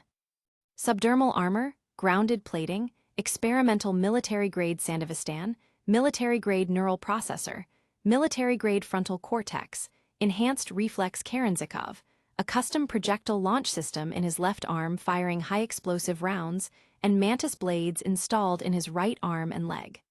Tusk, tusk, tusk. Oliver read through the intel while shaking his head. This guy's loaded to the teeth. At this point, I wouldn't even be surprised if he turned cyberpsycho. Honestly, it might not even be the Sandevistan that set him off. A 150,000 eddies bounty. No wonder. He's practically a walking armory of military-grade implants, including an experimental model. Damn, he's gonna be a tough one. Jack compared himself to the target and realized his own implants barely amounted to a fraction of what this former lieutenant was packing. Sure, more implants didn't always mean victory in a fight, but this was an overwhelming gap, one that felt downright oppressive. With Kerenzikov enhancing his reflexes and Sandevistan boosting his speed, one wrong move, and he could wipe us out in a second. Carl nodded in agreement and looked at Oliver. We'll need your sniper rifle for this one. A clean shot to the head should do it. You're not even gonna try talking first? The client did say we should attempt communication if possible. What, gamble my life on the off chance he hasn't gone cyberpsycho? No thanks. Carl made the call. Once we locate him, I'll approach, but from a safe distance. Jack, you'll be recording everything. The moment he so much as twitches with an aggressive expression, Oliver, you take the shot. We'll send that footage to Blanca as proof that he snapped. Oliver's newest rifle, the Nekomata, was a tech sniper rifle manufactured by Tsunami Defense Systems. With its electromagnetic acceleration, it could pierce even reinforced exoskeletons, so a mere subdermal armor wouldn't stand a chance. Carl, you're really gonna be the one to approach him. Isn't that too dangerous? That's why I said I'll keep my distance. Relax, if shit hits the fan, I'll run like hell without hesitation. At least he had the reflexes to keep up with a Sandevistan user. If anyone was gonna do it, it had to be him. So now, the only issue is finding James Norris. Oliver scanned the corporate district, bustling with suits. A former military officer should stick out like a sore thumb. I know military types, I can tell if someone's a soldier at a glance. Where do we start looking? Carl asked, and Oliver immediately pointed in a direction. Corpo Plaza. Corpo Plaza. Rebuilt after the Fourth Corporate War, Corpo Plaza is now one of the most iconic locations in Night City. Its signature circular memorial park serves as a tribute to those lost in the war. Carl followed Oliver's gaze and immediately understood. In a district where land is worth more than its weight in eddies, a rogue ex-military officer who just gunned down his own company's contact could only go somewhere anyone had access to. A public memorial park. It's not like he could just stroll up to another corporation's headquarters and loiter around. Any corpo security would kindly greet him with a friendly shock baton. So we'll... Carl started, but mid-sentence, he felt a cold drop hit his forehead. He glanced up. Rain. The pollution-heavy sky of Night City released its toxic drizzle, covering the city in filth. Let's find some cover first. Sure, we won't get sick from it, but I'd rather not smell like rotting chrome for the rest of the day. Lifting his sleeve, Carl sniffed the raindrops soaking into the fabric, then pointed toward the memorial park. There are some payout trees over there. We can use them for cover. Hiding from the rain while scoping out the homeless who stay in the park even during bad weather. Yeah, that's a solid plan. With Jack casting his vote in favor, the three of them stopped standing around like idiots in the rain and made a run for Corpo Plaza. When they arrived, however, they saw that the NCPD had already set up a cordon around the central memorial park. Judging by the scene, something had gone down. The three exchanged glances before moving to a payout tree near the NCPD's perimeter, looking toward the restricted area. Because of the rain and the distance, Carl couldn't see clearly past the cordon. He turned to Jack, who had cybernetic eyes. What's going on in there? I see a corpo stiff lying on the ground, big hole in his head. Blown to bits. Nah, just a clean hole, judging by the size of the wound, probably a shot from a Lexington. A Lexington used to pop a corpo's skull. Carl didn't quite understand what had happened. Could this be related to our target? Just as he was pondering this, his gaze landed on a familiar figure among the officers inside the cordon. I know someone here, gonna go say hi. Leaving Jack and Oliver under the tree, Carl stepped out into the rain and jogged over to the NCPD officer. A few seconds later, while Johnson was busy handling the murdered corpo case, he heard a voice from beyond the police barrier. Officer Johnson, what happened here? Hearing his name, Johnson instinctively looked over. He paused for a second upon recognizing Carl, then handed his current task to a subordinate before walking toward the holographic cordon set up between police cruisers. Stopping just inside the barrier, Johnson greeted Carl with a nod. Long time no see, Carl. How's life? Not bad. Officer Johnson, did you guys get a cyberpsycho here? Need some help? Cyberpsycho. Johnson turned to glance at the dead corpo behind him and quickly pieced together Carl's reason for showing up. Looking for work again, huh? Unfortunately, today wasn't his lucky day. Nope, just a standard revenge killing. We already caught the perp on the spot, just cleaning up now. Johnson shrugged, not the kind of action you're looking for. Damn. Carl was disappointed. He thought he might have stumbled onto a lead. After a brief moment of regret, he was about to thank Johnson for the info when his peripheral vision caught something. A massive, bare-chested man with short golden hair, a pair of guns strapped to his back, a cybernetic visor over his eyes, and a physique like a war machine, was walking slowly toward the crime scene. That guy is... Carl's pupils widened. Chapter 88, Triggering the Alarm. James Norris. Carl hadn't expected to actually run into him so soon. Oliver, Jack, get ready, I found the target. As he sent the message, Carl saw James Norris slowly walk toward an NCPD cruiser, reach over his shoulder, and pull out a DB2 Satara Tech double-barrel shotgun. DB2 Satara Tech shotgun.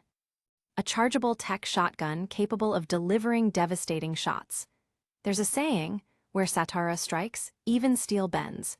If you ever find yourself facing it, you'd better pray your bones are made of reinforced titanium.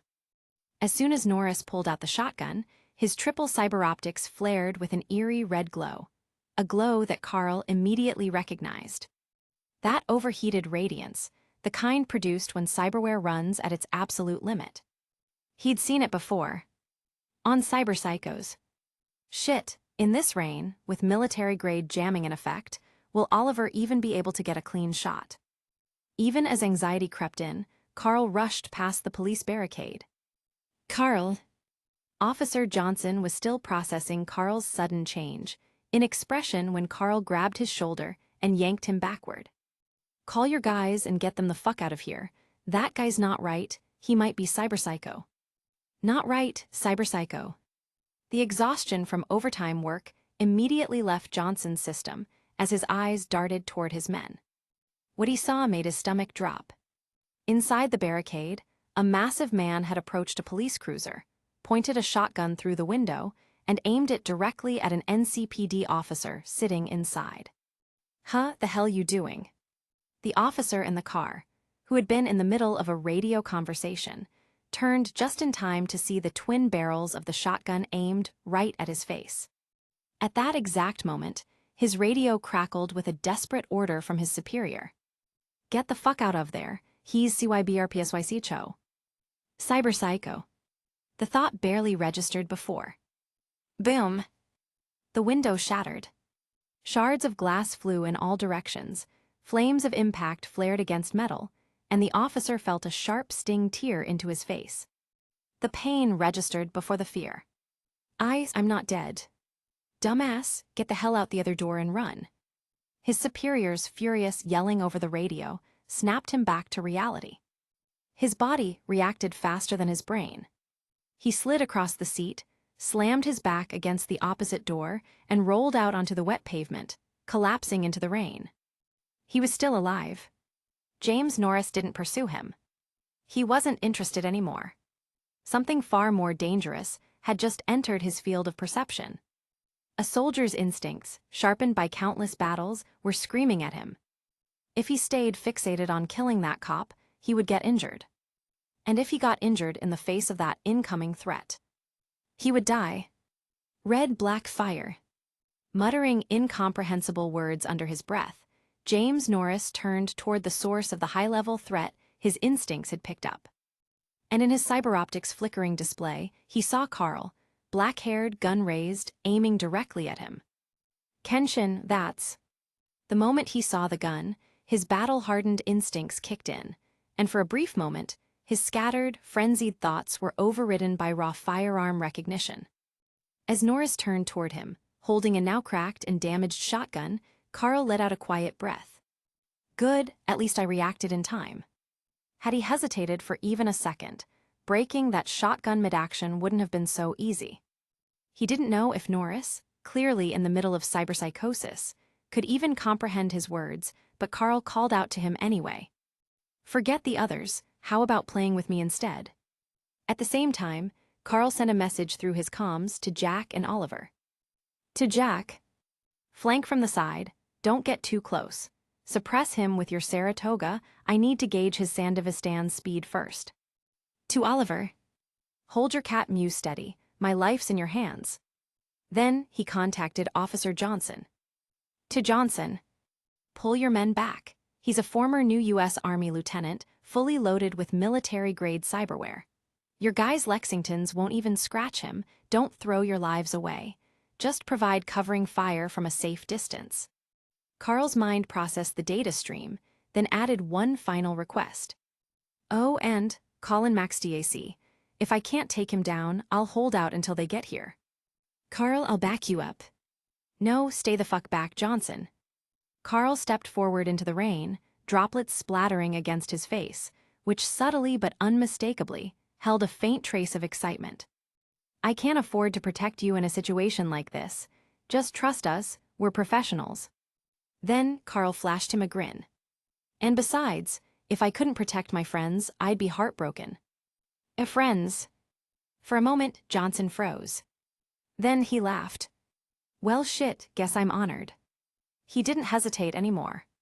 Johnson began retreating, and at the same time, barked orders through the NCPD comms channel.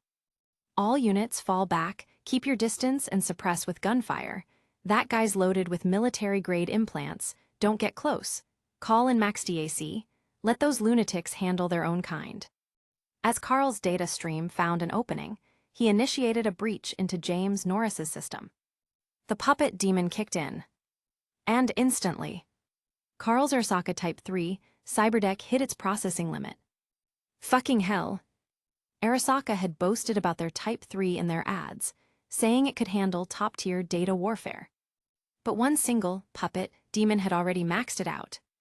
Carl sighed internally. To be fair, this is military-grade security. It was already a miracle his cyberdeck was even breaching at all.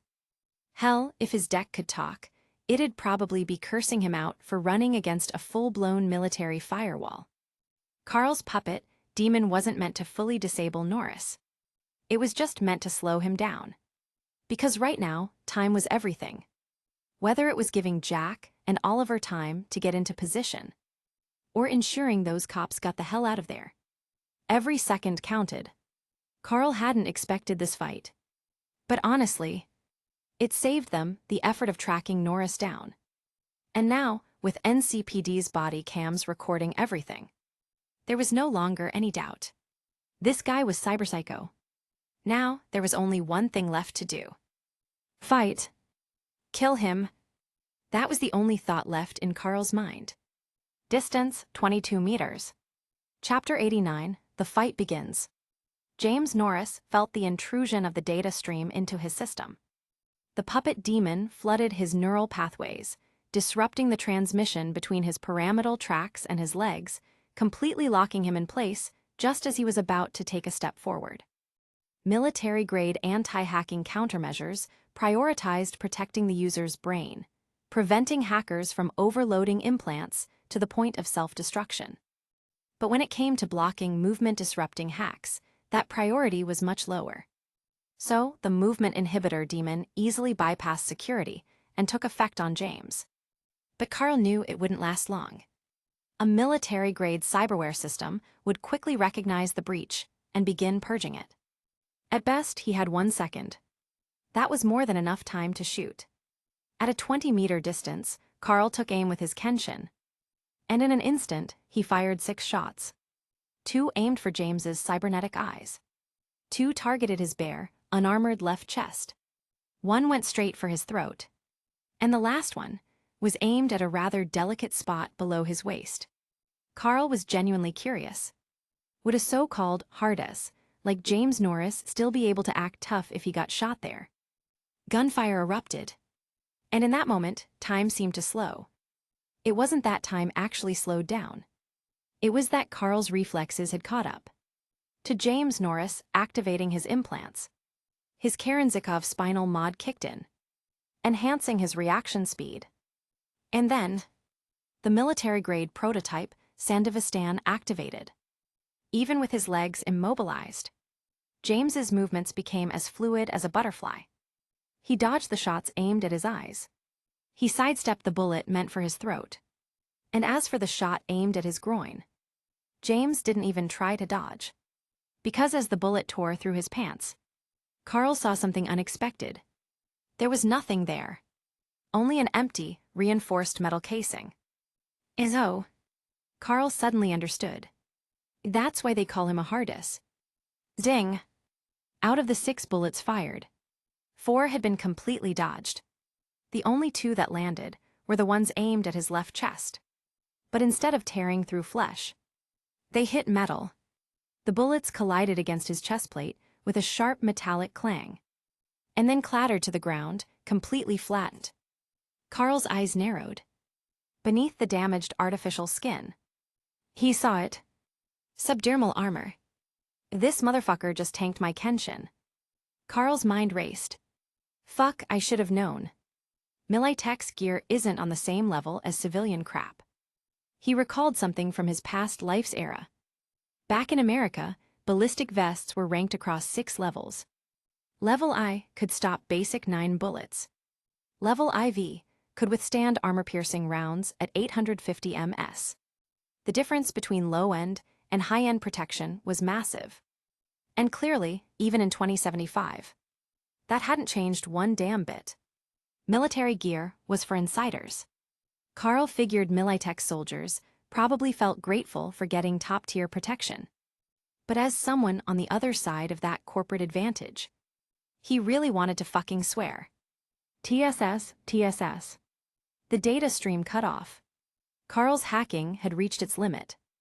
Now, there was one good news and one bad news. And Carl was the type who liked hearing bad news first. Bad news. His cyberdeck had maxed out. Due to lack of skill, he couldn't use another demon for a while. Good news. James had already activated his Sandevistan once. According to Blanca, the experimental Sandevistan wasn't something a normal person could handle. Even for a highly adaptable soldier like James, in previous company tests, he had only managed to activate it 3 times a day before passing out. Which meant he had 2 uses left. James dropped the useless remains of his destroyed shotgun. From the start of their engagement, only 3 seconds had passed, and he had only now found the time to discard his broken weapon. Then he reached for his waist and drew 2 handguns. One was from Militech, the other from Arasaka. Militech M76E Omaha. Arasaka HJK 11 Yukimura. Militech M76E Omaha. A powerful burst-fire handgun from Militech. Each shot fired 3 rounds. If the trigger was held, the gun's magnetic rails would charge up. Then it could unleash 3-round bursts rapidly, packing the firepower of a light machine gun in close quarters. Arasaka HJK 11 Yukimura. Released in 2040, yet still regarded as one of the best pistols ever made. This gun sparked the smart weapon revolution. Rumor had it Kang Tao's early smart weapon tech was directly inspired by the Yukimura, capable of single-fire or 3-round bursts. Even 30 years later, it remained a top-tier weapon. Carl didn't hesitate. The moment James drew his guns, Carl immediately took aim and fired. Right at James's weapons. According to the intel, James didn't have a SmartLink implant. But Carl knew better. A highly trained soldier, with combat experience and discipline, could outshoot even corporate security officers, who relied on smart aiming implants. Carl trusted James's shooting skills. Which is why he needed to take out those guns first.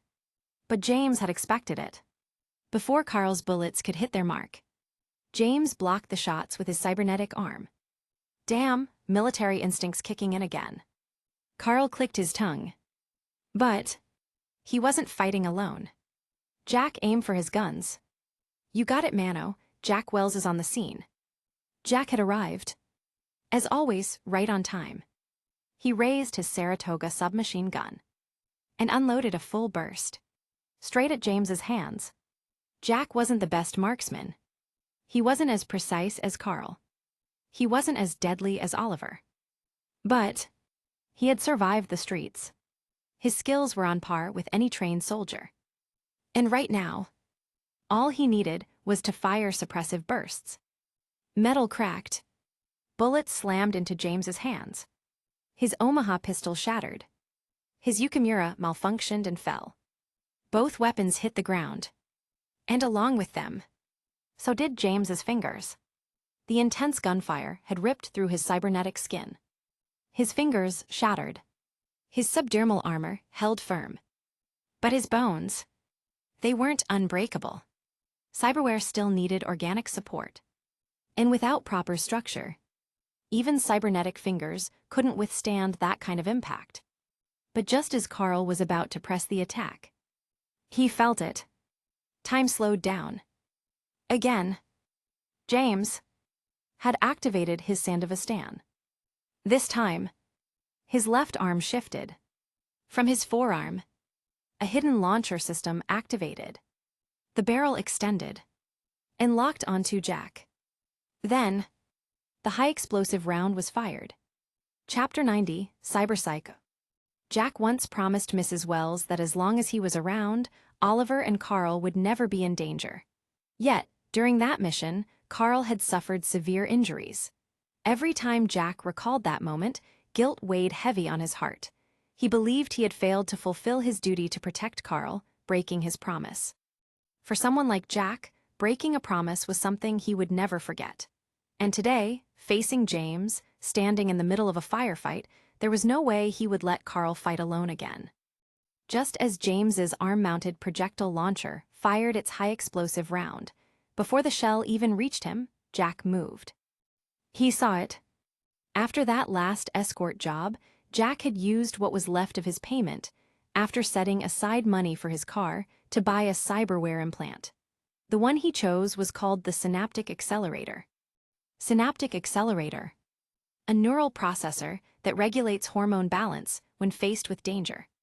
When it detects a threat, the Synaptic Accelerator adjusts Jack's hormone levels, heightening his senses and slowing his perception of time, giving him an effect similar to a Sandevistan.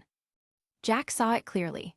The muzzle flash from James's forearm, the slow trajectory of the shell flying toward him, and in the distance, Carl's gaze locked onto him. "Watch closely, Carl. Oliver, Jack Wells is about to put on a show." On the rain-slicked ground, Jack let his body collapse backward. One hand braced against the pavement, the other gripping his Saratoga submachine gun.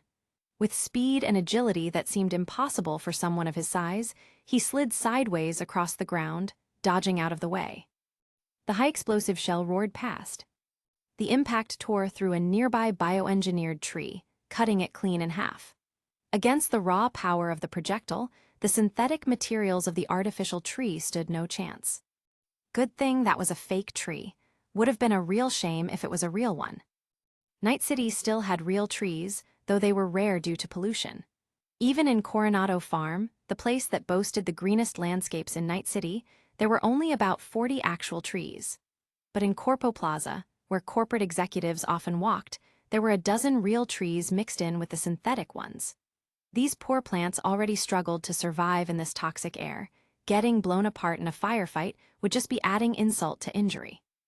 Jack hit the ground, gravel and broken debris tumbling around him as he raised his Saratoga and fired a full burst in retaliation. The recoil altered his sliding motion, but the kinetic rounds found their mark, striking James head-on. A series of dull, rapid impacts echoed. The bullets peppered James's body, but they might as well have been mosquito bites. He barely flinched, his armored skin absorbing the impact without issue. The second activation of the Sandevistan had ended. That made two. Carl kept count in his head. 6 seconds had passed since the fight began. The NCPD officers, having finally processed what was happening, got their act together. Following Johnson's orders over their comms, they repositioned, using bioengineered trees, police vehicles, and planters as cover. Raising their Lexingtons and other sidearms, they laid down suppressing fire. They were trying. The moment the shooting started, they hadn't stopped firing. But it was pointless. Even their best weapons could only provide covering fire. Because even the strongest weapon in their arsenal, their tactical shotguns, weren't powerful enough to pierce James's subdermal armor. Constitution Arms M2038 Tactical. A reliable, old-model shotgun that had been around for years. Still favored by low-tier gang members and NCPD officers alike. Why? Simple. They couldn't afford anything better. Among budget-friendly firearms, the tactical was the cheapest, deadliest, and easiest to use. In this price range, there was nothing else to ask for. And against James Norris, it was nowhere near enough. The NCPD's bullets rained down on James's back, but he didn't even consider turning around. At most, the bullets could shave off the short golden hairs atop his head, carving a shallow groove into his scalp, but they couldn't do any real damage. A man like James, who had already given up certain body parts, wouldn't care about something as trivial as going bald. Not to mention, his sanity was nearly gone. The relentless crackling of gunfire, like a string of firecrackers exploding around him, didn't sound like police gunfire to him. It sounded like a battlefield. This was the feeling that he was still needed. That people still relied on him. I am James Norris, Lieutenant of the new United States. I'm still on the battlefield, still fighting. I haven't been discarded, I haven't been discharged as useless. I'm not some washed-up veteran, forced to work for the very militech I once despised. I am special. I have the highest cyberware compatibility in my entire unit. I am different from the others. The battlefield. The enemy. Death. Red, the color of blood. James saw crimson droplets dripping from his own hands. Black, the charred remains of gunpowder. He dodged an NCPD-thrown grenade and watched the dark blast mark it left on the pavement. Fire, the scorching flames of incendiary grenades. James lifted his head. Through the rain, he saw the neon holograms projected by the megacorporations. In his mind, they weren't just ads, they were fire, burning brightly. How beautiful. How dazzling. How glorious. As if the battlefield itself was calling to him, reminding him that he was still in control, that he was still standing tall, that he was still a soldier. Haha, times hot. Yes, this was it. Right here, this was where he belonged. Everything was just like before. James Norris was still fighting. Hiatus. Carl watched as James, laughing like a madman, weaved through the rain of bullets and explosions, dodging grenades with unnatural agility. Unknowingly, James had triggered his Sandevistan again. Carl's internal count advanced once more. That makes 3. Time to recall the intel.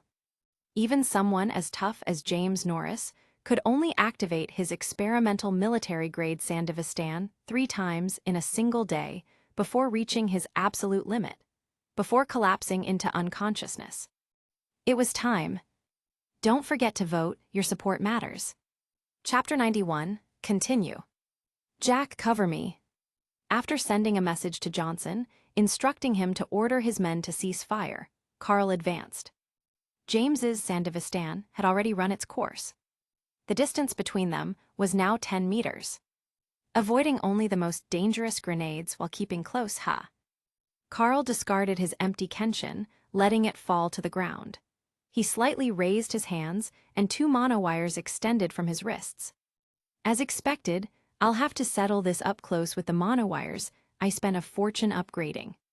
Subdermal armor could reduce the impact of bullets, but against monowires, it was practically useless. James still had one last firearm on his back, but it had been shattered by the suppressive fire. Now, as Carl slowly approached, James instinctively raised his left-arm projectile launcher. But when he attempted to fire, all he got was the hollow clicking of an empty chamber. Still trying to pull an arrow has changed, move, Carl's steps remained steady, slipping on the wet pavement was not an option. Come on, show me your mantis blades. I'd love to see what you can do in close combat. James didn't need any more encouragement. His right arm extended, deploying the lethal, gleaming edge of the mantis blades as he lunged at Carl. Just as expected, Carl's internal systems activated, carrying a demon into James's right arm. Overheat. The mantis blade's mechanisms overheated instantly. The sheer temperature seared the remaining flesh in James's arm, and his swing momentarily stalled. But a hard man was still a hard man. Without hesitation, James ignored the burning pain and swung down his mantis blade. Carl dodged. He had no intention of matching brute strength with a soldier of James's size. Even though his cybernetic arms might have been a match, he never forgot. James didn't just have one set of mantis blades. Sure enough, as Carl evaded the downward strike, James's knee suddenly shot up. His legs concealed mantis blade extended and slashed upward in pursuit. SSSHHK. The tip of the mantis blade made contact with a monowire Carl had positioned in front of him. Carl pulled the wires taut, intercepting the incoming attack with nothing but the thin strand. James's mantis blade was top tier, at least the same level as Carl's monowires. As the weapons clashed, Carl noticed a small dent forming at the tip of James's blade, while his own wires emitted a sharp, grating sound, the telltale screech of blades grinding against each other. I'll have to get old Vic to fix that later. At least it's only minor damage. SSSHHK, SSHHHKK.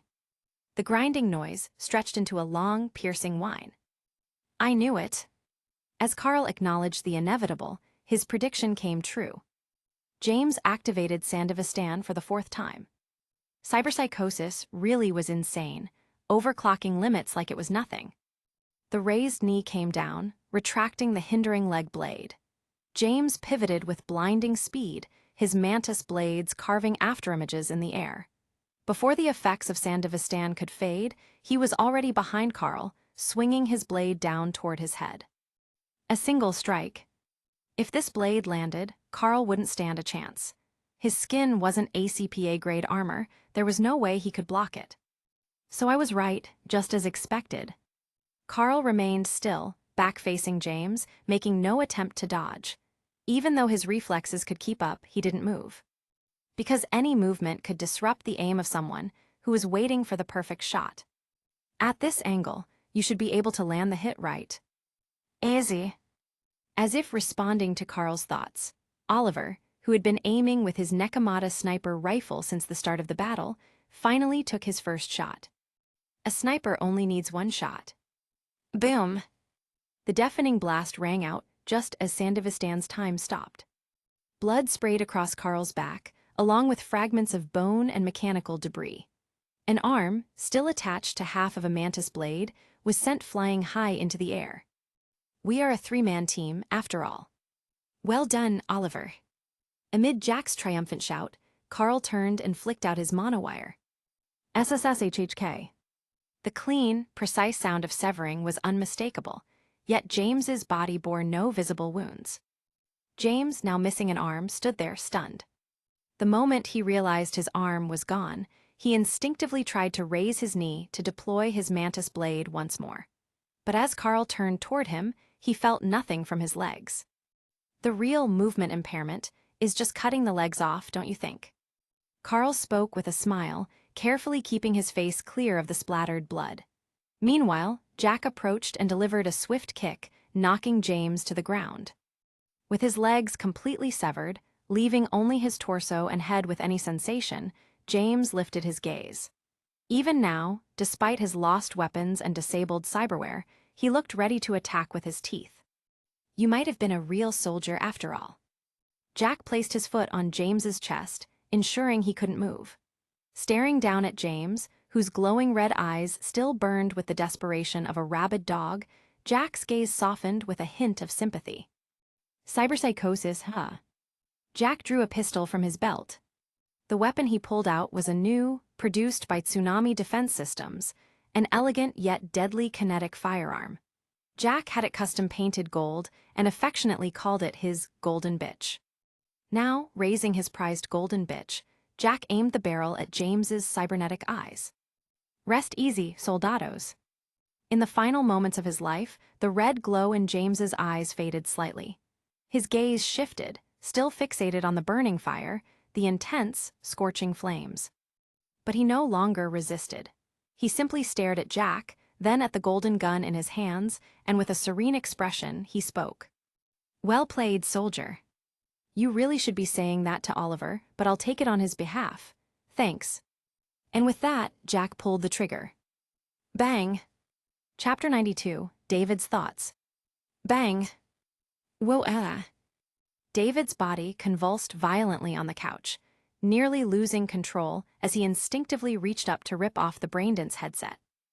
The immersion of black market braindances was just too intense, so much so that David nearly lost the ability to distinguish between illusion and reality. As the images before him faded and his senses gradually returned, David found himself drenched in cold sweat, finally remembering what he was doing. He wasn't James Norris, he was David Martinez. Right now, he was helping out a Ripperdoc he knew by pre-testing the content of a black market Braindance before it went on sale. This was practically routine for David, who, as a half-Braindance dealer, had to sample every new batch before distributing it to his classmates at Arasaka Academy. It made sense. He was the best test subject to determine the quality of a BD meant for street kids. But this time, the BD hit way harder than expected. The after effects were so strong that David still hadn't fully recovered. Beep beep. A notification chimed in his neural interface. The Ripperdoc was calling. So, how was it, David? This BD was pulled fresh from the brain of a cyberpsycho less than 2 hours after his death. What's the experience like? Damn, Doc, this BD is insane. Ha ha ha, the real genius is the editor, JK. He's top tier when it comes to unrestricted content like this. To be honest, my head's spinning. I feel like I might throw up. Yeah, total synchronization with a cyberpsycho will do that to anyone. Well, before you puke, why don't you try the next one? Nah, Doc, I'm done for today. David refused the offer, rubbing his temples as he messaged back. I saw some familiar faces in that cyberpsycho BD. The shock's kinda intense, I need to process it. Calling it quits this early? I had a surprise lined up for your next BD. But hey, familiar faces. What, you saw someone you know in the crowd of NCPD officers just standing around? What a lucky guy got to be an extra in a real cyberpsycho showdown. Yeah, something like that. Anyway, I need a break, Doc. After cutting the call, David exhaled deeply. The suffocating pressure he'd felt during the BD finally began to ease up. Then he clutched his head. If only it had been just a random cop in the background. The problem was, the people he recognized weren't extras. They were the main characters of the BD. This wasn't normal, was it? The scenes from earlier that afternoon replayed in his mind. How those guys from another class approached him about dealing BDs together. How they gave him money and took him to a fancy restaurant just to get him on board. And yet, in reality, Carl, the guy who had been sitting across from him at lunch, making small talk, was the same guy in the BD, calmly commanding the NCPD to stand by while he and his crew took on a cyberpsycho head-on. This was beyond surreal. Was he still in a BD right now? Thinking about it, only 2 hours had passed since they parted ways. The Ripperdoc had said this was a fresh BD from just 2 hours ago. Did that mean Carl and his crew had gone off to fight a cyberpsycho the moment David left? And if things had gone just a little differently, would that have meant he would have been right there with them, staring down a cyberpsycho? That possibility seemed slim, but just considering it made David's heart race with excitement. He had watched every single cyberpsycho incident recorded in the BD archives. He was one of the few kids in Night City who truly understood the horror and power of cyberpsychos. And now, after witnessing Carl's team take down a heavily augmented, military-grade cyberpsycho with such ease, David felt something stirring inside him. A feeling called admiration. A man, even if only once in his life, has fantasized about becoming the strongest in the world. The strength Carl and his team had displayed was practically synonymous with power. It had fulfilled David's deepest fantasies. So there really are people like this in the world. David glanced at the Arasaka Academy uniform lying beside him. Tomorrow he would see Gaius again. When that time came, no matter what, he had to ask Gaius about his experience fighting a cyberpsycho. As someone who had just experienced it firsthand through a black market Braindance, who had essentially fought half a battle alongside Gaius, David was dying to know what it actually felt like to face a cyberpsycho in real combat. Would he be nervous? Would he be afraid? Would he feel pressure? For the first time in his life, David felt anticipation about going to Arasaka Academy. In that oppressive, suffocating school that rejected people like him, David Martinez had finally found a glimmer of light to look toward. But speaking of school, David suddenly remembered something. The shock of watching that Braindance had been so intense that he had completely forgotten to tell the Ripperdoc that he needed to order a bulk supply. But Gaius had said he could deliver the goods anytime within the week, so there was no need to rush. Right now, what mattered more was washing his uniform. After eating at the luxury restaurant today, he had zoned out for a while and accidentally spilled a bunch of soup on himself. For full-fledged students at Arasaka Academy, the uniform wasn't particularly expensive. They purchased it, and it was theirs to keep. But because of financial circumstances, the number of uniforms a student had depended largely on their family's wealth. David only had one uniform, with no backups. If it got dirty, he had to wash it immediately and make sure it was dry before the next morning. Several times, David had shown up to school in casual clothes because he didn't have a spare uniform, violating school regulations. Every time, the AI teacher would remind him to pick up a new uniform, but getting one required payment. In the end, nothing ever came of it. David had never even considered telling his mother about this problem. As long as he washed and dried it overnight, he could wear it the next day. He just had to be careful. Beep, insufficient balance, drying cycle stopped. The washing machine in his apartment shut off. Mom forgot to pay the bill again. David sighed as he stared at the pile of soaking wet clothes inside. This wasn't new. Power outages and unpaid utilities were a regular part of life. At least he caught it now, at night, instead of waking up to a wet uniform in the morning. That meant he had a whole night to wring out the water and find a way to dry it manually. If this were any other day, he wouldn't have had a choice. But today was different. David still had the 10,000 eddies Gaius had given him. Gaius had told him that any profit made from selling the Braindances was his to keep. His only responsibility was making sure he bought enough to establish a reputation. Looking at the balance in his account, David did a quick calculation. Even after purchasing everything Gaius required, he would still have over 5,000 eddies left. Without hesitation, David deposited 100 eddies into the washing machine. Whirr! As the machine roared back to life, David Martinez found himself, once again, marveling at Gaius' generosity. Forget 10,000 eddies. Just this 100 eddies alone was more than what he could make in a whole week selling black market Braindances for the Ripperdoc. The cut he got from the Ripperdoc had always been painfully low. Chapter 93, Call Up. Morning 7:00 a.m. As the alarm blared, Carl opened his eyes and spoke the first words that came from the depths of his heart after waking up. I really don't want to go to school. But whether he wanted to or not, he had to go. Rubbing his eyes as he got out of bed, Carl washed up while checking the messages that had come in while he was asleep. Johnson, the assistance bonus I applied for on your behalf has been approved. Sorry, the higher-ups classified this as a cyberpsycho that was taken down too quickly, so they weren't too keen on giving out much. I managed to get 30,000. As expected, judging by the weapons NCPD officers used, Carl already knew exactly what to expect from the brass. Carl, don't worry about it, that's more than enough.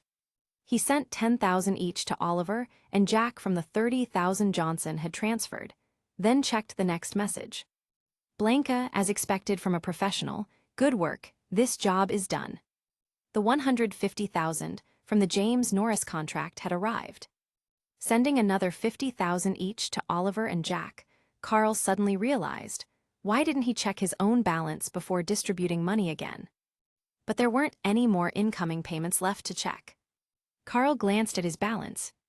After receiving the advance payment for the titanium emission, he had 915,000 eddies in total. The 5,000 set aside for team expenses had already dwindled to about 2,000 after covering meals over the past few days.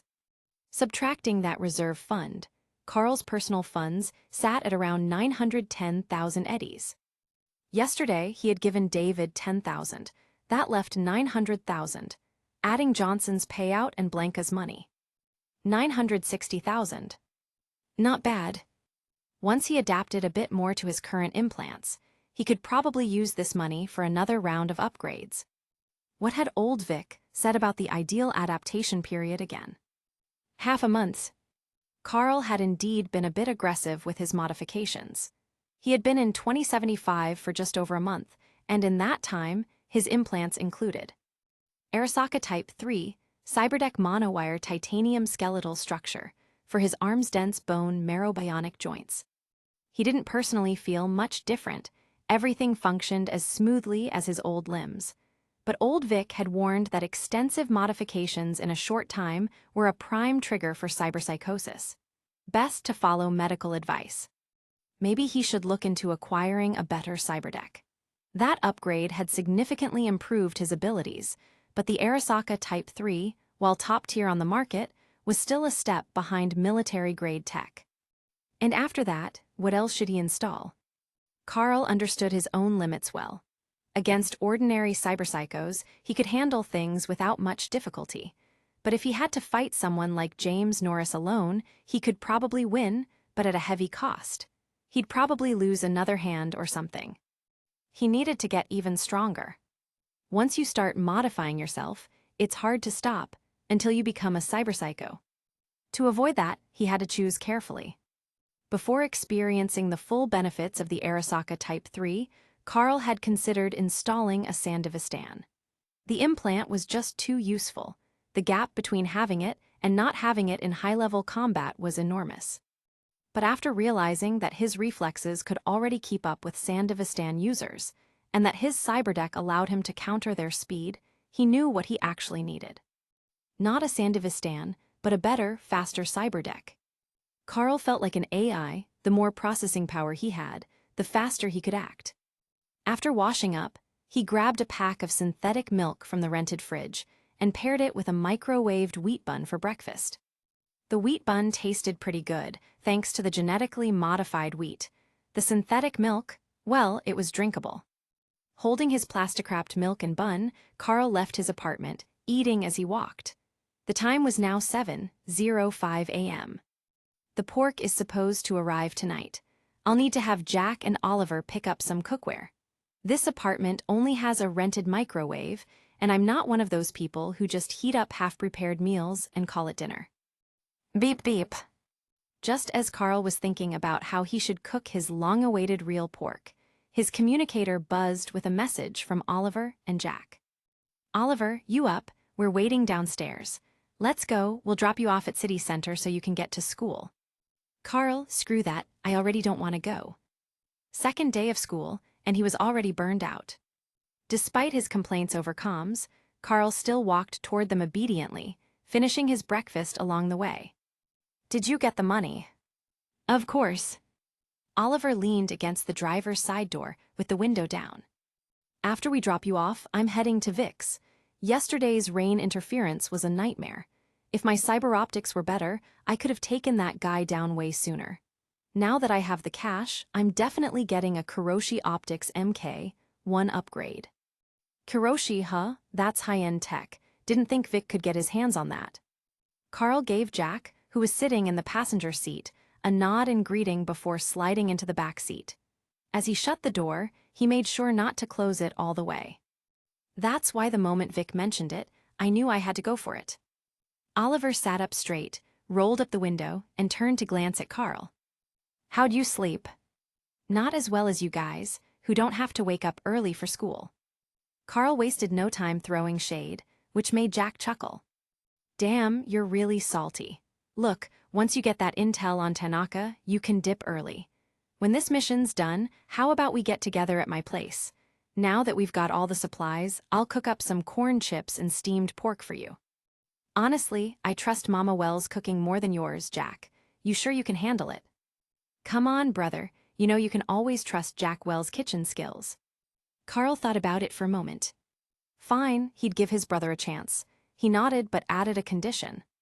Then you gotta invite Misty, too. Hi. Jack was caught off guard. Misty? If they were hanging out at his place, then that meant Misty and his mom would be. Yeah, definitely invite Misty. Oliver chimed in with a grin while keeping his eyes on the road. Otherwise, I won't acknowledge this gathering. You don't even have to go to school, Jack grumbled. His usually tough face showed a rare hint of embarrassment. but at the same time, it looked like he had been convinced. Finally, he nodded firmly. All right then, after this mission's done, I'll bring Misty along. Oh, and we can't forget Vic either. Chapter 94, Thief.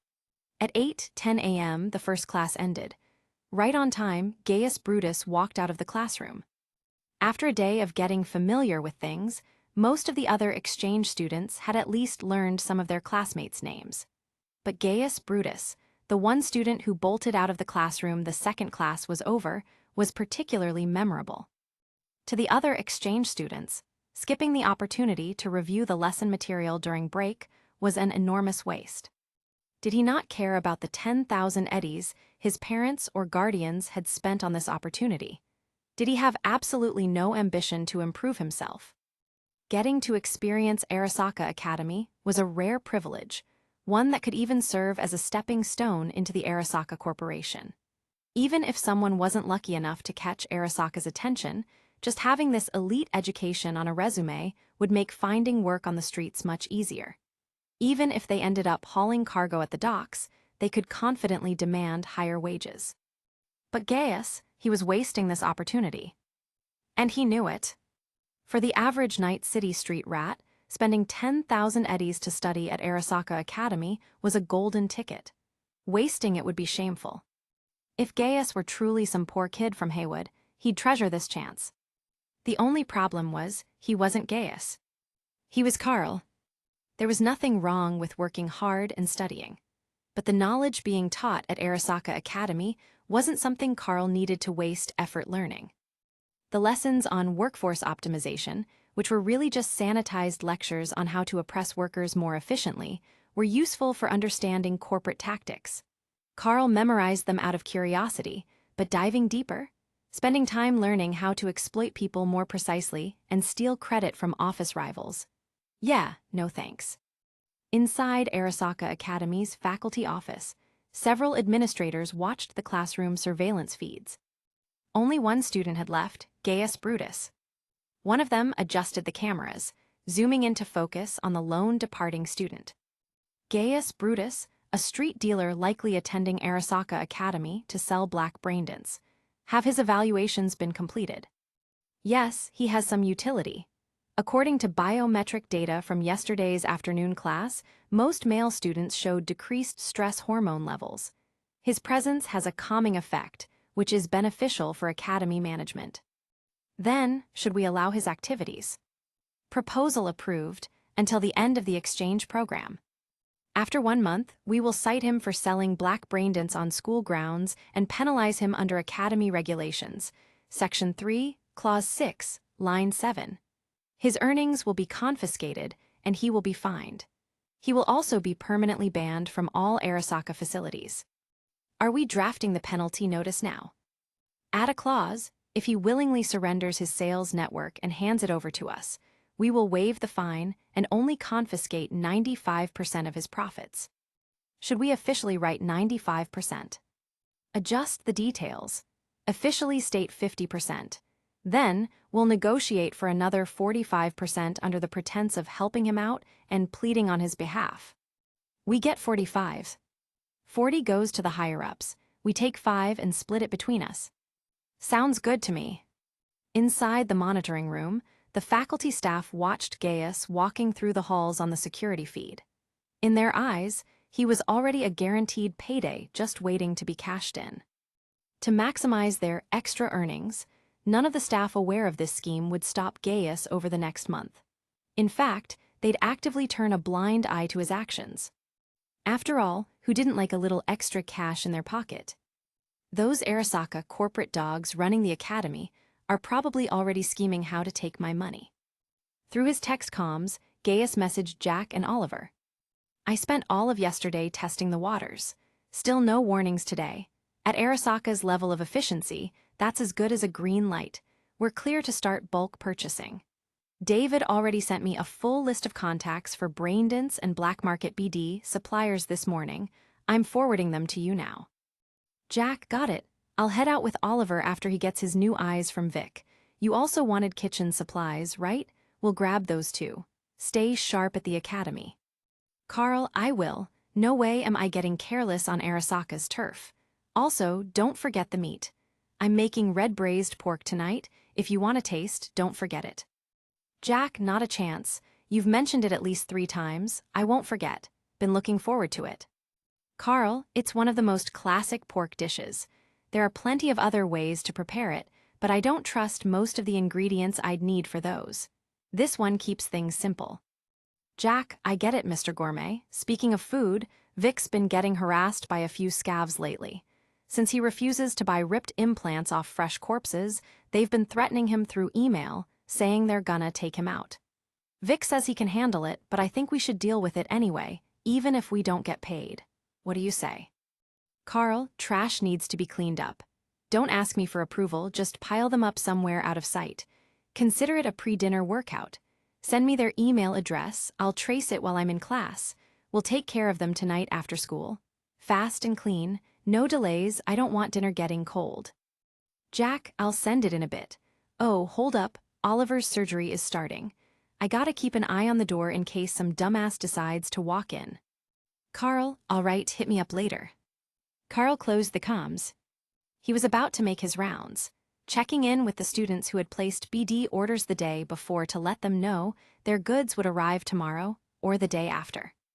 But then someone blocked his path. A girl with azure blue hair, a single ponytail, and violet cyber eyes stood in front of him. Carl recognized her immediately. She was the one he had accidentally bumped into yesterday, the girl who had an Herrera Outlaw GTS keycard on her.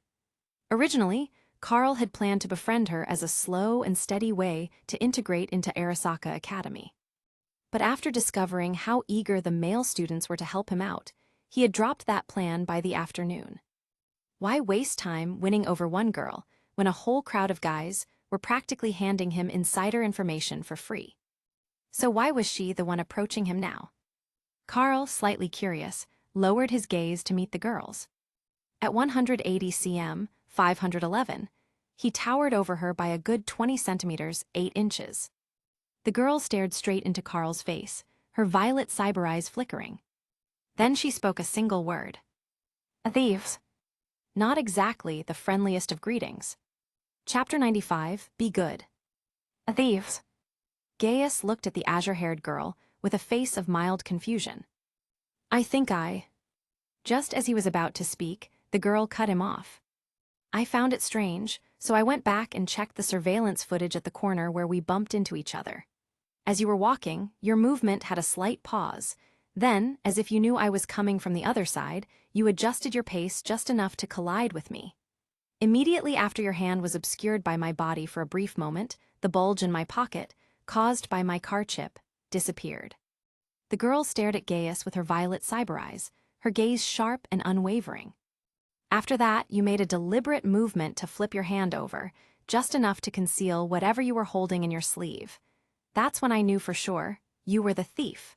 You stole my chip, then later chose to return it to me. I see.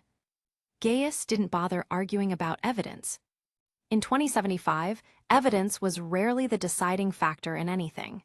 If she was convinced, then she was convinced. There was no point in debating it. Instead, he was more curious about why she had tracked him down.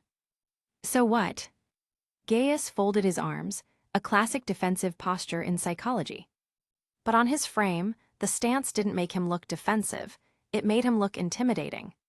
The girl didn't flinch. She met his gaze, the glow in her violet eyes flickering for a moment before she spoke again.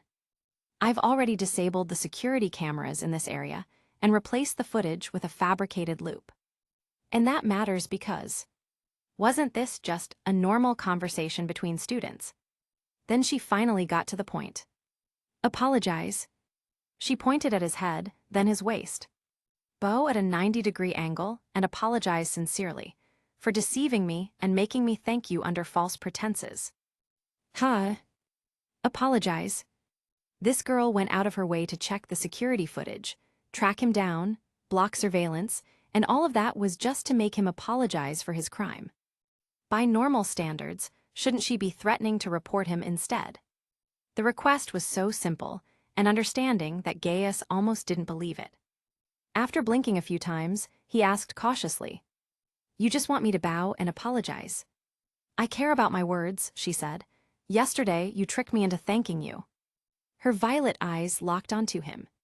So, I need to make you return that apology to me. If that's all, I don't really mind.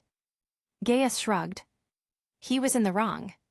If she realized she had been deceived and wanted a simple apology in return, it was a reasonable request. But 90 degrees is a bit much, don't you think? How about 30 instead? A full 90-degree bow was practically the equivalent of a confession or a formal act of repentance. You don't understand Arasaka Academy's etiquette. Oh, I understand it just fine. Gaius sighed. But a rule that demands 90-degree bows all the time? To me, that feels like a shallow formality. People use it to throw away their guilt and move on, but it doesn't mean they actually regret anything. Then he looked at her with genuine seriousness. If I'm going to apologize, I want it to actually mean something. The girl hesitated. She studied him carefully, as if evaluating his sincerity. Then, after a pause, she adjusted her demand. 60 degrees, then. Gaius smirked. Let's cut it down the middle, 45.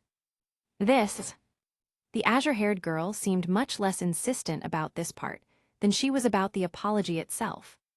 Or rather, this was probably her first time negotiating the angle of an apology. Seeing her hesitate, Gaius felt a sense of relief. It really did seem like she was just a well-protected, privileged girl who had never been touched by the filth of Night City. From the very start, she had shown her inexperience.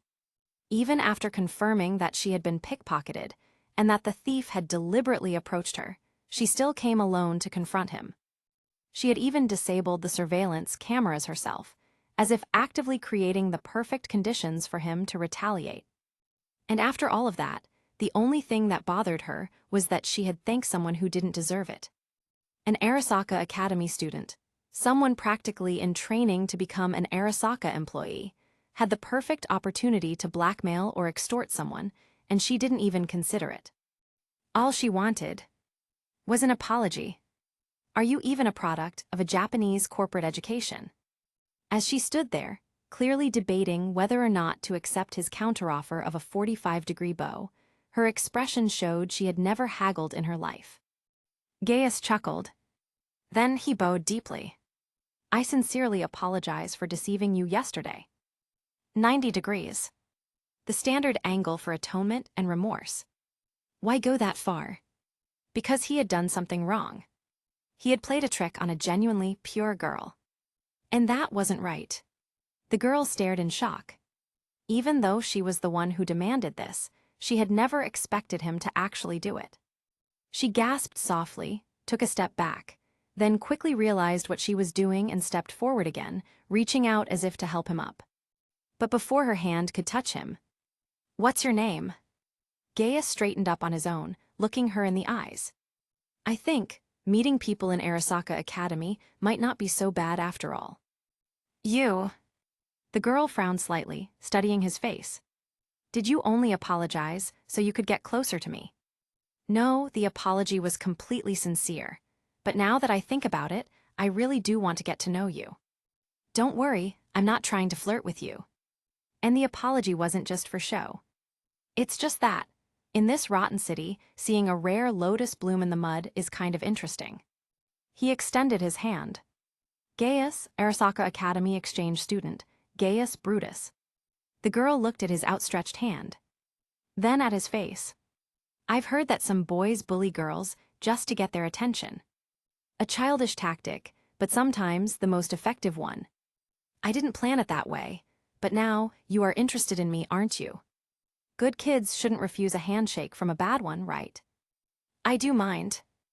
But she still reached out. Her delicate fingers brushed against his palm for the briefest moment. But you are the first bad guy I've met at this academy. Why do kids act out just to get attention? Because quiet kids get ignored. They have to be just a little more obedient. Chapter 96, The Innocent David. Yo, David. At the entrance of David's classroom, Gaius waved to him as he stepped out after class. Gaius. The moment David saw Gaius, flashes of the scenes he had witnessed in last night's Braindance rushed through his mind. The impact of those images was undeniably strong.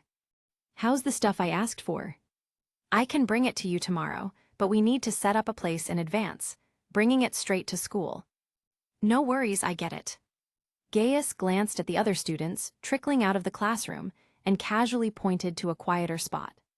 "Want to chat over there?" "Yeah." After following Gaius to the designated spot, David couldn't hold back any longer. "Yesterday, did you take down a cyberpsycho?" "A cyberpsycho? News sure spreads fast."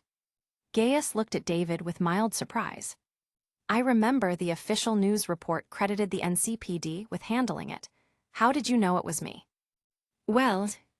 David hesitated, a bit embarrassed. That James Norris, the ex-lieutenant, he had military-grade recording software installed. A Braindance editor managed to put together a related Braindance within 2 hours of you guys taking him down. Since it was fresh content, I gave it a try. A Braindance editor, within 2 hours. Gaius seemed to realize something. "Don't tell me, it's part of the Cyberpsycho series." "Yeah, exactly. The editor's name is JK. "Knew it, that bastard. I still have a score to settle with him." "A score to settle?" Seeing David's confusion, Gaius decided not to reveal that he had previously been recorded as part of a cyberpsycho Braindance.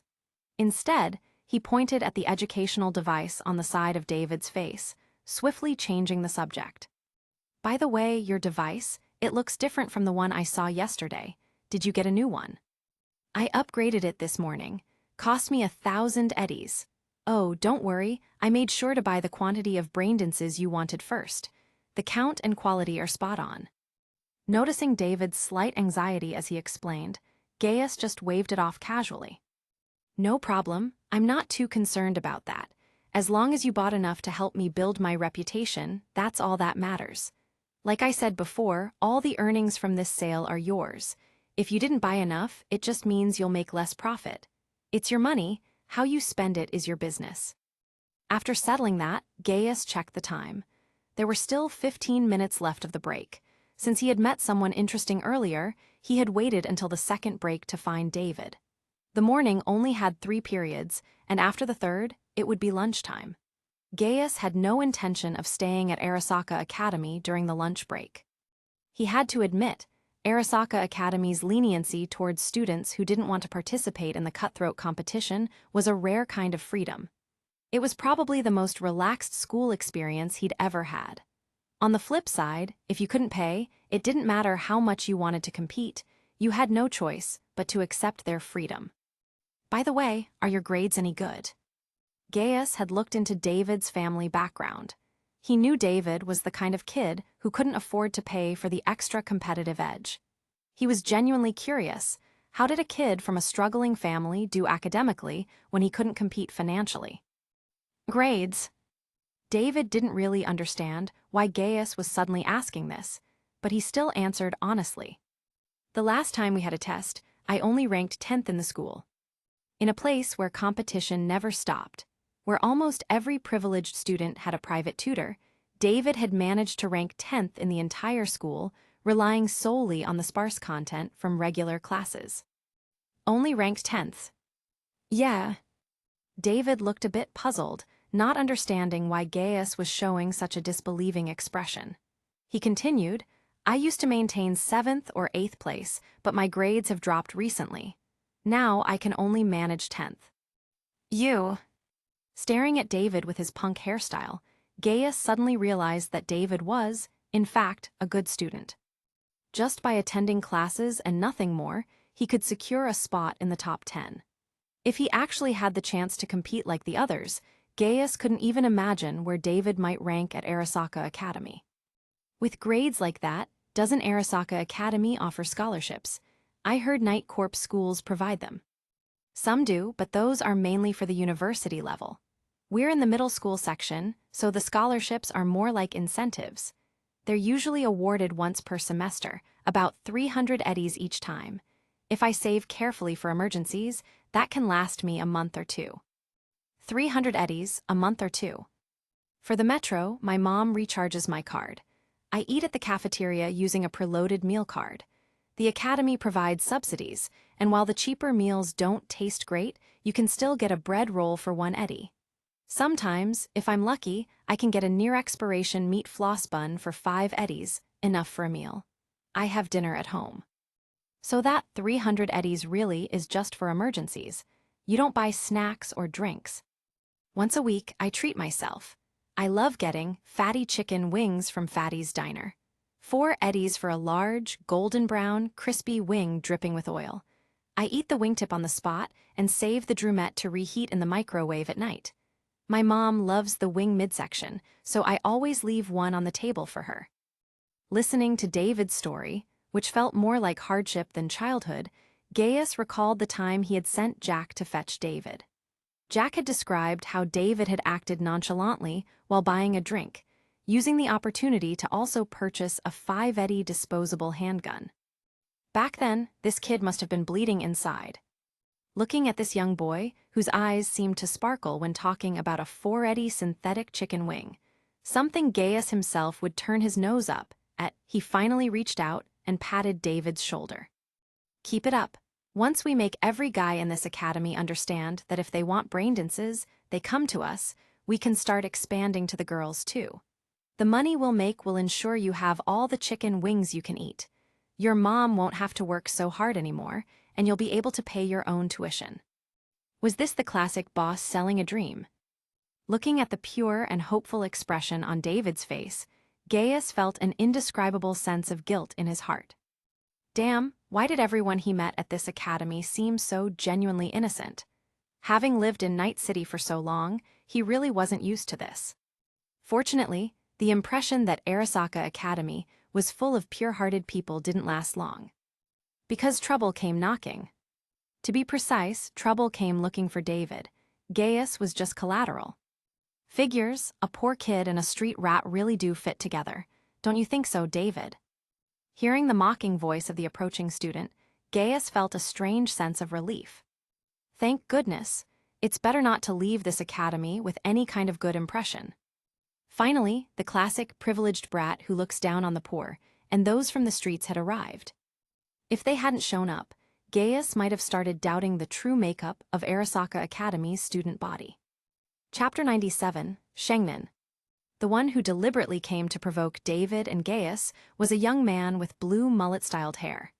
He wore the neatly pressed Arasaka Academy uniform, and as he walked over, he was flanked by 2 lackeys, one fat, one skinny. Just from his demeanor, he already carried the air of a corporate lackey. Gaius' gaze lingered on the right side of the boy's cheek, where a noticeable seam marked the connection of his synthetic skin. Anyone who could afford synthetic skin implants could easily erase such marks. He wondered if this kid had intentionally left it visible. Not noticing Gaius' scrutiny, the blue-haired boy, clearly here to stir trouble, focused entirely on David. He stepped in front of him, using his slightly taller height to look down at him. Well, David, I was expecting you to embarrass yourself in class today, but instead, you somehow managed to update your teaching software. Even your equipment is upgraded. That must have cost a pretty penny, huh? It's none of your business, Shengnan. David frowned. His tone made it clear that he and this so-called Shengnan didn't get along. I don't recall ever giving you permission to call my name so intimately, but since you're just a pitiful little poor kid, lacking proper etiquette, I suppose I can be understanding. The boy named Shengnan took a step closer, invading David's personal space. Relax, I don't look down on you for being poor. That's just a fact, not something that needs emphasis or mockery. Shengnan locked eyes with David and continued. You probably think I target you because you're poor, but that's not it at all. I, for one, believe in charity. Being born poor isn't your fault, and no rule says the poor can't attend Arasaka Academy, just like there's no rule saying street thugs can't enter this school, as long as they can afford the tuition. As he spoke, Shengnan shot a glance at Gaius before turning back to David. What really bothers me, David, is your attitude. I don't have time for your nonsense, Shengnan. That's it, that attitude. Shengnan scowled, visibly irritated by David's indifference. You always act like you don't care. You don't even study that much. yet every single time you score higher than me, over and over, again and again. Do you have any idea how I feel every time I see you ace an exam while acting like it was nothing? Even if I knew, what does that have to do with me? David looked genuinely confused, unable to understand what Shengnan was so fixated on. You work hard, sure, and that must be tough, but that's your problem, not mine. And when I say I did badly, it's because I actually did badly. It's not like I'm pretending to be worse than I am. That's exactly it, David. Why do you always act like this is just the way things are supposed to be? Like it's natural. Shengnan extended a finger, pressing it against David's chest. Every time I bust my ass studying, I see you, completely relaxed, effortlessly getting top scores. And then you sigh, pretending you didn't do well. Do you have any idea how nauseating that is? Just seeing you makes me sick. You're such an eyesore. Have you noticed how no one in class wants to be around you? You're a misfit. You should just drop out already. His finger jabbed David's chest again and again. No one in this class wants someone who outperforms them without trying. It's disgusting. You live an easy life yet act like you're struggling. Every time we see you, it makes all our hard work feel meaningless. That has nothing to do with me, though. David stared at Shengnan and his two lackeys, baffled by the way they looked at him like he had committed some unforgivable crime. If my scores bother you so much, then just ignore them and focus on yourselves. Why do you care so much about me? It's because you exist that we have to care. Shengnan practically spat out his words. Do you know how many kids in our class get scolded by their parents for not scoring as high as you? I've heard it all. We hired the best tutors, gave you the best education, and you still can't even beat some street rat from Santo Domingo? Your very existence is an eyesore. Listening to their conversation, Gaius finally understood what was going on. It was simple. A bunch of corporate brats, raised with every educational advantage, still couldn't outperform a poor kid like David. And because of that, they were under immense pressure from their parents. That pressure turned into resentment, making David a target. How typical. To Gaius, this was peak Arasaka Academy. A school established by a Japanese megacorporation was bound to have this kind of deeply ingrained, almost cultural prejudice. Excluding, oppressing, and breaking down those who didn't fit their mold. This kind of twisted hierarchy had existed even back in his time, and now, in 2075, it hadn't changed one bit. Classic Japanese school politics. That's your problem, David said firmly, lifting his gaze to meet Shengnan's eyes. David didn't particularly like Arasaka Academy, but he was here because his mother wanted him to be, so he had to stay. And now, with Gaius's help, he finally had a way to financially support his family. Dropping out, not a chance. Not like I expected you to quit just because I said so. Shengnan was about to say something else when the chime of the school bell interrupted him. Break time was over. You better not slip up, David, Shengnan sneered. I hear you might be dabbling in Braindance trafficking. You do know what happens if you get caught selling illegal BDs, right? Immediate expulsion. With that final threat, Shengnan and his lackeys hurried back to class. David watched them go, listening to the bell. He turned to say something to Gaius. But Gaius was already walking away. Relax, just sell the legal BDs. Ignore him. But if you're feeling scared, I'll take you out after school, show you a bit of the world. Might toughen you up. That was the message Gaius sent him. As for why he didn't say it out loud. Well, being exactly on time for class was already ingrained in his DNA. Chapter 98, A Taste of the Real World and Afterlife. Carl, we're here to pick you up, huh? Why's that kid with you? Oliver pulled the Hera Sky, which technically belonged to Carl but was practically his own car, up to the curb. As he and Jack, sitting in the passenger seat, greeted Carl, they noticed the kid from yesterday, David, trailing behind him. Taking him out to see the real world.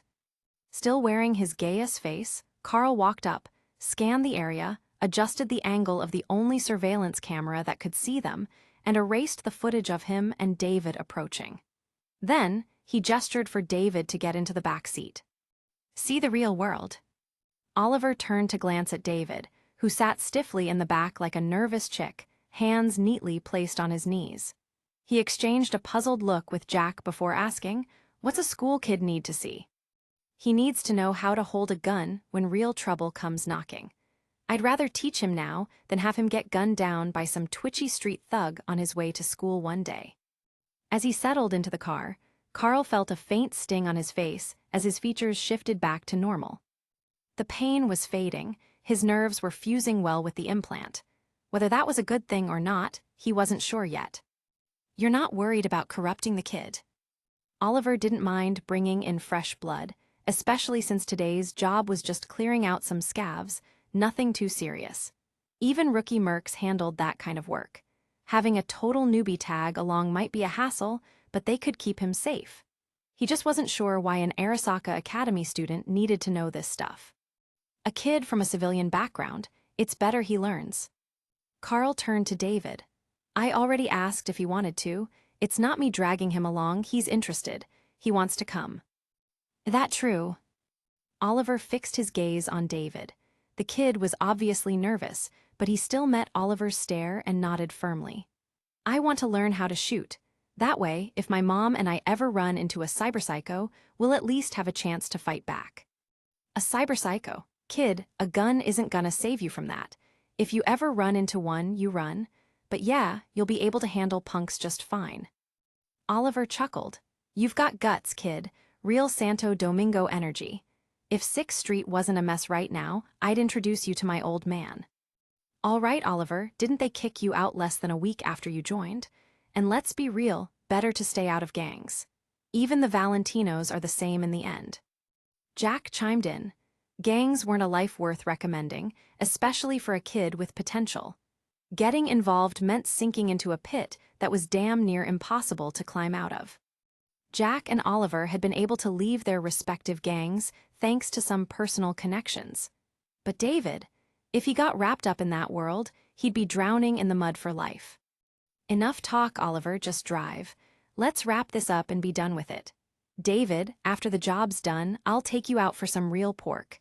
Dinner's on me at my place, you can even take some home for your mom. Just tell her you made a new friend at school." "Real pork, is that really okay?" "It's whatever. To me, good food is something that soothes the tired soul. Your mom works hard, right? A good meal would do her some good. Plus, I'm curious to see how my cooking tastes to someone who actually busts their ass working." Yeah, that explains why Carl's got such picky-ass taste. Oliver laughed while keeping his eyes on the road. "We're all looking forward to seeing if your cooking's actually as good as you claim. After a comment like that, you better eat till you're stuffed if it's good. No slinking away half full. Please, if it's that good, I'll eat a whole pot by myself."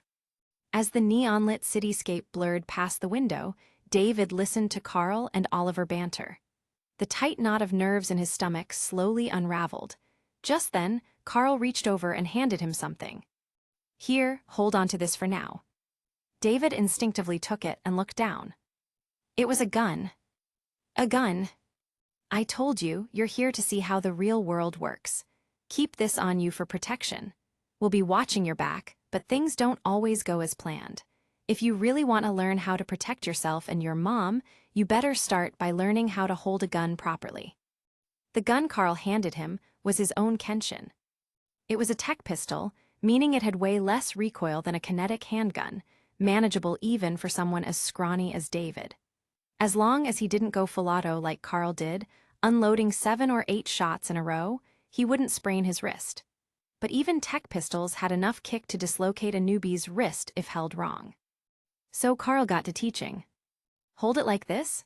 Yeah, that's right. Newbies should always use both hands. It keeps your wrist steady and stops you from pulling your aim off target. Don't grip it too hard, just hold it like you would a doorknob, firm but relaxed. And don't rush your shots. The Kenshin has enough stopping power to blow a street thug's head clean off with a single round. Your focus shouldn't be speed, but accuracy." Jack chimed in, watching Carl instruct. "Also, always keep count of your shots. The last thing you want is to pull the trigger when it matters most and realize you're out. That 1 second of hesitation, more than enough time for someone to put a couple of holes in you, and don't even think about reloading in the middle of a fight. 1 mag should be enough to end things." David nodded eagerly, absorbing every word. He kept adjusting his grip as Carl corrected him, while Oliver, now parked and watching from the driver's seat, smirked. Not bad, kid. He's got the stance down already. Then he glanced at Carl's empty holster and asked, "Wait, you just gave David your Kenshin? What are you gonna use?" "Lexington." Without hesitation, Carl grabbed a Lexington from the car. I had the gun shop owner in our mega building modify it. Enhanced firepower, upgraded for extra stopping power. Plus, I got a blade attachment under the barrel for close combat. I call it Afterlife. Chapter 99, a different kind of job execution. Carl and his crew's target was a group of scavs dumb enough to threaten Vic. Their hideout, Little Chinatown, Watson, ironically, just around the corner from Carl and Oliver's apartments. That was probably the reason these idiots thought they could strong-arm Vic into buying their stolen implants. To Carl, they were dead men walking before they even realized it. "What floor?" Jack, gripping a pair of golden bitch pistols, asked as Carl hacked into the apartment building's security feed. "Third floor, 7 of them," Carl replied, eyes fixed on his display. "No heavy firepower worth mentioning. Looks like a fresh crew just getting into the scav business. No wonder they had the balls to threaten Vic. Hold on, I'm patching the feed into your HUDs, sending access now." Carl transmitted the live security footage to Oliver, Jack, and David. David wasn't just here to spectate. If he wanted to learn, he had to be in the loop. That meant following orders and understanding the situation before diving in. Even if that meant vomiting his guts out the second he saw what was on the screen. "Get used to it." Oliver, ever the mentor, handed David a bottle of real water as he hunched over, dry heaving against the car door. "Rinse your mouth. Burn the image into your memory. If you don't learn how to protect yourself, you'll end up just like them, stripped for parts on a scav's operating table." "But," David gasped between breaths, "I've watched tons of Black Braindance before. I don't usually react like this." He wiped his mouth and took a sip of the water. The crisp, clean taste hit him instantly, refreshing his entire system. Eyes widening, he stared at the bottle in disbelief. "This water, it tastes nothing like the crap in Santo Domingo." At the mention of Santo Domingo, Oliver let out a sigh. "Yeah," he said nothing more. Carl snapped his fingers. "David here, got a little something for you." David turned just in time to catch the object Carl tossed. A grenade. "A frag." "Relax," Carl smirked. "Custom-made, low-yield. Won't bring down the whole building, just clear out a room, hold onto it, and when the time comes, throw it inside." "We can just throw grenades in there." "Of course," Carl shrugged. "Not like we're rescuing hostages. I already scanned the place, no one alive except for the scavs, just corpses dumped in cryovats waiting to be butchered. I've marked the storage room on your HUD, don't throw the frag in there." Even in death, Carl figured those poor souls deserved some dignity. "Once we're done here, I'll call one of my NCPD contacts, see if they can track down the victims' families. Getting chopped up by scavs is bad enough. The least we can do is give them a proper send-off." With the data uploaded and plans set, all that remained was to execute the mission. Carl's squad self-assigned the job. Timeframe before dinner. Payment Carl's braised pork. Sliding back midnight's action, Carl and his team stepped into the elevator, heading up to the 3rd floor. The scav's base of operations was a large rented suite with 4 rooms. Living room, 2 sleeping. Storage room, corpse-freezing units. Processing room, 2 dismembering bodies, another negotiating sales on a terminal. Lounge, 2 wired into Braindance units, hips rocking to whatever X-rated program they were plugged into. The suite was located deep within the hallway, but before reaching their target, Carl spotted 2 locals standing outside their apartment doors, smoking and chatting. Carl already identified them. 2 civilians, hot dog vendors, no ties to the newly arrived scavs, we'll just get them to clear out. "Got it." Jack, gripping his golden bitch pistol, lightly tapped the wall twice, catching the vendor's attention. He flashed his weapon and made a simple gesture, "Move." The 2 vendors, clearly experienced in how things worked in the streets, showed no fear or hesitation. They sized up the well-armed team, nodded, and slipped back into their apartments without a word. Just another day in the city, mercs handling business, nothing new. "Let's go." Carl's command came through comms, and David instinctively swallowed hard, gripping his gun tighter. Despite the coaching in the car, the atmosphere was different now, tense, serious. This was what a real mercenary operation felt like. It wasn't like the edited black braindances he'd experienced before. Reality was sharper, more intense. As he processed this, something slid out from beneath the vendor's apartment door. A small card. David's optics adjusted, zooming in on the text. Old William's hot dog stand. Want to experience real meat, 80% authentic?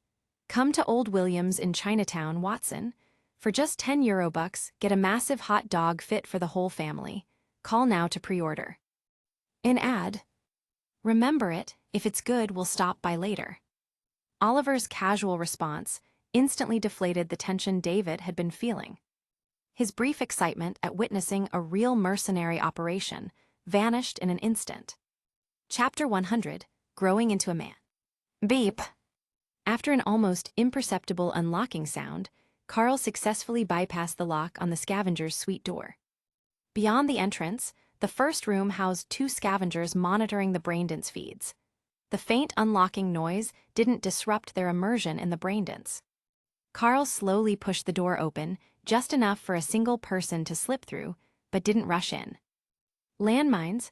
Looks like these scavs are at least somewhat cautious. Noticing Carl's hand gesture, David finally spotted 2 biosensor mines placed right at the entrance. If any living creature attempted to step over the threshold, the mines would activate. No wonder they put the break room as the first room. At first, I thought it was to fool NCPD inspections, but now I see it's meant to be a distraction. Jack commented in the comms while glancing at the sensor mines on the floor. His gaze then shifted toward the 2 scavs lying on the couch, fully absorbed in their Braindance equipment, completely defenseless. I'll handle this. A monowire flicked out from Carl's wrist, and with a precise motion, the tip of the wire connected to the control port of one of the mines. Normally used to allow remote detonation, the port now served as Carl's entry point for infiltration. Monowires could double as hacking data cables, but few people used them the way Carl did, swinging them to interface with dangerous explosives. A single miscalculation could trigger an explosion. Less than a second after the connection was established, Carl's voice came through the comms again. Done. I also disabled any possible trigger sensors. As long as we don't manually detonate them, even if a scav had previously linked to these mines, they won't notice they've been neutralized. Though, honestly, I doubt the mines these scavs bought even have that kind of feature. Still, better safe than sorry, just don't touch them. Understood. Seeing Jack and Oliver reply in the comms, David quickly followed suit. Understood. With the mines handled, Carl was the first to step into the suite. He had already taken control of the security system in the area. Be careful, slow down, David. Jack kindly reminded him before following Carl into the suite. David came next, while Oliver, as the designated rearguard, entered last. Realizing that being placed third was a courtesy, David's eyes remained locked on the sensor mines, so close that a single misstep might trigger them. His heart pounded twice before he took a deep breath, forcing himself to suppress his nerves. He then stepped inside, moving smoothly without making a single mistake. For a rookie, you did well. Maybe you're more suited for merc work than you think. Having watched David's performance from behind, Oliver praised him in the comms. David's first attempt was far better than Oliver's own. Back then, he had been shaking uncontrollably. Hey, is that so? Who doesn't like being praised for a job well done? At least for David, being recognized and acknowledged was something rare in his life. Oliver's continued praise made him unconsciously smile, and if it weren't for the situation, he might have scratched his head in embarrassment. You did well, but now it's time to level up. Come on, David, step forward. Carl watched as David stood next to a scavenger, immersed in a Braindance, grinning like an excited kid. Carl gestured for him to come over. What are we doing? David carefully stepped forward, making sure not to disturb the scavenger, and then saw Carl handing him a small knife. You probably don't have the strength to snap his neck, so use this instead. Just go for the artery in his neck, Don't worry about him screaming or anything. I'll cover his mouth. Hi. David blankly took the knife Carl handed him, staring at the scavenger in front of him, who was still moving his lower body slightly. His mind went blank. He had already prepared himself to use a pistol to defend his life, but going straight for a knife kill without even firing a shot. Don't waste your sympathy. I ran a check on this guy. He's responsible for killing 3 kids. The oldest was barely 12. Their bodies were gutted, cyberware and organs ripped out. One of them was even from your hometown, Santo Domingo. Think about those parents holding empty corpses, crying for their lost children. Think about the kids you see on the streets back home. Carl placed a firm hand on David's shoulder, giving him the strength to act. If you want to protect yourself, protect your family. Then when it comes to scum like scavs, never hesitate. I'm not a fan of torture, but when it's scavs, I don't mind making exceptions. Gutted kids, grieving parents. A vision flashed in David's mind. A younger version of himself, lying in a pool of blood, his body hollowed out, his mother crying over him in despair. He understood. Taking a deep breath, David made his move under Carl's watchful gaze. Schlick. The sound of a blade, piercing a throat echoed at the same time as Jack snapping another scavenger's neck. David watched as the scavenger in front of him tensed up, his eyes snapping open in shock. His face twitched, his body jerked violently, his head thrashing. David had missed the artery. The scavenger still had enough strength to struggle. Again. There was no reprimand in Carl's voice. He merely glanced at the scavenger, blocked his last attempt to send an alert to his crew, and coldly urged David to finish the job. There was no room for hesitation. When dealing with scum like this, any hesitation could be the difference between life and death for himself and those around him. Understood. David replied through the comms, his hands trembling slightly as warm, crimson blood sprayed onto them. But his grip on the knife remained steady. Drawing from the biology lessons he had once learned, he found the right spot and struck again. This time, there was no mistake. David watched as life drained from the man's body. The struggle ceased. Blood soaked his clothes, dripped from his face, but his expression had changed. That was no longer the face of a boy.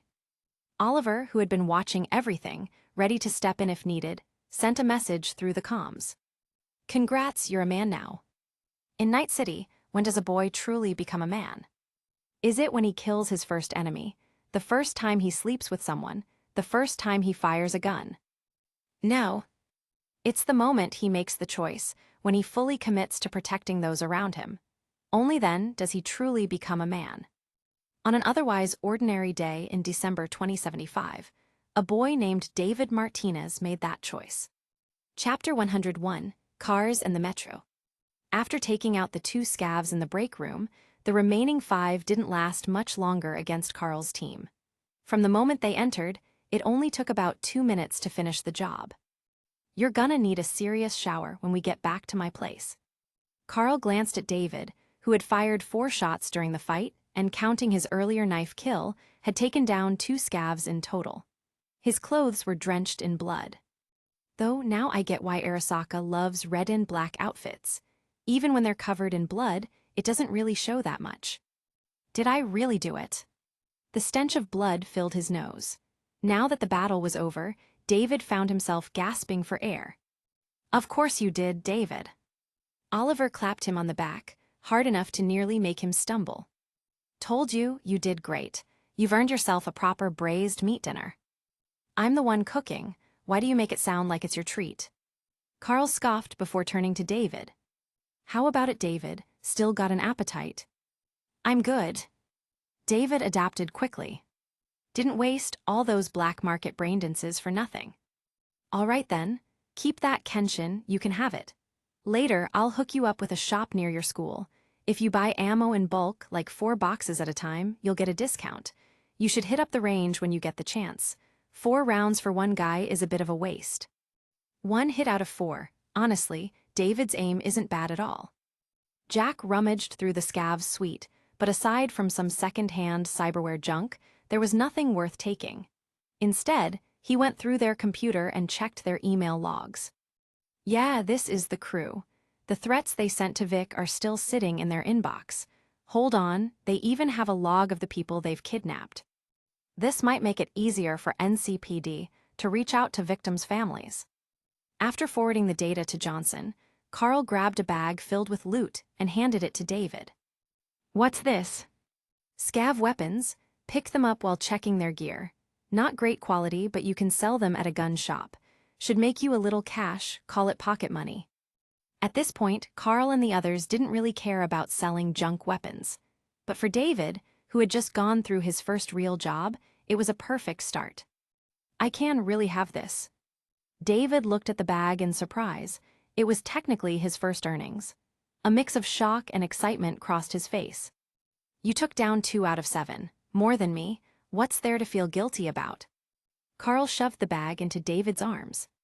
Just be careful. Don't let your mom find out. She's busting her ass to get you through Arasaka Academy because she doesn't want you caught up in street-level shit. You've learned the basics now. Next step is just hitting the gun range whenever you can. We don't have much else to teach you. Saying there was nothing left to teach him, of course, that was a lie. But Carl said it anyway. David's family wasn't like Oliver's or Jack's, where gang life was the norm. It was better for him to stay away from the merc world as much as possible. Nothing left to teach me. David understood what Carl was really saying. This was the last time. It was just supposed to be a taste of the real world. But in his heart, David couldn't help comparing the acceptance he felt here to the rejection he experienced at school. Maybe, just maybe. He wanted the mercenary life more than he wanted to be a student. But he knew this really was the end. Because, as he thought of his mother, her struggles, her expectations, David glanced at Carl, Oliver, and Jack.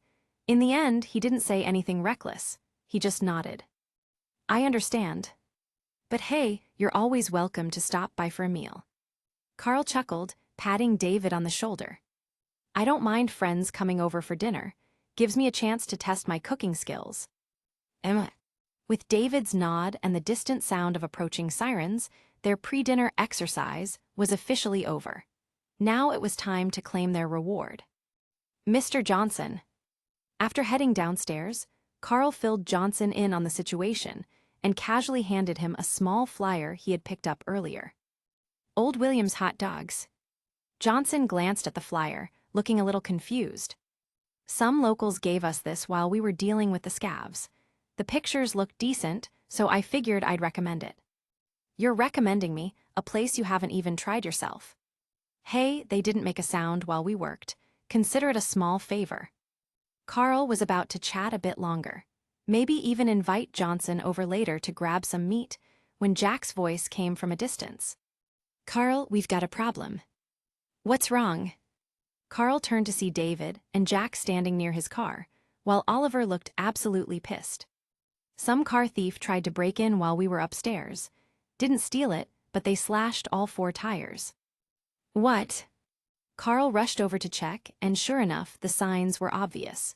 The lock had been tampered with, the car door had visible pry marks, and whoever did it must have been in a hurry. Of all things, this had to happen to us. Jack, who had his fair share of street experience, had stolen plenty of cars before. But now, the car thief had become the victim. Well, not like it's the end of the world. Carl glanced at Oliver, whose expression was as dark as a storm cloud. But I guess this means we're taking the metro home tonight. If I ever find that little shit, I swear I'll string him up and whip him with my belt. Oliver, clearly the most attached to the car, growled through gritted teeth. He understood people hustling to survive on the streets, but if someone messed with his ride, that was a different story. If he caught the thief, he wouldn't straight up kill them like some corpo dogs would, but a serious beating was definitely on the table. Carl shook his head. He took the situation in stride. It was, after all, the biggest inconvenience of the day. Then he turned to Johnson. Mr. Johnson, we'll call a repair service later. Mind sticking around to make sure they get my car to the shop? We've got some things to take care of tonight. No problem, you guys go ahead. Besides, you handed us another case today, so this is nothing. Get home safe. Johnson's gaze shifted to David, still covered in blood. Kid needs a serious shower, too. Appreciate it, but yeah, this isn't ideal. Carl had planned ahead and swapped clothes before the job, but David hadn't. After thinking for a moment, Carl pulled out an Arasaka Academy uniform he had stashed in the car and handed it to David. It's a bit big, but wear this for now. Keep the bags with your gun and clothes. You can wash up at my place. Following Carl's instructions, David held the two bags, one with weapons, the other with spare clothes, and boarded the metro with Carl, Jack, and Oliver. As his foot stepped onto the train, out of the corner of his eye, he caught a glimpse of something white. Chapter 102, A Thief. David followed the glimpse of white, his eyes locking onto its source, a young woman with short hair, pink at the roots and fading to white at the tips. She looked to be in her early 20s, wearing a cropped jacket over a tight black leather bodysuit. Her makeup was dark and smoky, her features strikingly beautiful. She's gorgeous. That was David's first thought. Then he noticed something odd about her movements. She seemed to be deliberately drifting closer to a group of Arasaka employees on the metro. David. Oliver's voice snapped him out of it. He turned, meeting Oliver's puzzled expression. We were asking if you have any food preferences. What's got you so distracted? Sorry, David quickly apologized. I spaced out for a second. What were you looking at? Oliver followed David's line of sight, but only saw a few Arasaka corpo grunts chatting amongst themselves. He smirked. Checking them out, huh? Well, makes sense. If all goes as planned, you'll be working there after graduation. Wonder how much Arasaka employees make a month. Jack also glanced at the corpo workers, shaking his head. Even here on the metro, they're still talking about work, no downtime at all. Can't be that much, Carl muttered, rubbing his stomach. He was starving. His meals at Arasaka Academy were kept simple to maintain his cover, just bread and synthetic milk, both for breakfast and lunch. It wasn't nearly enough to keep up with his energy demands. Honestly, I'm more concerned about what we're gonna eat. So, David, got any food restrictions? I'm ordering takeout now. By the time we get to my place, the delivery drone should have it waiting at the door. Food restrictions? David thought for a moment. Nope, I'll eat anything. Good, first time ordering takeout, I just realized there's a price difference between human and drone delivery. The drone costs way more. Practically the same price as the food itself. Carl's complaint was met with Oliver's pragmatic response. Check the terms for both options.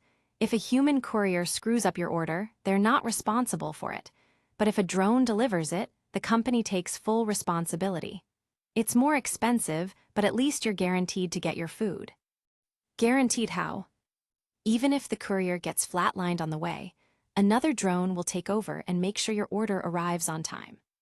So if a human dies, tough luck, both the food and the guy are gone. But if a drone gets wrecked, another just picks up where it left off. Carl thought it over. He was starving, and he didn't want to risk any delays. Paying extra for a sure thing was worth it. All right, I'll get a few pizzas. No, wait, that might be too filling. Fried rice sounds better, goes well with meat, and maybe some. As Carl muttered to himself, David turned his attention back to where he had seen the woman earlier. The pink-white-haired woman had already moved through the crowd, now standing directly behind the Arasaka employees. Then, David saw a flicker in her cybernetic eyes. Click. There was no sound. But David saw it. At the nape of each Arasaka employee's neck, in the slot where their cyberware chips were inserted, a small chip ejected from each one. David didn't recognize what kind of chips they were. But he did see how fluidly the woman's hand moved, catching each chip in midair like she had done this 100 times before. A thief. David immediately understood what was happening. She had hacked into their systems, triggered the data ports in their neural interfaces, and forced the chips to eject, then swiped them effortlessly. The chips embedded in corporate employees were never worth less than 100 eddies, and that was the bare minimum. For Arasaka employees, especially those with firearm-related augmentations, some chips could sell for thousands. David watched as the pink-white-haired woman stole them, but he didn't say a word. Because this was Night City. This kind of thing happened every day. There was nothing surprising about it, especially when the victims were corpo employees. The only thing that caught David off guard was that someone so beautiful was pulling this kind of job. He turned his head away, deciding not to stare at her any longer. When you were having a conversation, you couldn't keep getting distracted. But just as he looked away, the pink-white-haired woman felt his last glance. She scanned the area and quickly noticed the Arasaka Academy uniform on his back. Arasaka. Her cybernetic eyes flashed, scanning him and immediately locking onto his Arasaka Academy ID. Identity confirmed. If he was Arasaka, then. The pink-white-haired woman took a step closer to David. From her perspective, all she could see was the back of a young Arasaka Academy student standing in front of her. The metro was crowded. She noticed he was talking to someone, but due to her angle, she could only see the person directly in front of him, a blonde-haired man in his 20s with a thin mustache. No visible threat. But even if he was a threat, it didn't matter. She was experienced. She knew how to mask her movements in a crowd. The moment she forced his chip to eject, the only risk was that it might be visible for a split second, just long enough for the blonde man to maybe notice. But even if he saw it, he wouldn't have time to react. At most, he'd think he was seeing things. And by the time he realized what happened and warned the kid, she would be long gone, vanishing into the crowd like she was never there. Tonight's conditions were perfect. Her cybernetic eyes flickered, and with her hacking prowess, she quickly breached the vulnerability in the Arasaka kid's neural interface. Click! She anticipated the silent chip ejection and was already reaching out to grab it midair, when another hand snatched it first. Her eyes widened. The one who caught the chip was not the Arasaka kid. It was the blonde-haired man, the one she thought wouldn't have time to react. He held the chip calmly, his gaze locked onto hers with an eerie stillness. Shit. The pink-white-haired woman instinctively tried to back away into the crowd. But before she could even move, the sound of a real click echoed. A gun safety disengaged. 2 guns. One pressed to her temple. One aimed at her forehead. She wasn't alone. There were more people around her. Her body froze. A thief. The blonde man's voice carried a hint of irritation. Today, I really hate thieves. Chapter 103, An Acquaintance. Name. Lucy. Real name. Real name. Oliver stared at Lucy, who was obediently seated on a metro bench. There was something oddly familiar about this interrogation. Back when he first met Carl, he had been questioned in the exact same way. Age. 21. What do you do? Netrunner, occasionally make some extra cash on the metro. Carl. Oliver turned to Carl. She telling the truth? Based on her registered identity in Night City, pretty much, but she seems to be an outsider. There's no record of her before she got here. Then again, that's pretty normal in the city. Carl yawned as he spoke. After giving Lucy a few more glances, he added, Saw her a few days ago at a restaurant downtown. Pretty sure she dined and dashed. So she's a thief and a dine and dasher, a street rat. Most likely. Carl wasn't particularly interested in dealing with pickpockets. Killing her wasn't necessary, but roughing her up and tossing her into a dumpster? He had zero issues with that. Carl didn't discriminate, man or woman, he'd hit both. If it came down to pulling the trigger, he wouldn't hesitate either. Damn, I just want to eat some braised meat already. The metro's too damn slow. Unlike Carl, Oliver was actually thinking about what to do with this thief. She tried robbing the wrong people, and on top of that, right after they had their car stolen. Her timing was unbelievable. Should he beat her up and toss her out, or? Oliver turned to David. David, what kind of chip was she trying to steal? How much was it worth? David glanced at Lucy, who had already made quite the impression on him. Just a storage chip for cafeteria credits, had about 300 eddies left in it. 300. Oliver nodded and, in front of Lucy, who was clearly tense, gestured to Jack to ease up on the trigger a bit. Then let's make it 341, pay up 1,000 eddies as compensation. Oliver understood how things worked on Night City's streets, but steal from him, and there had to be consequences. She got caught and she wasn't skilled enough to get away with it, So instead of calling NCPD, who wouldn't do much besides lock her up, she could just pay a fine. 3 times, wouldn't that be 900? Lucy, feeling slightly less pressure from the gun, still had the audacity to argue about the numbers.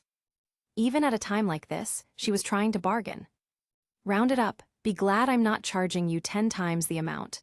Transfer all of it to David, it's his money. You picked the wrong target. If you're gonna steal, at least go for someone with cash. Instead, you went for a broke kid.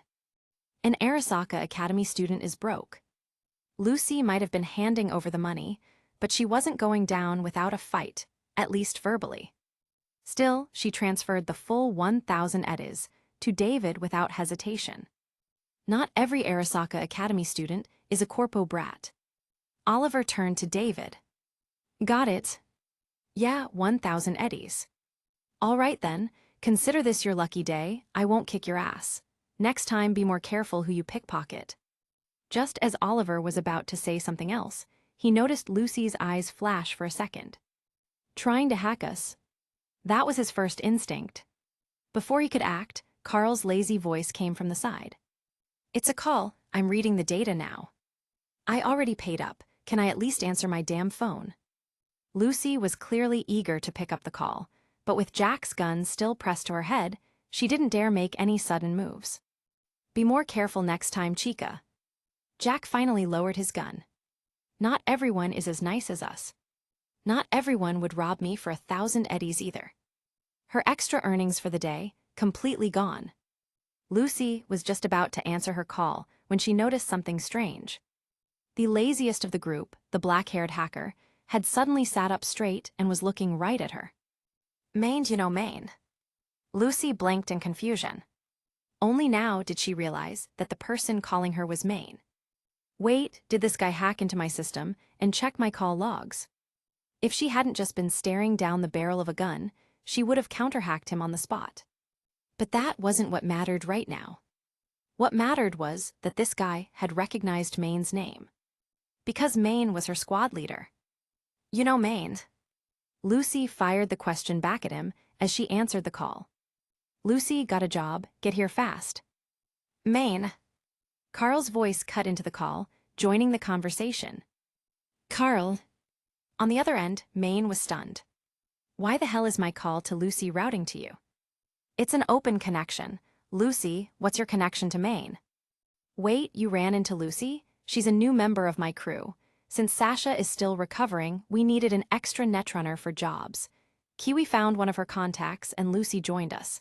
Something happened. Maine instantly realized that Carl had tapped into Lucy's comms channel. Which meant something must have gone down. If she screwed up, cut her some slack for me, will you? Maine knew how Carl operated. If Lucy was still alive and talking, that meant Carl wasn't too pissed. But if things had really gone south, Carl would have already put a hole in her head. Maine was hoping to smooth things over before it escalated. Nah, nothing serious. She was just making extra cash on the metro and picked the wrong people to rob. We already settled it. Her skills weren't sharp enough, she paid up, and it's done. But if she's one of yours, we could have let it slide. Carl explained the situation to Oliver, Jack, and David. Meanwhile, Lucy's face was burning with embarrassment. Not only did she get caught, but by someone Maine knew. This was beyond awkward. Yeah, that's nothing. If it's all settled, then let me apologize on Lucy's behalf. Let's grab a drink sometime, I'll cover it. Not necessary, but if you've got some good food spots, I'm down.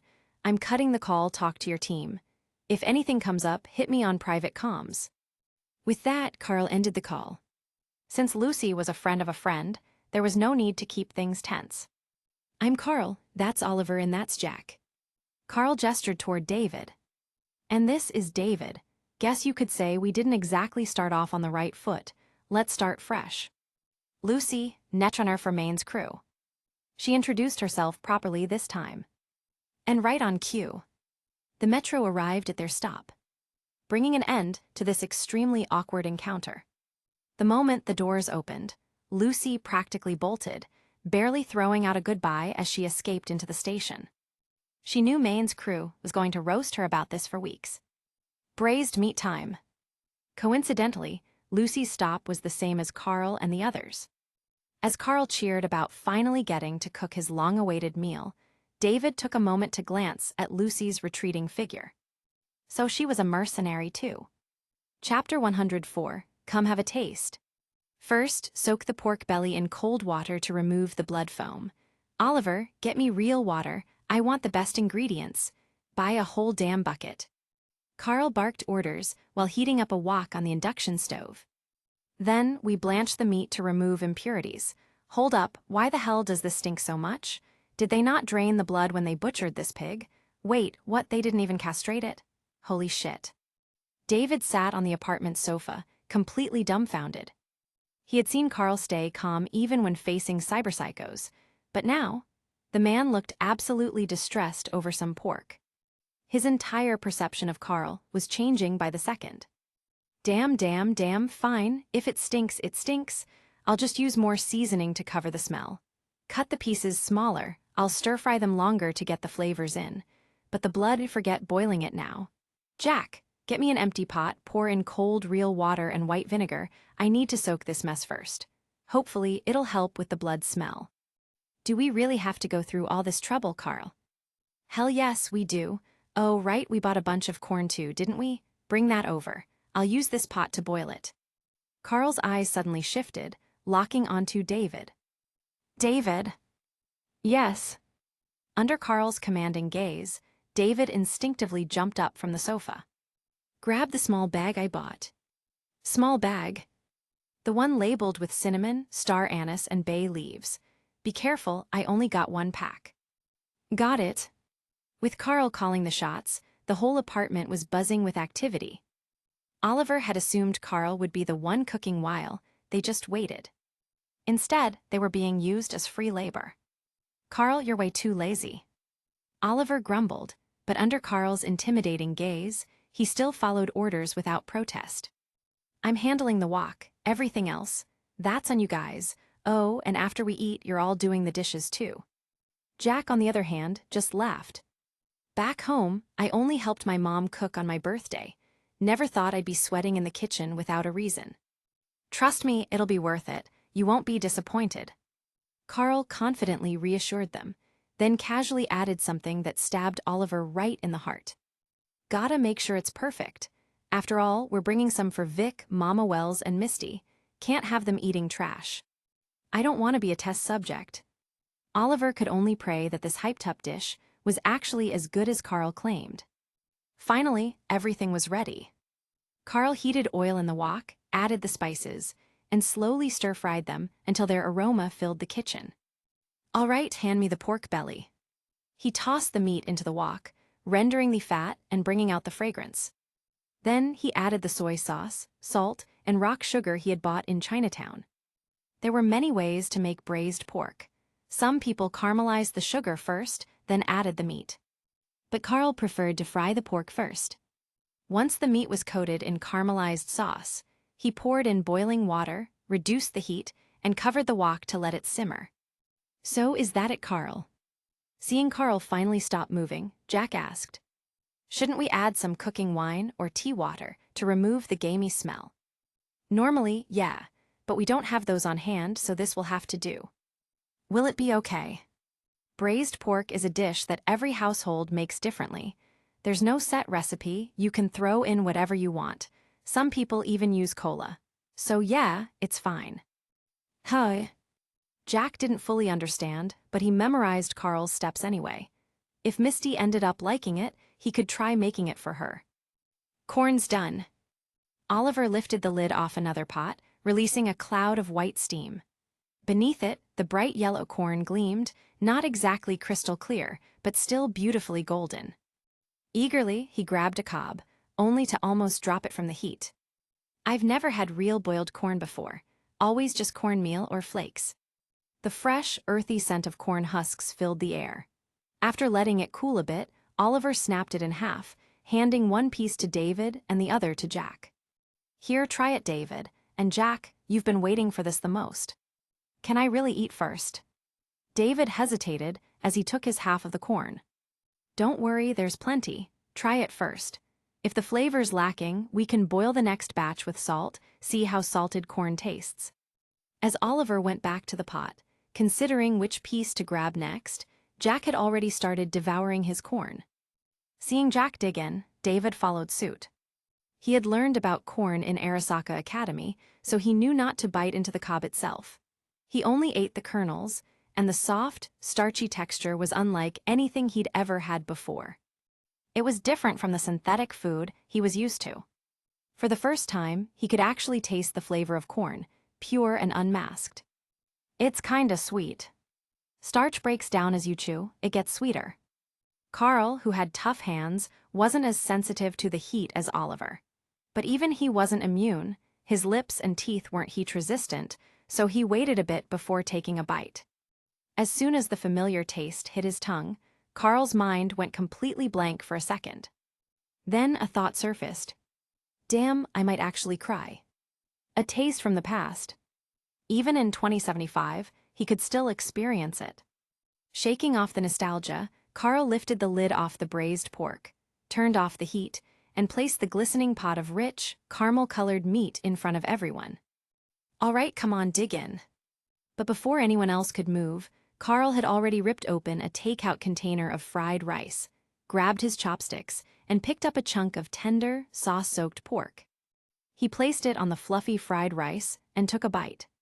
The rich, umami-packed juices from the pork soaked into the rice, and as the two mixed together in his mouth, the flavor explosion hit his brain. His hands moved on autopilot, he couldn't stop eating. A merc can't just live off vegetables. Watching Carl devour his food, Oliver made that observation from the heart. Tonight's meal, braised pork.